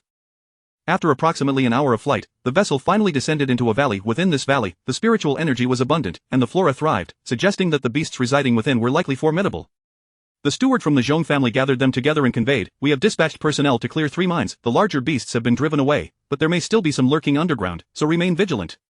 Qin Shu mentally noted this. It seemed that mining for spirit stones was not as safe as she had envisioned. The steward continued, "Each of you at the first level of Qi refinement must submit at least 10 low-grade spirit stones daily. Those at the second level must submit 20, and so forth. If anyone possesses the skill to extract more, that will be theirs." Upon hearing this, a stir rippled through the crowd. If they could mine additional stones, wouldn't that all belong to them? Yet, Qin Shu understood that matters were far from simple. Capitalists were not philanthropists, and it was unlikely they would generously increase their wages. It was very possible that, in the end, some might even find themselves losing money. Of course, there were also astute individuals among the crowd. Someone raised their voice to inquire, "What happens if the task is not completed?" "If the task is not completed within 3 days, you will be expelled from the mining area." Qin Shu and He Xian joined the queue to obtain their pickaxes and proceeded with the throng toward the mine entrance. As they crossed the threshold, they distinctly felt as though they had passed through a barrier, or a ferry awaited them. Two little fairies, would you like to rent a Hao Yue pickaxe? It is a primary spiritual tool, very effective. Xin, visibly intrigued, inquired, what are the costs? The fairy responded with a warm smile, it's only 5 low-grade spirit stones per day, quite affordable. With this Hao Yue pickaxe, you will be able to extract more spirit stones. Qin Shu shook her head, her expression blank. We cannot afford to rent it. 5 low-grade spirit stones amounted to her half-month's salary. Moreover, how could a capitalist be so kind-hearted? This so-called Hao Yue pickaxe was likely just a gimmick. Xin was also dissuaded by the exorbitant price. The two exchanged glances, both recognizing the poverty reflected in each other's eyes. They sighed in unison, understanding everything without needing words. The two continued until they reached the fork leading to the 3 mines, where Qin Shu paused to ask Xin, which way are you going? Either way is fine. I'll follow you. Being out in the world, and given their low cultivation levels, they needed to stick together. Qin Shu nodded in agreement. That simplifies things. Having learned the doer method, she now possessed an instinct for avoiding danger. The left and middle mines gave her a sense of unease, so she decisively chose the rightmost mine, which had the least dense spiritual energy. Not long after entering, they began to see the glimmer of spirit stones, and many had already stopped to start mining. Xin's eyes lit up. Qin Shu, they're indeed spirit stones, we're going to get rich. She rushed forward with her small pickaxe, but after much effort, she could not extract even a single stone. Xin furrowed her brows, why is this so hard to mine? Qin Shu chuckled, if it were easy to extract, why would they agree to give us anything above 10 stones? If I'm not mistaken, we cultivators at the first level of Qi Refinement can probably only mine a maximum of 10 stones each day. Xin's eyes widened in realization. So we're essentially working for free? Qin Shu shrugged, isn't that the truth? But we can strategically use these spirit stones to recover our energy, perhaps we can mine an extra stone or 2 each day. Xin considered this, thinking that by mining like this for half a month, she could accumulate 20 to 30 spirit stones, which was significantly more than her monthly salary. She infused her meager spiritual energy into the pickaxe, and after 10 vigorous strikes, she finally unearthed a stone. Initially elated, her expression quickly soured as she sensed her Dantian's energy depleting. This consumes too much energy. Qin Shu smiled, let us move deeper. It will get crowded here soon. The further they ventured, the darker it became and the fewer people there were, relying solely on the faint glow of the spirit stones for illumination. Qin Shu halted. This spot will do, any deeper, and it will be too perilous. As soon as she finished speaking, Xin had already raised her pickaxe to start mining. Qin Shu could only smile wryly and join in. Initially, when she infused her energy, she enveloped the entire head of the pickaxe, but soon realized that was wasteful. She only needed to focus her energy on the point of contact with the spirit stone. Xin mined 3 low-grade spirit stones, but nearly exhausted her energy and had to sit cross-legged to recover it. Glancing at Qin Shu, she was astonished to see her with 10 spirit stones, appearing as if nothing had happened. Is this the advantage of higher cultivation? Xin couldn't help but feel envious. However, as she sat to recover her energy, she suddenly glimpsed a new world unfolding before her. Qin Shu. There are spirit stones everywhere, I want to cultivate here. Chapter 48 The Moving Treasure Trove. In order for the cultivators at the Qi Refining first layer to exit the mine, each individual must submit at least 10 low-grade spirit stones daily. For those at the Qi Refining second layer, the requirement doubles to 20 stones, and so forth. Due to their youth, Qin Shu and Xin had not undergone a cultivation assessment, and thus the stern-faced uncle simply recorded them as Qi Refining first layer practitioners. This was indeed a significant advantage for Qin Shu, who was at the Qi Refining third layer. However, given the abundance of mining veins owned by the Zhong family, it was likely they were not overly concerned with such trifles. The spirit stones saved could instead contribute to Xian's share, allowing her to cultivate diligently. Xian had already reached the threshold of the Qi Refining second layer, and if she could make a breakthrough here, it would indeed be a fortuitous opportunity. Qin Shu glanced at Xian, who was seated in meditation, and moved a little further away to avoid disturbing her with the sounds of mining. She placed her hand against the stone wall, channeling her spiritual energy to sense the cave's surroundings. Suddenly, a thought struck her, and her gaze fell upon a nearby section of the wall. The spiritual energy here was remarkably dense, suggesting the presence of high-grade spirit stones. If she could unearth a top-tier spirit stone, it would be a true windfall. Excitedly rubbing her hands together, Qin Shu pinpointed the location and began her excavation with a small iron pickaxe. The hard rock yielded under the influence of her spiritual energy and the enchanted iron pickaxe, crumbling away as easily as tofu. After roughly 7 or 8 strikes, the pickaxe struck something exceptionally solid. Based on her previous experience in mining spirit stones, it seemed her intuition was correct. There indeed lay a spirit stone beneath. Judging by the density of the spiritual energy, it was likely at least a middle-grade stone. With this realization, Qin Shu's enthusiasm surged. She cleared the rubble surrounding the spirit stone, revealing its true form before her. The fist-sized stone gleamed with remarkable purity, surpassing even the high-grade spirit stone she had encountered at the Yicheng Pavilion. Her heart raced with anticipation. This had to be a top-tier spirit stone. Such a substantial stone could potentially be split into 6 or 7 pieces of standard size. With a flick of her wrist, she stowed the precious stone into her jade pendant. Eagerly, Qin Shu resumed her mining, yet she was unable to unearth any more high-quality spirit stones, only managing to find 3 middle-grade stones and about 20 low-grade ones. Once her spiritual energy was depleted, she consumed a low-grade spirit replenishing pill, which was quite inconsequential in their alchemy sect. While she toiled away, Xian finished her practice and began mining as well. Hearing the noise, Qin Shu turned to glance at her. "Why have you stopped cultivating?" she inquired. Xian, undeterred, continued her work and flashed a smile at her, responding, "If I break through, I'll have to submit 20 low-grade spirit stones each day. It hardly seems worthwhile." Qin Shu couldn't help but chuckle. "Indeed, you are quite the astute planner, just like my sister." Xian resolved to continue her mining for 10 more days, planning to break through only after they settled their accounts. Just as she unearthed a middle-grade spirit stone, a shadow suddenly darted out, snatching her spirit stone and swallowing it whole. Startled, Xian let out a scream. Instantly, a series of footsteps echoed through the tunnel.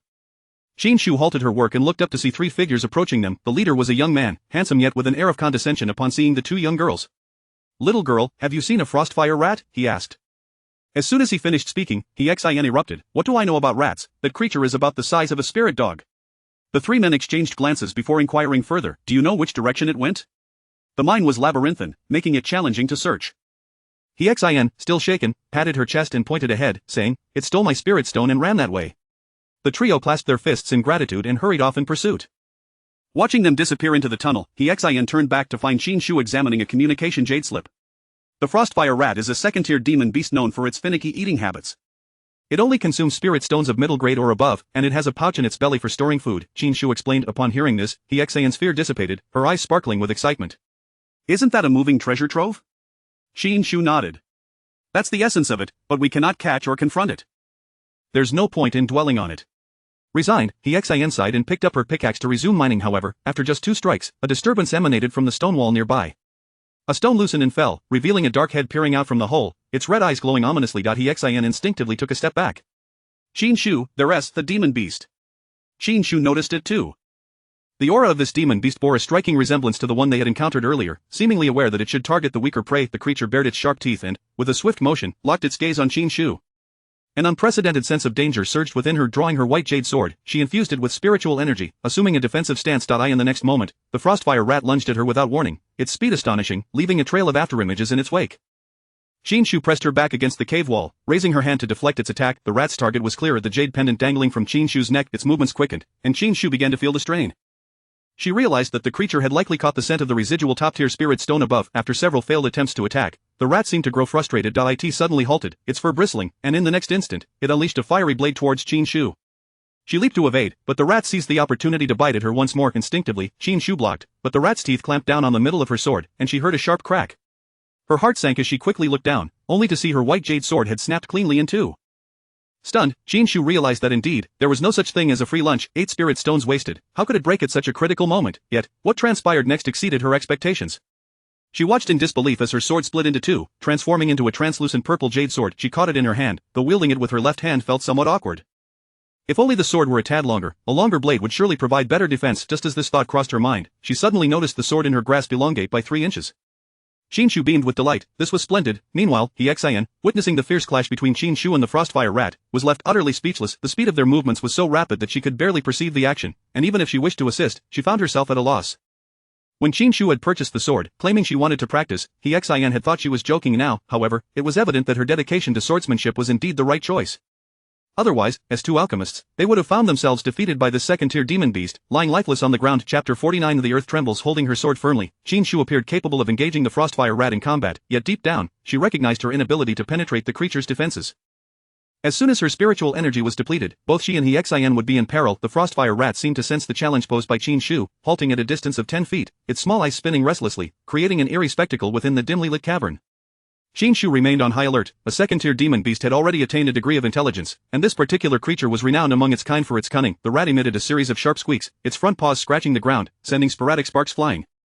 Observing this, Qin Shu wished for a heightened awareness, her vigilance reaching its zenith. A mere scratch from those claws could inflict grievous wounds, yet, to her astonishment, the creature began to cautiously retreat. Xian, witnessing this, felt a measure of relief. It appeared the beast intended to flee. However, in the blink of an eye, the demon beast charged towards her with lightning speed.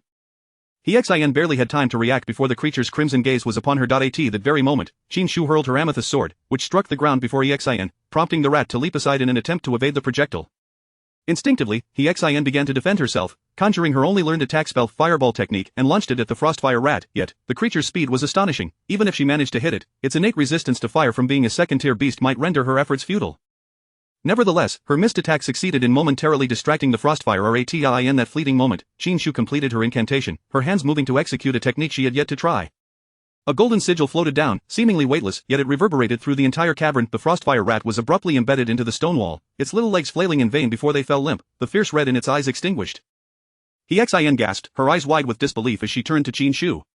What kind of technique was that? You killed the demon rat with a single strike. A second-tier demon beast was at least comparable to a human cultivator at the 5th layer of Qi Refinement.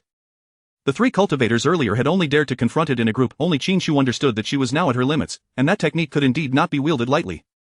She felt utterly drained. A mere child could probably topple her with a single finger. Hastily, she consumed a spirit-replenishing pill and, seeing the rat motionless, approached to extract it from the wall, storing it within her storage jade pendant. We must leave this place at once.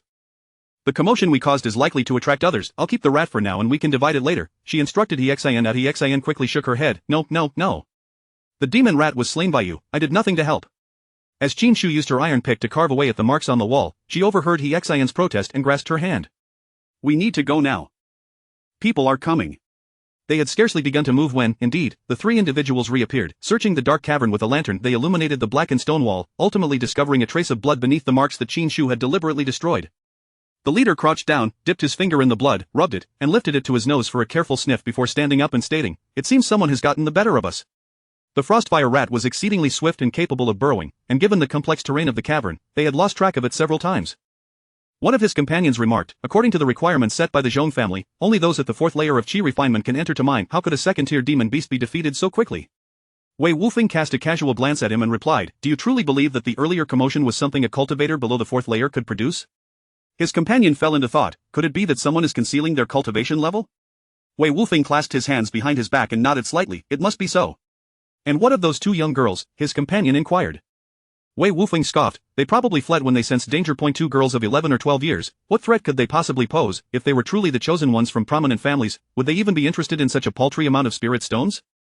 Leading Xin, Qin Shu attuned herself to the direction of the airflow and sprinted towards the exit. They had barely covered half the distance when the ground beneath them began to tremble, and stones started to fall from above. Recognizing the impending danger, Qin Shu swiftly donned her speed-enhancing shoes, hoisted Xin onto her back, and dashed towards the entrance. Many others were also fleeing in a similar frenzy. Just as they burst forth from the cavern, a strange roar echoed from deep within. Moments later, 2 of the tunnels collapsed, precisely those that Qin Shu had not entered. Xin tightened her grip on Qin Shu's hand, her heart racing as she murmured, how can we almost be buried alive just for mining 2 spirit stones? The Zhong family is truly unreliable. They didn't even clear out the demon beasts before sending us in. At this moment, Qin Shu's mind was crystal clear. They needed to escape promptly, as this was beyond their capacity to handle. She urged Xin to submit the spirit stones and leave. The woman guarding the barrier warmly welcomed them, but Qin Shu politely declined and pulled Xin away. Inside the barrier, gasps of astonishment echoed all around. Qin Shu retrieved the small turtle given to her by her master, transforming it into a palm-sized version before leaping onto its back. As Xin observed her actions, her curiosity about the hidden treasures Qin Shu possessed grew, but then she saw Qin Shu turning back, beckoning, Xin, hurry up. Xin was perplexed. Up? How am I supposed to get up? The little turtle can only support 1 foot. Am I to stand on its back? Where do I stand? Xin's expression was quite the sight. Qin Shu patted her own back. Get on, I'll carry you. Xin hesitated, glancing at Qin Shu's petite frame, yet, seeing her urgency, Qin Shu urged again, quickly, we won't make it if we don't hurry. With a determined sigh, Xin lifted her skirt, took a few quick steps, and leaped onto Qin Shu's back. The instant she did, Qin Shu grasped her arm to steady herself, urging the small turtle to flee at top speed. Given that Xin was 2 years older and taller than Qin Shu, she dangled awkwardly, her feet swinging in midair, a comically desperate sight. At this moment, Qin Shu paid little attention to appearances, her crisis management technique operating at full throttle, a singular word resonating in her mind: escape. Chapter 50 of The Beast Tide approaches. Qin Shu, carrying Xin, pushed the techniques to their utmost limits, as the turtle beneath them soared swiftly through the air, leaving behind a trail of refreshing green light. She stuffed handfuls of spirit-replenishing pills into her mouth as if they were worthless, and just as they had fled 10 miles, an eerie roar suddenly shattered the sky behind them. The force of the sound wave nearly sent Qin Shu tumbling from the turtle's back. A sharp pain pierced her ears, yet there was no time to dwell on it. After another 20 miles, her body could no longer endure, and she shakily controlled the turtle's descent. As they descended to within 2 zhang of the ground, the last vestige of her spiritual energy was drained, causing both her and the turtle to plummet from the sky. Xin, with her lower cultivation level and clinging to Qin Shu, was also suffering from the impact of the sound wave. However, in that fleeting moment of weightlessness, she mustered her strength, wrapped her arms around Qin Shu, and turned, using her meager spiritual energy to cushion their fall. Hiss! Xin inhaled sharply, rolling over to rub her coccyx. Qin Shu, are you alright? She inquired, yet Qin Shu remained motionless atop her, offering no response. Realizing the gravity of the situation, Xin disregarded her own buzzing head, quickly pushed herself up, and glanced at Qin Shu in her arms. Qin Shu lay still, and her hair ribbon had come undone, allowing her dark tresses to cascade around her. A pang of anxiety gripped Hexan's heart, and she hastily sat up, flipping Qin Shu over to hold her close, her trembling fingers reaching for Qin Shu's nose. Detecting a faint breath, Hexan finally felt a semblance of relief wash over her. With no healing elixirs on hand, she could only feed Qin Shu 2 spirit-replenishing pills. The situation was dire. Qin Shu's dantian was nearly drained, yet the inner elixir continued to release gold-green spiritual energy. The inherent toxicity of the Great Serpent's spiritual power posed a formidable challenge. Previously, Qin Shu's dantian meridians had their own energy to counteract it, but now they could only confront the poison directly. It was only after Hexan administered the 2 spirit-replenishing pills that a faint trickle of spiritual energy began to surge within Qin Shu's dantian. Slowly, she opened her eyes and met Hexan's anxious gaze. Qin Shu, how are you? Do you need more spirit-replenishing pills? I still have some, Hexan asked. Qin Shu shook her head, retrieving a porcelain vial from her jade pendant and consuming a 5 elements blood coagulation pill she had previously purchased. This third-tier elixir proved its worth. Shortly after ingestion, a cooling and soothing sensation radiated from her dantian, coursing through her meridians. The dull pain that had engulfed her body began to dissipate, allowing her to rise and offer another pill to Hexan. Hexan hesitated, recalling that this pill was bought with 36 medium-grade spirit stones. No, it's unnecessary, I'm perfectly fine. She insisted, claiming only a slight discomfort in her ears, not enough to warrant concern. However, before Hexan could voice her protest, Qin Shu firmly placed the pill in her mouth. Hexan covered her lips, incredulous at Qin Shu's insistence. Qin Shu calmly sealed the vial, remarking, "Consider it a treat from the Rainbow Pavilion. What is there to lament about a buy one get one free? Let us ensure our well-being first to avoid any lingering repercussions." The distant roar from the mine indicated the presence of high-level beasts. Their eardrums and internal organs had suffered damage to varying degrees. Having traversed from a later era, Qin Shu was influenced by many deeply ingrained notions, such as the irreversible nature of physical injuries. Damage to the eardrum could lead to permanent hearing loss.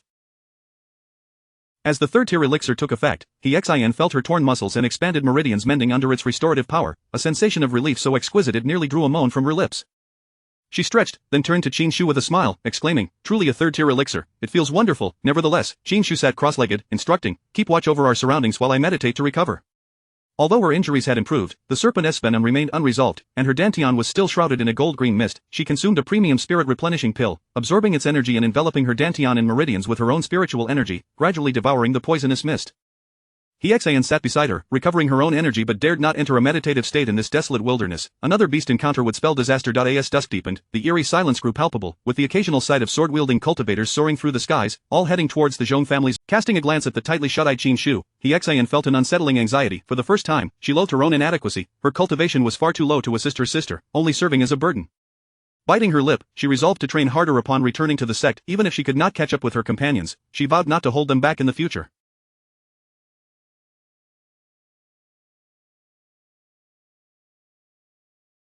As the moon rose, Qin Shu's innate abilities began to manifest, gaining the upper hand against the inner elixir. Gradually, she refined the gold-green poisonous mist within her meridians until her body brimmed with violet spiritual energy, at which point she slowly opened her eyes.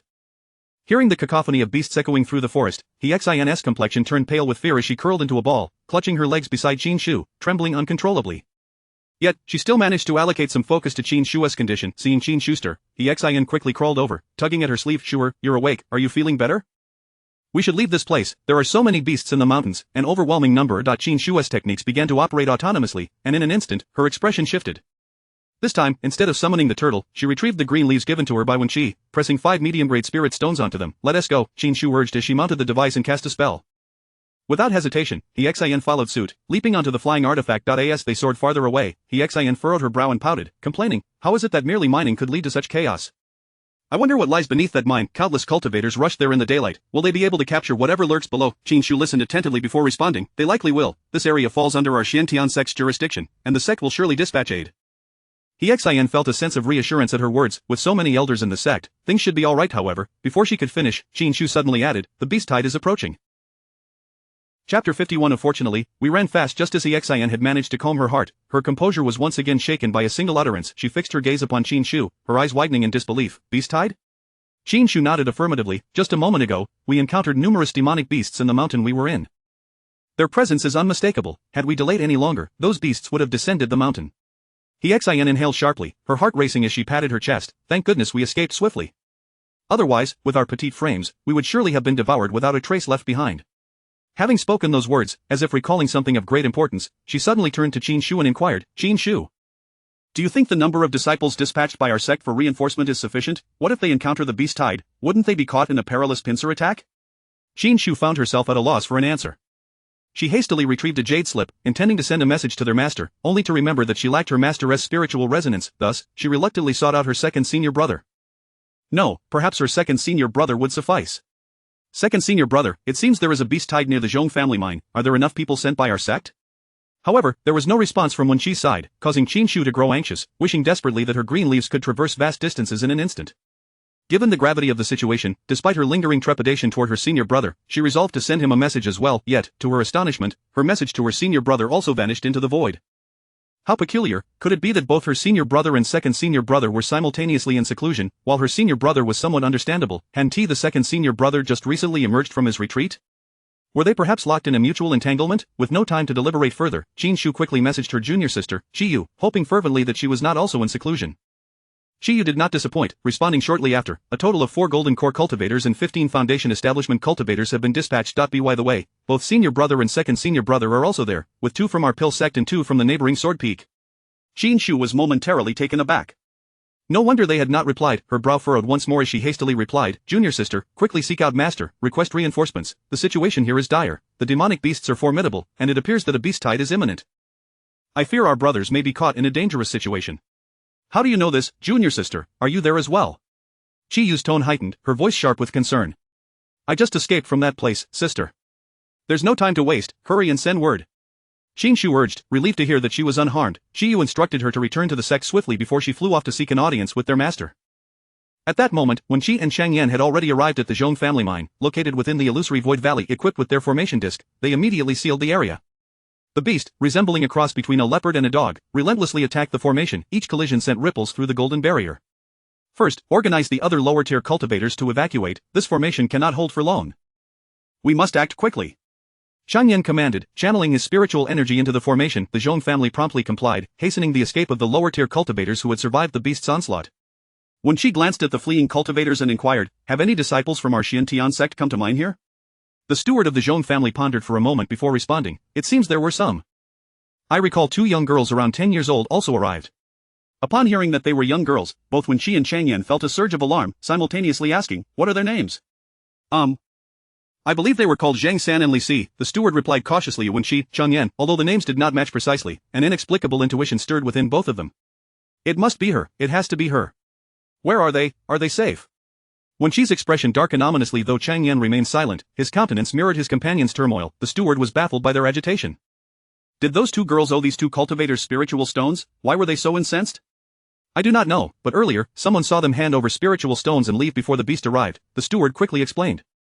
At his words, the expressions of Wen Qi and Chang Yan softened slightly.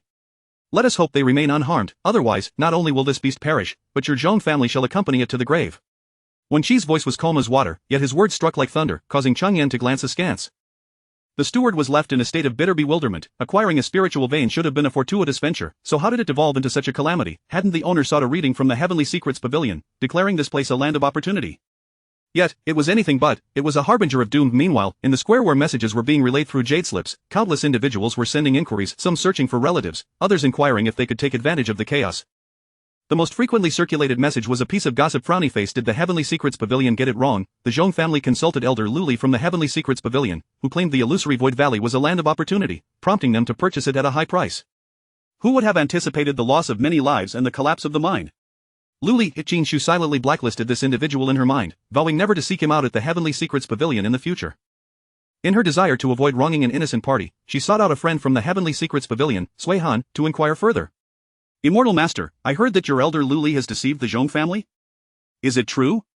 After sending the message, she felt that her inquiry might come off as too sensational, and quickly added, if it's false, please clarify soon. Rumors can be deadly. However, she soon received a reply, it is true. Qin Shu had sent a text, but the response was voice, and she could hear the cool, crystalline voice on the other end, flowing like pure spring water, both sharp and soothing. To possess such a duality of traits was indeed peculiar, making it difficult for Qin Shu to dissociate him from the image of a rough, online persona. Could he be a male cultivator? Ahem, she pulled her thoughts back and contemplated her response when the other party sent another message. Frownyface Fairy, you have emerged unscathed this time, but if there are no further matters, it would be prudent to refrain from leaving the sect for the time being. Qin Shu stared at the text, momentarily stunned, her heart racing in alarm. She had not divulged any information to him, yet he knew that she had escaped unscathed. If only the Zhong family had sought this Sui Han from the Heavenly Secrets Pavilion, they might have avoided this ensuing turmoil. Chapter 52, Fear you cannot breach its defenses. Qin Shu pondered for a moment, scribbling on the jade slip for quite some time, suddenly feeling a twinge of nostalgia for the various input methods of the modern age. Master, I see your calculations seem quite accurate. Might you assist me in discerning whether my two senior brothers are in danger this time? Though Qiyu had already sought help from their master, she still felt a flicker of unease. The strength of that beast was unknown to her. When she read the original text, it primarily depicted the protagonist's perspective 8 years hence. Thus, although Qin Shu had traversed into the narrative, she found herself rather isolated. She yearned for the foresight of such supernatural abilities, yet given her current circumstances, she could only act recklessly. Sui Han glanced at the clumsy characters inscribed on the jade slip, his brow furrowing slightly before he retorted, "My fees are rather steep." As soon as his voice escaped, Qin Shu instinctively covered the jade slip with her hand, her ears tinged with warmth.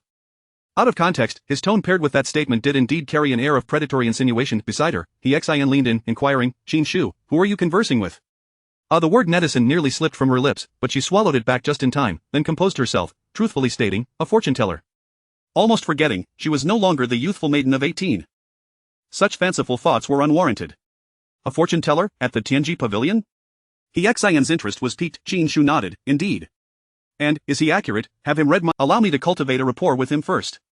She inscribed another line of text to Sui Han, "I am also quite costly as an alchemist. Do you intend to measure the value of friendship with a future alchemical master in spirit stones?" As soon as she sent the message, regret washed over her. The other party had accurately predicted her perilous situation. How could he remain ignorant of her secrets? Surely he must know that as an alchemist, she could not possibly concoct elixirs, yet, such thoughts left her perplexed.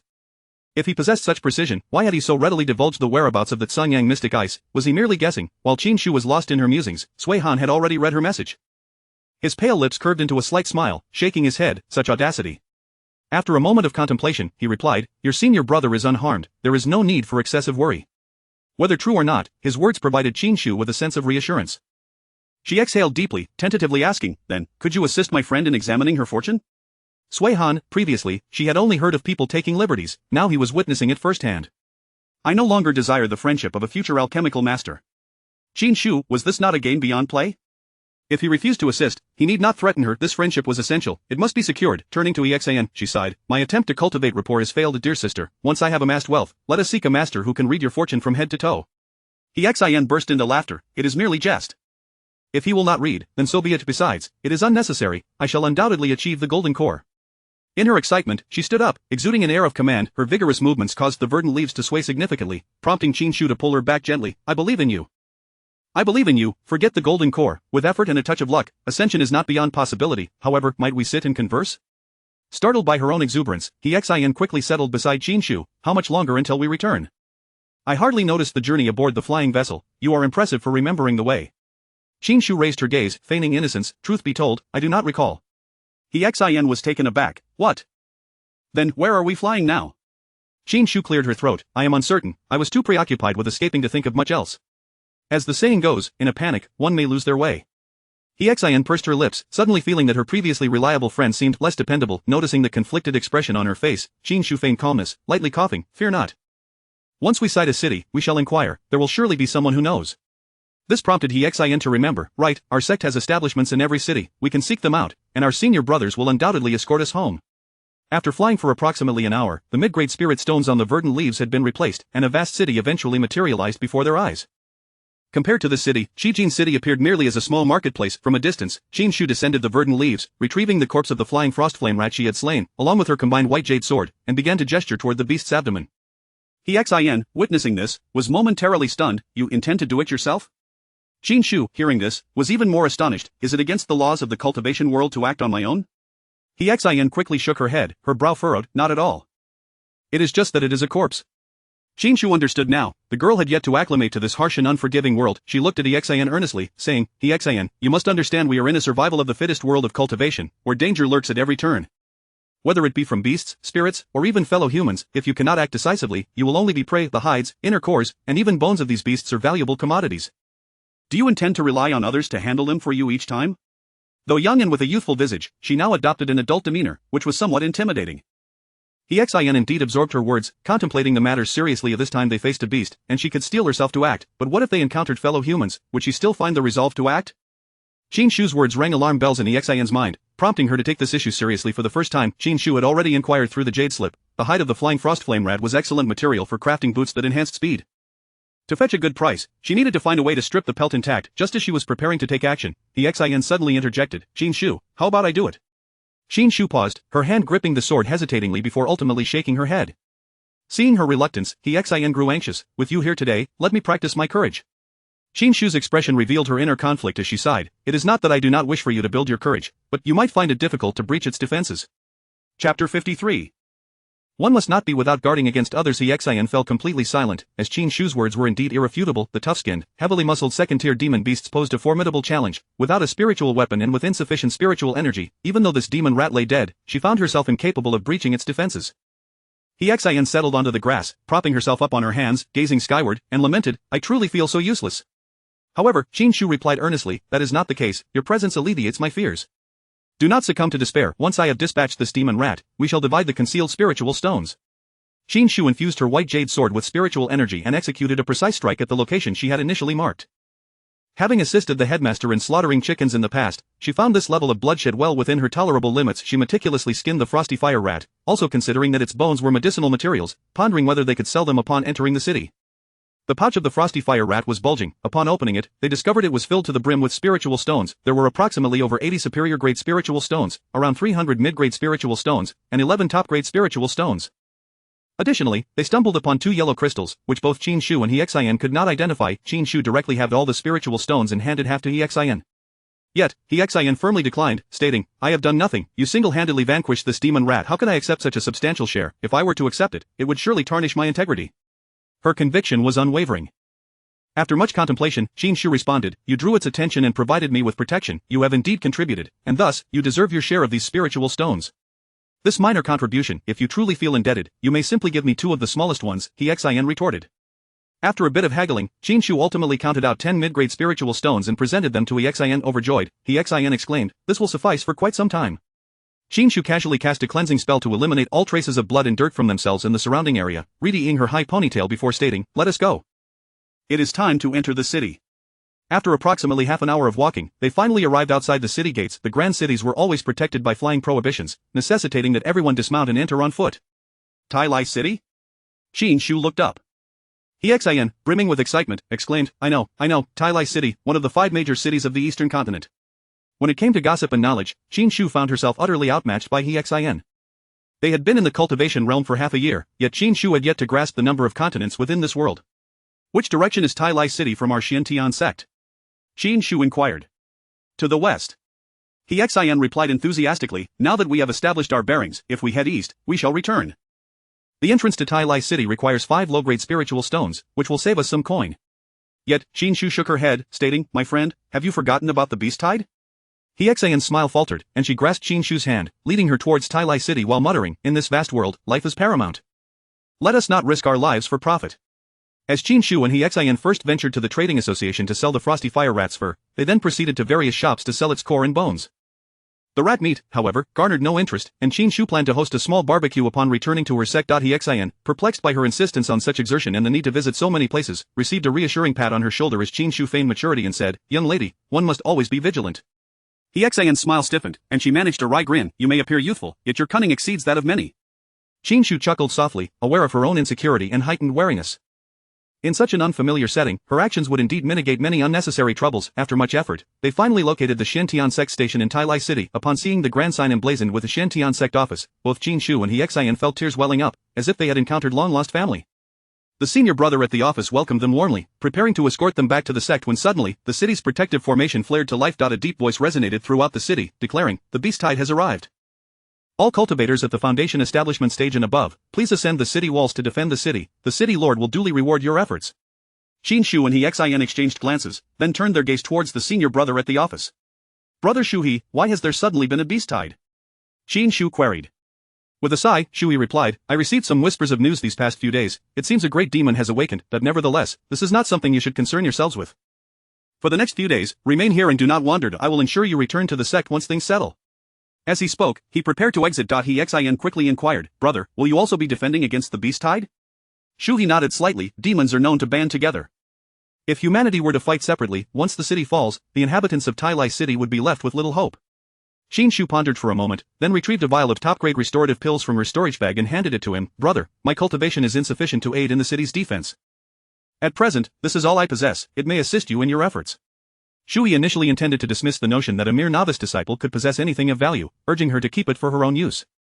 However, the moment Qin Shu uncorked the vial, he swallowed his words. He realized how short-sighted he had been. Indeed, the pill sect did not lack for resources, while other items might be of little use. The top-grade restorative pills were like a lifeline in dire straits.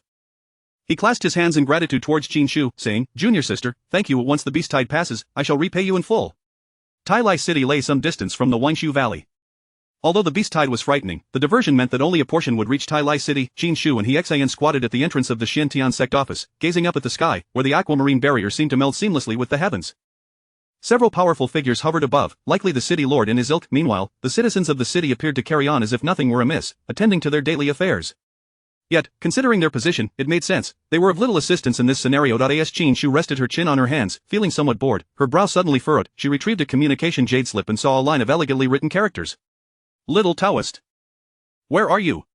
Without needing to glance at the sender's name, Qin Shu instantly recognized who it was. "Second senior brother, I am at the Xiantian sect office in Tai Lai City." When Qi and Changyan had just finished resealing the Great Demon alongside several other senior brothers when they finally had a moment to glance at the communication jade slip. "Where is she?" Chang Yan inquired. Chapter 54. He resembled a valiant warrior. "He has rushed to Tai Lai City," when Qi remarked, furrowing his brow upon hearing this. Chang Yan's expression abruptly changed. "This is bad. I just overheard someone say that Tai Lai City is besieged by a beast tide." At this, when Qi, disregarding the recovery of his spiritual energy, sprang to his feet and swallowed a handful of precious spirit-replenishing pills. That girl is still so young. How can she possibly be a disaster physique? Wherever she goes, trouble follows. With her meager cultivation, facing a beast tide, a single demon beast could swallow her whole. As he grumbled, he retrieved his flying artifact. Chang Yan, rarely witnessing such a tempestuous side of him, though their brotherhood was tenuous, nonetheless intervened. Tai Lai City is under the protection of Lord Yanyi, the city lord. An ordinary beast tide shouldn't be able to breach the city walls.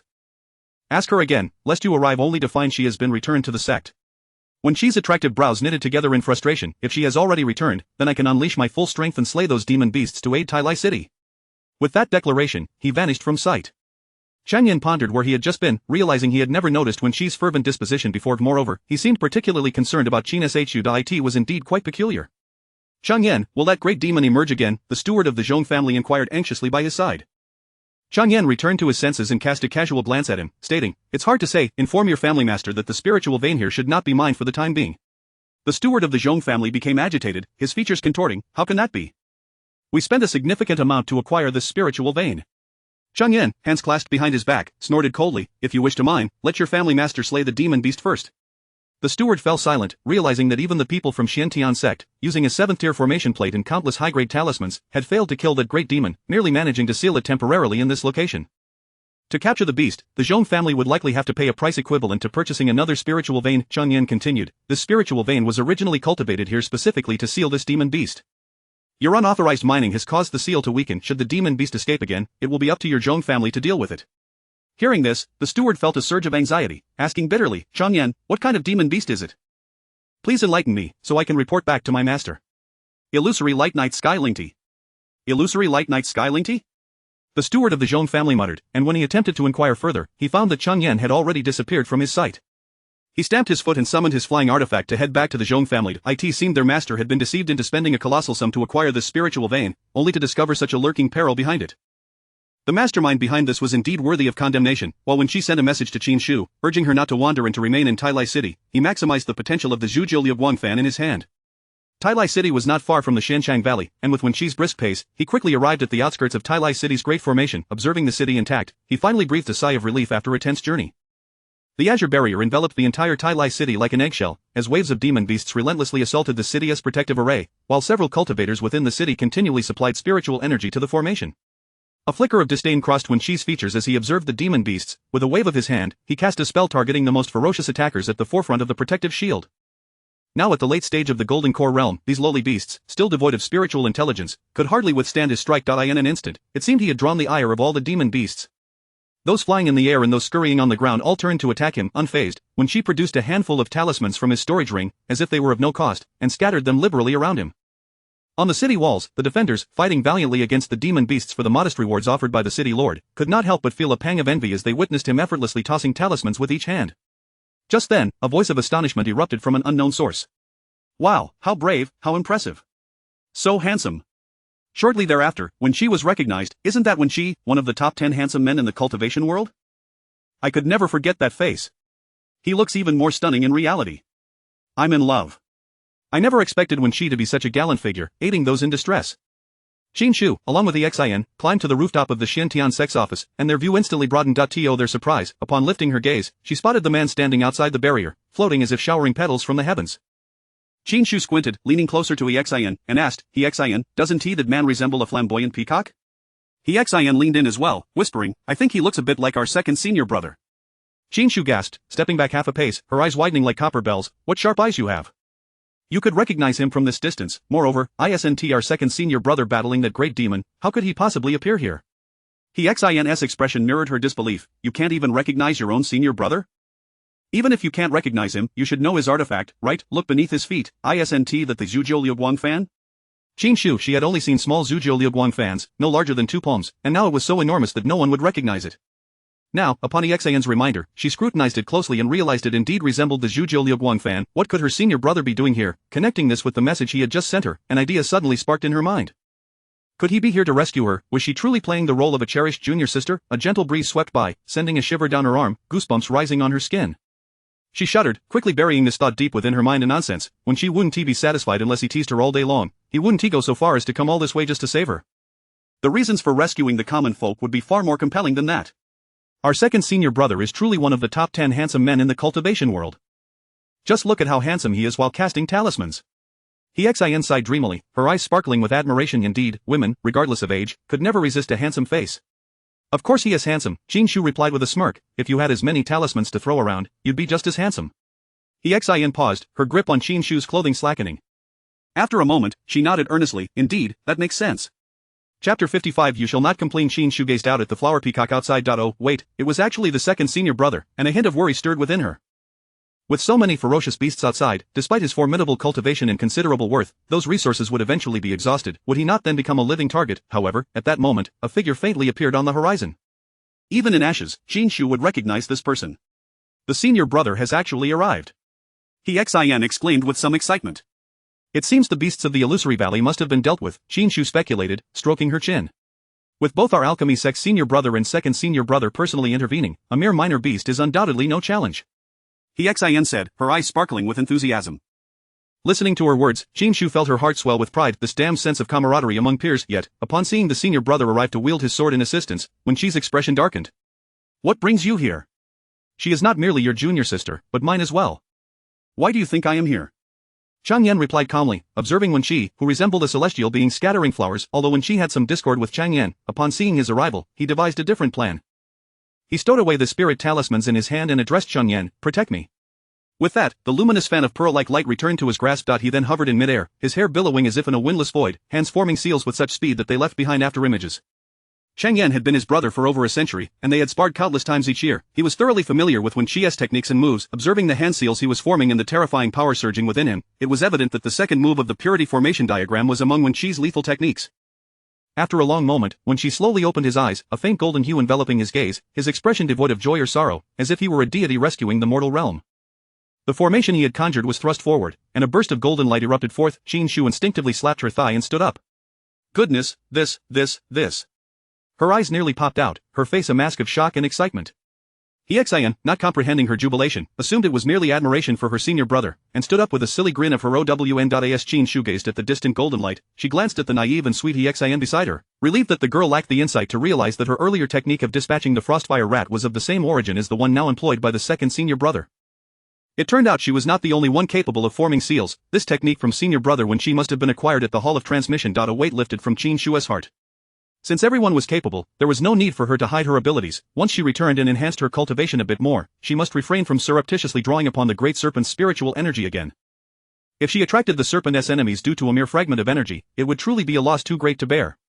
What has transpired? Has the second senior brother unleashed his full power? Have the beast tides outside subsided? Qin Shu inquired, turning around. She was startled to see 2 streams of tears cascading down Xin's cheeks, prompting her to ask hurriedly, are you crying from joy? Surely, it can't be that extreme. Xin raised her arm to wipe her tears with her sleeve and replied, the golden light is simply too blinding. Qin Shu breathed a sigh of relief. In the brief exchange, the golden light had gradually waned, allowing her to glimpse the scene beyond the city. A multitude of beasts had been driven into a void by Wen Qi's tremendous strike, and the lower-tier beasts had been obliterated, leaving no trace behind.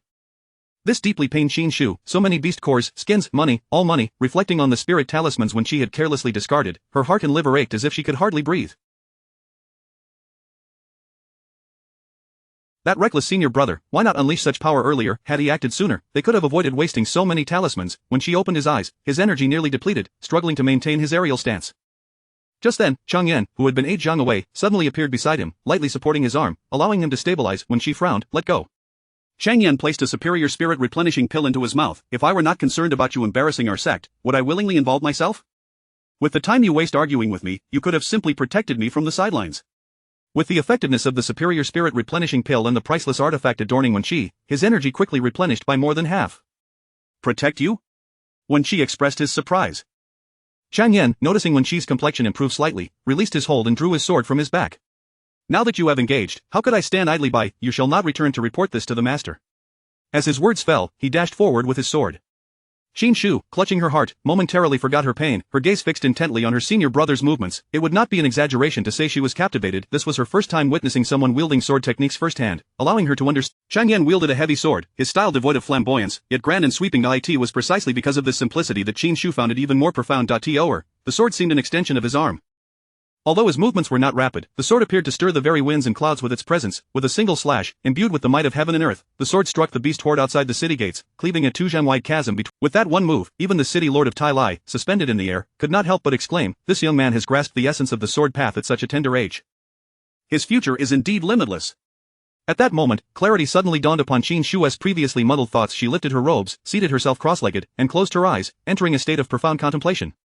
A sword is merely a weapon, whether it be a spirit tool or a precious artifact. To regard it merely as a medium to express one's power is rather myopic. To utilize the sword as a conduit, channeling the forces of heaven and earth, the winds and clouds, the might of thunder.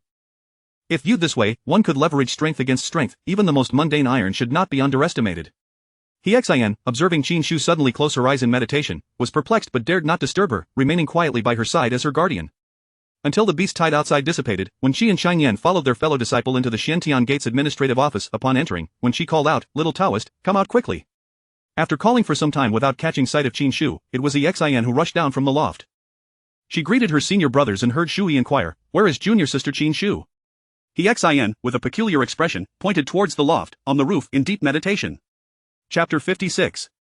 The way is simplistic. Upon hearing these words, Chang Yan and the others were taken aback, astonished by such an admirable mindset. The beast tide had besieged the city, and yet she could still enter a meditative state for cultivation? Shui, equally bewildered, turned to Chang Yan and inquired, "Has junior sister Qin Shu always been this diligent?" Before Chang Yan could respond, when she proudly lifted her chin and declared, "Of course. Otherwise, how could she, with her mediocre talent, progress so rapidly?" Chang Yan nodded in rare agreement. Indeed, the junior sister has always been quite industrious. No sooner had Chang Yan spoken than when she had already ascended the staircase to the pavilion, stating, "I shall go see her." The others followed closely behind.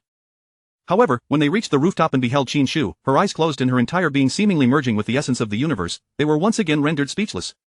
In that moment, she was indistinguishable from the very tiles and bricks of the rooftop. They could sense neither her spiritual energy nor her pulse or breath. The notion of simplicity in the grand way suggested that the more unadorned it appeared, the more extraordinary her comprehension of the path was. Shui forced a smile that was tinged with envy and bitterness, glancing at Xian as he asked, "Junior sister, is this what you call entering a meditative state?" Xian, unable to decipher the expression on his face, tilted her head in confusion and retorted, "Is it not?" When she flapped his folding fan and, with a smile playing at his lips, spoke with pride, "Certainly not. Her current state indicates she has achieved a sudden enlightenment. TSK, my junior sister is truly a prodigy." At Wen Qi's words, Xian's face lit up with excitement, her chest swelling with pride. If even senior brother Wen Qi praised Qin Shu as a prodigy, she must indeed be formidable. How could one not feel proud to have such an illustrious friend? Observing Xian's reactions, Chang Yan inquired, "When did she attain this enlightenment? What did she witness?" Xian pondered for a moment before lifting her gaze to me 3 pairs of eager eyes, nodding emphatically, "Yes, she must have seen senior brother wielding his sword." "Shu," he exclaimed. He had seen it too, so why had he not experienced any enlightenment? Clearing his throat, he asked, "May I ask, is junior sister Qin from the Sword Peak?" As soon as he spoke, when she shot him a meaningful glance, "Junior brother, you are being rather simplistic." "What do you mean?" Shu he was still somewhat bewildered. In the next moment, Xian's innocent yet somewhat boastful voice chimed in, "My Shu is destined to become a master alchemist. How could she possibly be from the Sword Peak?" Shu Yi's incredulous gaze darted back and forth between Qin Shu and Xiang Yan. Were these two truly denying him any chance to breathe? Two alchemists possessed greater talent in swordsmanship than he, a sword cultivator, a sense of envy akin to why must you have Liang, suddenly blossomed within him. Xiang Yan, noticing that Shu Yi's composure seemed to waver, raised his eyes to him and called out, Shu Yi. His voice, imbued with a hint of a calming Buddhist chant, sounded ordinary to others but resonated profoundly in Shu Yi's ears.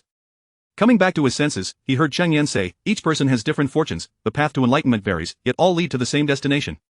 It was merely a casual remark, but Shu Yi realized he had nearly faltered in his own path, and he felt a wave of shame wash over him as he bowed to Xiang Yan.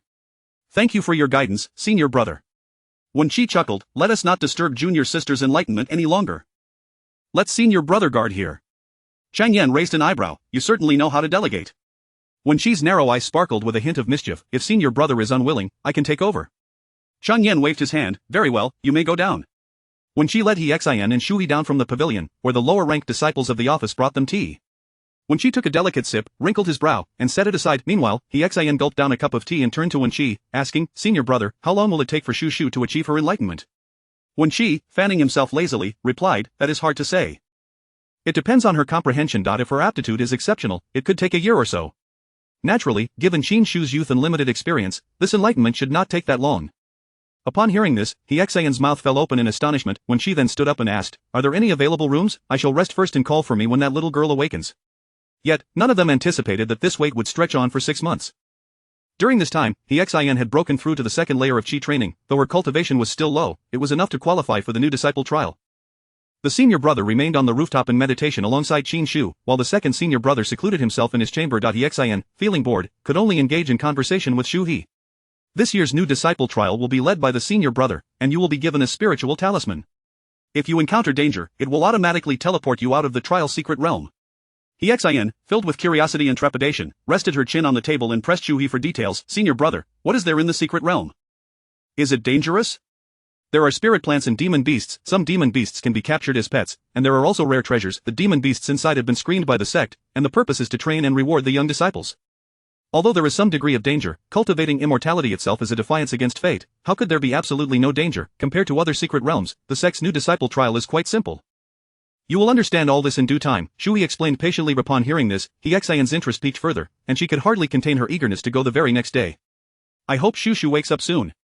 It would be such a pity to miss this secret realm, she sighed. Shu Yi, however, smiled and replied, if she can meditate longer, perhaps her gains will outweigh those from the trial. Senior brother is right, everyone has their own fated path, who knows if missing this is truly a misfortune. Yet, just 2 days later, Xiang Yan, who had been meditating with his eyes closed, was the first to open them. He gazed at the little girl who had remained still for half a year, and then he noticed her fingers twitching and her shoulders shifting. It seemed she was about to awaken. Just as the corners of his lips began to curl upwards, an earth-shattering sneeze erupted. The people below were startled and rushed up to the pavilion. Qin Shu attempted to stand but wobbled, inhaling sharply. Xiang Yan rushed forward to steady her shoulders. Turning to face him, Qin Shu saw his familiar visage and managed a smile that resembled a pained grimace, calling out, Senior brother. Xiang Yan quickly infused his spiritual energy to probe her meridians, asking, what is wrong? Qin Shu instinctively bent down to rub her legs, forcing a sheepish smile. It's nothing, just sat for too long, my legs went numb. Chapter 57.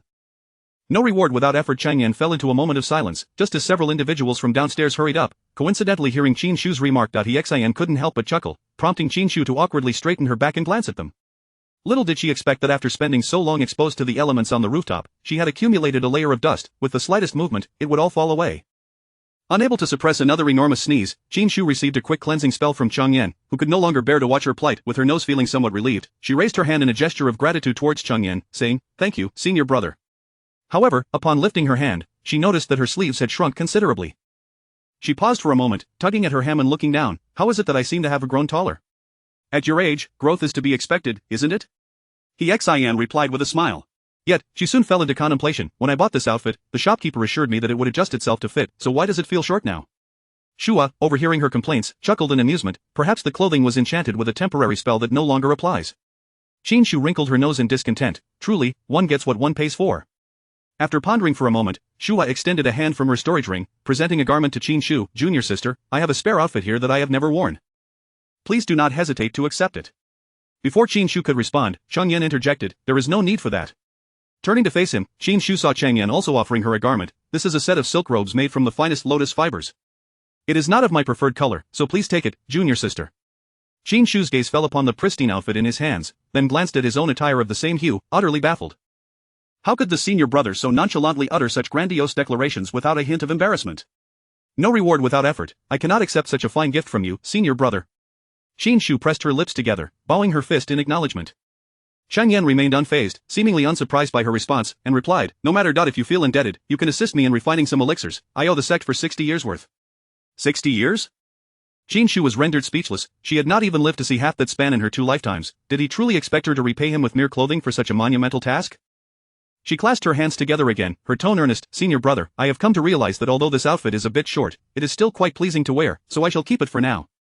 Chang Yan frowned, and before he could speak, he excitedly pulled Qin Shu aside, whispering, Shu, your moment of enlightenment has taken quite a while. What have you comprehended? Being fellow disciples, Qin Shu felt no need for concealment and casually replied, I have grasped a fragment of how to harness the power of nature for my own use. Raising her gaze to meet Xian's sparkling eyes, she was urged, what kind? Quickly, show me a technique. Qin Shu hesitated, you truly wish to see? Xian nodded vigorously, akin to a chick pecking at grain, prompting Qin Shu to sigh in resignation. Very well then. At her words, Shua also looked on with anticipation, eager to witness what Qin Shu had learned over the past 6 months. Qin Shu extended her hand, focusing her intent, and a tender green leaf floated gracefully from a nearby willow tree, landing gently in her palm. With a hint of excitement, she displayed the leaf to them, exclaiming, what do you think? Am I impressive? Xian, looking somewhat perplexed, mimicked her actions and managed to extract a leaf from the tree using her own spiritual energy, turning to Qin Shu with a questioning gaze, is it like this? Qin Shu was taken aback, glancing at the leaf in Xian's hand, then back at her own, scratching her head in contemplation. Only Chang Yan understood. Qin Shu had borrowed the wind's force to bring the leaf to her, while Xian had plucked hers through her own effort. This junior sister, so young yet possessing such insight, undoubtedly had a bright future ahead. As the group descended from the loft, Qin Shu suddenly remembered to inquire about the beast tide. Has the beast tide receded? Xian replied, it has long since subsided. Your moment of enlightenment lasted for half a year, and the world outside has returned to peace. Half a year? Qin Shu was astounded. They often said that time was irrelevant in cultivation, yet she had not anticipated it would pass so swiftly. No wonder her clothes felt a tad snug. Indeed, at first, the senior brothers thought you would awaken within 10 days to half a month. Who could have imagined it would take this long? While they conversed, Shua went to summon Wen Shi always bore an ethereal demeanor, yet this time, he appeared somewhat drowsy. Little Taoist, your moment of enlightenment has truly been prolonged. If it continues any longer, I may be compelled to break through here myself, he remarked, looking as though he had just awakened from slumber. Could it be that he had been cultivating in his dreams? Qin Shu, enviously eyeing his remarkable ability, tentatively inquired, Senior brother, can one really cultivate in dreams? Might you impart this technique to me? When she scoffed at her naivety, you have quite the imagination. Qin Shu, feeling deflated, slumped over the table, despondent. Chang Yan, unable to bear her disappointment, interjected, this is not a technique, it is a unique bloodline ability of the Wen family. Qin Shu felt a pang of envy. No wonder certain families held such esteemed positions within the cultivation world. They were born with an advantage, while others had no choice but to toil relentlessly for their place. How fortunate, she lamented, considering her own unremarkable talents and ordinary lineage, forced to rely on sheer effort. Enough lamenting. You've been gone for half a year. If you do not return soon, your master might think we have sold you off. When she chided, fanning himself, it was only then that Qin Shu remembered the enormous snake she had left in the cave for half a year. In her past life, she had once owned a kitten, and after being away for 3 days to transfer her household registration, upon her return, the cat regarded her with bewilderment, refusing to let her touch it and even swatting at her with its paws. Now, having left behind a large snake for 6 months, she could only wonder how it would react. Oh well, she mused, she had endured long separations before. It would likely just be a minor tantrum. The group of senior and junior siblings bid farewell to Shua and stepped onto the teleportation array of Gate. Ordinarily, a return journey from Tailai City to Gate required a minimum of 20 participants, but thanks to the wealth of the second senior brother, they were able to enjoy the luxury of a private carriage. Upon returning to the sect, Qin Shu felt a wave of joy wash over her. Though the Gate had not treated her previous incarnation kindly, it still offered her a sense of belonging as someone without family ties here. Stretching her arms in a leisurely yawn, she bid farewell to her companions and retrieved the green leaf, preparing to take flight. At that moment, when she called out to her, and as she turned her head, a bundle of fabric struck her face. Senior brother, what is the meaning of this? Look at your attire. It is utterly shabby. How could you venture out in such a state without tarnishing my reputation as Wen Shi, the realized one? Quickly change into this, he urged. No reward without effort, I cannot accept. Qin Shu felt her resolve as a member of the proletariat wavering. Could they not refrain from corrupting her impoverished spirit with material gifts? When she chuckled, little girl, must you truly be so calculative? What of the Bodhi leaf? Chapter 58 The Return of Belongings. The righteous indignation etched upon Qin Shu's face began to crumble bit by bit, until she could only mumble weakly, did you not say I could borrow it first? Would it be acceptable if I paid rent? When she looked at her bowed head, only able to see the high ponytail atop it amused, he thought to himself that he had never encountered a child quite like her. Sometimes she seemed overly clever, while at other moments, her adorably foolish demeanor charmed him. That works, when she replied without hesitation. Seeing this, Qin Shu tenderly touched her small storage ring, and inquired, "May I ask how the rent is calculated, senior brother?" With one hand resting behind his back and the other lightly tapping his jade fan, when she replied, "Or perhaps you could undertake the alchemy tasks owed to the sect for me." Upon hearing this, a wave of foreboding washed over Qin Shu, and she tentatively asked, "Senior brother, how many years of tasks do you still owe?" A smirk graced Wen Qi's lips, his handsome visage revealing a hint of playful mischief as he answered, "Neither too few nor too many, exactly 60 years. Qin Shu, she harbored grave suspicions that these two senior brothers had conspired together. How could one owe 60 years? Why had their master not expelled them? Can I refuse? Qin Shu attempted to resist. You could, or perhaps you would prefer to assist me with something else. Wen Qi regarded her with the gaze of a fisherman eyeing a fish about to bite. Clutching her clothing, Qin Shu looked up at him and asked, "What is it?" Wen Qi turned his head, a carefree smile gracing his lips, as the gentle breeze tousled his hair. He parted his lips. "How about capturing 2 plowed sea flood dragons?" The expectation faded from Qin Shu's face in an instant. "Forget it, I choose to focus on alchemy." Wen Qi chuckled heartily, his figure gradually vanishing before her eyes, his voice echoing at the entrance of the empty Dan sect, "Once you've completed these 60 years worth of elixirs, our debts will be settled, and you need not return the Bodhi leaves." Qin Shu's gaze returned from the spot where he had disappeared, glancing at the clothing she held in her arms, contemplating the daunting task of 60 years of alchemy that had suddenly fallen upon her. Her heart ached. Oh, and there was also her own half-year debt, 60.5 years in total. Alas, since she had yet to practice alchemy, she might as well treat it as an opportunity to hone her skills. By the time these debts were cleared, her alchemical techniques would surely be refined to perfection, and she could perhaps call herself a future master of alchemy. Stuffing the indistinct fabric into her storage ring, Qin Shu retrieved a green leaf and leisurely floated toward her cave dwelling. Passing by the small wooden house where she had previously resided, she noted that a year had passed, and the plants in the nursery had bloomed splendidly, the flowers appearing particularly vibrant. The midday sun cast a radiant glow upon them, making them seem even more luscious. Noticing that the wooden house appeared uninhabited, Qin Shu thought it would be harmless to pluck a single flower to take home. Just one, she truly only needed one. She controlled her flying artifact to descend, and a delightful fragrance enveloped her senses. Taking a deep breath, she felt a wave of happiness wash over her as she spotted a striking crimson flower, its vivid hue reminiscent of blood. Rubbing her hands together, she prepared to take the flower, but ultimately decided against it, opting instead to uproot it entirely. She would take it back to accompany the roses outside her cave. However, as she merely brushed away the topsoil, her fingertips brushed against something solid. Curiosity piqued, she excavated the object, only to discover 2 scales. Contemplating the scales for a moment, Qin Shu's expression shifted dramatically, and she hastily stowed them back in her storage ring before quickly uprooting the flower. Employing an earth-based technique to restore the area to its original state, she soared back onto her flying artifact, heading towards Lingxiao Peak. The serpent was fond of slumber and should still be asleep, she reasoned. After a brief moment of consideration, she decided to report back to her master, only to find him in seclusion. Thus, she returned to her mountain peak, gingerly opening the seals of her cave dwelling. To her surprise, the anticipated scene of dust swirling about did not unfold. The cave was remarkably clean, and the serpent was nowhere in sight. Has he left? Well, if he had, so be it. After all, she had cared for him for so long, yet he departed without a word. She hurried outside her cave to plant the flower she had unearthed, then proceeded toward the pond behind her dwelling, intending to take a bath. One hand held a cloth, while the other gathered a handful of roses for a floral bath. However, as she rounded a bend, she caught sight of a man reclining by the pond, his serpent tail glistening in the water, the black robe he wore already soaked and clinging to his form, revealing his silhouette to Qin Shu's gaze. TSK, who bathes without undressing, what a peculiar habit. Xie Shiwan turned over, propping his head on one hand, squinting as he looked at the now slightly taller girl before him. He had assumed she would vanish with her inner core, but to his surprise, she had returned, and even brought back a flower. He could distinctly sense the aura emanating from the flower. It belonged to him.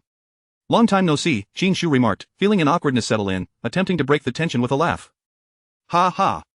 Xia Shiwan's cool voice followed suit. It has been half a year. Your cultivation remains stagnant. Qin Shu, suddenly, she felt no desire to engage with him. Casting a cleaning spell with a flick of her wrist, she headed back into her cave. As soon as she stepped inside, Xia Shiwan followed closely behind. Qin Shu halted, glancing back at him, just as she expected him to retort with some biting remark. Instead, he inquired, "Where did that flower come from?"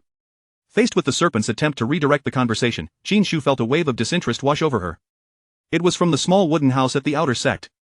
I also found the 2 scales I had lost there. She reached into her storage ring, retrieving the scales and offering them to him. Here, returning what is rightfully yours. Xia Shiwan's gaze swept calmly over her small hand as he casually remarked, "Consider it a gift." After all, there was no way to return them to his body. When he next shed his skin, the scales would regrow, rendering them useless to him. His words succeeded in shocking Qin Shu. He had given her both his inner core and scales? Would the next gift be his serpent's blood? Then would he attempt to possess her? Surely not. Did he truly find her low-quality 3 spiritual roots worthy of his attention? Qin Shu's expression shifted rapidly. I cannot accept. Xia Shiwan regarded her with a glance, a scoff escaping his lips. I have no desire to bestow them upon you. I merely worry that you are too feeble and might perish one day, dragging down my inner core with you. Chapter 59. It is time to depart. Upon hearing these words, Qin Shu's composure faltered. Even if you were to perish, I shall not, she declared through gritted teeth. Xia Xiwan nodded slightly. Indeed, calamity lingers for a millennium. Qin Shu retorted, who exactly is the calamity, are you truly unaware of it? She glared at him. Xia Xiwan raised an eyebrow, nonchalantly replying, unaware, for I only know that my inner core has been devoured by a certain little child.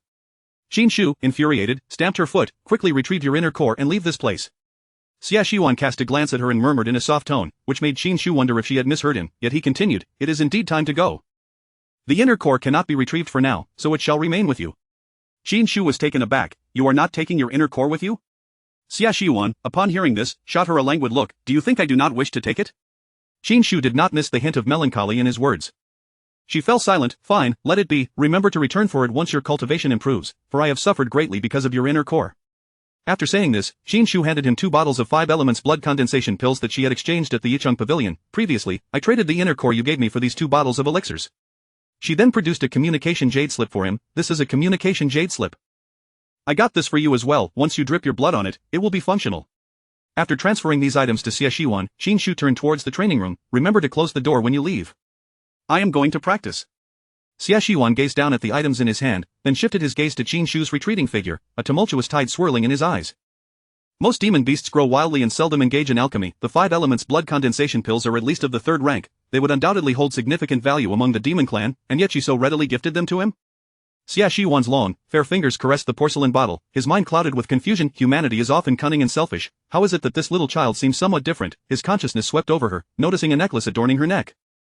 It could shield against probes from cultivators below the foundation establishment stage, while the spell imprint he placed on her could block inquiries from those below the mid-stage golden core realm. Truly unnecessary.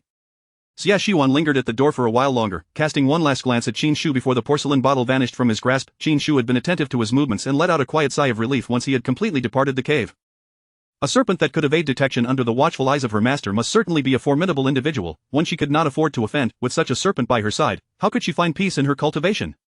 It was better that he left. Tomorrow, she must visit the library to investigate her peculiar constitution and discover how to extract that great serpent's inner core. But if she failed to do so, it was only a matter of time before the serpent would seek her out for it. During the half-year of sudden enlightenment, her cultivation had made no progress, yet she could distinctly feel that her state of mind had advanced significantly, promising a much swifter path in her upcoming training. As the moon hung low among the willow branches, Qin Shu closed her eyes, immersing herself in her meditative practice. After having been absent for most of the day, Xia Xiwan reappeared in the courtyard, raising his hand to let a drop of his blood fall upon the petal of a flower. The once vibrant serpent blood flower now glowed an even deeper crimson hue. With another motion, he erased his aura from the flower, then glanced at the cave before vanishing entirely. Concurrently, the entire Xiantian sect felt the absence of his presence. It was not until the following morning, as the moon set, that Qin Shu finally opened her eyes. Stretching lazily, she cast a cleansing spell and swallowed a fasting pill before making her way to the library.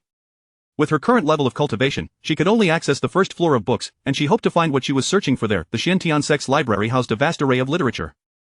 During her first visit, she had stumbled upon a dual cultivation technique that left her blushing and speechless, prompting a hasty retreat. This time, she deliberately avoided that section and headed straight for the shelves containing scientific knowledge. For an entire month, Qin Shu practiced at night while soaring through the sea of knowledge during the day. After a month had passed, Cheng Yan, noticing that Qin Shu had not registered for the sect's new disciple trials and could not be contacted, sought information from various sources. He finally gleaned some clues from Exan. He hurried to the library where Qin Shu was situated, finding her seated on the floor with a book in hand, surrounded by a plethora of tomes. A cursory glance revealed titles such as Anatomy of the Human Body, 31 Questions Regarding Human Dissection, and How Powerful is the Innate Spiritual Body? Cheng Yan was taken aback. Little junior sister. Qin Shu, interrupted from her thoughts, looked up with displeasure. Upon seeing her senior brother, she paused momentarily before inquiring, Senior brother, what brings you here? Cheng Yan furrowed his brow as he replied, I could not reach you, the sect trials are about to commence. Registration began 7 days prior, and today is the last day. Are you not going to sign up? Qin Shu recalled Xin mentioning this. Every new disciple who reached the second layer of Qi Refinement could participate in the sect trials in their second year. Trials, wasn't this the legendary dungeon challenge? All stories of chosen ones rising to prominence began with trials. She did not intend to seek a reversal of fate, but it would not be unreasonable to collect a few precious materials, would it? She quickly closed the book, stood up, and nodded vigorously like a chick pecking at grain. Sign up, sign up, sign up. Cheng Yan lifted his hand, producing a scroll that appeared in his palm. He unfurled it and took out a pen to write Qin Shu's name. Qin Shu beamed at him. Thank you, senior brother, I appreciate your effort. Cheng Yan nodded. Indeed, how do you plan to express your gratitude? When she had already boasted before him about how Qin Shu had accepted the task he had accumulated over 60 years.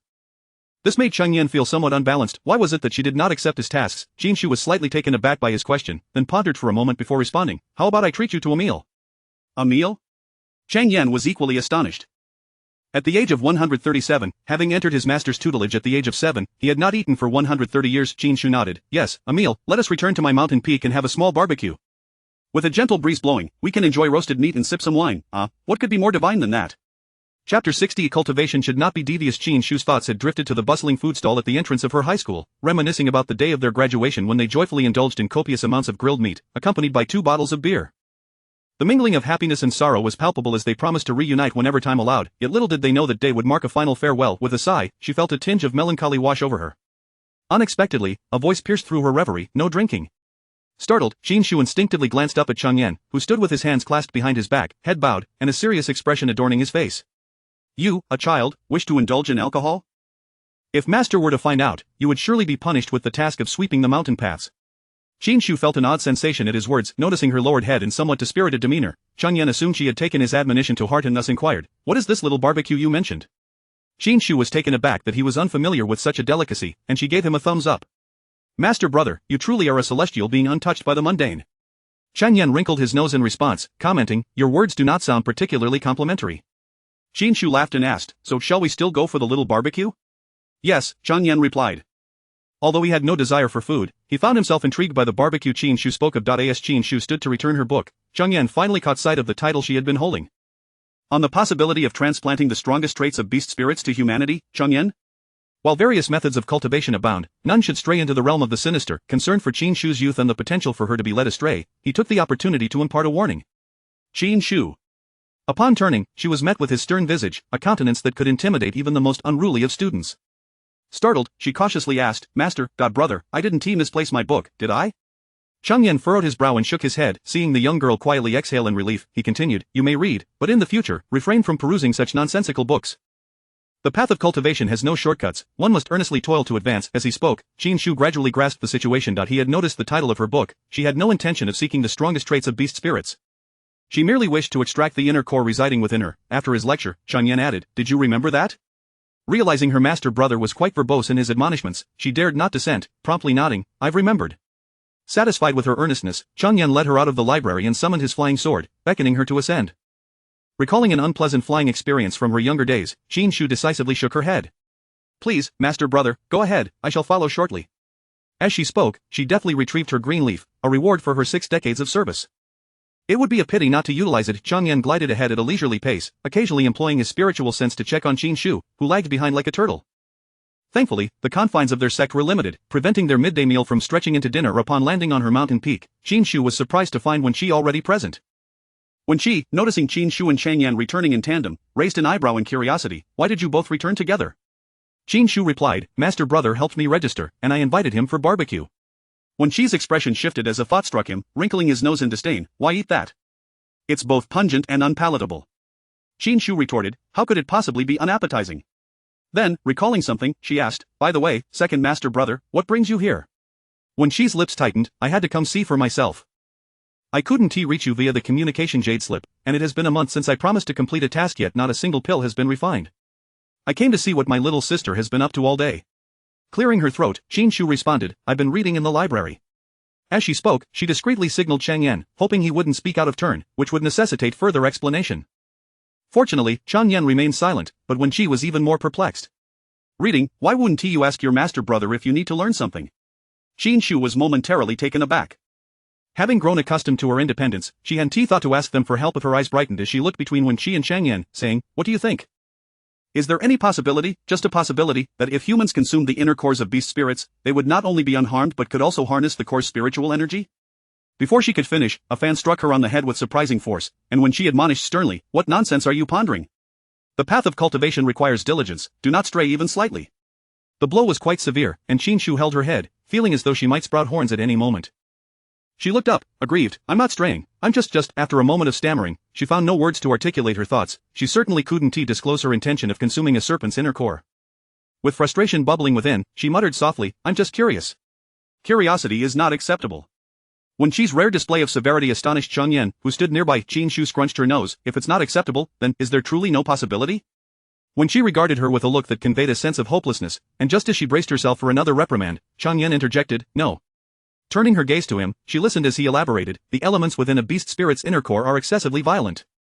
If ingested directly, even if one suppresses the violent elements with spiritual power, they will not vanish entirely but rather accumulate within the body. As one's cultivation advances, these elements could trigger inner demons, and such demons are often fierce, with few able to overcome them." Qin Shu's small face registered shock, and when she seized the opportunity to continue, "Do not seek shortcuts. Over countless millennia of cultivation, the paths of folly have been tread by others. What remains now are the refined essences left by our predecessors. Your trivial cleverness pales in comparison. It would be wise to tuck it away for now." Though she struggled to convey her current predicament, one thing was clear. Her two master brothers were indeed looking out for her well-being. Chapter 61 of the trials begin. Qin Shu chuckled softly. "I've taken note of everything. Since both of you senior brothers are here today, why don't we invite the junior sister to join us for a barbecue?" When she scoffed at her suggestion, she is a fire spirit bird. "Do you really think she can eat meat?" Qin Shu looked perplexed for a moment, but soon recovered, smiling as she replied, "No matter, I can roast some spirit fruits for her instead." This time, it was Wen Qi and Chang Yan who were left dumbfounded. "Can spirit fruits even be roasted?" With a serious expression, Qin Shu responded, "Anything can be grilled." Wen Qi and Chang Yan exchanged puzzled glances, yet seeing her earnest demeanor, they felt a spark of excitement. At that moment, Qin Shu thought of her junior brother and said, "Since we're roasting spirit fruits, I'll call senior brother Ruiming to join us for a taste, along with my good friend Xin." Even Chang Yan himself couldn't comprehend how what began as a simple meal of gratitude from his junior sister had blossomed into a gathering of many. When Qin Shu messaged Qiyu, he hesitated a bit before agreeing. However, when it came to Xin and Ruiming, they accepted enthusiastically without a moment's thought. Unfortunately, Xin couldn't enter the inner gate, so Ruiming had to find a way to sneak her in.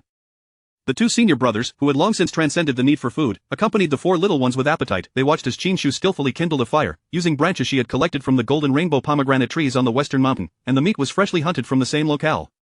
After cleansing the meat with the flowing water from the backyard, she skewered it on the branches and seasoned it with salt and various other ingredients. During the marinating time, she skewered numerous spirit fruits, employing the same method. Once everything was prepared, Qin Shu conjured a small fireball spell and, before everyone's eyes, began to roast the skewers, occasionally sprinkling an assortment of mysterious seasonings. Miraculously, a mouth-watering aroma wafted through the air. Qin Shu casually handed 2 skewers of roasted spirit fruits to Ruiming and Qiyu, only to find them gazing longingly at her meat skewers. Qin Shu laughed. "What's the matter? Are you tempted to break your vows?" They both shook their heads. "We're just curious." Chang Yan, the one whom Qin Shu had invited for the meal, was the last to receive a skewer of the deliciously roasted meat. The rich fragrance was irresistible, making him yearn to taste it. By this time, when she had already taken a bite, recalling that he had eaten before, yet this flavor was unparalleled. Could it be that the difference lay in the peculiar seasonings sprinkled by his junior sister? Once they had feasted sufficiently, Chang Yan reminded the little ones, "Tomorrow's trial begins at the hour of Chen. We must arrive at the sect's plaza on time. Do not be late." He directed this admonition specifically at Qin Shu, who nodded obediently. "I am never late." Though she appeared somewhat unreliable, she was, in fact, quite punctual. Chang Yan glanced at the other 2 junior sisters, who also nodded in agreement. After sending them off, Qin Shu cast a cleaning spell to tidy up the outside of the cave dwelling and glanced at the flower she had transplanted beside the rosebush.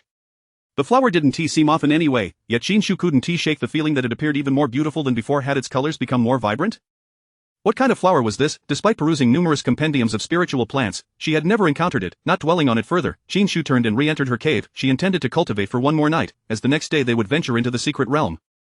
With the small spirit-gathering array gifted by the Great Serpent, the recovery of spiritual energy was quite commendable even during the day. However, she never anticipated that in the latter half of the night, after refining the last segment of her meridians, she would effortlessly break through.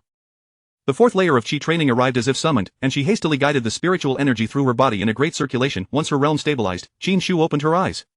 "Oh no! I am going to be late." She had only just confidently asserted to her senior brother that she was never late, and now she was faced with the swift consequence of her words. She retrieved a small green leaf and leaped into the air, hastily descending the mountain. By the time she arrived in a flurry, everyone had already gathered. Chang Yan glanced at Qin Shu and noticed her cultivation had indeed changed, looking at her in surprise but ultimately saying nothing.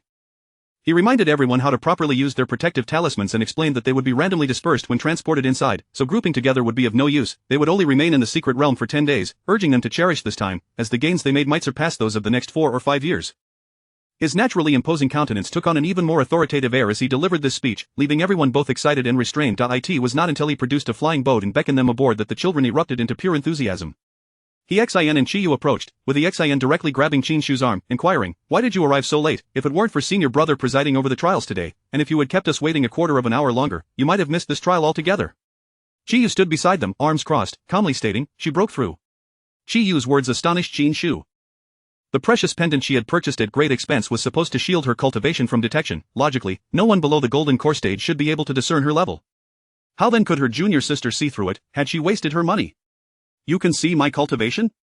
Qin Shu asked Qiyu, her curiosity piqued. Noticing her reaction, Qiyu surmised that she must possess something that concealed her aura and casually explained, it's a talent skill of the fire spirit bird clan. Finally understanding, Qin Shu couldn't help but feel envious. Why did everyone seem to possess extraordinary innate skills? How wonderful. Meanwhile, most of the younger disciples had boarded the flying boat, and Qin Shu and her companions hurried aboard as well. The secret realm for the trials was not far from their sect. It was a small world sealed off by the mountain's master. They flew for approximately half a day before reaching their destination. The flying boat landed in the midst of a continuous mountain range, and Changyan produced a scroll, inscribing a spell upon it. The air shimmered as if tranquil waters had been disturbed by a stone, rippling outward in circles. Gradually, a large opening, tall enough for a person to enter, materialized in the air. Changyan then stowed the scroll and turned to the group of young disciples, saying, "The trial gate is now open, you may enter." Everyone exchanged glances, hesitating, yet none stepped forward. Qin Shu, however, showed no hesitation. She boldly stepped inside, thinking, why be unenthusiastic about treasure hunting? There is something wrong with that mindset. Chapter 62. The beasts here are timid. Qiyu and Xian stood beside her, momentarily taken aback as they observed her charging straight into the fray. Once they regained their composure, they promptly followed suit, racing towards the swirling vortex that had revealed itself of the crowd. Witnessing their entrance, suddenly erupted into a frenzy. Don't push. Who stepped on my shoe? Help. Stop pulling, or I'll go bald. Changyan surveyed the throng of people crowded at the entrance and could no longer restrain himself. With a flick of his sleeve, he sent the entire group tumbling through the door. In an instant, tranquility enveloped him, and he casually cast a spell. The vortex began to shrink gradually until it vanished entirely from sight. Settling into a meditative position, he realized that his junior disciples would remain trapped for another 10 days, granting him a welcome respite. As Qin Shu stepped through the vortex, she was met with an overwhelming force pulling her in, followed by a disorienting spin reminiscent of riding a swing at an amusement park. This sensation was fleeting, soon replaced by a disconcerting weightlessness. Ouch, she exclaimed, rising from a tangle of grass while rubbing her rear. She surveyed her surroundings and was utterly bewildered. She found herself in the midst of a marsh, surrounded by muck and puddles, with only the patch beneath her feet remaining dry. She retrieved a bodhi leaf, hoping to soar above the mire, but to her dismay, the verdant leaf merely fluttered briefly before plummeting back down. Stunned, Qin Shu pondered, what is happening? Could there be a flight restriction here? Wasn't the purpose of the sect's trial to enter and gather treasures? How had she become ensnared so quickly? It seemed her status as a chosen one was indeed warranted. Reflecting on survival tips she had gleaned from videos in her past life, she recalled the advice of binding wooden boards to her shoes to increase the surface area for weight distribution. Yet, she had no boards at her disposal, only 2 scales. She pulled out 2 scales from Xie, contemplating their size, furrowing her brow and stroking her chin in contemplation. She mused, if a giant serpent can alter its size, why can't these scales do the same? With that thought, she lifted her hand, attempting to infuse the scales with spiritual energy. However, her own energy yielded no results. Fortunately, she possessed the inner Dan of the serpent. Cautiously, she enveloped the golden green energy with her own, then gently coaxed a small amount into the scales in her hand. Boom! Qin Shu watched in delight as the scales swelled to 2 or 3 times their original size, prompting her to continue infusing them with energy. She ceased only when the scales resembled a basin in size. It appeared that these serpent scales were indeed a remarkable find, comparable to a spiritual artifact. Had Xie been aware of Qin Shu's true thoughts, he might have chuckled at her naivety. She adhered the scales to the soles of her feet and tested them, relieved to find they remained secure. With newfound confidence, she ventured into the marsh. At the very moment she stepped forward, a series of bubbles erupted not far from her, drifting away. Yet, utterly engrossed in her footing, Qin Shu remained oblivious to this occurrence. Realizing she was not sinking, she felt a surge of joy. These serpent scales were incredibly effective. She gazed into the distance and chose a direction that seemed to lead into a forest. After taking only a couple of steps, an unsettling feeling washed over her, prompting her to halt. Turning back to the patch of grass where she had stood, she pondered why such a dry spot existed in the center of the marsh. Moreover, having only taken 2 steps, why did it feel so far away? Pretending to turn away, she swiftly spun around, only to see the patch of grass suddenly retreating, as if it were a creature wagging its tail. In that moment, realization dawned upon her. It was not a safe haven at all, but rather a clever disguise employed by a lurking beast. As she gazed down at the seemingly endless marsh, a sense of dread enveloped her. It was entirely possible that a little darling could emerge from the depths at any moment. Resolutely, she steeled herself and trudged forward, step by arduous step, towards the marsh's edge. Fortunately, as the marsh had long been untouched, she managed to collect a few rare spiritual herbs along the way, turning misfortune into fortune. During her trek, she received messages from Xian and Qiyu, informing her of her predicament and estimating that it would take at least 10 hours for her to escape. To her astonishment, the omnipotent Xian sent her a map. Qin Shu gasped, Xian, where did you acquire this? I never embark on unprepared ventures, Xian's voice echoed. This map was purchased from a senior sister who previously participated in the trials. I promised her 1/10 of any spoils I might find. Qin Shu clicked her tongue in admiration. This was indeed a shrewd individual, fully aware that one must invest to reap rewards. With the map in hand, their quest became significantly easier. Qin Shu quickly scanned it and deduced that her current path would lead her to the Whispering Forest. She stowed the jade slip and hastened onward. She could distinctly feel the undercurrents roiling beneath the marsh, yet curiously, no beast had attacked her as she made her way out. Instead, it seemed they were retreating from her presence. Were the beasts here truly this skittish? It was rather peculiar. Upon exiting the marsh, she tucked away the scales and turned her back to enter the whispering forest, entirely unaware that the marsh had just begun to stir back to life behind her. Everyone celebrated in relief, grateful that the terrifying entity had finally departed. The whispering forest bordered the edge of the secret realm, with a palace situated at its center, a location that had long been stripped of treasures by generations of disciples from the Xuantian Gate. Qin Shu, along with the Xin and Qi Yu, had agreed that their positions were far apart, eliminating the need to waste time searching for one another. Instead, they would utilize this time to gather valuable items, planning to reconvene at the palace in the end. The forest lay still, and as she ventured deeper, the scent of decaying leaves intensified. Qin Shu promptly sealed her mouth and nose with spiritual energy. Is it miasma? With sunlight failing to penetrate the dense canopy, the forest steppes remained chillingly dark, fostering the growth of toxic creatures. Resolutely, she drew her white jade sword, infusing it with energy to remain vigilant. At that moment, a small creature suddenly plummeted from above with a squeak. Qin Shu's sword reacted faster than her thoughts, slicing through the air. The creature, surprisingly agile, adeptly twisted midair and leapt onto a nearby tree. In mere moments of engagement, Qin Shu recognized that this little creature was far from her match. When selecting prey, one must choose the vulnerable. With that in mind, she pursued. Chapter 63. The pact. Qin Shu concentrated her spiritual energy on her legs, her gaze fixated on the small brown figure ahead, and with a swift movement, she pursued it. The creature, though diminutive in size, was surprisingly quick. However, with her swift shoes and the augmentation of spiritual energy, Qin Shu felt as if the wind was at her heels. After a considerable chase, the elusive figure she had been tracking suddenly vanished. Qin Shu halted, frowning as she scanned her surroundings. This little creature would not have disappeared without reason, and its nest must surely be nearby. As she meticulously searched, she eventually uncovered a clue nestled in the embrace of a massive tree.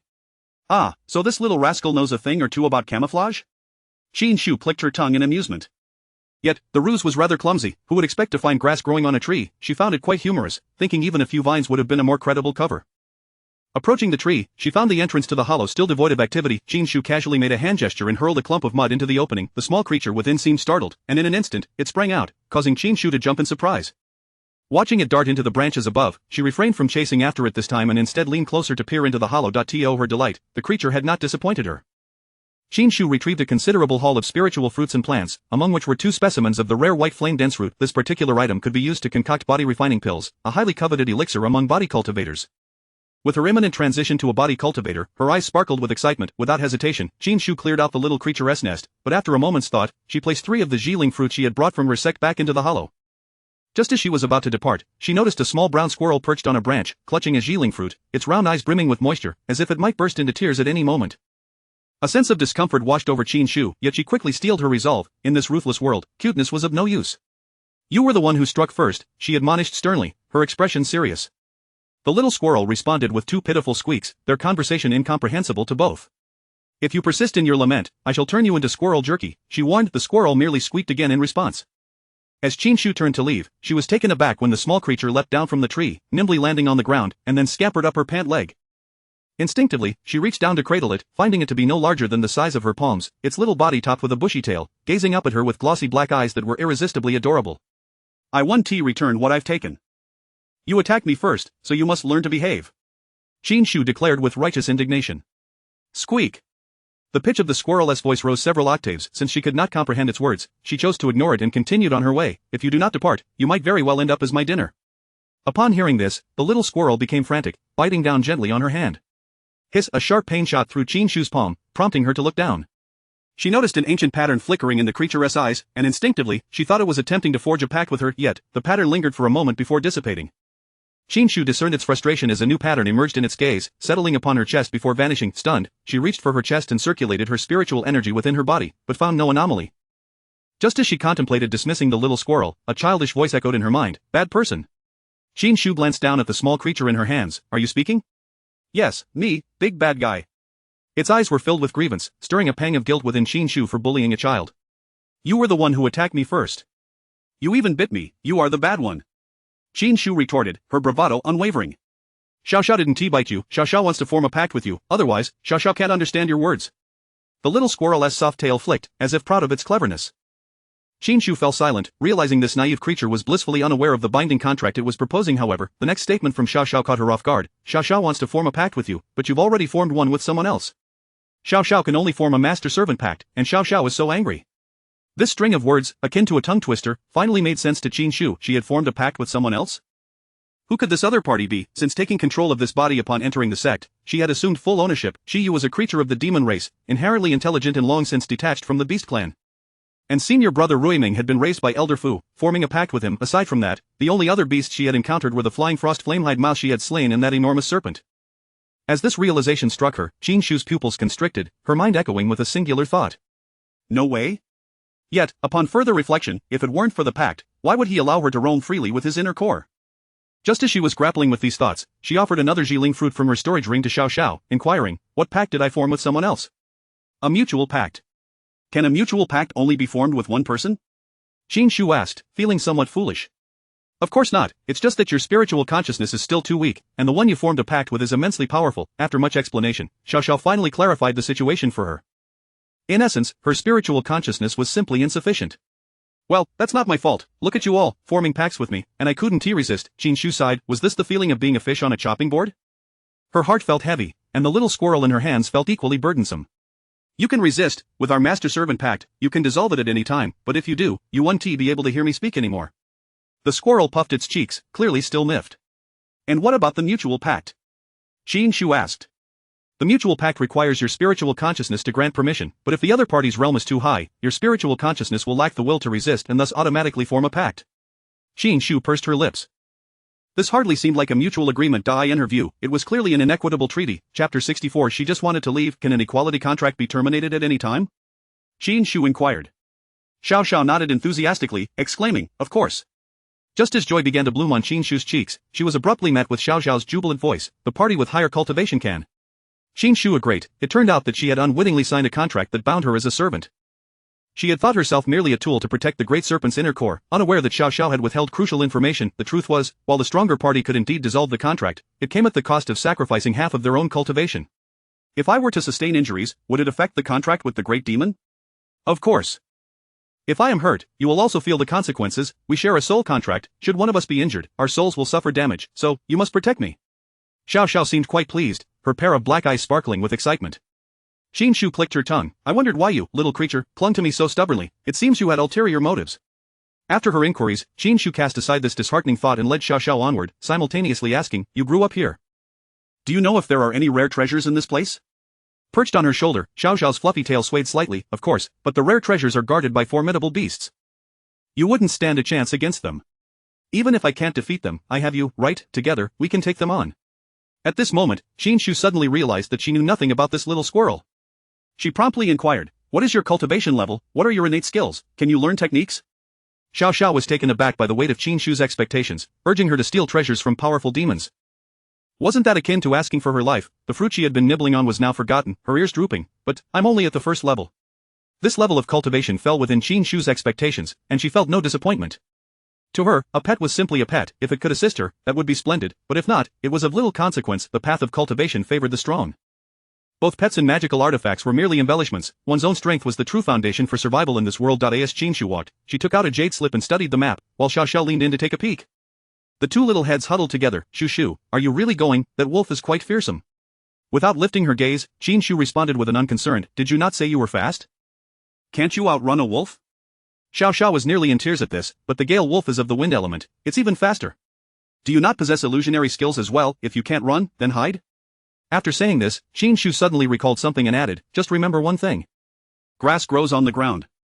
Xiao Xiao, both timid and fearful, attempted to dissuade Qin Shu from her reckless endeavor. What if I can't hide? You would lose little Xiao Xiao forever. Qin Shu raised an eyebrow, playfully toying with Xiao Xiao's fluffy tail. No wonder everyone says you are as timid as a mouse. You truly are quite the coward. I wonder how you managed to confront me in the first place with such a small heart? Xiao Xiao felt deep regret. She had only wished for this little girl to take her away from the secret realm. Who would have thought that not only would she refuse to leave, but she would also seek out danger? The Gale wolf was a second-tier beast, a wind elemental at that, possessing the innate skill of Windblade, and its speed was daunting. Facing it was truly a frightening prospect. Qin Shu cast a casual glance at her, observing the little creature nearly wearing its anxiety on its face. She almost laughed. I already told you that I will lure the wolf away. You just need to sneak in and steal the Jidu immortal orchid. Shouldn't the one worrying be me? If you act swiftly, we can both escape. She had already surmised that upon leaving the marsh, the flight prohibition array would be lifted, allowing them to fly. Once Xiao Xiao pilfered that precious orchid, she would swiftly mount her little turtle and make their escape. The Jidu immortal orchid was a rare treasure, essential for crafting the soul restoration pill, which had the ability to mend one's soul. Even a single plant could fetch an exorbitant price. As Qin Shu pondered the battle-worn serpent without an inner core, she felt an urgency to prepare this elixir for herself, lest she find her soul damaged due to her association with it. The adage fortune favors the bold rang true. Having stumbled upon such a treasure, if she allowed her fear of death to paralyze her, what meaning would her journey hold? Xiao Xiao remained fearful throughout their journey, yet she did not flee even as they approached the Gale Wolf's lair. She curled on Qin Shu's shoulder, her tiny hands covering her eyes, her large tail enveloping her form, trembling violently. Qin Shu halted, turning her head to look helplessly at the trembling creature on her shoulder. If you're so afraid, you need not come. A second-tier beast was still within her capability to handle. Upon hearing this, Xiao Xiao sprang up, landing atop Qin Shu's head and bouncing about. That won't do, we have a contract. Qin Shu chuckled, reassuring her, fear not, little one. I possess a teleportation talisman. If we truly cannot contend with that wolf, I will take you and flee.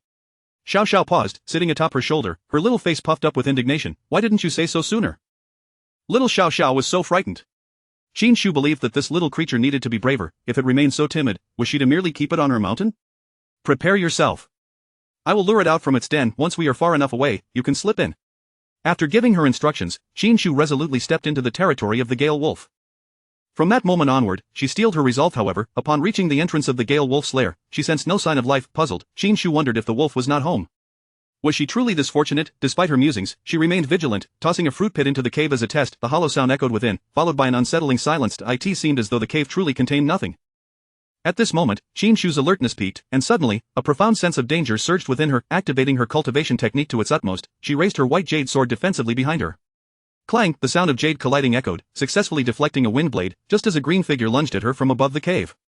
Qin Shu quickly retreated, yet the creature's speed was exceedingly swift. In this critical moment, she summoned wood elemental energy to ensnare one of the wolf's legs with a vine. Just as she released a sigh of relief and turned to assess the situation, she noticed a wind blade forming at the wolf's brow, slicing towards the vines and snaring its leg. Chapter 65 of The Death of the Rabbit and the Grief of the Fox. Upon witnessing the unfolding scene, Qin Shu silently lamented her misfortune, promptly channeling her spiritual energy into earthy essence and pressing her palm down upon the ground. The spot where the Gale Wolf stood suddenly collapsed, eliciting a howl of surprise from it. When it raised its head to glare at the annoyingly persistent human child before it, it found that she had already fled 2 miles away. In contrast to her previous encounter with the Frostfire rat, this tussle with the wolf seemed far more manageable, likely due to her recent elevation in cultivation. She dashed toward the distant woods, her heart remarkably clear. Although she bore a small gathering array bestowed by the great serpent, the speed of her energy replenishment could not possibly keep pace with its consumption. The wolf, renowned for its endurance, could easily deliver a fatal blow even if they both exhausted their energies simultaneously. Swift resolution was imperative. With a sword in one hand, she recalled a technique she had comprehended of borrowing power. Standing amidst the lush greenery of the forest, rich in wood element energy, she was determined to utilize the forest's momentum and see where this so-called wolf of the woods could possibly hide. Merely creating that pit in the ground had proven insufficient to trap the Gale Wolf. She possessed enough self-awareness to recognize this. Closing her eyes, she melded with the forest, becoming one with her surroundings. Suddenly, her ears perked up at the sound of the wind. It was coming. She raised her hand for a simple thrust. Whoa! Qin Shu opened her eyes to see the Gale Wolf baring its teeth at her. Not convinced? Come again. With her sword raised, the wolf arched its back, propelling itself forward once more. Qin Shu's blade deftly intercepted the wind blade it unleashed, and her white jade sword swiftly split into two, allowing her to parry the wolf's charge. Little creature, you must try harder, Qin Shu said with a smile. Had she encountered such a ferocious beast upon her arrival, it would have undoubtedly terrified her. However, after her experience with the great serpent, these creatures seemed considerably less imposing. Her swordplay became increasingly fluid, enabling her to intuitively defend even as the wolf sprang to its feet. It was no wonder that the disciples of the sword sect engaged in constant combat. For them, this was indeed a form of cultivation. Qin Shu regarded her duel with the Gale Wolf as yet another opportunity to hone her swordsmanship. When she felt it was time, she employed her previous tactic, ensnaring the wolf with vines and smearing mud upon its crescent moon marking on its forehead. A direct hit, time to flee. Indeed, she now possessed the strength to slay the wolf, yet it had accompanied her through countless sword drills. It deserved recognition for its efforts. Moreover, they had appropriated the treasures it had guarded for so long. To kill it now would be excessively cruel. Qin Shu hurried toward the direction agreed upon with the diminutive Xiao Xiao. Halfway through her flight, she heard an enraged howl from the Gale Wolf behind her, likely realizing its possessions were gone.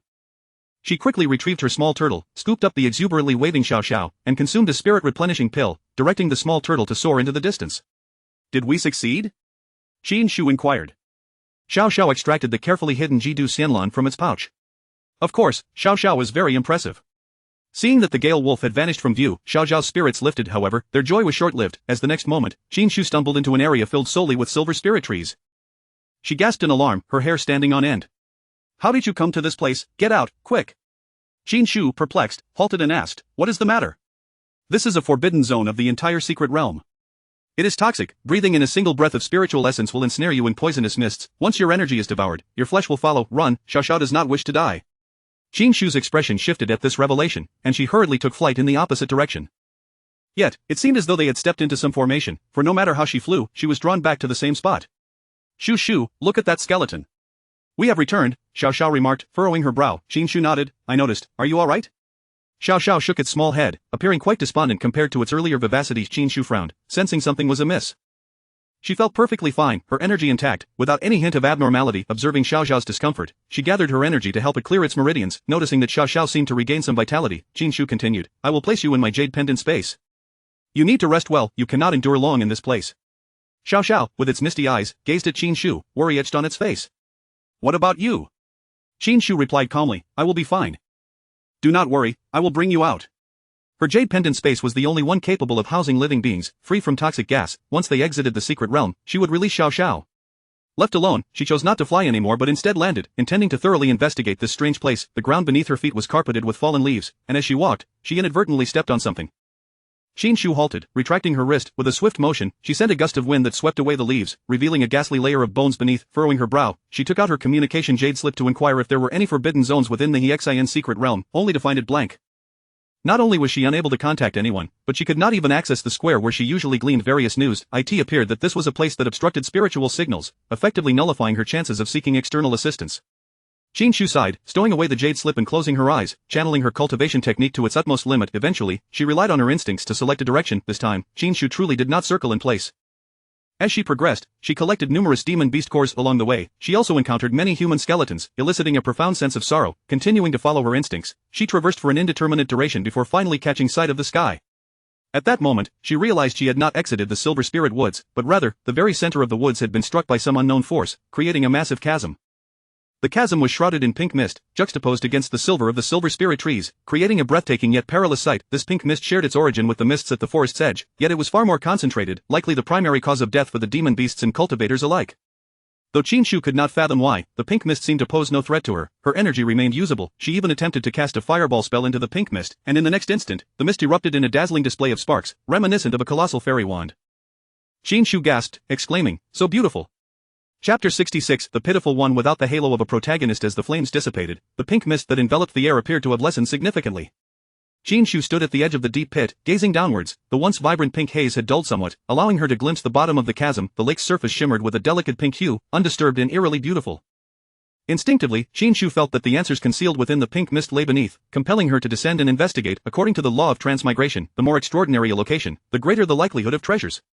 However, as the protagonist of this tale was not herself, she lacked the halo of a main character. Nevertheless, it was worth a try. Qin Shu consumed a spirit-replenishing pill, fully restoring her spiritual energy before harnessing wood elemental energy to encourage the surrounding vines to grow. Once the vines reached the base of the cliff, she tugged at them, deeming them sturdy enough. She then enveloped her feet in earth elemental energy and began her careful descent down the sheer wall. As she approached the lake's surface, the pink mist thickened. To clarify her view, she cast 2 small fireballs. After descending a short distance, she assessed her height and believed she could land safely. Enveloping herself in a layer of earth elemental energy, she released her grip on the vines. Yet, just as Qin Shu's feet touched the ground, Xie, who had just set foot in the illusory valley, felt a sudden jolt in his heart. Damn it, this little child truly overestimates herself.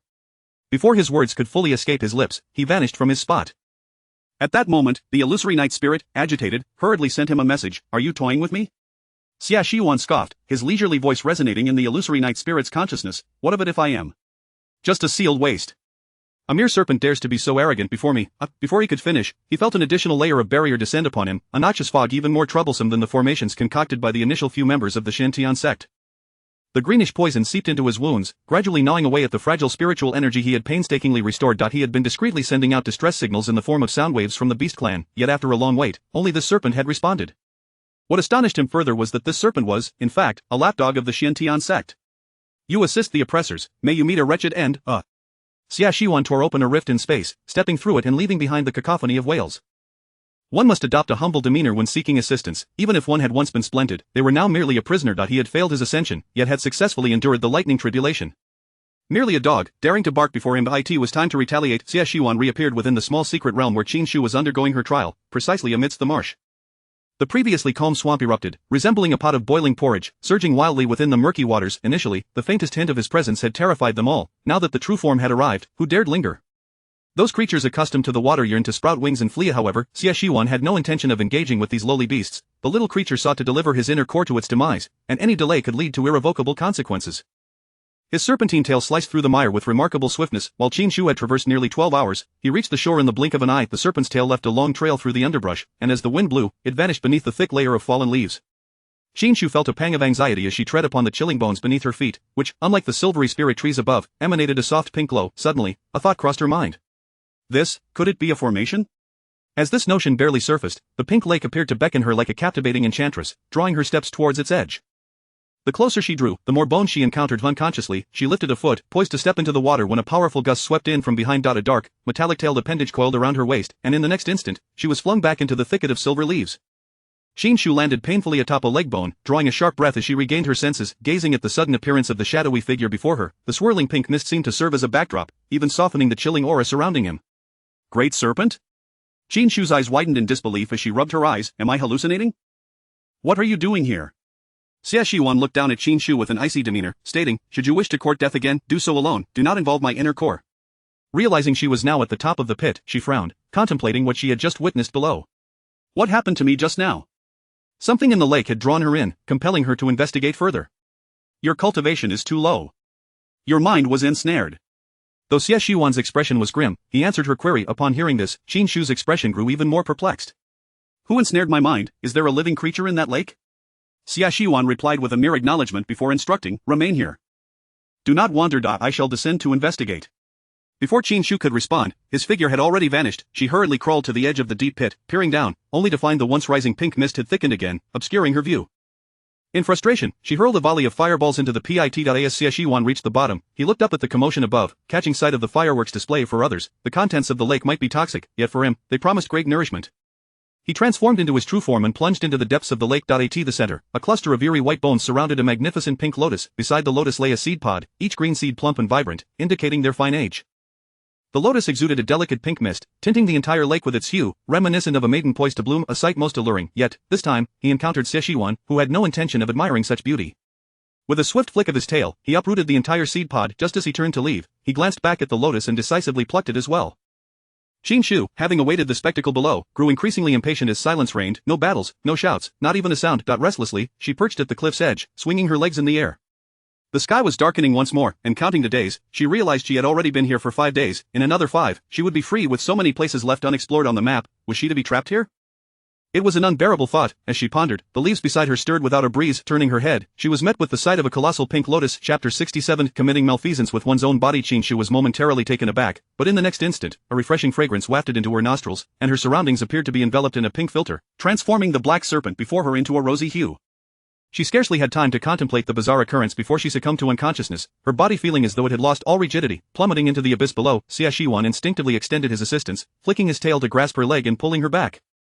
Observing the unusually flushed complexion of Qin Shu, Xie Shiwan's brow furrowed even deeper. How could she be even weaker than he had anticipated? Was she unable to withstand even the fragrance of this flower? He placed a hand on her dantian, channeling the spiritual energy from his inner Dan to help Qin Shu purge the toxins from her body. Her reckless venture into danger was likely linked to his inner Dan, as this ancient strain of poison held a significant allure for it. Gradually, darkness descended, and the bright moon hung like a mirror, casting an ethereal glow. Xie Shiwan glanced at the sky, contemplating the extraordinary constitution of the small creature before him. He retracted his hand and used his tail to drag Qin Shu into the moonlight. As the moonlight touched her, she was enveloped by a tricolored spiritual energy, forcing even the lingering pink mist in the air to retreat. Witnessing her rapid absorption of spiritual energy, Xie Shiwan could not help but feel a twinge of envy. When he had been a mere snake, had he possessed such a cultivation speed, he would not have suffered the indignity of having his tail bitten off by other serpents. Of course, those demonic beasts that had tormented him were long extinct. Had Qin Shu's cultivation been sufficient, the pink mist would not have affected her, as her burgeoning spiritual energy circulated through her meridians. With each complete cycle, the residual pink mist within her would diminish. Finally, Qin Shu stirred back to consciousness. As Xie Shiwan withdrew his hand, her eyes darted around before settling on him once more. She blinked, a look of confusion etched on her face as she inquired, "Why are you no longer pink?" Xie Shiwan? When did he ever turn pink? Noticing the great serpent's indifferent demeanor, Qin Shu sat up, tousled hair in disarray, muttering softly, "It was definitely pink just now." Xie Shiwan, unable to contain himself, finally replied, "You were poisoned." Startled, Qin Shu recalled the large pink flower she had seen before losing consciousness. Was it a lotus? "Are you trying to poison me to exploit my body for nefarious purposes?" she asked, her lips forming a thin line, her expression unusually grave. Xia Shiwan was amused by her accusation, chuckling softly, with your frail limbs, in the tranquil silver-hued forest, only his deep, mocking laughter echoed. In the next moment, Qin Shu found herself ensnared by his tail, drawn closer to him. His dark golden vertical pupils met her clear black ones, and she distinctly observed the corners of his thin lips curve upward as a teasing voice reached her ears. Is it not acceptable for this esteemed being to engage in malfeasance with his own body? Qin Shu, great serpent, control yourself. Your forked tongue is about to graze my face. Xia Shiwan instinctively considered flicking his tongue, but upon her remark, he restrained himself. As he released his grip, Qin Shu landed softly upon the thick carpet of fallen leaves. She propped herself up on her hands, glancing at the serpent whose expression remained unchanged yet evidently displeased, hastily diverting the topic. What was that flower? She refused to believe that this serpent had presented her with the flower merely to amuse her. Self-preservation was the nature of both humans and serpents alike. Heavenly Heart Demonic Rapture Lotus. At his words, Qin Shu's body trembled in shock. She seemed to recall having seen this name before. The Heavenly Heart Demonic Rapture Lotus, a highly toxic entity, ensnares its prey with the poison it releases, yet, the texts did not mention the lotus possessing such formidable power. Where had the discrepancy arisen? Was it related to the formation she had glimpsed below? Raising her gaze, she looked at Xia Shiwan. Is it connected to that formation? Xia Shiwan regarded her with newfound respect. It appears you possess some discernment. Fuming, Qin Shu crossed her arms and turned her face away, unwilling to engage with him. Xia Shiwan continued, this flower appears to be cultivated by someone. The formation is an illusionary array that also has the effect of gathering spiritual energy, whether it be humans or demonic beasts. Once they step within, they are irresistibly drawn toward the center of the lake, ultimately becoming sustenance for this flower. Xia Shiwan produced the flower once more, this time plucking off 2 petals instead of offering the entire bloom. Qin Shu gazed at the large flower, perplexed as she held only 2 petals. She racked her memory of the contents she had studied, only to become even more bewildered. The Heavenly Heart Demonic Rapture Lotus was a toxic plant, ideal for crafting magical artifacts and puppets. Yet, as a righteous cultivator, she had no use for such a poison. Great serpent, while the petals are indeed beautiful, I, as a righteous cultivator, have no application for them. Are they to be used for a floral bath? Xia Shiwan smirked at her words, a mocking curve to his lips, and scoffed lightly. Righteous cultivator, a righteous cultivator who harbors the inner den of this esteemed being? Even our demonic faction pales in comparison to your duplicitousness. Qin Shu's smile faltered, and she hastily defended herself. I am a righteous cultivator, just you wait, I will eventually digest your inner den. Xia Shiwan scoffed at her bravado. Observing his demeanor, Qin Shu suddenly recalled something and inquired, how did you end up here? Was it not said that only those at the foundational stage and above cannot enter this secret realm? Xia Shiwan's brow furrowed, his tone remaining unchanged. Do not ask what you should not. Yet Qin Shu's curiosity lingered as she scrutinized him for an extended period. Suddenly, a thought struck her, and her eyes lit up. You wouldn't happen to? Xia Shiwan felt a tightening in his chest at her words. However, in the next moment, he saw Qin Shu wink at him, asking, have you lost your inner dan, leading to a significant drop in your cultivation? Are you currently only at the Qi refining stage? Xia Shiwan? His previously tense pupils relaxed, and he ultimately said nothing, merely casting her a meaningful glance. Qin Shu blinked, puzzled by the serpent's gaze. Could it be that he was feeling exposed? Yet if he were merely at the Qi refining stage, why had she been utterly powerless against him? Recalling the knowledge she had gleaned from the archives, she remembered that demonic beasts could not cultivate martial arts before taking form, relying solely on their innate skills, with combat primarily dependent on physical strength. A realization dawned upon Qin Shu, and she recalled the potential for body refinement mentioned in the possibility of a wretched underdog's comeback. Ah, the ancients do not deceive me. If she possessed such formidable physical prowess, would she not be capable of battling the great serpent even at the Qi refining stage? Chapter 68. Is the life of others truly so important? Xia Shiwan gazed at the ever-changing expressions on her face, perplexed by her thoughts. He lifted his head to glance at the sky and remarked, these 2 petals can aid in the restoration of my inner dan. Once my dan is fully recovered, it shall no longer linger within your dantian. Qin Shu was overjoyed, exclaiming, wonderful. Xia Shiwan watched as she eagerly stuffed the petals into her mouth, unable to restrain himself from asking, have you forgotten that you are a dan cultivator? Any dan cultivator, upon obtaining a plant, would first consider alchemy, would they not? Who would consume it raw in such a manner? Reminded by his words, Qin Shu realized that she indeed was a dan cultivator, albeit one who had yet to refine a single furnace of dan. She was hardly a qualified dan cultivator, and she suddenly understood why her senior brothers had accumulated so many overdue alchemy tasks for the sect. It seemed that the sect could only afford to defer such tasks for at most 60 years. If they could extend it to 120 years, they would likely fulfill their obligations. With a sheepish smile, Qin Shu spat out the petal she had bitten into and returned it to her storage ring. It's not that my level is insufficient. I'll just save it for later, she insisted, attempting to salvage her dignity. Xia Shiwan seemed accustomed to her clever words. He merely nodded and said, it's time to go. Qin Shu turned back to glance at the formation below, asking, what should be done about this array? Although the lotus had been plucked by the giant serpent, as long as the array remained, there was no guarantee that other harmful strains wouldn't emerge. Sensing her thoughts, Xia Shiwan raised an eyebrow. Isn't that better? Qin Shu was taken aback, pondering for a long time, yet she still could not bring herself to depart nonchalantly. However, her current cultivation level was insufficient. If she acted recklessly, it might cost her dearly. From his elevated position, Xie Shiwan looked down at the young girl before him, a flicker of confusion crossing his golden vertical pupils. Is the life of others truly so important? Qin Shu, surprised, lifted her gaze, but upon reflection, realized he was a venomous serpent. How could one expect him to understand human emotions? After a moment of contemplation, she carefully articulated her response. The lives of others may not concern me directly, yet if a single act of kindness on my part can help them avert these dangers, I deem it worthwhile. It is just my current abilities leave much to be desired. Xie Shiwan observed the intricate emotions on her youthful face, and after a lengthy silence, finally said, "You may proceed, I shall await your return." Qin Shu was momentarily stunned, looking up at the man before her in disbelief. She too wished to go. Had she possessed his abilities, she would have already set forth without hesitation. It seems Xie Shiwan had heard her unspoken thoughts, as he reiterated, "You may draw upon the spiritual energy within my inner Dan." As soon as he finished speaking, he was met with her sparkling eyes. Really? The wind whistled through the trees, brushing against his wide sleeves, while his gaze fell upon the distant cliff edge, his expression bearing an unusual calmness. Yet Qin Shu distinctly heard his affirmation, Her smile widened, for if she could harness his spiritual energy, perhaps she truly could attempt it. Once again, Xie Shiwan's icy voice broke the silence, "Do not rejoice too soon.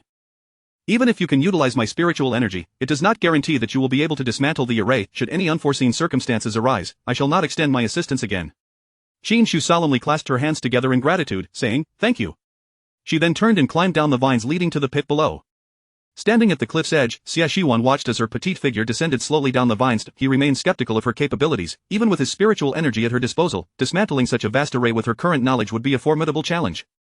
Before long, he saw her halt near the bottom of the pit, her feet grounded by earthy spiritual energy, firmly anchoring her to the cliff. Xie Shiwan raised an eyebrow, questioning her hesitation. If she feared approaching, how could she hope to dismantle the array? Yet in the next moment, he witnessed her skillfully forming seals. As her hand movements grew more intricate, he could clearly sense the burgeoning spiritual energy she was accumulating. Xie Shiwan could not help but feel astonished. It appeared this little girl was more formidable than he had anticipated. Qin Shu's movements quickened, yet her spiritual energy began to dwindle. At this moment, the power of the seals she held was still insufficient.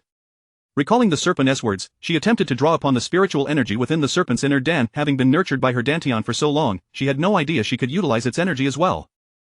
Uncertain of the serpent's true cultivation level, she nonetheless felt an endless stream of spiritual energy flowing into her. The realization both thrilled and alarmed her, and when she sensed the energy she had gathered had reached her limit, she finally pushed forth the seal she had been forming. The golden-green seal shimmered with wisps of purple mist, and from atop the cliff, Xie Shiwan watched as her creation soared into the center of the array, erupting into a mushroom cloud imbued with water vapor. The shockwave from the explosion nearly toppled Qin Shu. Having expended nearly all her spiritual energy on the seal, she found herself without even a shred of resistance. Her hair was swept upwards, tugging at her scalp, and her hairline receded slightly. She was pinned against the cliff, her features contorted in a grotesque manner. Yet in the next instant, a figure appeared beside her, hoisting her onto his shoulder and returning her to the cliff's edge. The suffocating sensation dissipated, replaced by an uncomfortable feeling in her stomach. Fortunately, she had relied solely on the pill of fasting to sustain herself, otherwise, she would surely have lost her last meal. With her small hands resting on Xie Shiwan's shoulders, she caught her breath, only to realize her head nearly collided with a tree branch. Is this what it feels like to stand on the shoulders of a giant? It is not quite as delightful as one might think. Once Qin Shu regained her composure, she hastily exclaimed, "Put me down." Xie Shiwan replied, "I will take you away, you cannot escape on your own." Of course, Qin Shu wished to take advantage of his swift pace.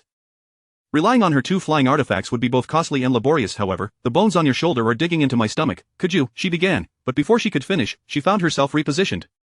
Now seated upon Xie Shiwan's left shoulder, she resembled the small creature that had once perched on her own shoulder. Qin Shu, though this sensation was truly exceptional, it was stable, offered a good view, and was quite comfortable. She quickly retrieved a restorative pill, consuming one for herself, and then pulled out a high-grade restorative pill to offer to Xie Shiwan. It would be inconsiderate to indulge in snacks alone. Even a 3-year-old knew the importance of sharing, and how could she not? Initially taken aback by her unexpected offering, Xie Shiwan fell silent upon realizing she had placed a high-grade restorative pill in his mouth. How fortunate it is to be an alchemist. He wondered how feasible it would be for him to study alchemy now. Once he had regained some spiritual energy, Qin Shu swiftly enveloped herself in a protective shield of earthy spiritual energy to prevent any nearby branches from striking her head. After completing this, her gaze fell upon the giant serpent beside her. Despite its rough exterior, she could not bear to leave its visage imperfect, so she fashioned it a protective shield as well. Xie Shiwan, what on earth? Oh, so it's a protective shield that could be shattered by a mere sneeze. Though he did not favor such frivolity, he refrained from breaking the shield. Thus, the two donned their earthy helmets as they sped through the Silver Spirit Woods. The sensation could only be described as swift as the wind and lightning, a phrase that could not be overstated. Xie Shiwan moved with remarkable speed, effortlessly navigating the array that had ensnared Qin Shu and the small creature for so long. Chapter 69. A fear of you compromising my inner Dan, cultivation. How is it that you emerged so effortlessly? I wandered for ages with Xiao Xiao yesterday, yet could not find my way out. Standing at the edge of the Silver Spirit Grove, Qin Shu turned her head to glance behind before curiously inquiring again. This place is ensconced within a natural formation. The flower cultivator relied upon this array to elude detection, Xia Shiwan elucidated to the small creature perched on his shoulder. Were it not for this formation concealing their presence, the Xin Tian sect would not have allowed this harmful item to persist until today. Although, for him, this lotus was indeed a valuable treasure. At that moment, Qin Shu became aware that her communication jade slip was fervently alerting her, indicating that she could indeed contact the outside world. She retrieved the slip and was met with a dazzling array of notifications, a cascade of unread messages that left her uncertain as to where to begin. 2 Senior brothers had sent her trial strategies, while Qi Yu had messaged her, cautioning her about troublesome beasts in a certain area and advising her to take a detour. Yet, the majority of the messages were from Xin. Shu, I found a rising dragon riddle herb. The trials truly seem like a treasure hunt. I could exchange it for a significant number of points upon my return. Shu, I've just emerged from the purple bamboo forest. The bamboo there has become sentient. It hurts to be struck. You might not believe it, but I was just chased by 2 rabbits. I barely escaped. Once I return, I absolutely must learn a lightness technique. Qin Shu, why have you gone silent? Shu, where are you? Have you encountered any danger? As the messages progressed, her tone became increasingly frantic. The final message read, Are you near the swamp? I'm coming to find you. This message had been sent 2 hours after Qin Shu had lost contact, causing her to startle, and she hurriedly replied, I was just trapped in a formation, and my communication jade slip was blocked. IVE just emerged. I'm fine, you need not come. At that moment, warmth filled Qin Shu's heart. Despite knowing the dangers here, Xin had come without hesitation. She could not decide whether to commend her for her innocence or chastise her for her naivety. Now that she had escaped, there was no need for Xin to make the trip. However, in the next instant, her jade slip illuminated once more. Ah, help! A pang of anxiety shot through Qin Shu as she quickly asked, Where are you? I am coming right away. Over here in the grass, 3 rabbits are chasing me. Oh my god, ah! Xin gasped in reply. Qin Shu was poised to summon her small turtle to assist Xin but suddenly realized she was still perched upon the shoulder of the great serpent. Raising her head, she met the serpent's scrutinizing gaze. His curiosity was not directed at her, but rather at the jade slip in her hand. Why is there no one speaking on my communication jade slip? Xia Shiwan queried, his handsome brow furrowed in perplexity. Qin Shu, she silently stowed the turtle back, bargaining with Xia Shiwan, if I teach you, will you take me part of the way? Xia Shiwan seized her collar and unceremoniously tossed her onto the ground. No more learning. Qin Shu, Xia Shiwan crossed his arms and turned his face away. Yet, Qin Shu leaned closer, smiling brightly as she asked, Didn't you just say, if anything unexpected occurs, you wouldn't intervene? Xia Shiwan's gaze fell upon her bright, sparkling eyes, his dark golden irises calm as still water, yet his words were somewhat disconcerting. I fear you may perish down there, thereby jeopardizing my inner Dan. Xia Shiwan himself could not fathom why he would intervene. Clearly, if she were to die, he could reclaim his inner Dan. Inner Dan that could withstand even the tribulations of ascension would naturally not fear this minor disturbance, yet, before he could fully comprehend his own thoughts, he had already acted to rescue her. Qin Shu touched the tip of her nose, acknowledging that the destruction of the formation was indeed thanks to the great serpent. Contemplating, she retrieved 2 yellow crystals she had previously acquired from the Feishuan Yenpi mouse from her storage bag and offered them to Xia Shiwan, recognizing them as her most valuable possessions. Xia Shiwan looked down at the 2 earth element spirit stones she cradled in her hands, taking them with his long fingers. With a light chuckle, he tossed the stones back to her. Keep them for your amusement, but safeguard my inner Dan. Before his words could fully dissipate, he vanished without a trace. All that remained were the scattered leaves and the eerie silence enveloping the grove. Qin Shu gazed in envy at his ability to appear and disappear with such ease. One day, she too would possess such prowess.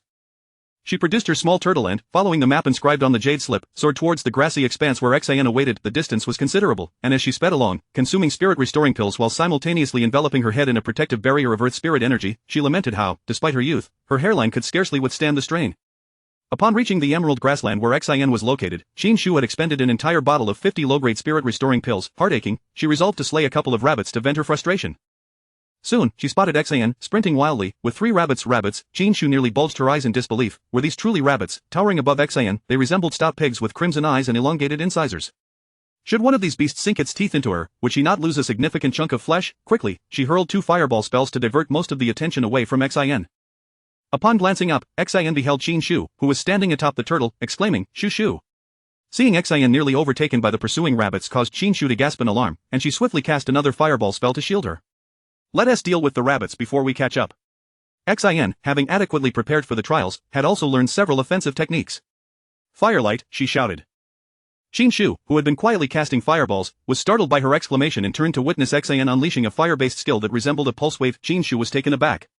What a cool technique, I must learn that when I return. However, why did one need to shout while casting? Did it provide some sort of enhancement? With a mindset of experimentation, Qin Shu shouted, fireball spell. Xin turned back to glance at her, and both exchanged bewildered expressions, then instinctively turned away to face the rabbits before them. Xian's cultivation level was barely sufficient to contend with one of the rabbits, and while fleeing, she could still turn back to launch a couple of spells. Meanwhile, seeing that the fireball spell's damage was minimal, Qin Shu decided to draw her sword instead. Behold my blade. During her first year of cultivation, aside from meditation and enlightenment, she had devoted all her time to sword practice. Though she had learned only the most basic sword techniques, it was the most effective means of offense at her disposal. Dismounting from the turtle, she charged towards the nearest rabbit with her sword drawn, fiercely declaring, Xian. Tonight, we feast on roasted rabbit. With the momentum of nature's force behind her, she thrust her sword towards the rabbit, which had no time to react before being struck by her blade, letting out a piercing scream. Chapter 70 Sisters, lend me a flame. Qin Shu decisively abandoned her defense, twirling her sword in a flourish and launching an offensive of the rabbit, faced with her fierce assault, attempted to retaliate but could not evade the incoming damage, resorting instead to frantic evasion, only to be swiftly dispatched beneath Qin Shu's blade. With one less adversary, the remaining ones were even easier to handle. Once they had completely dealt with the rabbit, the two of them collapsed onto the ground, their foreheads resting against each other. Compared to Qin Shu, the Xian appeared considerably worse for wear. Before Qin Shu's arrival, she had been pursued by the rabbit for an extended period, leaving her looking quite disheveled, with visible scars adorning her face and body. Yet this did not hinder her from gazing at the sky, her eyes sparkling with enthusiasm. Qin Shu, your swordsmanship is so cool, I want to practice my swordplay when we get back. Qin Shu chuckled, see? I told you learning sword techniques is incredibly beneficial.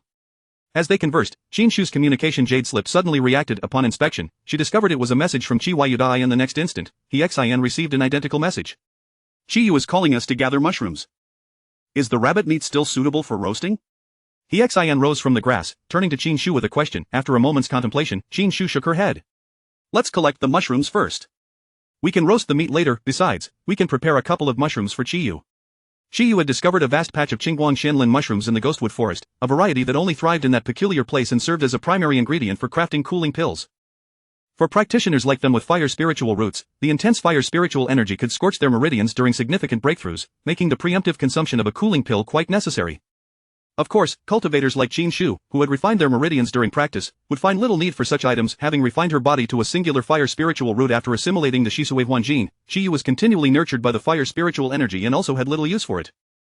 She likely just wanted to gather them to exchange for points. After a moment's thought, Qin Shu decided to share her experience of refining her meridians with Xian. Gauge your training pace wisely. Do not allow the refinement of your meridians to delay your breakthrough, Qin Shu advised, adding a reminder. If one had not established their foundation by the age of 60, barring any extraordinary encounters, their cultivation journey would likely stagnate at the golden core stage. He Xian pondered Qin Shu's words carefully. Sister Shu, I've made up my mind. From now on, I will practice in the evenings like you do, which gives me at least 3 additional hours for cultivation, all dedicated to refining my meridians.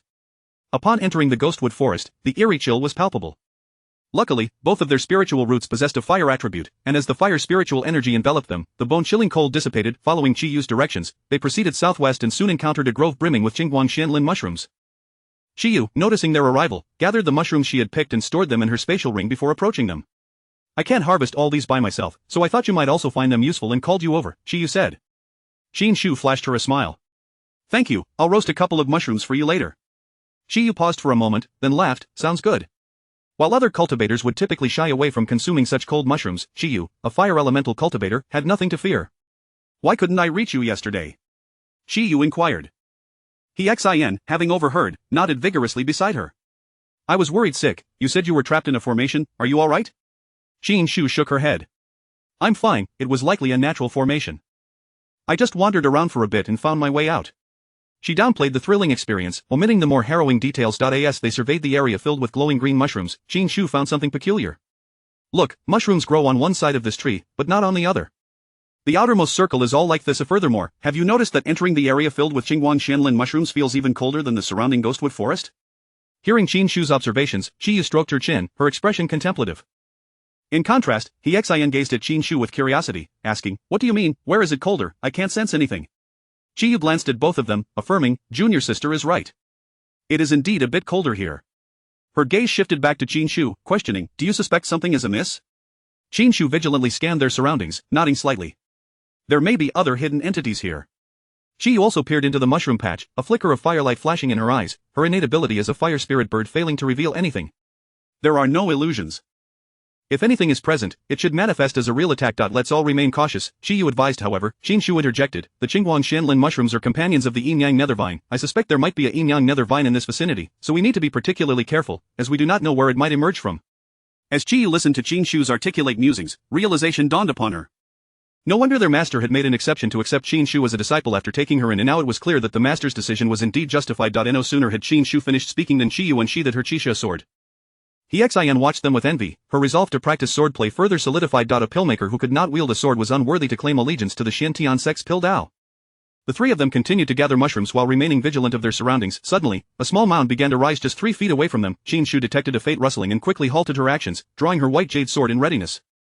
In the next instant, a dark nether vine lunged toward the trio. Qin Shu and Qi instinctively brandished their swords to counter, shouting, "Watch my sword." He Xian stood frozen, unable to assist.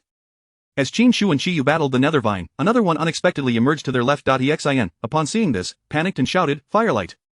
Despite the nether vine's prowess, it was still a plant of the wood element, possessing an inherent fear of fire. Qin Shu had grown accustomed to Xian's battle cries, yet it was Qiyu's first experience, causing her movements to falter momentarily. Qin Shu burst into laughter, using her with spiritual energy to control a regular vine and bind it to the nether vine before turning to Xian, calling out, "Xian, lend me a flame." Xian grinned at her and shouted, "Firelight!" As the nether vine ignited, Qin Shu and Qiyu leaped back, observing as it instinctively burrowed into the ground. Qin Shu remarked, "We've collected enough, let's head back and leave some mushrooms for our junior brothers and sisters." As they exited the ghostwood forest, Qin Shu noticed Qiyu hesitating to speak. "Junior sister, is something the matter?" Qiyu's expression was conflicted, and upon hearing Qin Shu's inquiry, she could not hold back any longer, asking, "Junior sister, why do you shout before making a move?" Chapter 71. Miney feels as though it has been struck by an arrow. Qin Shu exchanged a glance with Xian, unable to suppress a giggle that escaped her lips. Xian, flustered and indignant, stamped her foot and shot her a reproachful look. "I was merely trying to bolster my own courage. You cannot fathom how terrifying it is to be pursued by 3 rabbits all alone." Qiyu raised an eyebrow, a smile gracing her features. "Indeed, that is quite a commendable habit." Qin Shu retrieved a jade slip from her storage ring, glanced at the map of the secret realm, and turned around to orient herself according to the sun before declaring, "Let us head south. There lies a river where my senior brother mentioned a type of fish called silver white that would pair splendidly with roasted rabbit." By the time the trio reached the riverbank, twilight had descended. The bright moon cast its reflection upon the meandering waters, and the lush grass along the bank was alive with dancing green fireflies. Occasionally, silvery fish leaped from the water, tracing graceful arcs in the air. Aside from the fish's combat prowess, the scene was enchanting enough to evoke the feeling of stepping into a fairy tale. However, in an unexpected moment, Xian was suddenly knocked down by a jet of water spewing from one of the silver white fish. She gasped in shock, rubbing her knee. "Ouch, it feels as if an arrow has struck my knee." Qin Shu hurried over to examine her, placing her hand over the injured knee to channel the gathered wood spirit energy. Gradually, the pain subsided, and the furrowed brow of Xian relaxed. She lifted her gaze to Qin Shu, her large eyes shimmering with delight. Shu, I had no idea the wood spirit energy could be used this way. I've learned something new." With a wood spirit root attribute slightly superior to Qin Shu's, boasting a value of over 60, she mimicked Qin Shu's actions, gathering wood spirit energy in her palm and applying it to her own wound inflicted by bamboo. As she witnessed the wound healing, her joy intensified. "It truly works." Qin Shu smiled and reminded her, "Perhaps you could simply direct the spirit energy to the injured area, and it would yield the same effect." Xian paused for a moment, then burst into laughter. "How foolish of me. Now I truly understand." Qiyu observed the two of them exchanging laughter and felt a twinge of envy. Why did her celestial root suddenly seem so ordinary? If only she had a wood spirit root as well. Qin Shu took out the rabbit meat and mushrooms from her storage ring, preparing to wash them by the river, but was halted by Xian's warning. "Qin Shu, be careful of that fish." Turning back, Qin Shu winked at her. "The mountain man has his clever strategies." Xian's eyes widened in anticipation of Qin Shu's ingenious plan, only to be astonished as a translucent, earthen-colored protective shield materialized around her. Crouching by the riverbank, Qin Shu began to wash the rabbit meat and mushrooms, while Xian contributed a few segments of bamboo she had chopped in her frustration within the purple bamboo grove. The lingering scent of blood from the rabbit meat attracted numerous demonic beasts from the river. Suddenly, Qin Shu halted her washing, swiftly raising a hand to conjure a thickened earthen shield. In the next moment, countless jets of water erupted from the river. The shield held for a brief time before shattering, and the protective barrier around her began to waver under the relentless assault. Qin Shu quickly retreated out of range, turning to find Xian stifling laughter at her disheveled appearance. Her once pristine clothing was now splattered with mud. Xian, unable to contain herself, covered her mouth and teased, mimicking Qin Shu's earlier action. "The mountain man has his clever strategies?" Dirt smeared and flustered, Qin Shu cast a cleaning spell with a flick of her fingers, saying to Xian, "At least I'm not injured." "Being dirty is a minor inconvenience." Qiyu interjected, asking, "What about the fish, will you still eat it?" "Of course." Qin Shu and Xian replied in unison. "While the fish's attack power is rather average, it resides in the water, making it difficult for us to catch," Qiyu analyzed. Qin Shu picked up one of the bamboo poles contributed by Xian and turned to Qiyu, suggesting, "Perhaps we could a fish?" Before Xian and Qiyu, she produced the rabbit pelt she had initially stowed away, deftly rolling the soft fur into a long line, which she tied to the bamboo pole. At the other end, she affixed a bamboo skewer, spearing a piece of expired rat meat. Xin and Qi Yu were momentarily taken aback. Could it truly work? Would they really catch fish this way? As Qin Shu directed them to skewer the rabbit meat, she sat calmly by the riverbank, shielded by her thickened earthen barrier. A true warrior not only dares to confront the ferocious fish lurking beneath the surface but also, her full attention was fixed on the fishing rod. The slightest movement would elicit her immediate response. Before long, a fish was hooked. How could these first-tier fish resist the allure of second-tier rat meat? Her face lit up with joy as she exclaimed, "Sisters, quickly, we've hooked one, vengeance for the wronged." Xin and Qi Yu rushed over to see. "You really caught one?" Qin Shu unhooked the fish and tossed it to Xin, saying, "Dispatch it. I will catch a few more." By the time they had eaten their fill, darkness enveloped the surroundings. Xin was the first to sit cross-legged and begin her cultivation, being the weakest among them. She dared not let her guard down for even a moment. Qi Yu turned to Qin Shu. "You should also recover your spirit energy. I will keep watch." Qin Shu shook her head vigorously. She wouldn't dare cultivate at such a late hour. If they detected any anomalies in her spirit energy, her secret would be exposed. "No need, my spirit energy recovers slowly. It would be more effective to consume a couple of spirit recovery pills." "You should focus on your cultivation, the spirit energy here is quite rich," Qin Shu advised. Qi Yu acquiesced. "Alright, you will keep watch tonight, and I will take over tomorrow night." Qin Shu smiled, no need for formality. "I have gained some insights while practicing my swordplay these past few days. You can meditate here while I practice my sword on the side, it won't be a bother." As the long night stretched on, doing nothing would indeed feel like a waste.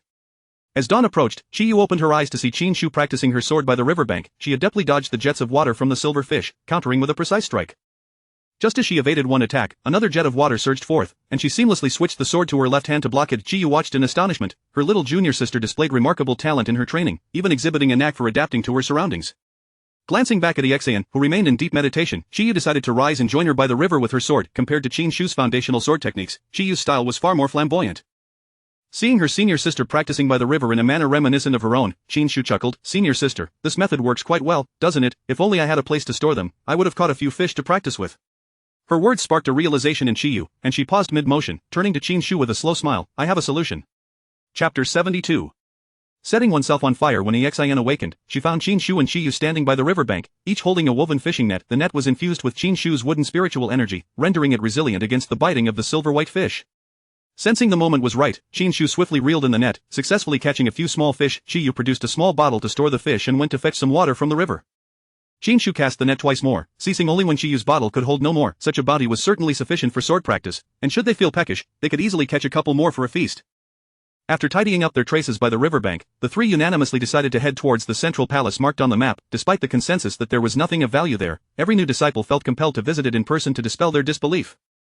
With 4 days remaining until the trial's closure, Qin Shu and her companions had already spent 2 days on the road. As they drew closer to the central palace, they gradually encountered other disciples from their sect. "Hand over the rainbow orchid." "By what right?" "I picked it, why should I give it up? I discovered it first, it was I who lured the rabbits away." "What you have in hand is yours, how naive can you be? Just having seen it means nothing." At the mention of rabbits, Xin's ears perked up instinctively. Rabbits, she had lured away so many, yet had seen no trace of the rainbow orchid. Lost in thought, she soon realized that Qi Yu and Qin Shu had already walked quite far ahead.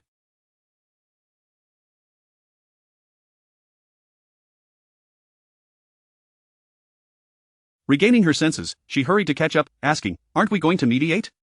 Qi Yu remained silent, while Qin Shu glanced back at her with a smile, saying, "If you go over now, they certainly won't think you're there to mediate. They'll likely assume you wish to partake in their spoils." Frowning, Xin replied, "I heard them mention rabbits. We've already taken down 3, yet we still haven't seen the rainbow orchid?" Noticing her troubled expression, Qin Shu placed a reassuring hand on her shoulder. Xin, think positively. What is destined to be yours will eventually come to you, what is not meant to be should not be forced. Xin understood, but in the next moment, she heard Qin Shu continue, "It seems that in the realm of cultivation, not only luck is essential, but keen vision is also paramount." Xin, could it be that she had truly overlooked something? No, she resolved to search diligently for any techniques that could enhance her vision. Once she mastered such skills, no treasure would ever escape her notice again. However, just as they prepared to leave, the two disputants unexpectedly found common ground, shouting, "Stop!" Qin Shu and her companions ignored them, but in the next instant, a spiritual talisman flew towards them. Qin Shu quickly conjured a protective earth barrier, shielding them all within. Xin was startled by the approaching talisman, only to feel a wave of disappointment as it merely emitted a faint spark, far less impressive than the firecrackers they had set off during the New Year celebration. That is what one calls a talisman, one that can decimate a horde of demon beasts. This one, I wouldn't even bother to watch if it were tossed out as a firecracker. Listening to Xin's complaints, Qin Shu couldn't help but chuckle. It must be a new disciple from the talisman sect. Their skills haven't yet been honed. With a flick of her energy, the barrier dissipated, and she turned to the two disciples, inquiring, "What is it, do you wish to keep us here? Perhaps you seek to divide the spoils of the rainbow orchid with us?" As soon as her words left her lips, the two men became alert. One held a talisman, while the other grasped a sword, their waist tokens indicating they were inner disciples of the sword sect. "Harming fellow disciples leads to the forfeiture of one's cultivation and expulsion from the sect," one of them bellowed. "If you don't wish to harm fellow disciples, then why are you calling out to us? Do you want us to mediate your dispute?" Qin Shu asked curiously. The two exchanged glances, initially fearful that the trio might summon others. However, Qi was not one to bear patience. Being a fire element spirit root, her temper was equally fiery. She unsheathed her sword and confronted the two, demanding, "Do you want to fight? Qi Shao sword?" The sword sect disciples run. Among the new disciples of Tian sect, who had not heard of Qi Yu's reputation, it was said that she had joined the alchemy sect, where the esteemed Ling Xiuzhen Ring gifted her with the soul cleansing elixir, and now she possessed a spirit root value of 100. Who could contend with her? Moreover, given her demon heritage, it was likely they could unleash all their trump cards yet still fail to breach her defenses. "Don't run, I must have that rainbow orchid."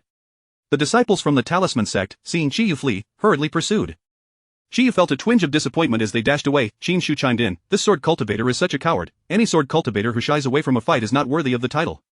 Qi Yu nodded in agreement.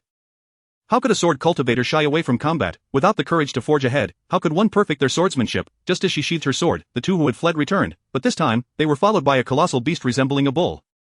The two small figures ahead seemed as if one of its hooves could crush them effortlessly. A pang of fear struck Qin Shu, and she bolted, noticing Xian still frozen in place. She yanked her friend, exclaiming, "What are you dawdling for? Run, that's a third-tier demon beast, the Qingmen Niu, together, we wouldn't stand a chance." A third-tier demon beast was almost equivalent to a human's foundation establishment stage. The four of them combined were hardly enough to withstand a single kick from it. As she ran, she retrieved a Bodhi leaf, tossing it to Xian before leaping onto it herself. Qi Yu transformed into her original form, soaring into the skies. Seated on the Bodhi leaf, Qin Shu helped attract the beast's attention. She cast fireball spells, entanglement spells, and earth-splitting techniques. Yet, none of her efforts caused the Qingmen Niu any harm. All she achieved was buying them a fleeting moment to escape. Seeing this, Xian mimicked her actions, hurling fireballs at the beast. However, their combined efforts felt like mere tickles to the thick-skinned creature. Yet, even a bull can grow irritated after enough tickling. The Qingmen Niu let out a bellow, uprooting the grass and roots beneath it before turning its head towards Qin Shu and the others. "It's fine. It can't fly," Xian remarked, just as a sudden bolt of lightning struck towards them. Fortunately, Qin Shu dodged in time, but the sight of the lightning swirling around the bull's horns left them feeling utterly helpless. Qi Yu unleashed a fiery blast at the Qingmen Niu, while the two disciples fled without a hint of solidarity. At that moment, Qin Shu hardly had time to be angry. She quickly pulled out a small turtle and swallowed a spirit replenishing pill, shouting back to Qi Yu, "Junior sister, we can't defeat it, we need to escape." "You go on ahead, I'll hold it off," came Qi Yu's voice. Glancing at her agile movements, Qin Shu renewed her earth-splitting and entanglement spells. "Let us run together," she shouted, swiftly carrying Xian as they fled, just as Xian released her own entanglement spell. Chapter 73 of the Frog Statue, revised. Qin Shu swiftly glided over the small turtle, seizing the opportunity to make her escape, while Qi Yu took advantage of the moment to disengage as well. The enraged bull let out a loud snort, steam billowing from its nostrils, as its front hooves clawed at the earth, and the lightning upon its horns crackled with increasing frequency. At that moment, Qin Shu had no time to glance back and could only inquire of Xian, "Xian, did you see the junior sister flee? She has escaped, right above us." Xian replied. Just as Qin Shu exhaled a sigh of relief, Xian's voice rang out behind her, "Run, that bull is about to unleash its skill." Qin Shu's doer technique surged to its utmost limits, and at Xian's startled cry, she instinctively projected a fragile shield of spiritual energy, akin to a gossamer veil, in a final desperate struggle. However, the small turtle beneath her feet accelerated to its maximum speed, evading the impending bolt of lightning. A nearby maple tree was struck and charred black, leaving both Qin Shu and Xian shaken. The once airborne Qi Yu suddenly transformed into human form, perching upon a nearby treetop. A talisman materialized in her hand, and with a flick of her wrist, she infused it with spiritual energy and hurled it toward the bull, exclaiming, "Conjure." Qin Shu witnessed her actions and quickly looked up at the formidable beast. The talisman morphed into a golden prison that ensnared the bull securely within its confines. The bull bellowed, charging its horns against the golden barrier, the resounding clash echoing like thunder, yet it remained trapped. At that moment, Qin Shu comprehended why Qi Yu had urged them to flee first. The heir of the Fire Spirit Bird clan naturally possessed more hidden cards than they did. Visible relief washed over Qi Yu as she turned to Qin Shu and Xian, saying, "We must hurry, this talisman will not hold for long. Let us head to the central palace, where a formation operates, preventing these beasts from entering." Qin Shu nodded in agreement, and she exchanged the small turtle beneath her feet for a Bodhi leaf. She also took the opportunity to retrieve the maple tree that had been struck by the bull's lightning, reasoning that it might serve a purpose in the future. Xian glanced at Qin Shu's actions and then turned to Qi Yu, asking, "Junior sister, didn't they say this small secret realm had already been cleared by the sect? How can there still be third-tier beasts?" Qi landed at the edge of the leaf and replied, "It must have broken through. We need to report this matter to the sect upon our return." Given the presence of third-tier beasts, it was indeed unsafe for them, as junior disciples, to enter for trials. Along the way, they spotted the sword sect disciple who had just fled, but there was no sign of the talisman sect disciple. Perhaps they had utilized the sect's teleportation talisman. At that moment, the sword sect disciple was engaged with a silver glinting green soul bee, and Xin, witnessing this, indignantly remarked, "We offered them our assistance, and yet they abandoned us." Qin Shu chuckled, "Those who live by the sword must pay their dues. Look, trouble has found him once again." This time, they refrained from intervening further. The other party possessed a sect-issued teleportation talisman, so they could always escape if overwhelmed. Such individuals were hardly worthy of their repeated assistance. After soaring for about an hour, they finally emerged from the lush jungle. Before them stood an ancient and dilapidated palace, constructed of large blocks of white stone, now half collapsed, with only the southwestern corner remaining intact. "This palace is quite unlike any we have seen before," Xin exclaimed with excitement. Qin Shu accepted this marvel readily. She had encountered similar architectural styles in her later years, reminiscent of Western designs. It seemed the small secret realm did not belong to the Eastern continent. She mused silently. As the green leaves descended into the palace's vicinity, they uncontrollably plummeted toward the ground. Qin Shu soon realized that flying was prohibited here. Hastily, she stabilized her form with spiritual energy, slowing her descent. Many disciples had already gathered at the palace, as it was the only structure within the entire secret realm, who knew what uncharted treasures might be discovered. Upon note, the trio of Qin Shu resumed their descent, retracting their flying artifacts and stepping towards the palace. As Qin Shu walked, her gaze wandered. Even the stones scattered about were taller than the three of them combined. "Qin Shu." Hearing her name called, Qin Shu looked up to see a familiar figure standing on the steps, waving at them. It was Qin Rong, her neighbor from the outer gate, who had arrived here merely 2 hours ahead of them. Thrilled to encounter a familiar face, she hurried over. "You've arrived too. What a coincidence." Qin Shu greeted her, to which Qin Rong replied, "If it weren't for your influence, I doubt I would have reached the second layer of Qi training in time to come to the secret realm." Qin Shu's smile faltered momentarily before returning, "That credit belongs to your own diligence. I shall not claim it." Her evening meditations were merely a result of the favorable absorption of spiritual energy during that time. Perhaps feeling grateful for the encouragement she received, Qin Rong whispered, "I've been here for 2 hours, and I've thoroughly explored this palace, even the ruins over there. There is nothing of value." Qin Shu thanked her for the information. "Thank you for the heads up, senior sister." Qin Rong beamed, "You're just getting here, you must explore a bit. I shall take my leave now." As they watched Qin Rong depart from the central palace, Qin Shu turned to Qiyu and Xin, asking, "Do you wish to explore?" Xin, without a moment's hesitation, declared, "I cannot be satisfied without seeing it for myself." Qin Shu then glanced at Qiyu, who nodded in agreement. She smiled, "Opportunities like these only manifest when fate allows. Let us take a look and reconvene here later." The three of them chose different directions, and as Qin Shu activated her doer technique, she felt an unseen force guiding her toward a crumbling wall. This area once appeared to be a garden, its white pavilion long since ruined, its roof torn away, and several surrounding columns broken, seemingly severed by a single strike. Standing there, she noticed that the murals on the columns had all that remained was a desolate expanse. So why did she still feel compelled to come here? Crossing over a broken column and pushing aside a tangle of leaves, she stumbled upon a completely dried up fountain. Approaching it, she found nothing of use. Just as she prepared to leave, something tripped her. Looking down, she discovered a fallen frog statue, likely a decorative piece from the fountain. After a moment's thought, she concluded that it would make a fine addition to the pond behind her cave dwelling. Chapter 74. Such a large spirit stone. Qin Shu bent down to pick up the frog lying on the ground, examining it from every angle, yet found nothing particularly remarkable about it.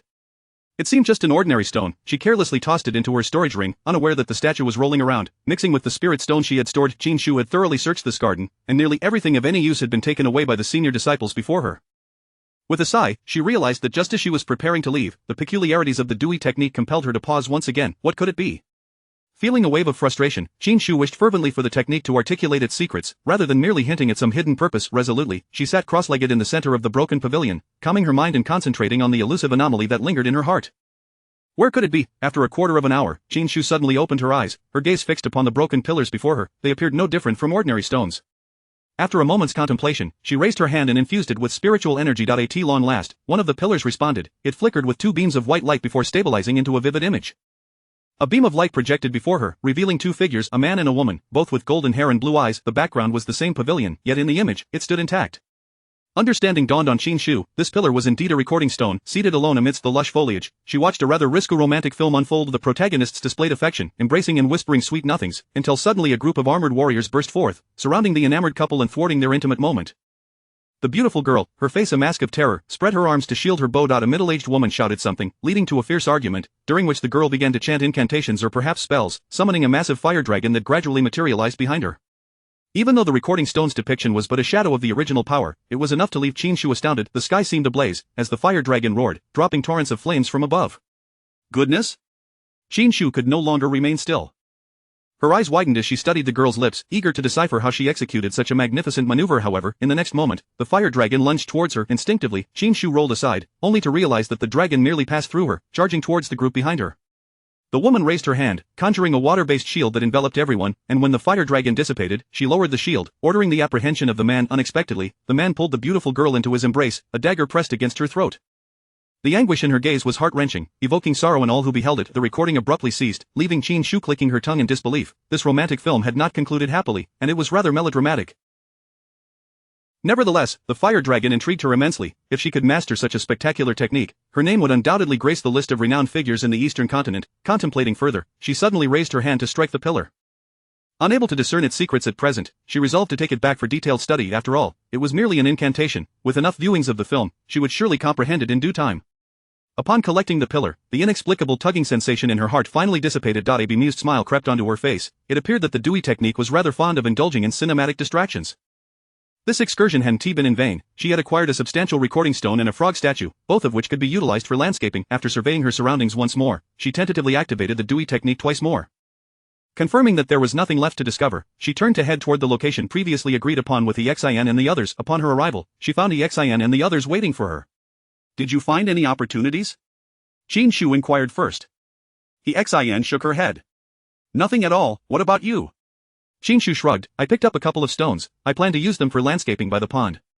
The two then turned to look at Qiyu, who also shook her head. "We might as well venture outside. Perhaps we can unearth a few herbs." "That sounds good. We have 3 days left. The more we gather, the fewer tasks we'll need to complete upon returning," Xin agreed.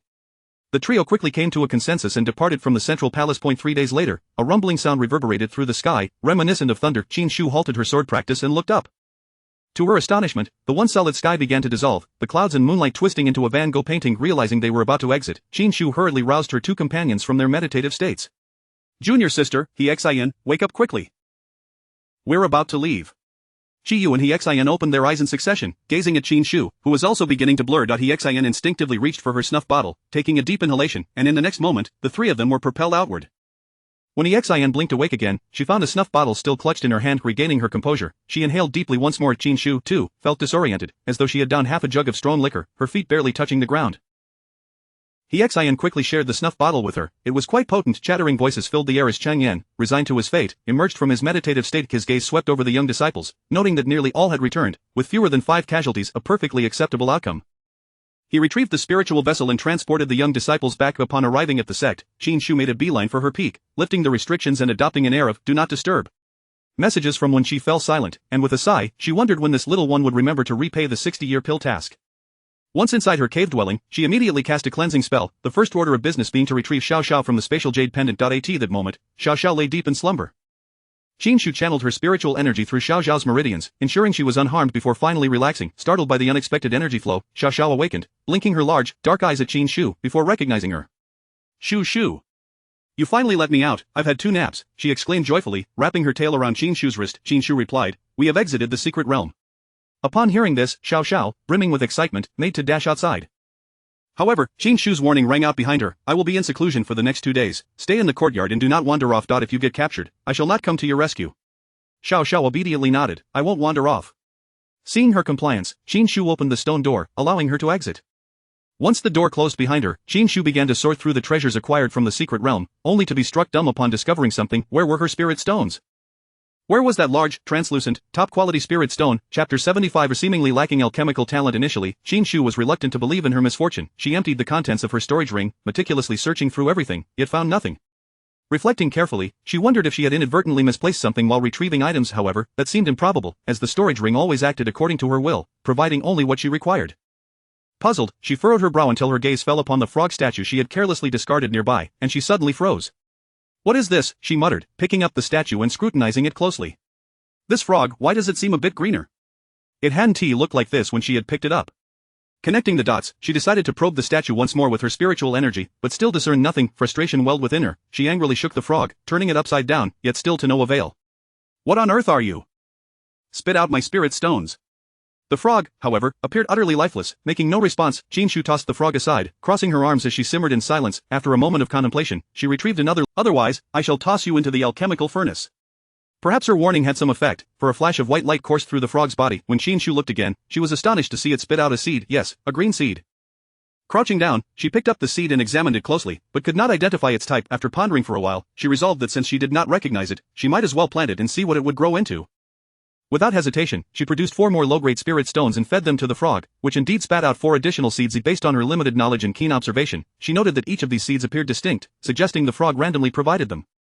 She designated a small plot in the corner of her courtyard as an experimental field, hoping that whatever grew would be worth at least 1 low-grade spirit stone, otherwise, she would have no choice but to refine the frog. Before planting the seeds, she infused them with spiritual energy for half a day to enhance their chances of survival. With that completed, she retreated into her room, closing the stone door behind her, to focus on studying the recording pillar she had acquired from the secret realm. Living alone while watching a film was a solitary endeavor, but the pursuit of knowledge invigorated her spirit. Qin Shu repeatedly mimicked the lip movements of the beautiful girl with golden hair and blue eyes. Lacking the ability to pause or rewind the recording stone, she was forced to watch it from the beginning over and over again. Eventually, as she closed her eyes, the film replayed in her mind, and she unconsciously imitated. She did not know how many days passed outside, but finally, on this day, she successfully mimicked the obscure and esoteric phonetics, and a faint, fiery silhouette began to materialize behind her. She had succeeded. Qin Shu opened her eyes, a glimmer of brilliance flashing within, and she let out a triumphant howl, her heart soaring with joy. She was indeed a genius. With a flick of her hand, she cast a cleansing spell, tidied her hair, and planned to head to the task hall to exchange her points for a... She also intended to convert the spiritual plants she had obtained in the secret realm into points. Just as she stepped out the door, Xiao Xiao descended from the sky and perched on her head. Shu Shu. You are finally out. Qin Shu brushed aside the large tail that hung in her face and replied, Did you cause any trouble while I was in seclusion? None. Xiao Xiao helped you water the plants. The seeds have all grown tall. Xiao Xiao exclaimed excitedly, bouncing on Qin Shu's head, puffing out her chest with pride. Unfortunately, Qin Shu could not see this. Oh, seeds, let me take a look. She walked over, pondering for a moment. She asked, How long have I been in seclusion? Xiao Xiao considered for a moment before responding, It has been 67 nights. Qin Shu was taken aback. 2.5 months? Has it really been that long? She sighed as she fished out a communication jade slip, eager to browse the message board to see if she had missed any significant news. However, as soon as she took it out, she was bombarded with countless messages to I. In addition to her close friends and Xian, there was also her second senior brother. When Qi, I say, little Taoist, have you forgotten some? Where are the promised elixirs? Qin Shu fell silent, realizing that her creditors had come calling, and now, with an additional 2 months added to her obligations, her sect tasks loomed over her. With a sigh, she resolved to exchange points and attempt alchemy once more. After all, it was rather embarrassing for a pill cultivator to have never refined a single batch of pills. Exiting the task hall, she made her way directly to the alchemy room. Before entering, she reviewed the alchemy guidelines twice at the door, and then confidently stepped inside, armed with 10 portions of medicinal materials. Now that she had reached the 4th level of Qi cultivation, surely she wouldn't fail to produce a single elixir from 10 portions of materials. However, reality proved harsh. Although her theoretical knowledge was impeccable, something had gone awry. At the moment the elixir was supposed to form, the entire furnace exploded. As the saying goes, misfortunes never come singly. After Qin Shu's 3rd failed attempt, she finally conceded defeat and decided to reach out to Wen Qi's senior brother. Do you think it's possible that I lack any talent for alchemy? Wen Qi replied swiftly, What do you mean by that? Are you trying to dodge your responsibilities? I attempted to refine pills today, and after 3 batches, I blew up the furnace each time. Even my hairpin has snapped. Wen Qi exclaimed, What, you blew up the furnace? You really are something. When a furnace explodes, you have to compensate with spirit stones. Qin Shu, her dark little hands rubbing her nose, offered an awkward smile. So, isn't that why I'm seeking your help? Come quickly and save me. If this continues, I'll have no choice but to sell myself to pay off my debts. Wen Qi was momentarily speechless but eventually replied with 2 words, Wait there. Sitting cross-legged in the alchemy room, Qin Shu focused her mind, contemplating her actions and steps, gradually beginning to doubt herself. This shouldn't be happening. She had followed the book's instructions precisely. How could the furnace explode? At worst, she should have only failed to produce an elixir. Why had the furnace blown up instead? Wen Qi, concerned that she might have accrued an insurmountable debt at Lingxiao Peak, rushed over. Upon opening the door, he was met with a scene of utter chaos, along with the sight of a small, dark figure that was truly difficult to behold. Chapter 76, The second senior brother is the most reliable man. I say, junior sister, might you be making a rather excessive commotion? Wen Qi remarked, resting a hand on his forehead. Qin Shu's shoulders slumped dejectedly as she replied, I don't know. I was merely following the techniques I had learned previously. I can't quite grasp where the issue lies. Wen Qi sighed and addressed the young attendant behind him, Please relocate my junior sister to a different alchemy chamber. I suspect the feng shui of this place is unfavorable. Upon hearing this, Qin Shu lifted her head and exclaimed, Oh, how did I not think of that? Wen Qi shot her a disdainful glance, yet replied, Can you believe it, after more than a year in the sect, she was finally not left to her own devices. Previously, it was often said, a master leads you to the door. Cultivation is up to the individual. And what of her, after a year of apprenticeship, her master had sequestered himself for over half the time, but she had scarcely laid eyes on him. Thank you for your care, senior brother. Qin Shu expressed with heartfelt sincerity.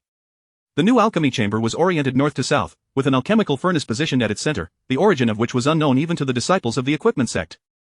Qin Shu performed a cleansing spell on herself and bowed to the 4 cardinal directions. Upon raising her head, she was met with a pair of well-defined large hands, holding a stick of incense. Startled, she followed the hands upward and was confronted by a face so exquisitely beautiful it could incite envy among both mortals and gods. However, the expression on that face was somewhat irksome, as he said, "Be sincere and light the incense." Realizing he had discerned her inner thoughts, Qin Shu pressed her lips into a straight line, accepting the incense with a wooden expression. With a snap of her fingers, she ignited the stick and bowed earnestly. When she raised her head once more, she found him regarding her with a contemplative gaze. "Junior sister, to whom do you offer your prayers?" With an indifferent expression, Qin Shu replied lightly, "To the Tao of Heaven." "May I commence alchemy now?" When she took a seat at the farthest corner, nodding slightly, "Begin." The actions required were so familiar to Qin Shu that she could perform them with her eyes closed, including the removal of impurities from the spiritual herbs, however, when it came to raising the fire's spiritual energy to combine the various liquids, boom. Qin Shu maintained a blank expression, utterly unsurprised. This marked her 4th explosion of the day.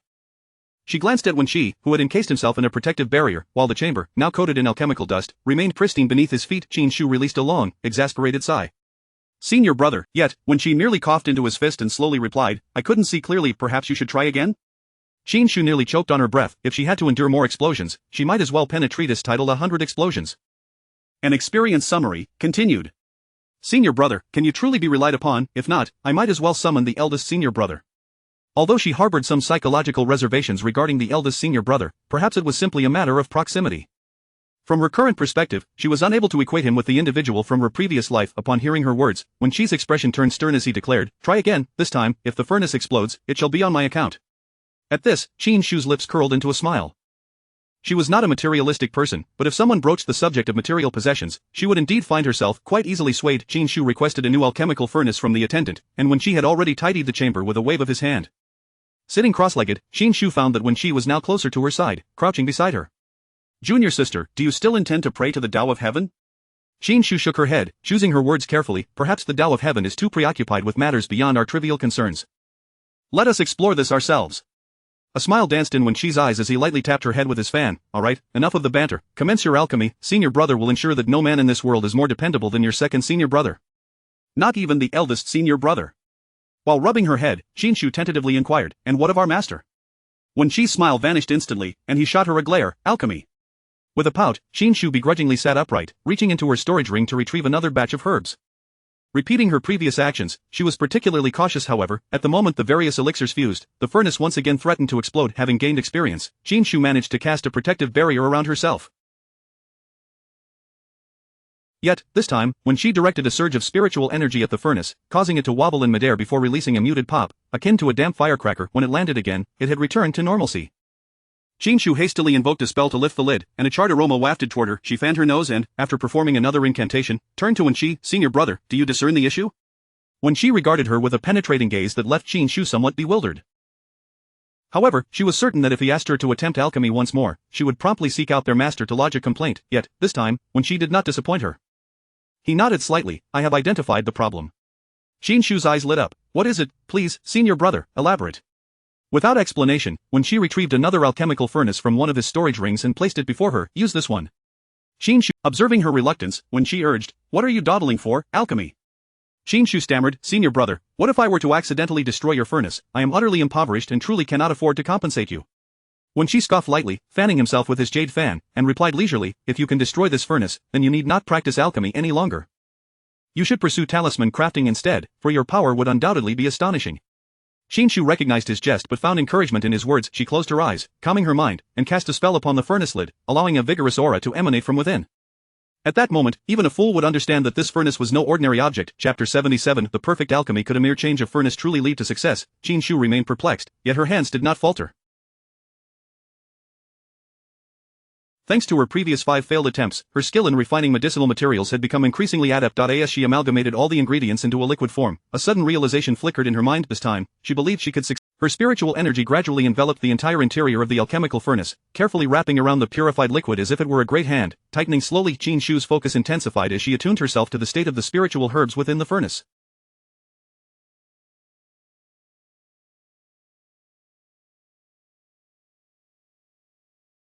At last, under the impetus of her incantations, the spiritual herbs began to exhibit signs of fusion. A surge of joy filled her heart, prompting her to exercise even greater caution in her movements.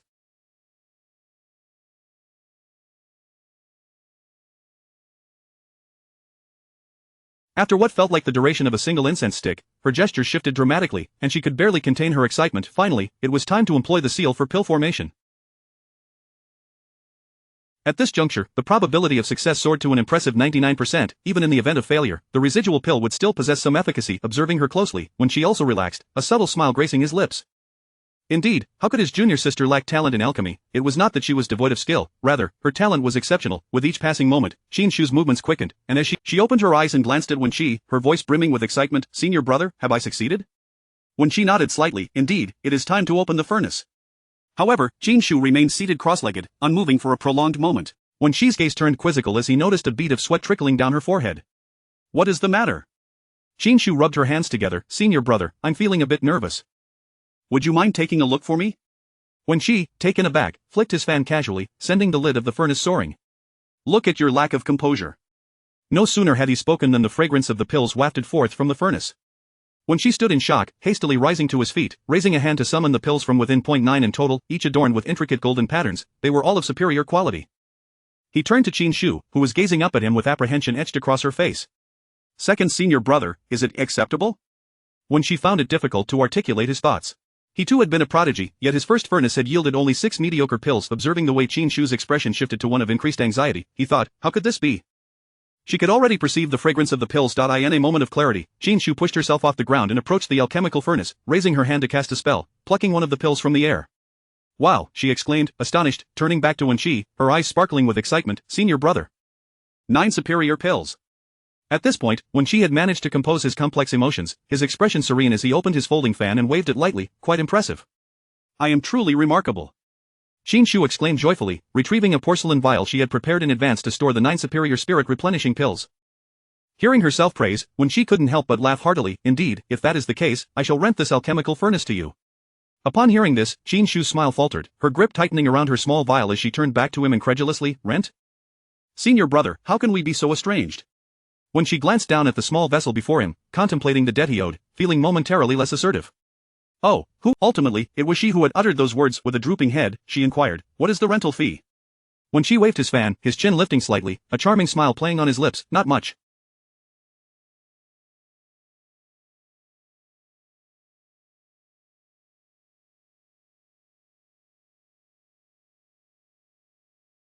"For each successful batch of pills, you shall give me 1 as rent. If you fail, then it shall not count."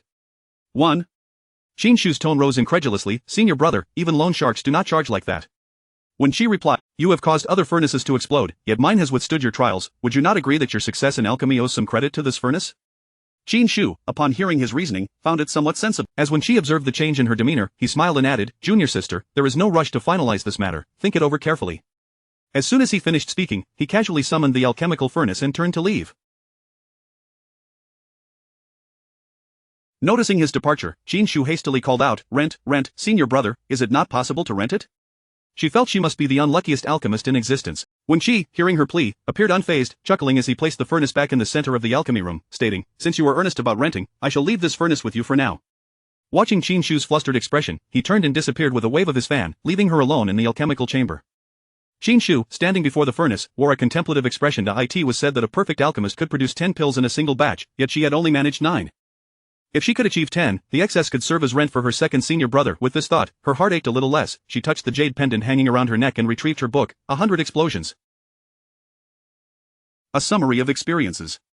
She needed to study further, examining which steps still required refinement. One day, she vowed, she would create the most perfect pill. According to her findings, Qin Shu summarized the 3 essential elements of alchemy. First, one must ensure the removal of impurities from the spiritual plants, leaving only the purest medicinal properties. Even a slight excess of impurities could negatively impact the final product. Second, the order of blending the medicinal properties during the pill Third, and perhaps most importantly, the hand seals for pill formation must be executed swiftly. Any delay could compromise the outcome. Having compiled these insights, Qin Shu settled into a meditative position, practicing the hand seals for half a day. When her fingers moved so swiftly that only a faint blur remained, she finally opened her eyes and prepared to ignite the furnace once more. Meanwhile, after leaving the alchemical chamber, Wen Qi made his way directly to his master's secluded dwelling. His master had been in closed-door meditation for some time, and it was uncertain when he would emerge after receiving no response, when she left a communication talisman for his master before returning to his own abode. Chapter 78 The Concealed Spirit Pill. On the 30th day of Qin Shu's secluded alchemy practice, the esteemed Ling Su finally emerged from his retreat. During this period, he had delved into an ancient alchemical formula. In ancient times, the realm of cultivation was replete with abundant spiritual energy, allowing practitioners to advance at remarkable speeds. It was indeed a flourishing era, characterized by a multitude of formidable beings who created diverse. The alchemical formula he had comprehended was also a remnant from that epoch. In their quest to enhance their cultivation speed, ancient practitioners devised a method to conceal their inferior spiritual roots, focusing solely on those with superior root attributes. This approach allowed them to avoid the distraction of divided energies during their cultivation, thereby becoming a viable method of practice. This ingenious solution was termed the Concealed Spirit Pill. Ling Su marveled at the brilliance of ancient thinkers. Stretching his limbs, he suddenly remembered the two young disciples he had taken under his wing before his retreat and wondered how they had progressed in his absence. At that moment, he sensed a sound transmission talisman at the entrance. He raised his hand to dispel the barrier at the cave's entrance, beckoning the talisman to him, whereupon it ignited spontaneously. Immediately, the voice of Qi resonated from within. Master, the junior sister has begun to refine pills, but has encountered a minor setback. Once you emerge, I shall elaborate further. Upon hearing that Qin Shu faced a minor issue, Ling Su felt a surge of urgency. He swiftly executed a spell to summon Qi.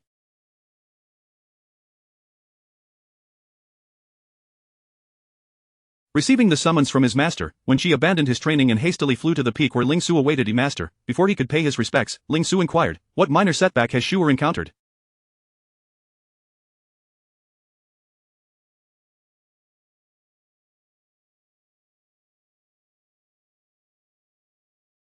I entrusted her to your care, and this is how you oversee her. Qi quickly bowed, eager to defend himself. Master, this minor setback is not detrimental, perhaps we underestimated junior sister's talent.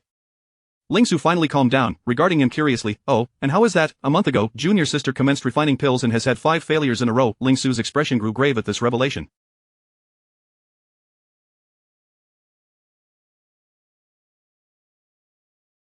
It was not uncommon for novice disciples to struggle with pill refinement, but to cause an explosion was quite rare. However, the pill furnace exchanged with us by the Qi sect is a defective product?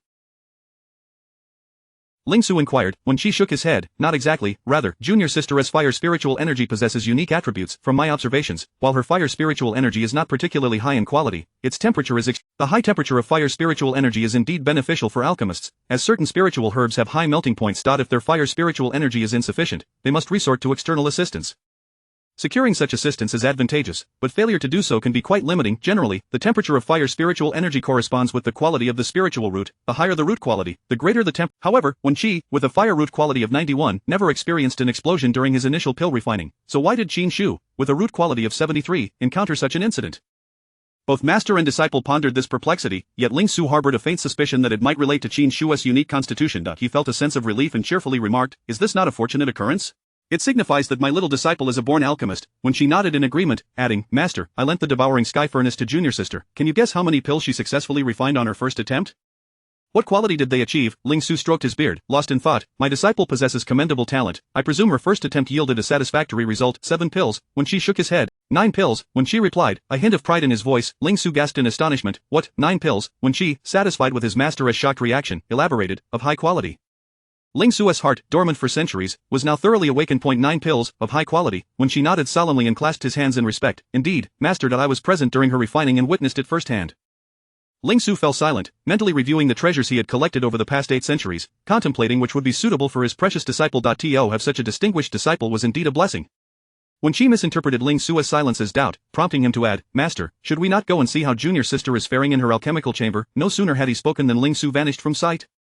At that moment, Qin Shu had become a veritable alchemical machine, her movements in pill refinement increasingly adept, managing to conserve every fragment of spiritual energy. Over the course of the month, she had diligently refined pills, repaying 8 years of her second brother as 60 years. The pills she produced now exhibited clear patterns, each a premium quality, with every batch yielding 10 pills. Were this success to be shared, who would dare to believe that this was merely the work of a novice who had just begun refining pills a month prior?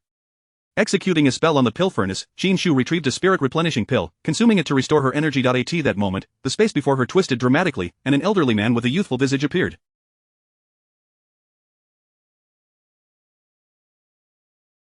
For a brief moment, Qin Shu was taken aback before suddenly realizing that this was her esteemed master. She nearly failed to recognize him. Hastily, she rose to bow. Disciple Qin Shu pays respects to master. A gentle force seemed to lift her, prompting Ling Shu to say, "Rise." As he spoke, his consciousness swept through the devouring sky furnace. The sight before him astonished him further, her ability to refine pills flawlessly without guidance. His little disciple's talent was indeed exceptional. He noticed a piece of paper beside Qin Shu, densely filled with small characters. Curiosity piqued, he raised his hand, using his spiritual power to unfold the paper before him. Although the handwriting was not particularly elegant, its content left Ling Shu utterly astounded. The 3 essential elements for enhancing pill success rates and quality, along with 10 crucial details. Feeling somewhat bashful, Qin Shu scratched the back of her head. "Master, I have a habit of jotting down notes and sketches. These are merely things I've encountered in books that I organized." Ling Shu nodded appreciatively, returning the paper to her. "Your habit is indeed commendable. While learning is simple, summarizing is profoundly challenging. Your initiative already places you ahead of many practitioners on the path of cultivation." Chapter 79. Is this the life of immortals? Qin Shu thought to herself that in the 21st century, summarizing one's studies was merely an unremarkable skill that every examinee was expected to possess. She offered an awkward smile, relieved that none of her classmates had crossed over. Otherwise, this group of idlers in the realm of cultivation would have long been swept away by the tides of competition. "Master, this hardly counts as a skill," she remarked. Ling Shuzhenren took her modesty at face value, his perception of the young girl improving even further. Stroking his beard, he gazed at Qin Shu with a benevolent smile and inquired, "My dear Shuer, what is your success rate for refining the spirit replenishing pill?" With utmost respect, Qin Shu clasped her fists and replied, "In response to Master's inquiry, I have been refining 10 superior pills per furnace since half a month ago." Ling Shuzhenren was secretly astonished, yet he smiled with satisfaction. "Excellent, excellent. Sure, you have now grasped the essence of refining the spirit replenishing pill proficiently. In my opinion, it is time for you to learn the crafting of other pills." No sooner had he said this than Qin Shu let out a rueful laugh and looked at Ling Shuzhenren, saying, "Master, I wish to do so, but I have yet to settle my debt." "You haven't cleared the debts from refining superior spirit replenishing pills for half a month?" She had only entered the sect for a year, how could she have accrued such a significant debt? Qin Shu sighed and explained, "My second senior brother once gifted me a flying artifact, and in return, I promised to assist him with his 60-year pill refining obligations. Recently, he leased me this alchemical furnace, and I agreed to give him 1 pill as rent for every furnace I refine." Ling Shuzhenren, this one she. Truly, the wealthier one becomes, the more miserly they seem, to be so meticulous even with a fellow junior. "I see," Ling Shuzhenren stated, casually producing an alchemical furnace from his storage ring and handing it to Qin Shu. "Return your senior brother's furnace. Use this one instead. Our alchemical sect has no shortage of furnaces." Qin Shu gazed at the furnace he placed in her arms, its purple gold surface adorned with intricate runes. She paused momentarily, then her concern resurfaced. "Master, my spiritual energy seems somewhat peculiar. I have already blown up 5 furnaces while using my second senior brother's furnace. What if?" Before she could finish her sentence, Ling Shuzhenren understood her apprehension and reassured her, "Fear not, this furnace is sturdy. You need not worry." Qin Shu's face brightened, and a glimmer lit up her eyes. "Thank you, Master, for your generous gift." She promptly stowed away Wen Qi's furnace, arranging the purple gold furnace in place, preparing to commence her refining. Seeing her actions, Ling Shuzhenren assumed she was merely testing the feel of the furnace and stood by to observe, ready to offer guidance. However, he was taken aback as Qin Shu swiftly completed a batch and continued on to refine another furnace without a moment's pause. Ling Shuzhenren could only watch in astonishment as she finished 5 furnaces with her spiritual energy depleted, adeptly consumed a spirit replenishing pill, and prepared to refine yet another batch. Overlooked, Ling Shuzhenren could no longer contain himself and called out, "Sure." Qin Shu turned to face him, her reaction seemingly more surprised than his. "Master? Why have you not left?" The last thought lingered unspoken, yet Ling Shuzhenren perceived it. "Have you always refined pills in this manner?" he inquired. Qin Shu shook her head, and just as Ling Shuzhenren felt a sense of relief, she naturally added, "I only refine during the day. When the moonlight graces the night, I must dedicate time to my cultivation." Ling Shuzhenren, by the heavens, if all the disciples of their alchemical sect were this diligent, they would not be burdened with 60 years' worth of. Their sect would have long prospered. Although Ling Shuzhenren was astonished, he merely left 2 additional bottles of fasting pills for her before taking his leave. As soon as Ling Shuzhenren departed, Qin Shu sent a message to Wen Qi's second senior brother, "I return your alchemical furnace. We shall no longer engage in this predatory lending." Wen Qi's reply came swiftly, "What, have you completed your tasks? Master gifted me a new alchemical furnace, you can no longer exploit me." Qin Shu's voice, filled with inflection, prompted a hearty laugh from Wen Qi. This little one seemed to have acquired a plethora of new vocabulary. That remains to be seen. At first, Qin Shu thought he was merely saving face, but she soon received another message from Wen Qi. "A little squirrel unexpectedly appeared at my peak and ruined one of my golden feather orchids." Qin Shu's expression froze, a thought just forming in her mind. Could she possibly deny the existence of that little squirrel? However, Wen Qi's next words shattered her reverie. "How did I sense your aura on that little squirrel?" Qin Shu, the harder one works, the poorer one becomes. Perhaps she was the only one in existence to experience such irony. "Keep an eye on her. If she damages anything else, I shall not compensate you," Qin Shu said with a blank expression, though her heart felt as if it were bleeding. Following this incident, Qin Shu lost all motivation to continue refining. At this point, she had already repaid her senior brother's 60-year tasks for 8.5 years. She stored away the furnace and exited the alchemy chamber, flying directly to Wen Qi's cave dwelling on the leaves of the Bodhi tree. This was her first visit, and with the numerous restrictions on when Qi's peak, she could only obediently send him a message upon arrival at the entrance. The more she did so, the more her curiosity grew. How did her senior brother manage to enter this heavily fortified cave? Before she could ponder further, the restrictions before her suddenly lifted. What had appeared to be an unremarkable peak was now revealed as if a thin veil had been lifted, unveiling pavilions, towers, and celestial realms filled with leisurely clouds and wild cranes. This was surely the life of immortals, was it not? In comparison to his peak, Qin Shu felt like a cave dweller. She estimated that even Lu Laolao entering the Grand View Garden would not have felt as astonished as she did at this moment. She lifted her jaw, which had dropped in awe, and stepped into this realm of immortals. As she crossed a small bridge over flowing water, a school of colorful koi swam around her, each fish as red as the evening glow. She wished she had 8 pairs of eyes to take in every detail of her senior brother's abode. When she resided within a palace, and just as she reached the steps, a radiant beam of light extended from the palace to her feet.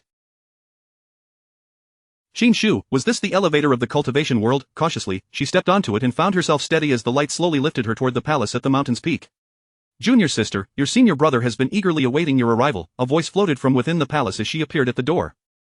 Chapter 80 Drawing Boundaries. The mere thought of the third-tier plant that Xiao Xiao had acquired sent a shiver down Qin Shu's spine. Bearing such a heavy debt at such a tender age made her yearn to escape her obligations. Just as she hesitated at the threshold, torn between entering and fleeing, when Qi's voice rang out once more, Junior sister, you wouldn't be contemplating an escape, would you? Realizing he had seen through her intentions, Qin Shu lamented that while one could flee from a monk, one could not evade the temple, and with a resigned sigh, she steeled herself to cross the threshold. Dressed in a moon-white robe, the fabric seemed to shimmer as if enveloped in a silvery glow, and paired with his ethereal visage, he exuded an otherworldly aura. A small squirrel lay sprawled across his lap, and upon spotting it, Qin Shu hurriedly approached, inquiring, what happened to Xiao Xiao? Having signed a master-servant contract, they shared a soul bond. If anything befell Xiao Xiao, she would undoubtedly sense it. When she lifted the squirrel by its tail, and its 4 tiny paws dangled limply, appearing utterly pitiful, Qin Shu's heart tightened. What exactly is wrong with her? When she gently cradled Xiao Xiao in his arm and approached Qin Shu. As he drew nearer, she instinctively stepped back, feeling as if a creditor was closing in on her. Observing her subtle retreat, when Qi's lips curled into a slight smile, a glint of mischief flickering in his eyes. This is the consequence of gluttony. A first-tier broken illusion mouse daring to pilfer a third-tier golden feather orchid. TSK. If she isn't punished, who will be? Senior brother, your cave abode is laden with restrictions. How could such a first-tier squirrel manage to infiltrate? Qin Shu questioned, her brow furrowing in confusion. No sooner had she voiced her thoughts than she caught sight of her second senior brother regarding her with an expression that spoke volumes. What is it? When she extended a hand, its knuckles sharply defined, and a flash of golden light revealed a substantial tome. Junior sister, take this back and peruse it. Her gaze fell upon the cover, where bold characters proclaimed, Comprehensive Guide to Beasts in the Cultivation Realm. Qin Shu, she acknowledged her ignorance in this matter but dared not accept the book from her second senior brother's hand. What if it came with a price that burdened her with decades of debt? She would be worse off than any laborer. Shaking her head vigorously, she replied, I'll borrow one from the library later. When she, having discerned her thoughts, chuckled softly, look at your lack of ambition. This book is for you to keep, free of charge. Qin Shu exhaled a quiet sigh of relief, responding with a bright smile, Senior brother, I shan't be modest then. When she observed her gleefully cradling a book nearly as tall as herself and, out of kindness, explained, the innate skill of a first-tier broken illusion mouse is immunity to all restrictions. Thus, this little creature had effortlessly made its way to his peak. Noting Qin Shu's dawning comprehension, he continued, you should be grateful she arrived here. Had she ventured somewhere inappropriate, you might have been dragged down with her. Qin Shu's brow furrowed further, her expression grave. Thank you, senior brother, for safeguarding her. I shall compensate you for the golden feather orchid. Her tone was earnest. When she, however, was not particularly concerned, his garden brimmed with various spiritual plants, and carelessly stepping on one could easily destroy several third-tier varieties. His remark was merely a jest to amuse the young girl, yet, seeing her take it to heart, he reconsidered and added, there is no need for that. Did I not instruct you to capture a few silver whites in the secret realm? You can use those as compensation. Upon hearing this, Qin Shu felt a wave of relief wash over her. She might not have much, but she certainly had an abundance of silver whites. Carefully, she exchanged payment for Xiao Xiao, retrieving the little creature from when Qi's grasp. Xiao Xiao nestled against her arm, eyes closed, and if one listened closely, they could hear the soft sound of her snoring. Qin Shu forced a smile as she turned to Wen Qi, senior brother, when will this little one awaken? When Qi returned to his jade seat, that depends on when she fully absorbs the spiritual plant. It could take 3 months or even 3 years, all contingent on her fate. Qin Shu sighed, resigning herself to the notion that it might be safer to keep the little one in her jade pendant space. Observing her troubled expression, when she offered her a comforting word, in the realm of cultivation, time is fluid, you need not dwell on it too much. By the next time she awakens, she should have advanced. Qin Shu nodded, considering it a piece of good news. After departing Wen Qi's abode, she once again found herself seated upon a bodhi leaf, returning to the entrance of her own cave. Over a month had passed, and she was eager to see the state of the 5 spiritual plants she had sown. No sooner had she landed than she made a beeline for her experimental field. Inspecting the plot, she noticed something amiss with the vibrant red flower she had carelessly planted beside the rosebush, having dug it up from the nursery outside her small wooden house. Oddly enough, the roses, once thriving, now appeared to be depleted of nutrients, wilting near the imposing red flower. Furthermore, the two spiritual plants that had originally been sown next to it seemed to have migrated to the other side? What on earth was happening? Did spiritual plants have legs? Her curiosity piqued. Qin Shu decided to take action rather than merely ponder. Protecting one of the plants with spiritual energy, she cautiously unearthed it, intending to relocate it beside the red flower. However, just as she planted it, she noticed the two leaves of the spiritual plant quiver slightly. As she prepared to return to her cave, she was astonished to see the spiritual plant stealthily shifting away. Rubbing her eyes in disbelief, she marveled at the sight. Could spiritual plants truly flee? What manner of oddity was this? In a previous reading of Comprehensive Guide to Spiritual Plants in the Cultivation Realm, she recalled that if a ginseng-like spiritual plant was discovered, one must promptly employ drawing boundaries, lest it be lost to the winds. Could it be that this plant was indeed a ginseng? With this hypothesis in mind, Qin Shu felt a surge of satisfaction. If it were truly a ginseng, its tier would likely not be low, and she need not concern herself with refining the stone frog sculpture. This time, she refrained from forcibly planting them together, fearing the ginseng might wander like Xiao Xiao. She casually cast the drawing boundaries spell. Upon returning to her mountaintop cave, she finally felt at ease. Indeed, no lavish nest could compare to her humble abode. She placed Xiao Xiao on her lap and took out the Comprehensive Guide to Beasts in the Cultivation Realm, flipping to the chapter dedicated to Xiao Xiao. Broken Illusion Mouse, first-tier beast, capable of growth, ultimate potential unknown. Chapter 81. Unable to identify his race. Unknown. Qin Shu found herself in a state of confusion. Generally, when accompanied by the term unknown, it often signifies two extremes. Either exceptionally powerful or indescribably troublesome. Qin Shu dared not dwell on it further. The greater the expectation, the more profound the disappointment. After all, it was unwise to harbor excessive hopes for a diminutive creature capable of nurturing a blade of grass into a tree. The substantial tome she held felt rather cumbersome, so she gently lifted the sleeping little one from her lap and placed it upon her shoulder, spreading the book across her legs as she turned another page. This page meticulously detailed the specific habits and skills of the illusory mouse, which fed on nuts and spiritual fruits. Being both timid and astute, someone had once glimpsed this tiny creature in the dense jungles of the eastern continent, but it had vanished from sight almost as soon as it was spotted. Qin Shu reread the line carefully, then glanced at the defenseless little being, with its 4 tiny claws dangling and tail drooping as it slept, and fell into silence. Timid yet astute, could it be that the only reckless one had encountered her? Qin Shu, deciding that since she had borrowed the book, might as well delve deeper into the world of demonic beasts in the realm of cultivation. In her exploration, she also discovered the Ruiming sect's wind-returning crane lineage, as well as the silver-white creature raised in the small pond of the courtyard. However, she found it perplexing that despite thoroughly searching the entire book, she could not locate the species of the great serpent.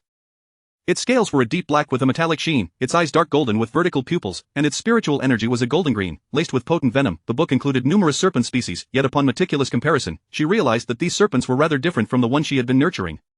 Could it be a hybrid? Or perhaps a mutation? Qin Shu mused, closing the book and resting her chin on her hand. Speaking to herself, with no further leads, she decided to abandon the thought and made her way to her second brother's cave to return the grand tome and his alchemical furnace. When she received them, casting a half-smile as he glanced at Qin Shu and casually inquired, "Are you truly not renting anymore? What sort of furnace did Master bestow upon you? Can it withstand your mischief?" Qin Shu, however, resolutely shook her head and presented her newly acquired small furnace for his inspection. "No need. Brother, look, the furnace gifted by Master is quite excellent, and I find it very convenient to use, so you needn't worry." When she had just scoffed lightly, but when his gaze fell upon the purple gold furnace in Qin Shu's hands, he could no longer muster a smile. "Is Master not being too partial? He gave you a purple gold furnace?" When she exclaimed, while the purple gold furnace could not compare to his devouring heaven furnace, it was indeed a far cry from the humble alchemical furnace Master had casually bestowed upon him when he first began his journey as a disciple. Qin Shu stored the small purple gold furnace away and then retrieved 96 vials of medicinal pills from her storage ring, filling Wen Qi's jade table to the brim. "Brother, I have gathered the rent." At first, when she watched her pull out the vials with keen interest, but as the number of bottles piled up on the table, he became somewhat dazed. "Is this the rent?" Qin Shu nodded affirmatively. "Indeed. Each furnace of pills requires a single pill as rent. Little sister, you must calculate carefully. Should you miscount, I shall not refund you," he said with a teasing smile, his gaze sweeping over the array of bottles before settling on Qin Shu. Qin Shu, however, nodded earnestly and explained, "There will be no error. I have concocted a total of 960 furnaces of pills, so I ought to provide you with 960 pills as rent, with 10 pills per vial, making exactly 96 vials." Wen Qi's fan slipped from his grasp and fell to the ground, and he didn't even bother to pick it up as he looked up at Qin Shu, his eyes brimming with astonishment. "In just over a month, you concocted 960 furnaces of pills? Over 30 furnaces a day?" The incredulity in his tone made Qin Shu feel as though she had accomplished something extraordinary, yet, in truth, she had merely brewed a few furnaces of pills. Though tedious, she had grown accustomed to the process. "Yes, it is somewhat slow, but I need time for cultivation in the evenings." Wen Qi's pupils widened as he gazed at Qin Shu with the look one might reserve for a rare species. "You cultivate in the evenings?" he echoed incredulously. Qin Shu continued to nod, her expression one of confusion, as if she could not comprehend why he would pose such a question. Isn't it only natural, if one does not diligently cultivate, would they not fall far behind others? When she had already reached the 4th level of Qi Refinement, while her peers who entered the sect alongside her still lingered at the 3rd level, with only a few, like Qi possessing exceptional talent to barely reach this level. Who, then, was truly lagging behind? Suddenly, he understood why Master treated his little sister so favorably. Indeed, diligent children were more endearing. Beyond that, it seemed likely that this year, the alchemical tasks for the sect would largely fall upon his little sister's shoulders.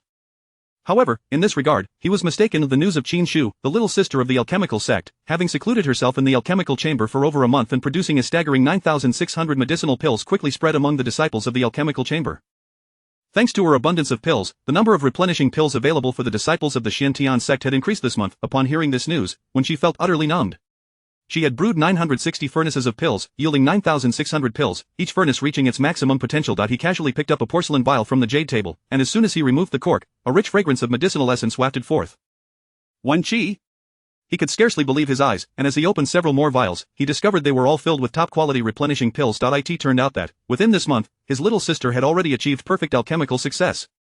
The news also reached Qiyu, who held the communication jade slip. Unable to regain her composure for a long time, after much deliberation, she finally mustered the courage to send Qin Shu a message. Little sister, I have some uncertainties regarding alchemy. May I ask for your guidance? Master had been in seclusion for quite some time, and her messages to the elder brother had seemingly vanished without a trace. He was likely in seclusion as well. Unable to decipher anything on her own, the sudden emergence of her little sister was undoubtedly the best option. Qin Shu had just finished concocting a furnace of pills when she saw the message and promptly replied, Sister, feel free to ask. If I know, I shall share everything I can. Qiyu must have been eagerly awaiting her response, for the next moment, the message arrived in an instant. Qin Shu heard her little sister articulate with clarity, what should one do if the furnace explodes? Qin Shu, if it were any other query, perhaps she might not know the answer, but when it came to furnace explosions, she was likely the most knowledgeable person in the entire sect. She chuckled and replied, this is a lengthy tale. If sister has time, come to the alchemical chamber, and we shall discuss it together. Chapter 82. Remember this feeling. Qiyu retrieved the jade slip, raised his hand to cast a cleaning spell, restoring his disheveled cave abode to order. After plucking the red feather that had snapped from his crown, he transformed into his original form and soared fiercely towards the alchemy room. A crimson shadow streaked across the sky, landing outside the alchemy chamber, striding purposefully towards the room where Qin Shu was located, drawing the attention of many onlookers. Upon witnessing Qiyu's entrance, Qin Shu glanced at the vanished emblematic feather atop his head, recalling her own broken hairpin, and instantly understood. Qiyu noticed Qin Shu scrutinizing his head and felt a twinge of discomfort, as if exposing his vulnerabilities. Who would have imagined that he had incinerated his own feather while refining pills? Observing the gleam of admiration in Qin Shu's eyes, he paused for a moment before she approached him warmly, whispering, Senior sister, did you also blow up your furnace? Qiyu sharply caught the key word also, and a sudden realization dawned upon him. He looked up in disbelief at Qin Shu and asked, Junior sister, could it be that you too? Qin Shu nodded subtly, sighing, I've blown up 5 furnaces. On hearing this, Qiyu felt as if he had encountered a kindred spirit, grasping her hand tightly. Shu, what did you do afterward? I too have blown up 3 furnaces, and all the alchemical furnaces I brought from home have been destroyed. I even sent an anonymous message through the communication jade slip, but still couldn't glean any insights. Qin Shu replied, that day, I consulted second senior brother, who said it was a problem with the alchemical furnace. After contemplating for a moment, she urged Qiyu to sit in her seat and continued, Senior sister, why not try my furnace? Perhaps it is indeed an issue with your alchemical furnace as well? Upon hearing Qin Shu's suggestion, Qiyu felt somewhat reassured and took a seat before her alchemical furnace. Just as she was about to close her eyes and circulate her spiritual energy, a thought struck her, and she said to Qin Shu, Junior sister, don't worry. If I happen to blow up your furnace as well, I will certainly compensate you with a better one.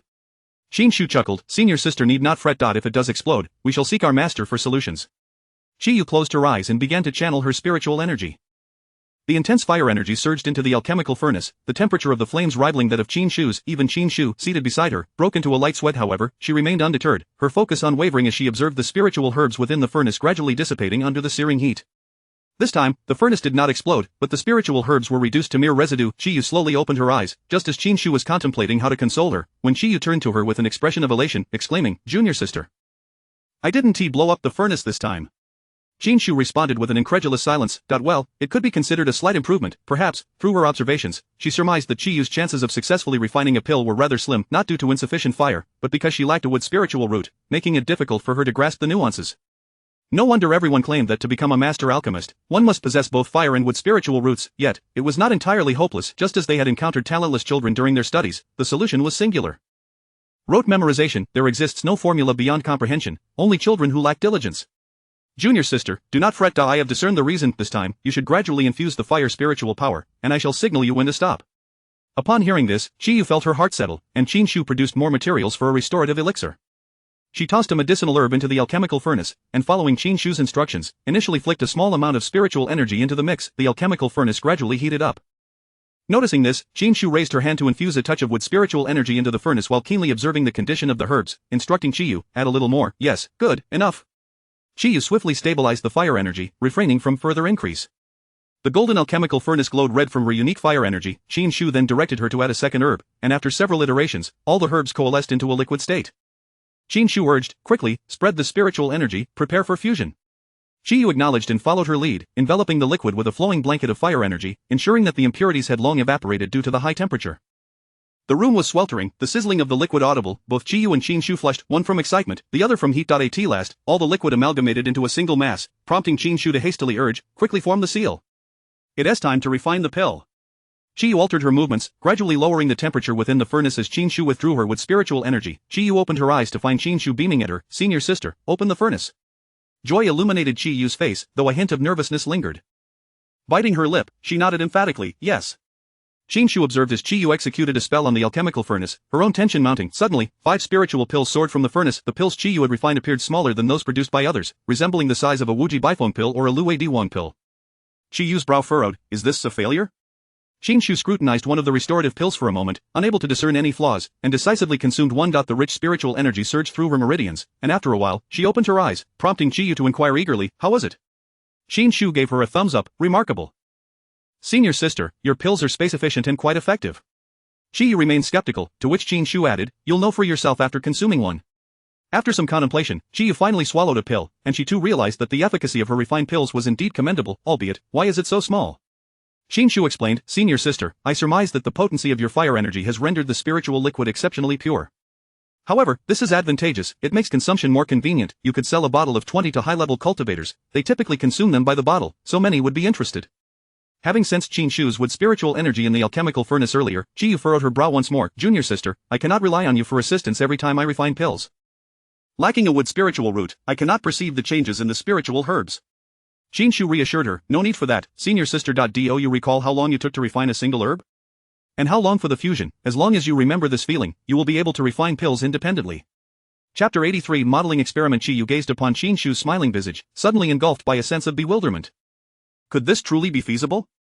Junior sister, is it sufficient to merely remember the time needed for refining the spiritual herb? Shall I attempt it once more? Qin Shu pondered for a moment before replying, Senior sister, if you wish to enhance the success rate of pill concoction, we must conduct several more experiments. Experiments? Qiyu inquired, her brow furrowing in confusion. For a student of the sciences, such a concept was hardly daunting, yet for Qiyu, a native of the demon clan, it was an entirely novel term. Qin Shu beckoned her to sit upon a nearby mat. Senior sister, the potency of medicinal herbs varies with their age.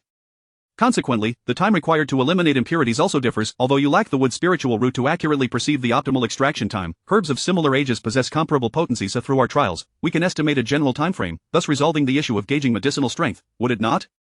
Upon hearing this, Qiyu's spirit soared, her eyes sparkling with enthusiasm. If I master pill concoction, I shall be the sole alchemist of the fire spirit bird clan. Qin Shu detected her excitement, her own tone rising in pitch as she laughed. Then allow me to extend my early congratulations, senior sister. Qiyu, biting her lip, smiled shyly. Shall we try it now? Qin Shu had gathered various spiritual herbs for her second senior brother's task, including those aged 10, 20, 30, and even 50 years. Senior sister, let us commence with the 10-year-old herbs. Be sure to remember the sensations. Individuals in the cultivation world generally possessed good memories, and she had faith in her junior sister. Qiyu nodded gravely, watching as Qin Shu tossed the spiritual herb into the alchemical furnace. She quickly focused her mind, drawing forth a wisp of rich fire spiritual energy to infuse into the furnace. The experimental process demanded patience. In the realm of cultivation, the boundaries of time were often nebulous, with months or even years slipping by. Qin Shu mused that a stopwatch would be far more beneficial for enhancing her junior sister's alchemical skills. She had considered crafting an hourglass, yet neither of them were adept at artifact refinement nor acquainted with disciples of the artifact sect, leaving them uncertain of how to procure such an object. After countless experiments, they finally began to see results. With Qiyu's control over the fire spiritual energy advancing significantly, Qin Shu retrieved another spiritual herb and handed it to her. Senior sister, this time you shall take the lead. Qiyu hesitated, the fire spiritual energy she had gathered dissipating, uncertainty flickering in her gaze. Junior sister, however, Qin Shu resolutely pressed the herb into her hands. Senior sister, we have concocted over 100 batches of medicine together. You are certainly capable. She continued, even if it fails, it is merely a single spiritual herb, nothing to fret over. This reasoning reassured Qiyu, restoring her composure. As she withdrew the herb, she swiftly recognized its age and tossed it into the furnace. Initially apprehensive, she soon regained her calm as she began the process. If one were to inquire why, the answer would simply be, practice makes perfect. She infused her spiritual energy until it reached a certain threshold, then paused to add the next ingredient, her movements flowing seamlessly. Eventually, she halted, a sense of intuition suggesting that she had successfully concocted the pill. Upon opening her eyes, she exhaled deeply, and Qin Shu urged her from the side, "Senior sister, quickly unveil it." Qiyu responded affirmatively, casting a spell that lifted the golden lid. With her hands forming seals, she executed another incantation, and 6 plump pills floated up, cradled by spiritual energy. A look of relief spread across Qiyu's face as Qin Shu erupted into exuberant praise. "Junior sister, we have succeeded." Qiyu turned to meet her bright, sparkling eyes, and was similarly affected, breaking into a smile. "Shu, thank you so much this time." Qin Shu winked playfully at her. "Senior sister, you are being too polite. Our master has stated that senior and junior disciples ought to assist one another." Qiyu shook her head. "It is not solely that, I utilized all the spiritual herbs you provided for this alchemical process. Junior sister, tally the number of herbs I used, and I shall replenish you." At this, Qin Shu laughed heartily. "Senior sister, I must genuinely thank you. Truth be told, I owe you a great deal. Without your assistance, I would still be laboring to concoct these pills for an eternity." Alone, her alchemical efforts consumed vast amounts of spiritual energy, and she could only persevere with the aid of replenishing pills. However, with her junior sister contributing fire spiritual energy, her own task became significantly lighter, needing only to infuse a modest amount of wood spiritual energy. As their collaboration grew increasingly harmonious, their efficiency in alchemy soared. Before long, they had managed to repay over a year of debt to her second senior brother. Qin Shu's unrestrained joy resembled that of a mischievous kitten, and Qiyu found it endearing rather than irksome. Mimicking Qin Shu, she winked back and said, "Junior sister, then I suppose we are even." Unbeknownst to them, while they immersed themselves in cultivation, rumors regarding them had already spread throughout the Xintian sect. As Cheng Yan emerged from his seclusion, he overheard whispers of Qiyu confronting Qin Shu. It was said that she stormed into Qin Shu's alchemical chamber, after which she had not been seen again, leaving others to wonder if a confrontation had ensued. Did they actually fight? Cheng Yan wondered how he had missed such a significant event during his brief period of seclusion.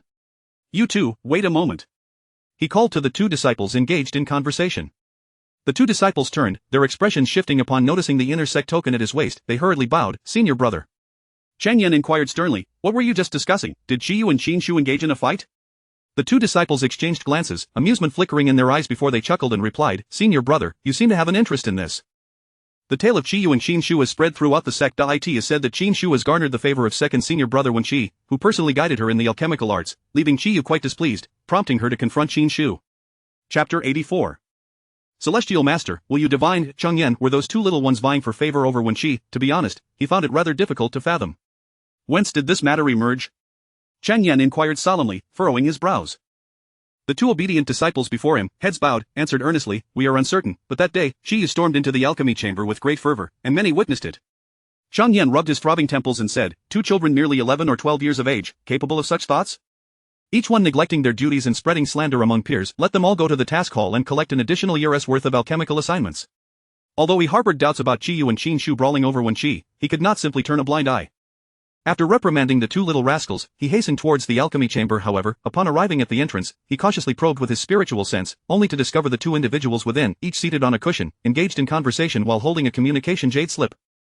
They appeared to be laughing and chatting, entirely unlike the rumored commotion. Yet, if they truly had come to blows, it would indeed be hard to predict the victor. He gently knocked on the door and entered just in time to hear, "Junior sister is now excelling at alchemy. However, her usual alchemical furnace frequently explodes. Master, what shall we do? Perhaps you could see if you have any spare furnaces." He was momentarily taken aback, only to find himself meeting the gaze of 2 uplifted heads. His attention shifted to the central alchemical furnace, a purple gold furnace. How could it be here? Did Master pay a visit? Before he could ponder further, he heard Qiyu and Qin Shu exclaim, "Senior brother." Cheng Yan snapped back to reality and caught a whiff of the fragrant elixirs wafting through the room, casually asking, "Have you succeeded in refining elixirs?" Both Qin Shu and Qiyu nodded vigorously, prompting Cheng Yan to inquire further, "Oh? You both can refine elixirs now?" The response was the continued enthusiastic nodding of their heads. Cheng Yan then smiled and remarked, "It seems that Wen Qi's guidance has indeed borne some fruit." Qin Shu's smile, however, quickly faded. "Senior brother, the rental fee for second senior brother's furnace is exorbitant. I paid him 960 elixirs as rent." Even Cheng Yan, who prided himself on being worldly wise, could not help but gasp in shock. 960, is Wen Qi not concerned that Master will hold him accountable? Qin Shu shrugged her shoulders, exuding an air of helplessness. Cheng Yan then turned to Qiyu, "And you, junior sister, have also succeeded in refining elixirs?" This was indeed something he had not anticipated, for demon clans typically possessed singular spiritual roots, which limited their development in alchemy, artifact forging, and talisman crafting. Qi Yu, with her fire attribute spiritual root, exuded an exceptionally rich fire spiritual energy. Such talent, if applied to swordsmanship and spells, would flourish rapidly, yet for alchemy, it posed a considerable challenge. How had she managed to refine elixirs? Chang Yan felt a surge of curiosity. If this knowledge reached other demon clans, envy would surely abound. His keen eyes soon spotted a piece of paper that Qin Shu had carelessly discarded, detailing the necessary refining durations for various spiritual plants from different years. With just a glance, he recognized it as Qin Shu's handwriting. His expression shifted from surprise to astonishment, as if struck by a revelation. So it can be done this way? If this method were to gain traction, disciples of any spiritual attribute could engage in alchemy. Lacking fire spiritual energy would not be a hindrance, earth fire would suffice, and if one lacked wood spiritual energy, it would be equally inconsequential. As long as they remembered the refining durations for spiritual plants, they could succeed. A multitude of ideas began to swirl in his mind, converging into a single thought to seek out master. Of course, before departing, he did not forget to advise his two younger sisters. Diligence in cultivation is commendable, yet one must also venture outside occasionally. A balance is the true principle. Qin Shu clasped her hands in gratitude. Thank you for your guidance, senior brother. After Chang Yan left, Qin Shu turned to Qi Yu and said, Junior sister, shall we go for a stroll? Qi Yu shook her head. You go ahead. I have just grasped this method and wish to refine for a few more days to familiarize myself. Qin Shu agreed, for she indeed had matters to attend to upon exiting the alchemy chamber. She could not shake the peculiar glances cast her way by others. Uncertain of the reason and not inclined to inquire further, she proceeded to complete a portion of her tasks before retrieving the crane feather that Wei Ming had given her. Wei Ming, are you there? Wei Ming's voice soon echoed back, I am here. Junior sister, where are you? I will come right away. After informing him of her location, she remained seated, awaiting his arrival. As a wind-type demon beast, Wei Ming was naturally swift, and with Qin Shu summoning him, he soared over with even greater haste. A quarter of an hour later, Wei Ming appeared before Qin Shu, transforming into his human form and exclaiming with excitement, Junior sister, have you come to play with me? Qin Shu beamed, Senior brother. I can now refine elixirs. Wei Ming's joy surpassed even hers. Junior sister, you are amazing. Qin Shu generously presented him with 10 bottles of supreme spirit replenishing elixirs. Senior brother, these are my own concoctions, for you. As we agreed, I shall cover all the elixirs you need for your cultivation from now on. Wei Ming was overjoyed. Demon beasts typically possess simple minds, unencumbered by convoluted thoughts. He accepted her kindness wholeheartedly, reciprocating with his own goodwill. He accepted the elixirs and then retrieved numerous spiritual plants from his spatial pouch, offering them to Qin Shu. Since you are now an alchemist, these spiritual plants are for you. I have a plethora. Qin Shu observed the spiritual plants he produced, most of which were of the 3rd grade or higher, with even 3 treasures of heaven and earth intermingled among them. Her few bottles of supreme spirit replenishing elixirs likely could not even be exchanged for one of those treasures. Senior brother, these are far too precious, Wei Ming replied, but did you not say that from now on, all the elixirs I need for cultivation are on you? Does that promise not hold weight? Qin Shu quickly shook her head. No, if you doubt me, I can swear by my Dao heart. Wei Ming stopped her. No need, these spiritual plants would be of little use to me. However, they would make a world of difference for junior sister, who can refine elixirs. How remarkable. Ultimately, Qin Shu accepted the spiritual plants, contemplating that she would concoct a batch of elixirs suitable for demon beasts for her senior brother next time. Senior brother, I plan to take a stroll in Shijin City. Will you accompany me? Wei Ming's eyes sparkled with eagerness. I'd love to. In Shijin City, while it did not match the bustling atmosphere of a gathering, it was still lively. At the street corner, a fortune-telling booth had appeared since Qin Shu's last visit, with 4 grand characters inscribed on the white flag, Divine Calculation. Recalling the previous reluctance of Sui Han to assist Hexin with her fortune-telling, Qin Shu thought it prudent to inquire here, though she first needed to ascertain the accuracy of the predictions. Approaching, she noticed the booth owner engrossed in reviewing a communication jade slip. She called out, Celestial Master, will you divine? Chapter 85. Beginning to question life. The stall owner lifted his head, only to find 2 little ones standing before him, barely taller than the table where he conducted his fortune-telling. They appeared quite youthful. You're so young, and yet you wish to tell fortunes. I dare say you don't even grasp the concept of fate yet, he remarked, twirling a crow feather fan in his hand, causing the strands of hair at his temples to sway with his movements. He also bore a rather youthful visage. However, Qin Shu understood well that in the realm of immortals, one could not judge by appearances. Some individuals who seemed young might very well be hundreds or thousands of years old. Upon hearing his words, Qin Shu deliberately raised an eyebrow and asked, could it be that you are not actually accurate in your readings? Her pair of slender eyes, coupled with her questioning tone, immediately unsettled the stall owner. He scoffed lightly, leaning back in his chair, and with an air of arrogance, he raised his chin and declared, you needn't inquire elsewhere. Am I, Luli, known for my inaccuracy in fortune-telling? Qin Shu's brow suddenly furrowed, and she raised her hand to tousle her hair. Luli, why does that name sound so familiar? It seemed as though she had heard it somewhere before. After pondering for a while, she finally grasped a fleeting thought that flitted through her mind. She looked up at the man before her, her astonishment evident, and stepped forward to inquire, are you Luli of the Heavenly Machine Pavilion? Luli's crow feather fan swayed with even more vigor. Indeed, that is I. Since you have heard of my name, do I need to elaborate further on my fortune-telling skills? Qin Shu, with her brows still knitted, solemnly shook her head. There is indeed no need for further elaboration. Just as Lu Li's expression began to swell with self-satisfaction, he overheard the little girl beside him whispering to the crane, if he is truly Lu Li, then we should take our leave.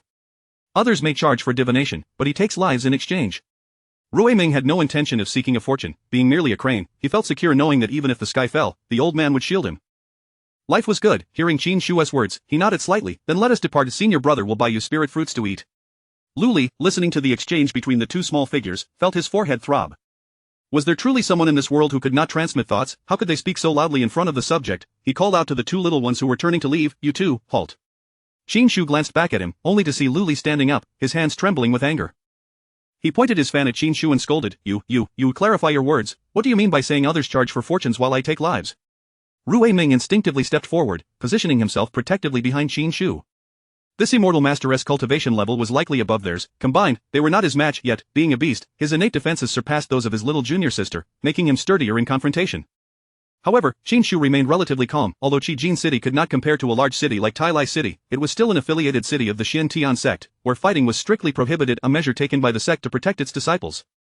She mimicked Lu Li's earlier gesture, slightly raising her chin, narrowing her eyes, and raising an eyebrow as she said, Master Lu Li is undoubtedly a perceptive individual. I shall merely state two words.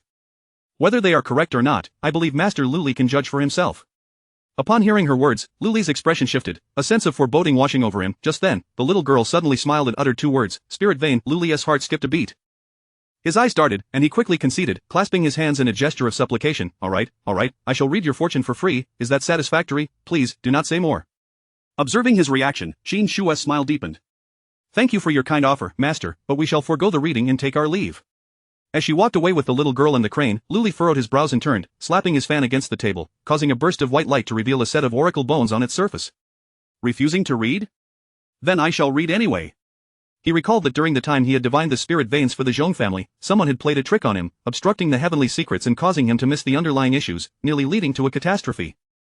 This had nearly cost him his standing in the eastern continent, and in desperation, he had fled to Qijin City. Here, where fewer people recognized him, was the Zhong family's stronghold. If he could find a way to aid them in the future, it would also serve to settle his own debts, yet, he had not anticipated that news of his inaccurate readings had spread even to the children of Qijin City. Would he now need to travel incognito? As Lu Li quickly executed a series of hand seals, he activated his heavenly eye to scrutinize the oracle bones, only to find himself utterly bewildered. What kind of divination was this? Were the bones broken, or was it that he truly could not read even the fate of a small child? No, a true man must not admit defeat. He resumed his hand seals, extracting a drop of his essence blood to apply to his forehead. A mouthful of blood was spat out, leaving Lu Li looking considerably weakened. Curse it, who exactly was this child? Had he been backfired upon, the backfire was tolerable, yet he had seen nothing at all. Over the years, Lu Li had considered himself a prodigy in cultivation, yet this time he began to question his very existence. Could it be that he truly was incapable in the realm of divination? Just as this thought crossed his mind, he forcefully suppressed it, reciting a few lines of the calming mantra, exhaling a breath of turbid air, and retrieving a communication jade slip to send a message to Sui Han. Junior brother. He had just called out when a message returned from the other side.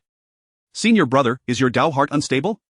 Lu Li gazed at the familiar words on the communication slip, feeling turmoil within. Though he was reluctant to admit it, his master was indeed correct. Sui Han possessed greater innate talent than he. The veins on the back of his hand throbbed, but after a long moment, they subsided. He realized that the only one who could assist him now was his junior brother, Sui Han. He was uncertain of the emotions that fueled this single character, but Sui Han understood. He casually sketched a line and sent a simple message. Frowny face to untie the bell, one must find the one who tied it. Lu Li's handsome brows furrowed slightly as he replied. Junior brother, do you mean that I should seek out the Zhong family? TCH, Sui Han could no longer contain himself and sent a voice message. What I mean is, you should find the one who made you doubt your Dao heart. Lu Li finally grasped the meaning. It was indeed that little girl, wasn't it? He glanced at the communication slip in his hand, then at the oracle bones on the table, and finally turned his gaze towards the bustling street, his resolve gradually solidifying. With a flick of his sleeve, the small stalls on the street vanished. He stepped forward in pursuit of the direction in which Qin Shu had departed. Although he walked at a leisurely pace, he soon disappeared without a trace.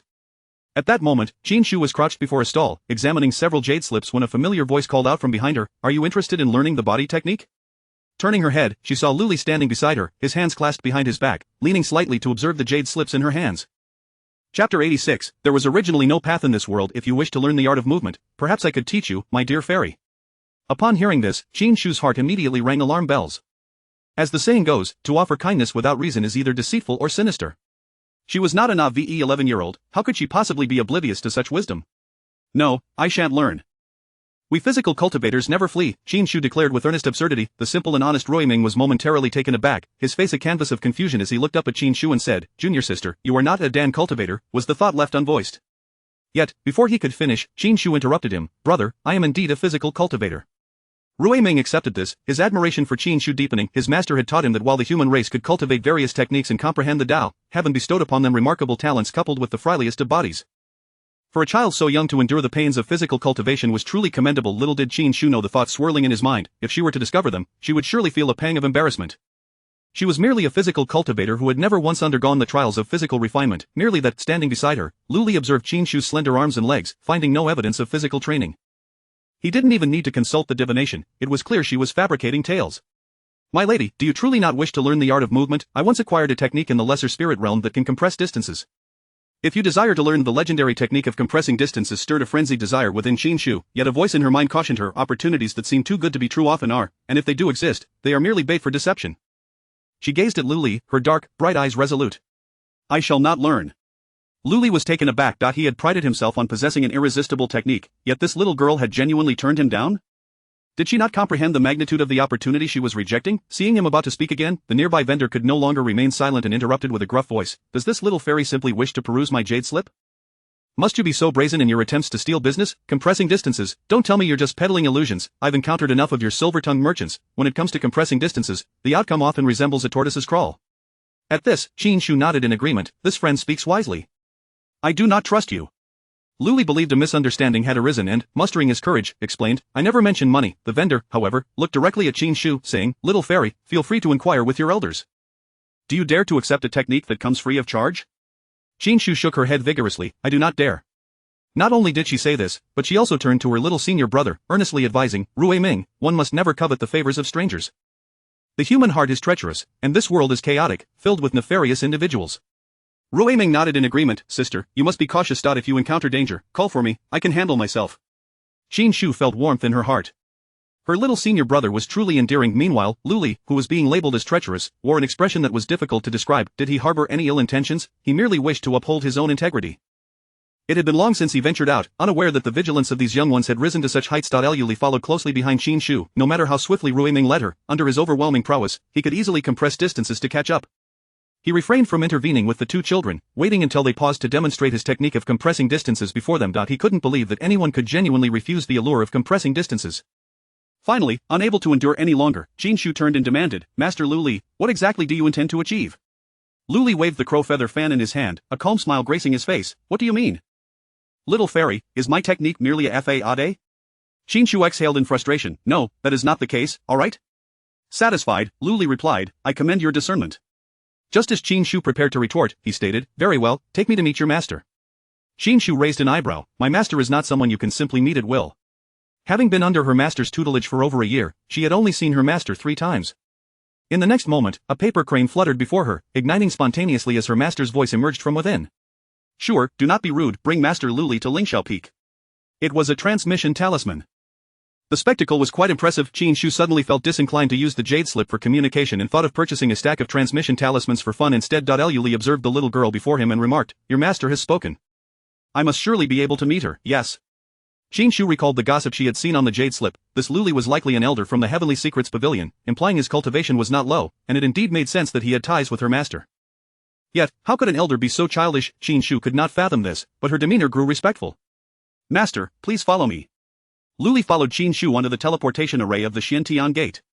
Although he lacked the waste token of the Xiantian Gate, he possessed that of the Heavenly Secrets Pavilion. The Xiantian Gate and the Heavenly Secrets Pavilion enjoyed a friendly relationship, making such exchanges commonplace.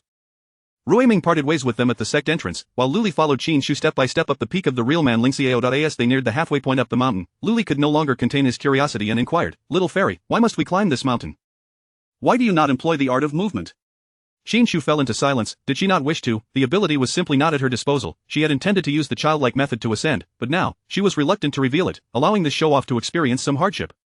Her thoughts were tumultuous, yet her expression remained placid. "Master, I am a physical cultivator." Even Luli began to gradually believe she was indeed a novice in physical cultivation. However, was her master not the real man Lingxiu? Wasn't the real man Lingxiu an 8th grade Dan cultivator? At last, they reached the summit, where the path previously carved by Qin Shu was now more solidified. Luli stood panting at the peak, exclaiming, "I observed that this place seemed devoid of a path before. Did you forge it?" It was a casual question, yet Qin Shu responded earnestly, in this world, there was originally no path, when many tread upon it, it becomes a path. Chapter 87. An epiphany triggered by a famous quote. Luli stood frozen in place, turning to glance back at the path he had just climbed, then looking at Qin Shu, whose long eyelashes fluttered slightly as her gaze grew suddenly distant. Without further ado, he lifted his robe and sat cross-legged before her. Upon witnessing him close his eyes, the restlessness that had enveloped him seemed to settle instantly. She then turned her attention to her master's cave dwelling. They were already at the entrance, yet Luli had chosen to sit down. Could it be that he was weary from the journey? As Qin Shu pondered this, she sensed a subtle shift in the air around her. Turning her head, she saw her master, the esteemed Ling Su, materializing beside her. He has attained enlightenment. I never expected that the esteemed Luli would find such an opportunity during his visit, he mused, stroking his beard, a hint of barely concealed envy in his tone. Enlightenment? Qin Shu could scarcely believe it. The casual remark she had made, a famous quote, had somehow sparked his realization. Not only was she astonished, but even Ling Su was intrigued. He turned to her, asking, "Sure, what did Luli see that prompted this sudden enlightenment?" He had gazed upon the scenery from his mountain for centuries without such an epiphany. How could it be that a mere visitor encountered it? Qin Shu pressed her lips together, her expression complex as she recounted how she had led him up the mountain and casually shared that profound saying. Many who walk the path will inevitably forge it. Ling Su's gaze seemed to drift into the void as he repeated her words, remarkable. Remarkable, my young Shuer possesses an exceptional insight at such a tender age to articulate such resonant wisdom. Qin Shu's cheeks flushed. Even if she had a thick skin, she couldn't claim ownership of that phrase. She quickly waved her hands in protest, exclaiming, No, that was not my own saying. How could I have such talent? It was spoken by a senior before I even arrived in the immortal realm. Upon hearing this, Ling Su chuckled. That clarifies matters. I was initially puzzled, thinking that someone who uttered such words must have considerable experience. How could a little child grasp it? As Qin Shu gazed at Luli, deep in thought, she seriously considered the possibility of compiling a book of timeless quotes entitled The Book of Enlightenment. Let us return, Ling Su declared, turning to depart. Qin Shu glanced back at Luli and asked, Master, should we not assist the esteemed Luli in protecting his law? Ling Su replied with a smile, This is my celestial mountain. I shall oversee him, you need not worry, dear Shuer. With his reassurance, Qin Shu felt considerably at ease. After all, he was someone she had guided. If he attained enlightenment from her words, it was truly his fortune. Luli's moment of enlightenment stretched into 3 days. When he finally opened his eyes again, they shone brightly as he exhaled a breath of stale air. Rising, he cast a cleansing spell and surveyed the path he had ascended, feeling a tremendous weight lift from his heart. Indeed, he must be favored by the heavenly path. Having stumbled once, his heart steadied. He was granted such an opportunity. The path he had traversed may have been untraveled by others, yet there would surely be successors. Even divination, though often inaccurate, was a common affair. How could one expect every glimpse into the heavenly mysteries to be infallible? A faint rustling drew Luli's attention, and he turned to see Ling Su's figure gradually becoming visible. Oh, congratulations, esteemed Luli. Luli returned the gesture respectfully, saying, I owe my gratitude to the esteemed Ling Su for this celestial mountain. Had I known that coming here would lead to such insights, I would have troubled you long ago. Ling Su replied with a smile, Fortune and opportunity are inseparable. My little disciple has only just become my student. Had you arrived earlier, you might never have encountered her. Upon hearing this, Luli quickly inquired, Might I ask what your disciple's name is? She bears the surname Qin, with the single name Shu, Ling Su said, his face alight with joy upon mentioning her name. Luli could discern, without needing to calculate, that this Qin Shu was indeed Ling Su's cherished disciple. Oh, may I know where the fairy Qin Shu is at present? I would like to express my gratitude in person. At over 300 years of age, Luli had once been quite accurate in his divinations, with many seeking his counsel. If he spoke of gratitude, it would surely not be meager. Thinking this, Ling Su felt no need for further pleasantries and said, Sure is on the opposite peak, I shall call her over. To his surprise, Luli interjected, Since I know she is nearby, I shall go myself. Little Shuer is a physical cultivator, it may take her some time to come here. With that, Luli set off down the mountain, discreetly employing the technique of shrinking the distance. In the blink of an eye, Ling Su could no longer see him. Ling Su looked up, gazing across to the mountain where Qin Shu resided, murmuring to himself, a physical cultivator? Wasn't his disciple a pill cultivator? That didn't seem right, she should be a sword cultivator. How had she become a physical cultivator? When Luli reached Qin Shu's mountain, she was busy tending to her little seedlings in the experimental field. The tiny plants had been left unattended while she had been resting for the past 2 days, and upon seeing their wilted state, she hurriedly used her wood spirit energy to revive them. Little Shuer, how have you been? Hearing the voice, Qin Shu turned around and saw a figure in a blue robe approaching her leisurely, who then stepped directly before her. Qin Shu felt a surge of envy. His movement technique was truly remarkable. If she could travel with such ease, it would far surpass her own childish methods. She had once had an opportunity to learn such techniques but had not properly cherished it. If only she could have another chance. Little Shuer, are you lost in thought? Do you truly not wish to learn this technique of mine? Luli wore an expression that seemed to say, I've seen through your inner struggle. Fine, she admitted her lack of ambition. She indeed wanted to learn. If he was eager to teach her, she would be foolish not to accept. How could she turn down the nourishment that fate had once offered her? Esteemed Luli, I have one question. Why are you so intent on teaching me this technique? The young girl stood barely taller than his waist, her slender eyebrows and high ponytail giving her a spirited appearance. Seeing her earnest inquiry, Luli became serious and replied, "Perhaps it is because we share a connection, but now, it is also because you have provided me with this opportunity for enlightenment, which has steadied my heart on the path." Chapter 88. I am about to begin alchemy. Qin Shu cast a glance at Luli, her gaze imbued with a newfound peculiarity. As far as she was aware, a person's Tao heart is the most resolute aspect of their being, rarely swayed. Yet, should it waver, it would be akin to demolishing the foundations of a towering edifice. Utterly catastrophic. His candid revelation, however, eased her vigilance to a degree. "I wonder from where you discern such connections." "I have never laid eyes upon you before," she remarked, fiddling with the small shovel in her hand. Luli chuckled, "Naturally, I have received guidance from a wise one." The enigmatic Sui Han, seated nearby, inexplicably sneezed and turned towards Lu Jin. "How would I know where your brother has gone? It seems that junior sister Lu has mistaken the person." Lu Jin furrowed her brow, the small red mole on her forehead appearing even more pronounced. "Senior brother, can't you divine his whereabouts?" "It's merely a matter of locating someone," she replied. Sui Han's eyes were clouded with a desolate hue. Even Lu Jin's words failed to stir any emotion within him. His voice remained devoid of joy or sorrow. "If it were as simple as merely casting a divination, why would you not attempt it yourself, junior sister Lu?" Lu Jin huffed indignantly. "Senior brother, do you truly refuse to assist me?" Sui Han slowly shook his head, not out of unwillingness, but rather a sense of helplessness. Frustrated, Lu Jin swept her sleeve, sending the items on his table, tortoiseshells and other paraphernalia, crashing to the floor. "What helplessness? Is there truly nothing you cannot divine in this world? Do not think I am unaware. You simply wish to distance yourself from me and not be bothered." Sui Han's gaze remained a dull gray, unwavering. "Junior sister, your words are misguided. I too cannot foresee my own blindness." His eyes, devoid of focus, rendered him seemingly lost. Lu Jin departed, having failed to uncover her brother's whereabouts, her frustration towards Sui Han palpable. With a mere lift of his hand, the scattered items returned to the table, perfectly arranged. Meanwhile, Luli was engaged in imparting to Qin Shu the technique of shrinking the earth to a thumb. Following his instructions, she concentrated her spiritual energy in her legs, feeling its pull. Gradually, she took a step forward, which, to an observer, appeared no different from her usual stride, merely a larger step. Seeing this, Luli smiled and reassured her, "Do not be too impatient. While it may seem effortless now, I too struggled for over half a year when I first learned this technique." Qin Shu nodded slightly, sensing that her comprehension of this technique was evolving. If one were to consider the heavens and the earth as an axis and establish a three-dimensional coordinate system with her current position as the origin, the next landing point would be x, 0, 0, where the value of x represented the threshold supported by her current spiritual energy. As a variable, x was most influenced by earth-type spiritual energy. If she could forge a connection between the landing point and the origin using earth energy, would it not enable her to traverse vast distances effortlessly? Closing her eyes, she attentively sensed the spiritual energy beneath her feet. Earth energy emanated from the ground, heavy and unending. If she perceived the land as countless small molecules, she could rearrange them with her spiritual energy, leveraging this reorganization to achieve her goal of crossing great distances. To put it simply, she aimed to set the very ground beneath her in motion using earth energy, akin to running on a conveyor belt. Though it appeared she had merely taken a step, she was actually advancing considerably. After deep contemplation, she summoned her resolve and attempted once more. Luli observed in astonishment as Qin Shu transformed the spiritual energy beneath her into earth energy. It was a revelation that she possessed an earth spiritual root. This indicated that her innate aptitude was not particularly remarkable, which often hinders significant achievements in cultivation. Yet, he was puzzled that he could not divine her fate, suggesting she possessed an extraordinary quality.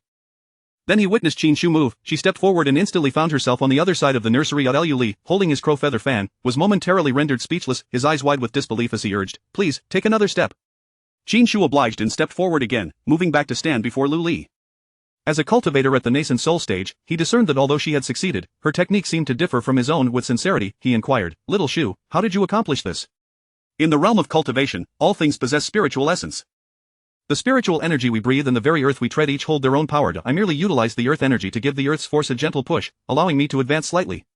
As she spoke, Qin Shu herself recognized that her interpretation of the shrinking the earth to a thumb technique diverged from what Luli had previously described. The original technique relied on complex spatial structures, which, given her current cultivation level, she could not yet grasp. Instead, her simplified version proved more effective. Leveraging force? Luli's eyes began to gleam with understanding. "I see now. Little girl, despite your youth, your insight is truly remarkable. With a bit more aptitude, ascension could very well be within your reach." He sighed inwardly. What a pity that this girl possesses a tri-spiritual root. By all accounts, Luli's Tao heart should have stabilized, prompting his return. However, he found himself reluctant to leave. The disciples of Lingxiao Peak had arranged accommodations for him, yet he persisted in meditating at the foot of Master Lingshu's mountain, claiming it was more convenient for ascending the mountain daily. Climbing the mountain? Master Lingshu was taken aback, pondering if his assumptions were correct. Luli explained with a smile, "I feel a certain affinity with your Lingxiao Peak, and when I have the leisure in the coming days, I shall scale its heights once more, perhaps gaining further insights." Whether such insights would materialize, he could not say, but Little Shu always seemed to impart some inspiration with her words. Her thoughts were expansive and dynamic. He wondered what kind of family could nurture such a daughter. Thus, Luli resided at the foot of Master Ling Shu's mountain, frequently visiting Qin Shu in hopes of exchanging a few words. Yet, this little girl appeared tireless, diligently practicing swordplay from dawn until dusk, prompting him to question his own resolve. Was she a swordsman or a physical cultivator? Cultivation is inherently a solitary endeavor, yet now an audience had materialized. Even though this audience remained mostly silent, Qin Shu felt a peculiar discomfort. 3 days later, she boldly declared her intention to enter seclusion. Master Lu Li, please refrain from visiting tomorrow. I am about to enter seclusion for alchemy.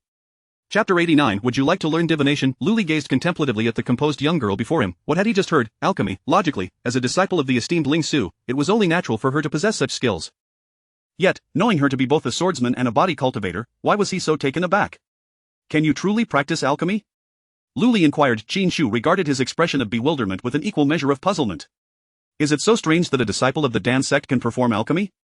Lu Li refrained from answering her directly. Instead, with a serious demeanor, he remarked, Little Sure, your youth may blind you to the truth. Human energy is finite. It is better to focus on one path than to dabble in many. You are currently engaged in swordplay, alchemy, and body cultivation. When do you find time to truly practice? Furrowing her brows, Qin Shu retorted confidently, in the evenings, of course. She found her daytime practice to be exceedingly slow and considered meditation a waste of time. Merely practicing at night will surely prove insufficient. Your talent. Lu Li was poised to lecture her when he happened to glance at her cultivation level. Qi Refinement, 4th layer? The words he had intended to speak caught in his throat. If memory served, Xintian's sect had only accepted a new batch of disciples last year. Thus, this little one had barely been cultivating for just over a year. Remembering how he had once boasted that she possessed only 3 spirit roots, he felt a wave of relief wash over him that he had not shared such thoughts aloud, lest he find himself wishing to burrow into the ground in embarrassment. If she could cultivate so swiftly with 3 spirit roots, what might she achieve with a singular spirit root? Indeed. Qin Shu was not surprised by his ability to discern her cultivation level. Naturally, an elder of the Tiangong Pavilion would not be lacking in prowess. Lu Li felt compelled to say something, yet to voice his thoughts might reveal his own lack of experience. He fell silent, prompting Qin Shu to ask, Senior brother Lu Li, is there anything else? With a slight shake of his crowfeather fan, he suppressed the tumult of emotions within and replied, There is no need to call me senior, just call me brother. Qin Shu raised an eyebrow. You and my master are both elders. By tradition, I should refer to you as uncle. Lu Li shook his head. That would be erroneous. I am over 500 years younger than your master. I cannot bear such a title. Qin Shu was momentarily taken aback, unable to fathom that her master was of such an advanced age, nor could she grasp how the hierarchy in the cultivation world was determined. Senior brother Lu Li. Qin Shu regained her composure and clasped her hands in salute, stating, I must now head to the alchemy chamber to refine some pills. Please make yourself at ease. With a newfound skill she had only recently comprehended, she stepped forward and was already 8 jump away in an instant. Lu Li hurriedly followed suit, exclaiming, Junior sister, wait.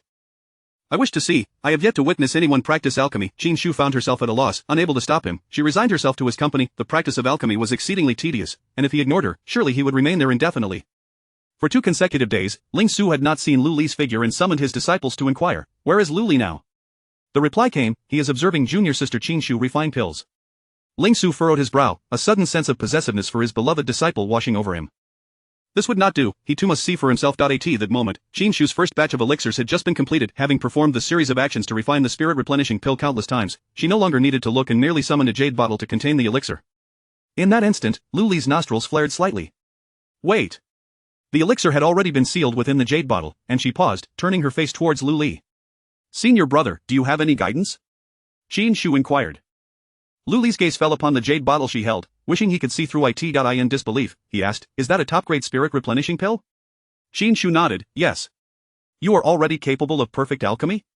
Just basic skills, she replied, her lips forming a straight line as she slightly tightened her chin, shyly admitting. Lu Li was taken aback. How had he come to feel so out of touch with the younger generation? What does that even mean? Fortunately, as merely her senior brother, he felt no embarrassment in asking. Basic operations, something everyone on Lingxiao Peak can accomplish. Qin Shu's demeanor was remarkably understated. Yet how did such a statement sound so ostentatious? Lu Li found his feelings difficult to articulate as he stared at the young girl before him, opening his mouth only to swallow his words once more. After several attempts, he finally spoke, Little Sure, are you interested in learning divination? What foolishness it was to suggest focusing solely on one path. True prodigies could excel in any field. Qin Shu was taken aback. How could she not be interested? Back in her school days, they would even consult their fortunes before exams. Yet, lifting her gaze to Lu Li, she hesitantly confessed, Senior brother, I do wish to learn, but weren't you known for your inaccuracy? Had this been the Lu Li of yore, her words would have shaken his resolve. Yet now, under the relentless pressure of Qin Shu's inquiries, he had grown accustomed to it. As long as he acknowledged his failures, no one could undermine him. Remaining composed, he settled upon the mat, the crowfeather fan once again appearing in his hand. Shaking it lightly, he smiled at Qin Shu, saying, "While I may not be accurate now, I do know the methods of divination, just let me teach you, you'll soon be able to read the signs yourself." Qin Shu beckoned, closing the lid of the purple-gold alchemical furnace, then turned to Lu Li, clasping her hands together with precision. "Please, senior brother, guide me." Though the techniques of the Tiangong Pavilion could not be imparted to her, introducing her to the traditional arts of the 6 lines and 8 trigrams would not be amiss. Moreover, the method she herself practiced was one of seeking benefits and avoiding harm, which would not conflict with her learning divination. The Great Transformation comprises 50, with 49 applications. Divide into 2 to represent duality, hang 1 to symbolize 3, and cast lots with 4 to denote the 4 seasons. This is the Great Transformation divination method. Take 50 stalks of milfoil and remove 1. Qin Shu grasped the essence behind this. Was this not akin to the principles of probability? According to his calculations, the probability of the sun was 316, the moon 116, lesser yang 516, and lesserine 716, indicating that both fortune and misfortune held equal chances. Lu Li spoke at length, and upon glancing up, he noticed the young girl before him had drifted into thought. He sighed in exasperation. Perhaps this is indeed a bit too esoteric for one of your age. If there are any parts you do not comprehend, please voice them, and I shall explain further. Chapter 90. If not, shall I take you as my master? When he first embarked on the study of the great divination method, he too struggled to comprehend its intricacies. Ultimately, it was his esteemed mentor who provided him with 50 stalks of yarrow, demonstrating the principles repeatedly until clarity dawned upon him. Qin Shu, being 4 years his junior, naturally found it challenging to grasp. Yet, scarcely had he finished speaking when he noticed her returning to her senses, flashing him a bright smile. "I understand, senior brother, please continue. Do you truly comprehend?" Lu Li asked skeptically. "You are but a child. Do not feign understanding for the sake of appearances. I genuinely understand. Please go on. Lu Li then elaborated on the interplay between the yin and yang, explaining how extremes inevitably lead to transformation. Upon hearing this, Qin Shu displayed a look of sudden enlightenment. Lu Li inquired once more, "You truly understand?" Qin Shu nodded. "Senior brother, your explanations are thorough and comprehensive, making them quite easy to grasp."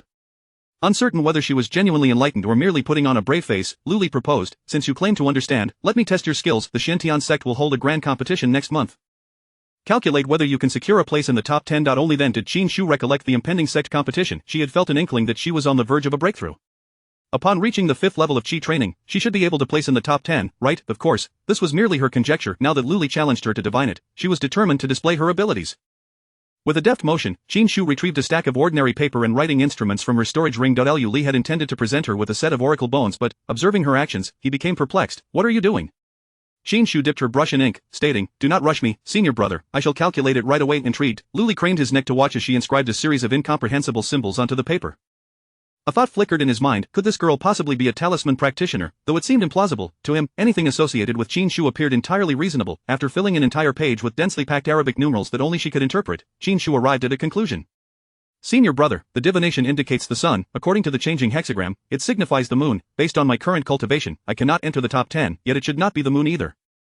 Therefore, I also calculated a hexagram for this disciples' competition, and it too is the sun. In my estimation, the competition will likely not take place. Lu Li, she completed 2 hexagrams so swiftly on a single sheet of paper? Who is this girl, truly? Is she really only 11 years old?" Unwilling to concede, Lu Li took out the oracle bones and performed his own divination, calculating for quite some time with his fingers. Qin Shu, growing impatient, had already refined 2 batches of elixirs by the time he finally ceased, his expression complex as he murmured, "It truly is. Had this girl genuinely just begun to learn the great divination method? Senior brother, have you arrived at a conclusion? Did I calculate correctly?" She spoke while forming seals to condense her elixirs. Lu Li looked up at her actions. You can refine elixirs while distracted?"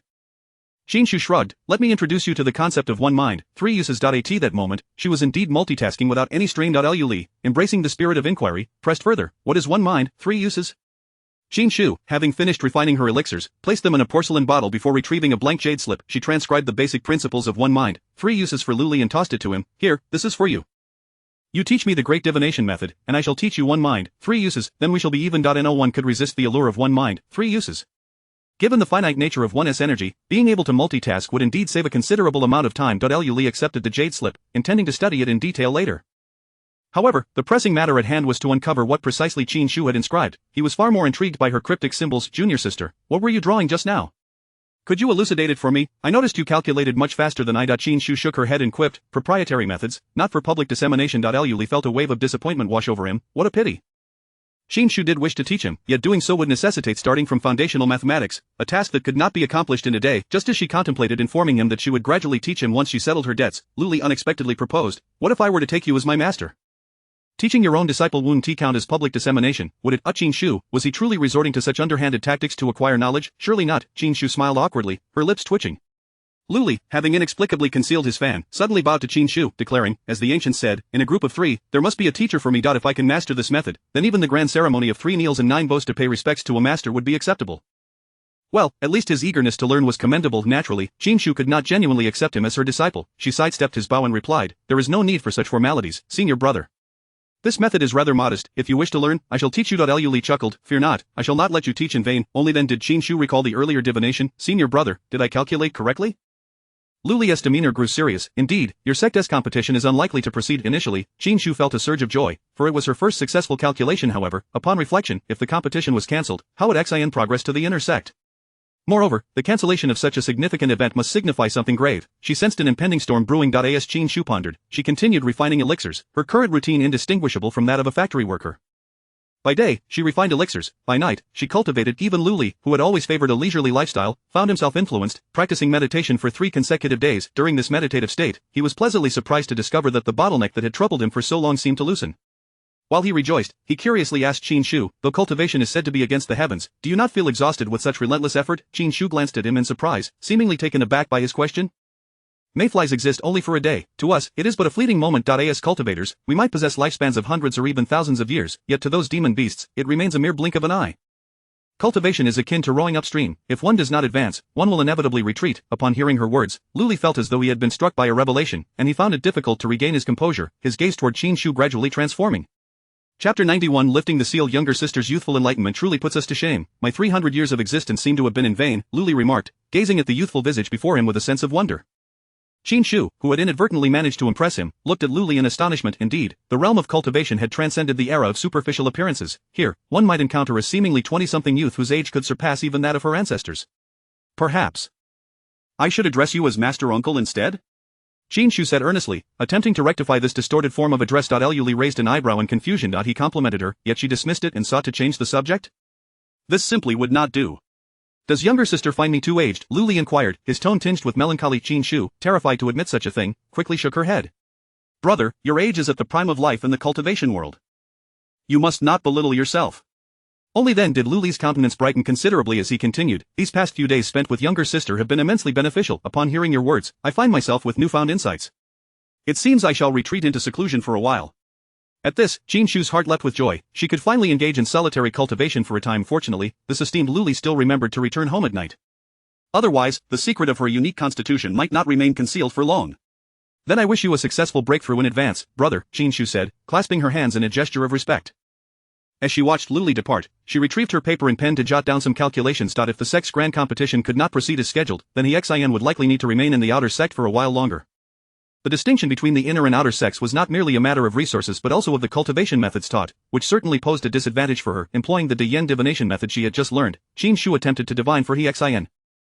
The interpretation of the hexagram suggested that while there would be some idle gossip during the wait for the sect competition, steadfastness would prevent any significant misfortune. With a sigh of relief, Qin Shu considered the serpent's inner core she harbored within her dantian.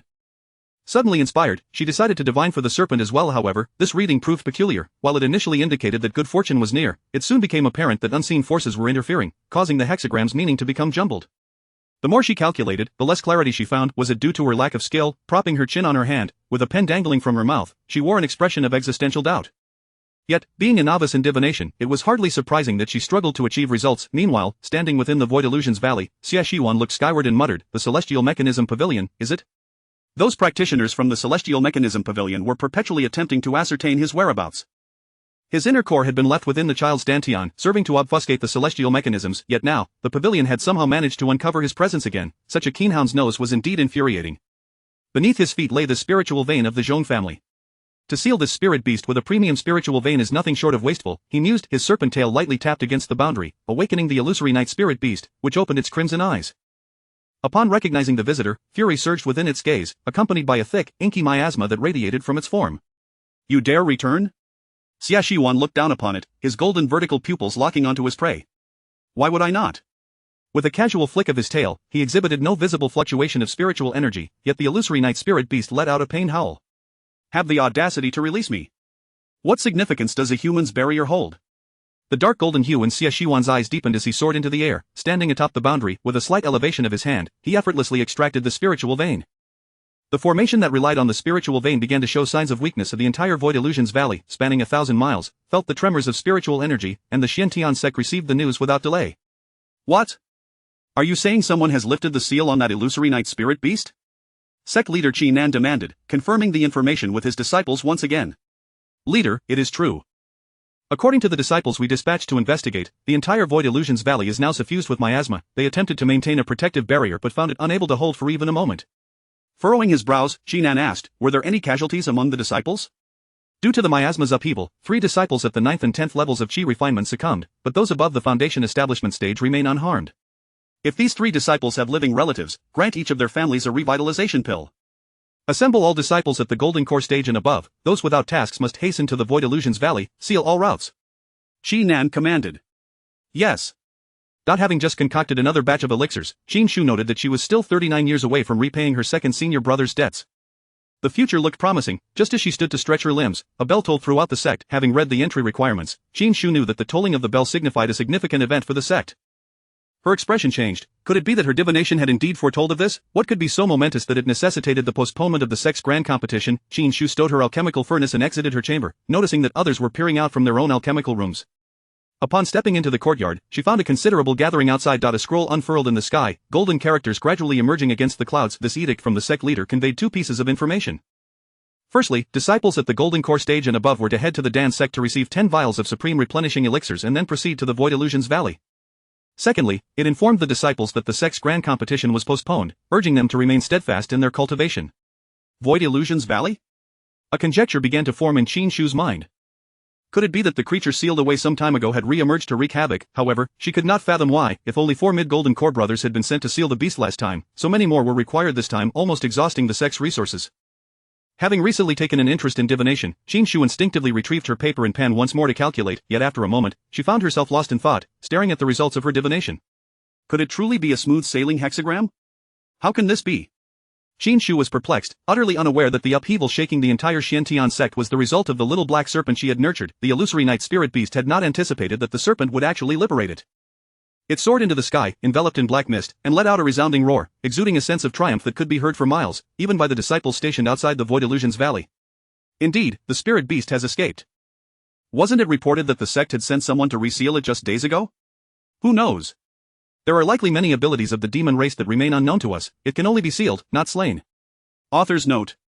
Written in the author's note as no one reads it. To clarify, the 3 cultivators were not killed by the male lead, but perished due to the miasma's upheaval. Chapter 92.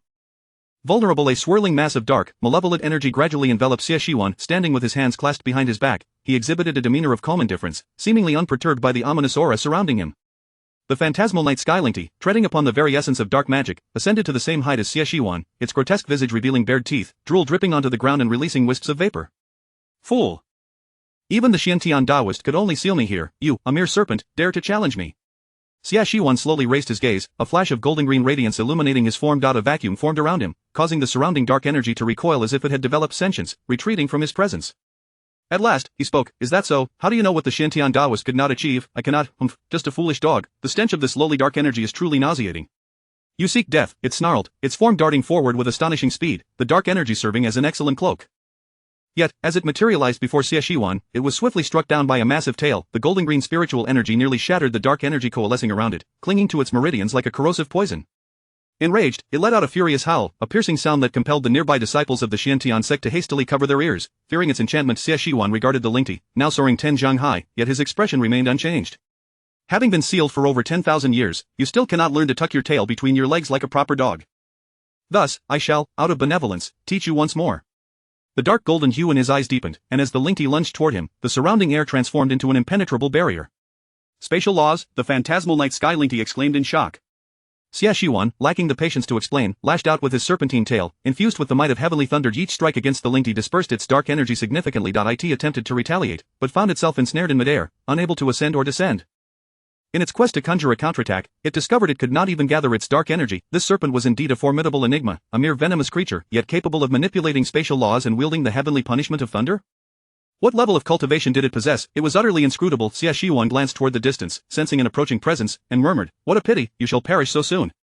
Rapidly forming seals with his hands, his motions were swift enough to create afterimages. The spatial prison confining the phantasmal night sky Linty gradually constricted, pressing inward. What of the demon race, what of the human race? To exist between heaven and earth is to abide by the laws of nature. Even if you can regenerate flesh using dark energy, I am eager to see how you will recover this time. As his final words echoed, he clenched his fist, the space unable to withstand the pressure, shattering into countless fragments. The Linty, trapped within, was drawn into the vast river of space. Vulnerable, Xia Shiwan remarked, retrieving a handkerchief and methodically wiping each of his fingers clean. He cast one last glance at the entrance of the illusory void valley before turning to depart in the opposite direction. As he moved on, the surrounding dark energy dissipated, allowing the blazing sun to once again illuminate the valley, restoring everything to its usual state save for the parched, yellowed vegetation, which bore witness to the extraordinary events that had just transpired. Senior brother. The dark energy has dispersed, a young disciple rushed over. Dispersed, but did that creature escape? Uncertain, but we remained here and saw nothing flee. Report to the sect leader first. Upon receiving this news, Shinan furrowed his brow. The dark energy has dissipated? Indeed, our disciples just ventured to investigate and discovered signs of a struggle within.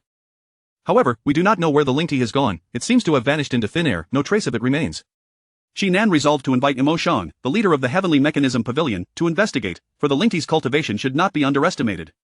The Xiantian Taoist had reached the great ascension phase, with swordsmanship that was peerless, yet he had been unable to vanquish it. He found it implausible that the Linty was truly dead. Perhaps it had fled to some other realm. Before he could embark, more news arrived from his disciples. Master, a grave situation has arisen. The precious spiritual vein of the illusory void valley has been extracted. Shinan found this unsurprising. Why would the creature flee without taking the spiritual vein? Having lived for over 10,000 years, it could hardly be called a foolish hound. Maintain your watch. I shall arrive with the leader of the Heavenly Mechanism Pavilion shortly. Qin Shu continued her alchemical endeavors until dusk, at which point she retrieved a communication jade slip to glance at the square. This sight was alarming. The demons from the illusory void valley had fled, taking with them a spiritual vein from the mountain. In an instant, the entire cultivation world was engulfed in anxiety. Major sects and families instructed their disciples to postpone their excursions for trials, leading to an increase in those sparring within the sections. Everyone inquired if anyone had fallen victim to the demons, yet none had. Only 3 low-ranking disciples of the Xiantian sect who ventured to investigate had succumbed to the dark energy, tragically perishing. Qin Shu stroked her chin, realizing why her divination had foretold smooth sailing. The demons had fled, posing no threat. However, she wondered where they had gone, fearing they might encounter others and face dire consequences.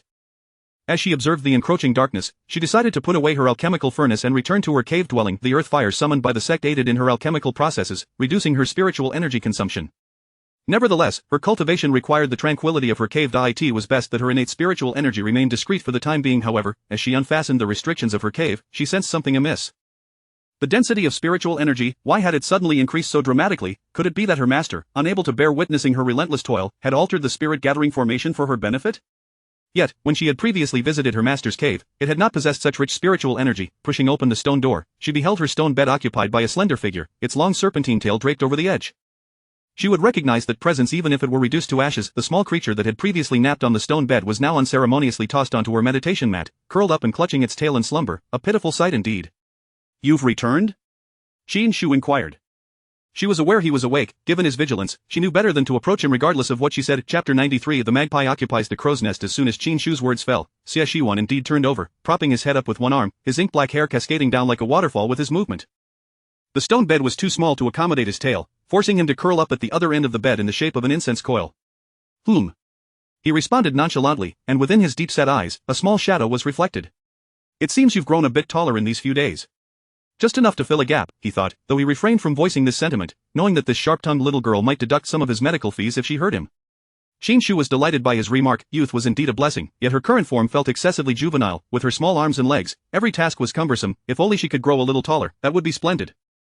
Amid her joy, she still needed to inquire about an important matter. By the way, upon my return, I sensed a surge of spiritual energy on this mountain. Did you have a hand in this?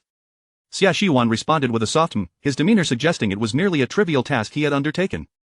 Qin Shu had anticipated he might have set up a formation in the cave, but to her surprise, he continued, I've planted a small segment of a spiritual vein in your mountain.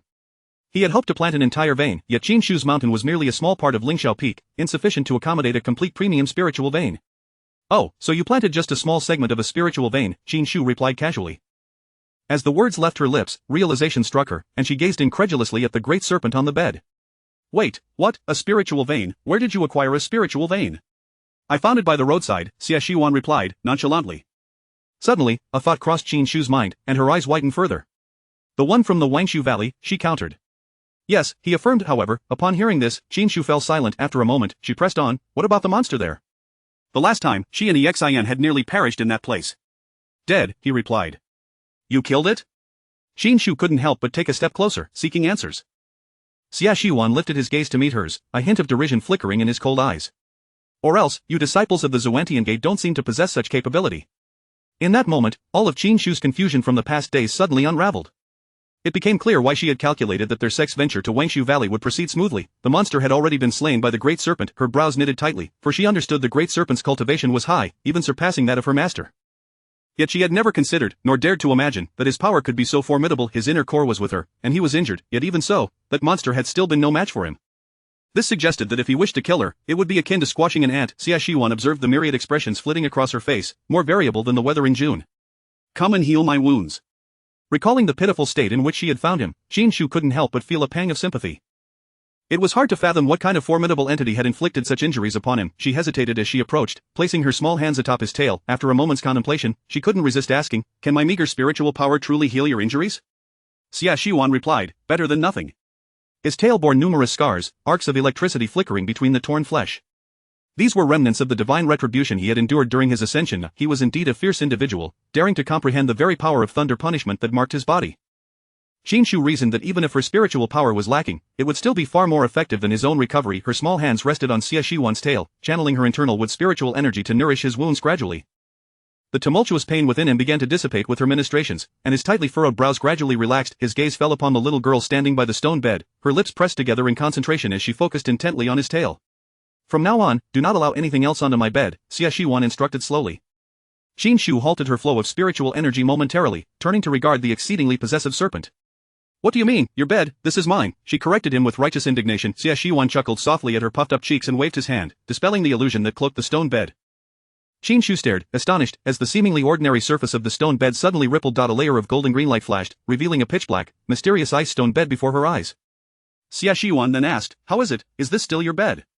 Qin Shu blinked in surprise and instinctively turned to inspect the other items in the cave. The once unremarkable dwelling had undergone a dramatic transformation, with the stone walls, floor, and even the stone table replaced by unfamiliar materials, most of which were dark-hued. The only unchanged item was her little cushion, atop which rested a small creature. If I recall correctly, this should be my cave, right? Qin Shu glared at Xia Shiwan, silently accusing him of this audacious act of usurpation. Xia Shiwan scoffed lightly, do not be so petty. As a reward, I have gifted you a small segment of a spiritual vein. Upon hearing this, all her anger dissipated. This small segment of a spiritual vein, is it truly for me? Xia Shiwan nodded slightly. Wonderful. If only you had mentioned this earlier, I wouldn't mind if you simply swapped out some furniture. Even if you made me sleep outside, I would be more than content. Xia Shiwan regarded her obsequious demeanor, raising an eyebrow with a slight smile playing on his lips. Since you have expressed such sentiments, I shall acquiesce to your wishes. From tonight onward, you shall spend the night outside the cave. Qin Shu? She had merely spoken in jest, yet he was so unceremonious. Was it true that in the world of cultivation, the higher one's cultivation, the thicker one's skin? Seeing her flustered expression, Xia Shiwan raised an eyebrow, his eyes glimmering with mischief. What, are you unwilling? Of course not, no need to wait for tonight, I shall go out this very moment. She turned to leave but was ensnared by a tail that coiled around her waist, her feet lifted off the ground. Quite the sprinter, yet having taken my treasures, you must adequately tend to my injuries. As he loosened his tail, Qin Shu fell back down. Now that her cultivation had risen, she swiftly summoned spiritual energy to stabilize her form. Standing upright to it was evident that the Great Serpent would not allow her to leave without tending to his injuries, and Qin Shu, resigned, settled down cross-legged, placing her hands gently above his wounds. A glowing green light enveloped his injuries, and her internal spiritual energy surged forth eagerly, continuing to flow until she had drained every last drop of energy. Only then did Qin Shu rise once more. Chapter 94. The traces of Xia Shiwan. As she gazed at the comfortably reclined Lord Snake, who was resting with his eyes closed, Qin Shu felt an inexhaustible surge of motivation within her.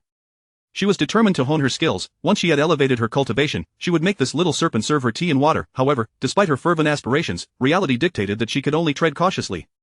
Well, I shall take my leave now, she murmured, and with that, she tiptoed out of the cave dwelling. It was acceptable for someone to reside in this cave, especially since the generous owner had provided half a spiritual vein as rent.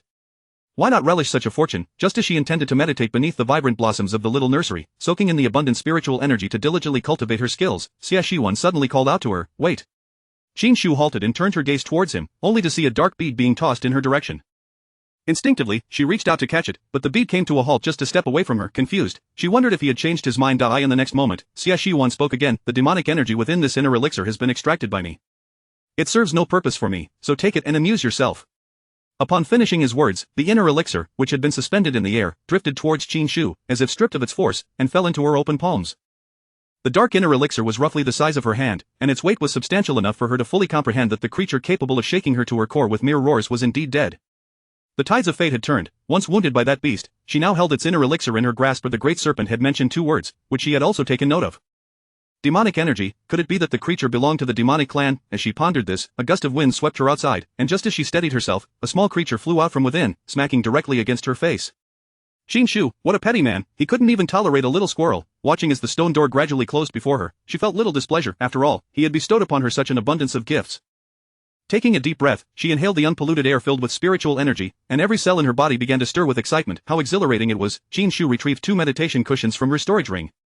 These inexpensive items had been bought in bulk during her last visit to Qijin City when someone was offering a buy 5 get 1 free deal. They were just the right size for her. Tonight was a full moon, and the silvery moonlight bathed the entire Lingxiao Peak in a radiant glow. Sitting beside the brilliant flower, she couldn't shake the feeling that it appeared even more vibrant than usual. She gathered her thoughts, centered herself, and within just 2 breaths, she swiftly entered a meditative state. The night of cultivation proved to be immensely rewarding, as the pure spiritual energy coursed through her meridians, refining her completely until she achieved a breakthrough effortlessly. In that moment of ascendance, the inner elixir within her felt like a small boat bobbing in the sea of her qi. The smoky purple spiritual energy infused the golden green inner elixir, as if weaving delicate threads to mend the cracks on its surface. In the cave, Xie Shiwan also opened his eyes, sensing the shift, before sinking back into slumber. It wasn't until dawn that Qin Shu's absorption of spiritual energy began to slow, leaving her yearning for more. Rising to stretch, she noticed the faint sound of snoring nearby. Turning her head, she saw that even the little squirrel had fallen into a deeper sleep. Having achieved her breakthrough, her alchemical prowess would surely accelerate. With the remarkable 1 mind 3 uses technique, she could even concoct 2 batches of pills simultaneously. At this rate, within the month, she would have repaid her brother's debts. It was imperative to settle these matters quickly, for she was eager to embark on her long-cherished body-refining journey. As Qin Shu made her way towards the alchemy room, Qinan and Imo Shang, the 2 sect leaders, arrived at the Wangshu Valley. The demonic energy that had once permeated the area had completely dissipated. Qinan turned to Imo Shang, the head of the Tianji Pavilion, and inquired, "Imo Shang, do you think you can trace the source?" Imo Shang nodded, retrieving a copper mirror. This mirror was his life's treasure, the source mirror, which could reveal past events in a specific location. However, the further back in time one sought to look, the greater the magical energy required. Yet, despite casting 3 spells upon the mirror, it remained still, shrouded in a thin mist. They could glean nothing from its surface. Imo Shang glanced up to find Qinan fixing him with an expectant gaze, prompting him to helplessly spread his hands. It seems someone has obscured the heavenly secrets. I cannot trace it. Even you cannot trace it? Qinan's brow furrowed. Imo Shang nodded. I am lacking in skill. Do not underestimate yourself, Imo Shang. It is we who have underestimated that dog, Qinan hastily reassured him. Imo Shang sighed. Let us continue to investigate and see if any other clues emerge. Agreed. The 2 of them scoured the valley, uncovering signs of a struggle, though they could not ascertain whether it was the spirit beast attempting to break free from the barrier.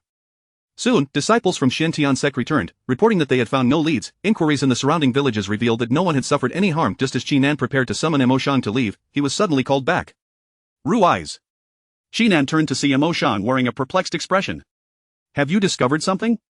Imo Shang beckoned him closer, pointing to a damaged barrier. Look here. I sense Xie Shiwan's spiritual energy. Qinan's expression shifted. If Xie Shiwan had indeed rescued that spirit beast, their collusion could spell disaster for the entire cultivation world. He examined the area Imo Shang indicated and indeed detected a trace of Xie Shiwan's presence. Could it be that Xie Shiwan really set that spirit beast free? Exchanging glances, Imo Shang spoke first. Rui's, upon my return to the sect, I will conduct a divination for Dongzhou. You should inform the other sects of this discovery to ensure they are prepared. Qinan acquiesced. I will trouble you, Imo Shang. When Qin Shu returned to the pharmacy to collect her herbs, Ma Chenkai discreetly led her aside and said, Qin Shu, you are now capable of perfectly refining the spirit replenishing pill.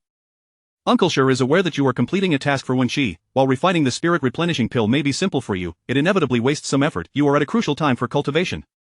Yesterday, Uncle Sure sought out Elder Changqing on your behalf. If you can refine the wind running pill, 1 batch would be equivalent to 2 batches of spirit replenishing pills. Chapter 95 of the Spirit Vein. Have you lost interest in the Windwalker pill? Qin Shu was well aware that this particular elixir, the Windwalker pill, was a second-tier concoction. Although it was merely 1 rank higher than the first-tier spirit recovery pill she was currently crafting, the complexity of its preparation escalated exponentially. The Windwalker pill could significantly enhance the user's speed for a brief period, making it a favored choice among junior disciples embarking on missions, as it facilitated swift travel and could prove invaluable in desperate situations, even surpassing the convenience of a speed talisman. Uncle Master, I understand that your intentions are for my benefit, but I have never attempted to concoct the Windwalker pill before.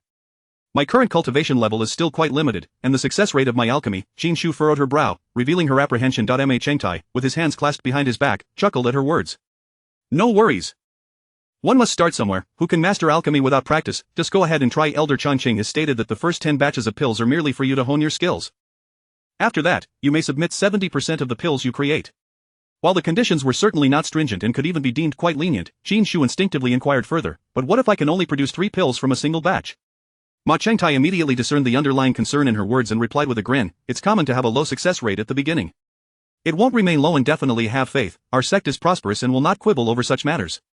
Reflecting on her prior experience of crafting numerous spirit recovery pills, from which she retained only 30% while surrendering the remaining 7 exquisite pills to the sect, she realized that this transaction had proven beneficial for all parties involved, including her brother Wenqi, who rented her the furnace. With your reassurance, I shall proceed with gathering the spiritual herbs to give it a try. Seeing the youthful exuberance radiating from her, Ma Chengtai couldn't help but feel a pang of nostalgia.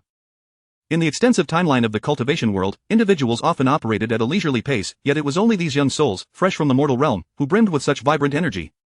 He wondered how long her spirited attitude would endure. Qin Shu's subsequent plans were crystal clear. She intended to test the difficulty of concocting the Windwalker pill. Once she had gained sufficient proficiency, she would seek out her second brother to rent a furnace. Remarkably, she spent the next 3 months in the alchemical chamber. After 3 months, when the once-strapped disciples of the Xiantian sect came to redeem their pills, they were astonished to discover that the Windwalker pill, which had previously required 20 points of contribution, was now only 5 points. 1 point could be exchanged for 5 low-grade spirit stones, meaning a single Windwalker pill could be acquired for just 25 low-grade spirit stones. What were they waiting for? They rushed to exchange. Having a Windwalker pill on hand during missions could be a lifesaver. Sister Shuang, please exchange 2 for me. What, so inexpensive? I'll take 10, just in case the price rises again. His casual remark prompted others to follow suit, stockpiling their supplies. Shuang, observing the commotion, couldn't help but chuckle. Qin Shu has mentioned that if her stock runs low, she will accept alchemical tasks, so our sect will likely not face a shortage of pills in the future. No sooner had she spoken than a gasp echoed through the crowd. A top-tier Windwalker pill? Previously, they had only been able to redeem low-tier Windwalker pills, and they had accepted this as the norm.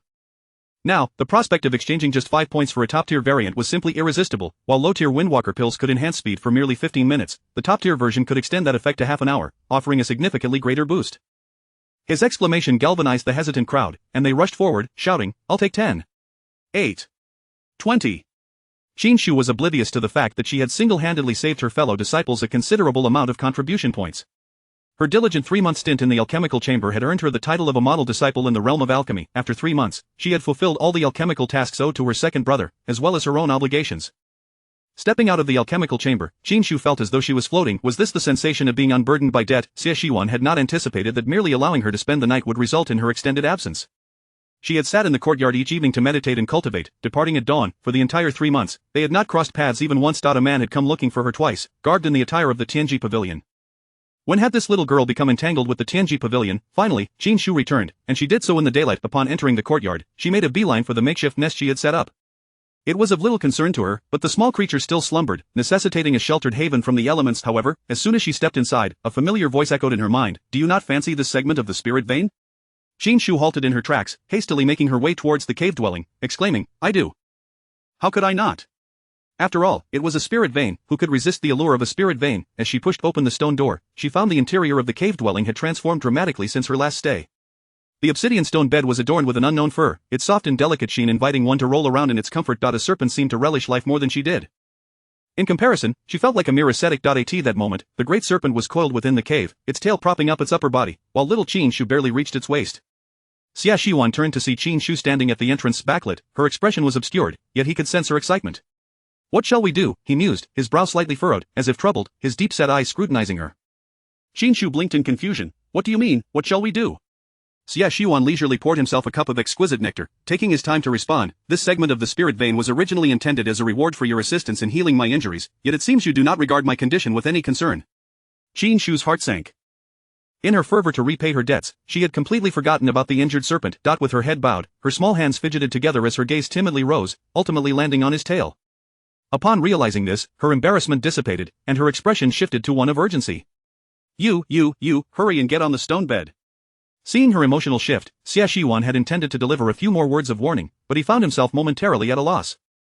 Qin Shu had already approached him, crouching down to examine his wound, while simultaneously chastising, your injury is dragging on the ground, so many bacteria, aren't you afraid of infection? There are no antibiotics here. This isn't how one should recklessly endanger oneself.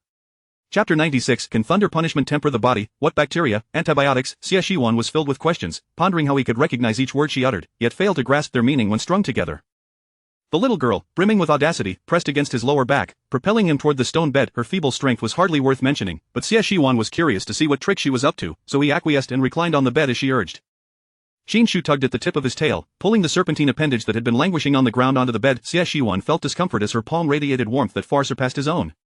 Swiftly, he flicked his tail, deftly evading her grasp, instinctively curling into a spiral, concealing the previously exposed tip of his tail beneath his coils. Faced with the bundle of his tail, Qin Shu found herself at a loss, letting out a sigh before turning her gaze toward the great serpent.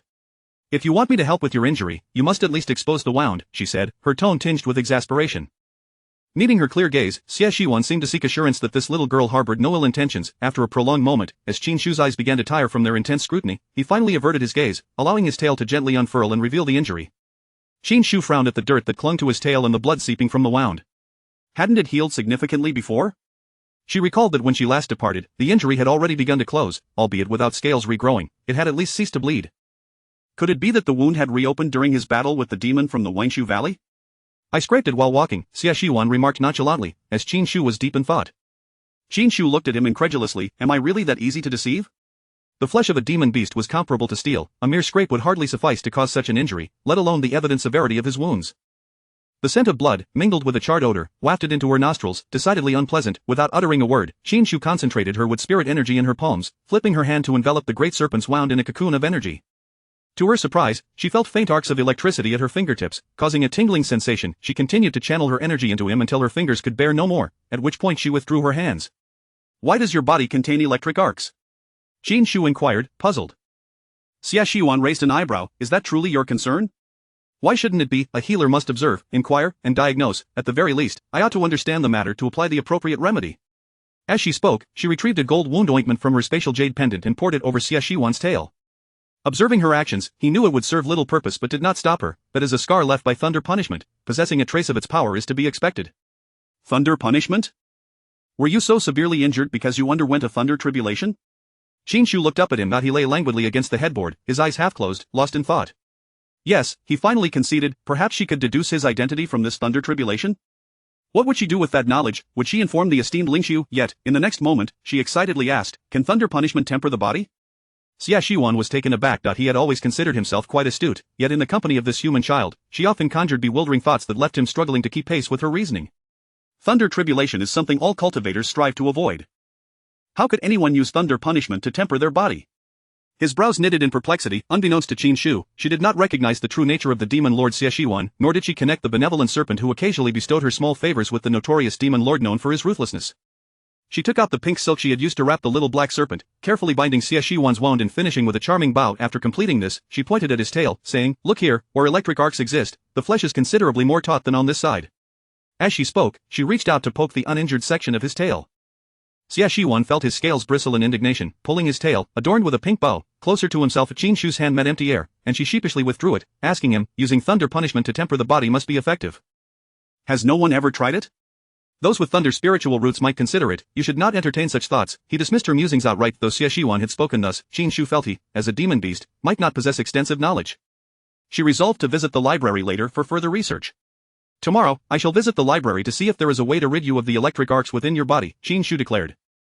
Initially, she had hoped to win his favor, in hopes he would cease to demand the spirit stones he had previously given her. However, the great serpent promptly rejected her goodwill. "There's no need. In due time, I shall refine away this thunder punishment power myself." His simple statement opened a new realm of possibilities for Qin Shu. Could it truly be refined? If he could do it, why couldn't she? Perhaps she could attempt it when she faced her own tribulation in the future. Qin Shu mused quietly. Exiting the cave, she settled cross-legged on her mat, rummaging through her storage ring until she retrieved the body tempering technique that the great serpent had given her. After careful study, she fell silent. In her past life, she had grown accustomed to having meals delivered to her doorstep. Now, this technique required her to undertake a burdensome 30-mile trek. In a state of extreme fatigue, she was to soak in a medicinal bath, which would gradually enhance her physical limits. The herbs required for the bath were quite common, easily obtainable through the task hall in exchange for points. Yet, the notion of a 30-mile burden. Qin Shu glanced at her slender arms and legs, feeling certain that if she were to be subjected to such standards now, she would surely be rendered incapable. Ah well, one must eat one bite at a time, walk one step at a time, and temper one's body bit by bit. She hurried to the task hall to exchange points for the necessary herbs, then made her way to the outer sect's cafeteria, trading an exquisite spirit-replenishing pill with the kitchen elder for a spare large iron pot. Once the water in the pot began to boil, she tied her hair back tightly, took a deep breath to prepare herself, and sprinted down the mountain. For today, she would attempt 3 round trips. By the time she completed her final ascent from the mountain, she felt as though she had just emerged from the water, her hair cascading down her cheeks as she gasped for breath. Though her body had been cleansed by spiritual energy and was more resilient than before, the exertion of 3 round trips had still worn her out. Retrieving the bathing tub she had prepared from her storage ring, she combined the boiling water and herbs from the iron pot into the tub, adding some cool water to temper the heat. With everything in place, she braced herself and climbed into the tub with a splash, sending up a flurry of water droplets. Chapter 97 No one can harm you here. The ethereal and untainted robe of the Tai Ching floated delicately on the water's surface, while the warm water and the medicinal properties of the herbs gradually alleviated the soreness radiating from her legs. She inhaled deeply, submerging her entire head beneath the surface. The commotion on the mountaintop lay enveloped under Xie Shiwan's consciousness, and every movement of Qin Shu was distinctly seen by him. Initially, as he observed her darting up and down the mountain, he found it somewhat perplexing. It was not until he witnessed her boiling herbs in an iron pot that he comprehended her intentions. This little one possesses a truly frail constitution. It is no wonder she tires so easily from such a short trek. Just as his eyes began to close, a sudden flutter of his eyelashes alerted him. Something felt amiss. His eyes shot open. Something was very wrong. She was not breathing. It appeared this little child could not swim. He had never encountered someone who could drown while bathing. With a flicker of thought, Xie Shiwan reappeared beside Qin Shu's bathing tub. Without a moment's hesitation, he reached out and pulled her from the water. The splashing water drenched his sleeves, the dark fabric clinging to his arm, accentuating his well-defined physique. Just as Qin Shu began to feel the invigorating effects of the herbs within her, she was abruptly exposed to the air once more. Confusion clouded Qin Shu's mind as she opened her eyes and surveyed her surroundings, only to meet the gaze of a pair of enlarged vertical pupils. Startled, she regained her composure and realized she had been rescued by the great serpent. "What are you doing?" Qin Shu inquired, bewildered. Fortunately, she had not removed her clothing during the medicinal bath, otherwise, being pulled out like this would have left her utterly mortified. "You have ceased to breathe," Xie Shiwan stated, his lips forming a straight line as he spoke earnestly. Qin Shu, could it be that last time in the lake, when she nearly drowned, had induced a stress response in the serpent? With a sigh, she pondered whether she truly appeared to be someone who could drown in a bathtub. An uneasy silence hung in the air for a moment before Qin Shu resumed her struggles. "Put me down." With a slackening of his grip, Qin Shu tumbled back into the tub, a splash of water landing squarely on her forehead. She raised her hand to wipe the water from her face and resignedly explained, "Not breathing does not equate to being dead. One can survive without a heartbeat, only brain death signifies true demise." "Brain death?" Xie Shiwan mused, then countered, "You mean the collapse of the sea of consciousness?" Before Qin Shu could respond, he continued, "But that cannot be right. You, little one, likely have yet to cultivate a sea of consciousness." Qin Shu, some serpents are quite pleasing to the eye when silent, yet once they speak, their demeanor can become rather unappealing. "Brain death signifies the dissolution of consciousness," Qin Shu attempted to clarify. "Dissolution of consciousness? The soul scattered to the winds?" Xie Shiwan queried softly. Qin Shu was about to enlighten him on her atheistic stance, denouncing the supernatural, asserting that the 3 souls and 7 spirits were mere folklore. However, as she opened her mouth, she realized her conviction wavered. This was the realm of cultivation, a place where ascension was possible, and where one might transform into a spirit after death. Thus, souls must exist. Her expression grew complex, and upon noticing Xie Shiwan still observing her, she sighed and murmured, "That could be one way to put it." With the thought of the impending challenge she would face in 6 years weighing heavily on her heart, her mood darkened considerably. Yet, in the next instant, Xie Shiwan reassured her, "Do not worry, since you have forged a contract with me, there shall be no entity here capable of scattering your soul." Qin Shu was momentarily taken aback by his sudden declaration of dominance, nodding perfunctorily. Internally, however, she mused that this formidable individual seemed a touch overly confident. Had he forgotten he was gravely injured? He himself had nearly faced death, yet he remained stubbornly defiant. Noticing her skepticism, Xie Shiwan's expression soured. He had already pledged to preserve her spirit, yet she remained unconvinced. Truly, a child lacking in discernment. Without any visible motion from him, his form began to dissipate before her, and then he vanished entirely. Leaning against the tub, Qin Shu felt her body gradually replenishing its strength. Taking another deep breath, she submerged her head in the water, producing bubbles as she exhaled. After repeating this several times, the water in the tub had cooled completely, and the medicinal properties had faded. Only then did Qin Shu emerge from the tub, a swirl of spiritual energy enveloping her, causing her previously damp garments to dry. Stretching lazily, she noted that the day was still young. Resting now would be a waste of time. Perhaps a visit to the library would be in order. Just as she prepared to step out, a familiar golden butterfly appeared outside her barrier. Upon opening the barrier, the butterfly fluttered in and ignited before her eyes. Accompanying this spectacle was her masteress' voice, "Sure, come visit your masteress cave." Well then, it seemed her trip to the library would have to wait. The shrinking spell was already in motion as she dissipated her spiritual energy and obediently made her way toward the mountain. It was indeed necessary to cultivate her body, and running would only serve her well, albeit at a slower pace. Surely her master would be patient enough. In the cave, Master Lingshu had already drained his pot of spiritual tea of flavor, yet he had yet to catch sight of Qin Shu. What has Shu been up to lately? Why has she yet to appear after such a long time?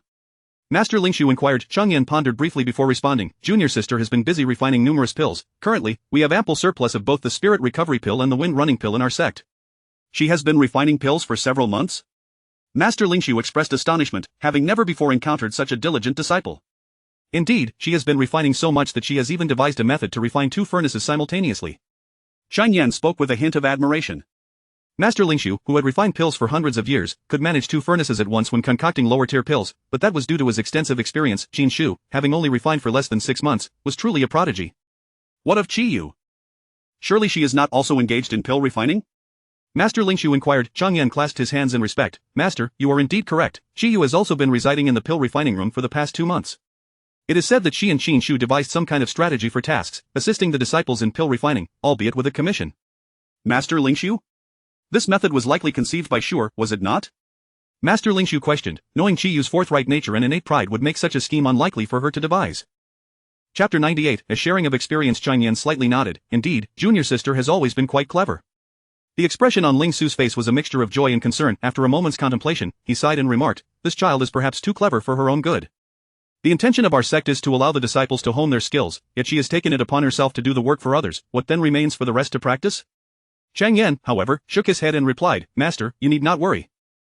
Junior sister has considered this as well. She only accepts tasks from disciples who have been in the sect for less than 30 years. Ling Su furrowed his brows in silence, until Chang Yan continued, the fervor with which the junior sisters are refining pills has its advantages.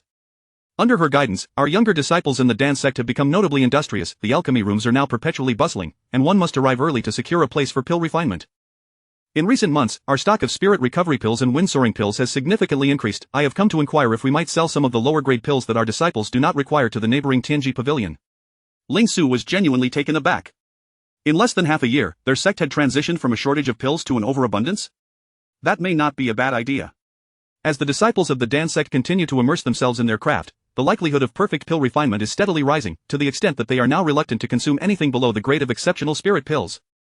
The two had been conversing for quite some time when Qin Shu finally made her way up the mountain. Panting heavily with a casual gesture, she dismissed the sweat from her brow and called out towards her master's abode, Master. I am late. Having grown accustomed to the communication methods of the cultivation world, both Ling Su and Chang Yan were momentarily stunned by her boisterous greeting. They exchanged glances, and Ling Su eventually released the barrier to allow Qin Shu entry.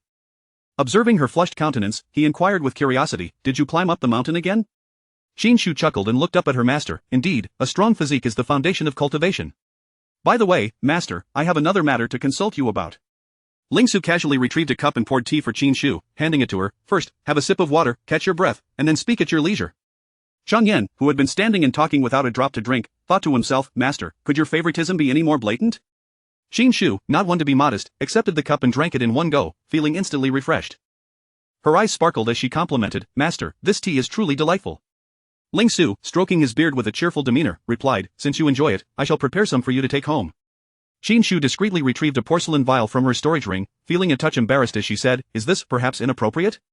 Ling Su, noticing her little antics, smiled even more broadly, once a disciple, always a child to me. There is no need for formality with your own master. Chang Yan hesitated, feeling that his master typically did not express such sentiments towards them. Qin Shu glanced at Chang Yan and casually inquired, does senior brother It seems you all have taken a liking to them. Very well, I shall send some to Wen Qi and Qi Yu as well. Only then did Qin Shu clasp her hands in salute, respectfully saying, thank you, master. Afterward, she raised her head and asked, Master, what did you summon me for? Ling Su replied, I noticed the method you devised for Qi Yu's pill refinement. It is rather innovative. Qin Shu smiled, it was merely to assist my senior sister in identifying patterns. While this method may aid her in refining pills, achieving perfection will be quite challenging. Should she wish to concoct other types of pills, she will need to experiment anew. Ling Su nodded thoughtfully. Indeed, this method is limited when applied to Qi Yu, yet it could yield different results with other disciples possessing wood spirit roots. That is true. They would be able to perceive the specific changes in the spiritual plants. Ling Su contemplated for a moment and said, in due time, you should impart some alchemical techniques to the other disciples in the alchemy room. It was akin to having a top student share their study strategies with peers. Qin Shu had done plenty of such sharing in her past life, and she was well-versed in the art of knowledge dissemination. With Ling Su's suggestion, she readily agreed. Most disciples would eagerly hoard any insights they gleaned, yet Qin Shu's willingness to share so readily only served to further elevate Ling Su's admiration for her. He then asked with a warm expression, Qin Shu, you mentioned wanting to consult me about something earlier? Having been her master for nearly a year, he realized he had yet to offer her any guidance, which did not reflect well on his role as a mentor. Qin Shu then said, Master, I have been contemplating body refinement of late. The daily need for medicinal baths is somewhat cumbersome, and I wish to inquire if you know of any suitable pills? Body refinement? Ling Su exclaimed in astonishment. What exactly is this child aiming for? She is but a pill cultivator. Qin Shu, however, nodded earnestly. Yes, I have come to realize during my external trials that the physical form of humans pales in comparison to that of demon beasts. If one could address this shortcoming, it would certainly prove beneficial for future endeavors. While her reasoning was sound, the hardships of body refinement far exceed those of cultivating spiritual energy. Qin Shu, are you truly serious about this? Ling Su asked once more for confirmation. Absolutely, Qin Shu replied, her playful demeanor replaced by a grave seriousness. Ling Su studied her expression, as if attempting to peer into her heart. After a lengthy pause, he finally spoke, if you wish to inquire about body refinement pills, I do happen to possess a formula. As he spoke, he retrieved a jade slip from his storage bracelet and slid it across the table towards Qin Shu. This formula is one I stumbled upon in the past. It has the effect of replenishing vitality, as body refinement is fundamentally about condensing one's life essence. Take it and give it a try. If you have any questions, feel free to ask me again. Qin Shu, however, thought to herself that given her master's penchant for seclusion, who knows when he might emerge next? It would be better to clarify her doubts now. Thus, she hastily asked, Master, what grade is this pill? Ling Su furrowed his brow in contemplation, suddenly realizing that although his disciple was a prodigy in pill refinement, she was still merely a 5th-level Qi cultivator. Attempting to concoct a 5th-grade pill might be pushing it. His gaze shifted to Chang Yan. Chang Yan sighed inwardly, understanding his master's intent. He clasped his hands and replied, Yes, I will assist junior sister in refining the pills. Only then did Ling Su smile with satisfaction, flipping his wrist to produce a token that resembled what yet was not, and handed it to Qin Shu. Should you require any spiritual plants, take this token to the pharmacy. Chapter 99. It is truly a pity you did not attend the sword sect. Qin Shu received the token handed to her by her master. The token, resembling wood rather than metal, was adorned with ancient, cloud-like patterns, and at its center were inscribed the characters Ling Su. In that moment, Qin Shu comprehended the significance of the token. Her master had bestowed upon her a VIP card, a card issued in her name. Master, does this token grant any discounts at the pharmacy? Qin Shu inquired eagerly, rubbing her hands together in anticipation. Ling Suzhenren observed Qin Shu's eager demeanor and chuckled. Acquiring medicinal materials from the pharmacy does not require spirit stones or points, but it must be exchanged for pills. Upon hearing this, Qin Shu's eyes sparkled with excitement. That's wonderful. Although I may lack talent, I am not short of pills. Ling Suzhenren recalled that she had managed to clear the 60-year debt of her master when she in nearly half a year, and every pill she concocted was flawless. It was evident that she had amassed quite a collection of pills, and he nodded in satisfaction. None of the disciples of the pill sect could be as financially constrained as Chang Yan. Beside them, Chang Yan, upon hearing Qin Shu's words, thought of his own unfinished tasks and felt a twinge of envy. The thought of Wen Qi, his fellow disciple, made him feel even more envious. With this in mind, he suddenly clasped his fists and addressed Ling Suzhenren, Master, I intend to visit the transmission hall in a couple of days to seek clarification on some matters. Would it not be prudent to invite Wen Qi to assist in refining pills for our junior sister? It may expedite the process considerably. Ling Suzhenren nodded slightly at this suggestion. Very well, let Wen Qi join. He casually sent a communication talisman to Wen Qi when Wen Qi received the message that his master wished for him to assist his senior brother in refining some pills for their junior sister. He initially assumed they were high-grade pills requiring a duo's cooperation. However, upon seeing the prescription, he leaned back in disbelief, his slender fingers delicately pinching the jade tablet. He looked up, astonished. Senior brother, do you truly require my assistance for a 5th-grade pill? Chang Yan shook his head. Just as Wen Qi awaited him to say that it was unnecessary, he heard him say, No, it is not assistance you provide, but rather you must refine it yourself. When she cast a sidelong glance at Qin Shu, who stood beside him, her head bowed like a quail, her entire demeanor radiating a sense of insecurity. Understanding dawned on Wen Qi, and he turned back to face Chang Yan, saying, Senior brother, that is not the exact wording from our master. If you cannot present a reasonable justification, I shall not assist you with that. Chang Yan, seated confidently, gazed at Wen Qi and remarked, Who else is there to help me with my 60-year pill refining task? Upon hearing this, Wen Qi felt a surge of relief and burst into laughter. Very well, in that case, as your junior brother, I shall extend my assistance. Rest assured, senior brother, I shall take care of this pill for our junior sister. He then turned to Qin Shu and inquired, Junior sister, what do you intend to use this pill for? Qin Shu raised her head, her bright, expressive eyes meeting his, and replied earnestly, to refine my body. When she looked at her slender limbs and found it hard to imagine her engaging in physical combat like the robust body cultivators, the more he pondered, the more his brows furrowed.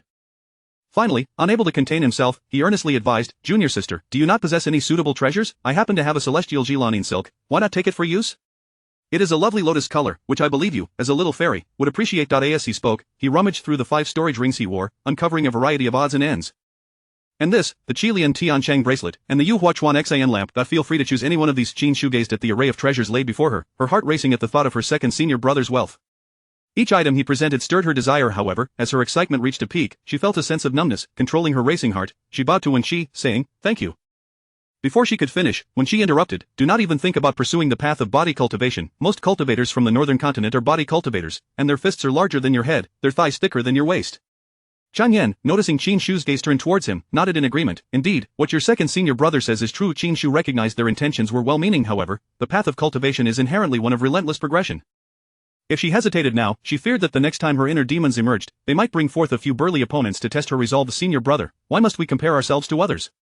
Cultivation is merely a journey of transcending oneself. When he suddenly felt a discordance. His little junior sister seemed overly mature, her philosophical rhetoric rivaled even that of their master. Chang Yan, observing the diminutive figure before him, crossed his arms and spoke coolly, have you truly considered this?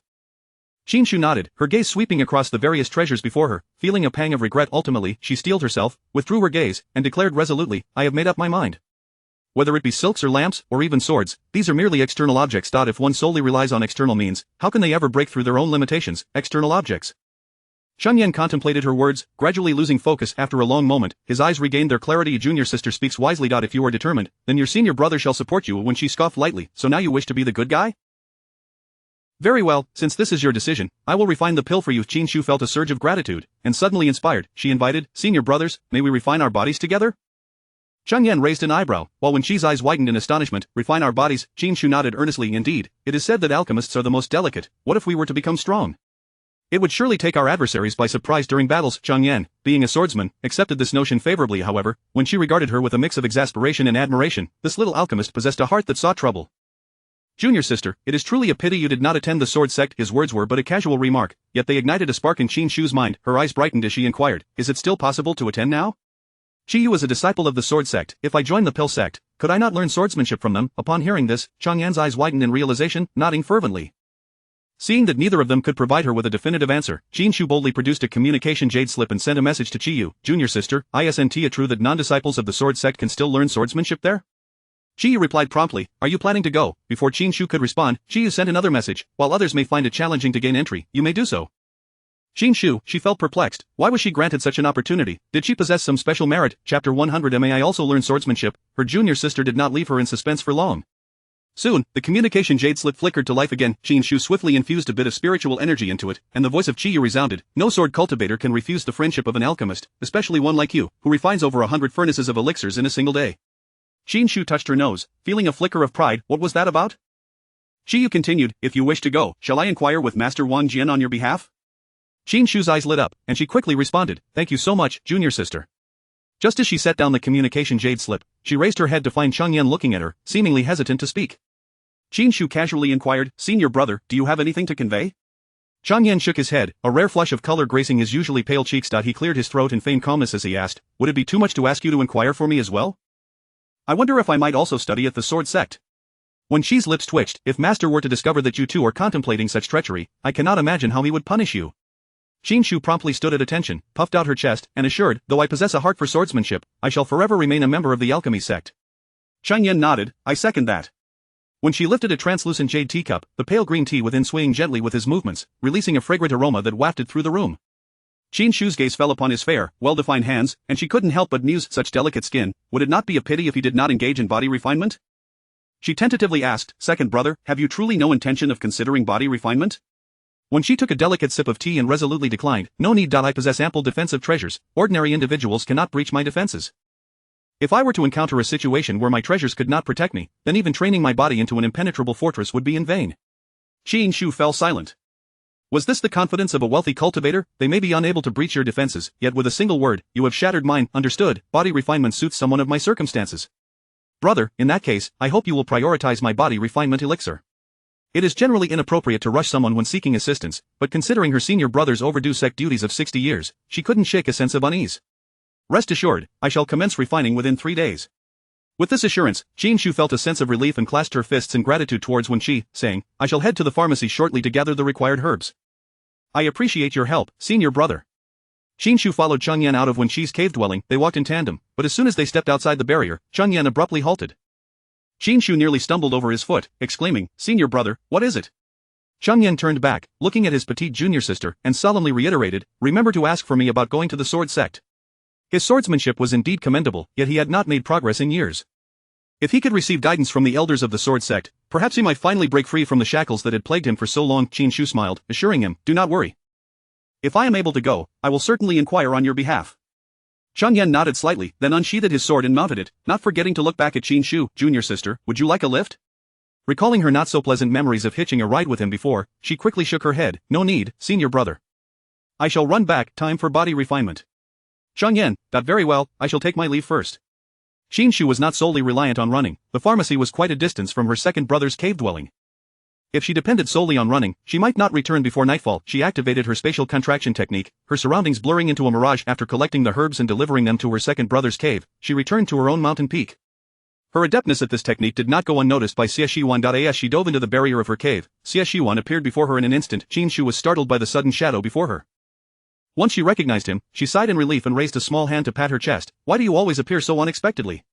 Xie Shiwan stood in the courtyard, looking down at her with an air of superiority. Show me that technique once more. Qin Shu, puzzled but compliant, took a step forward.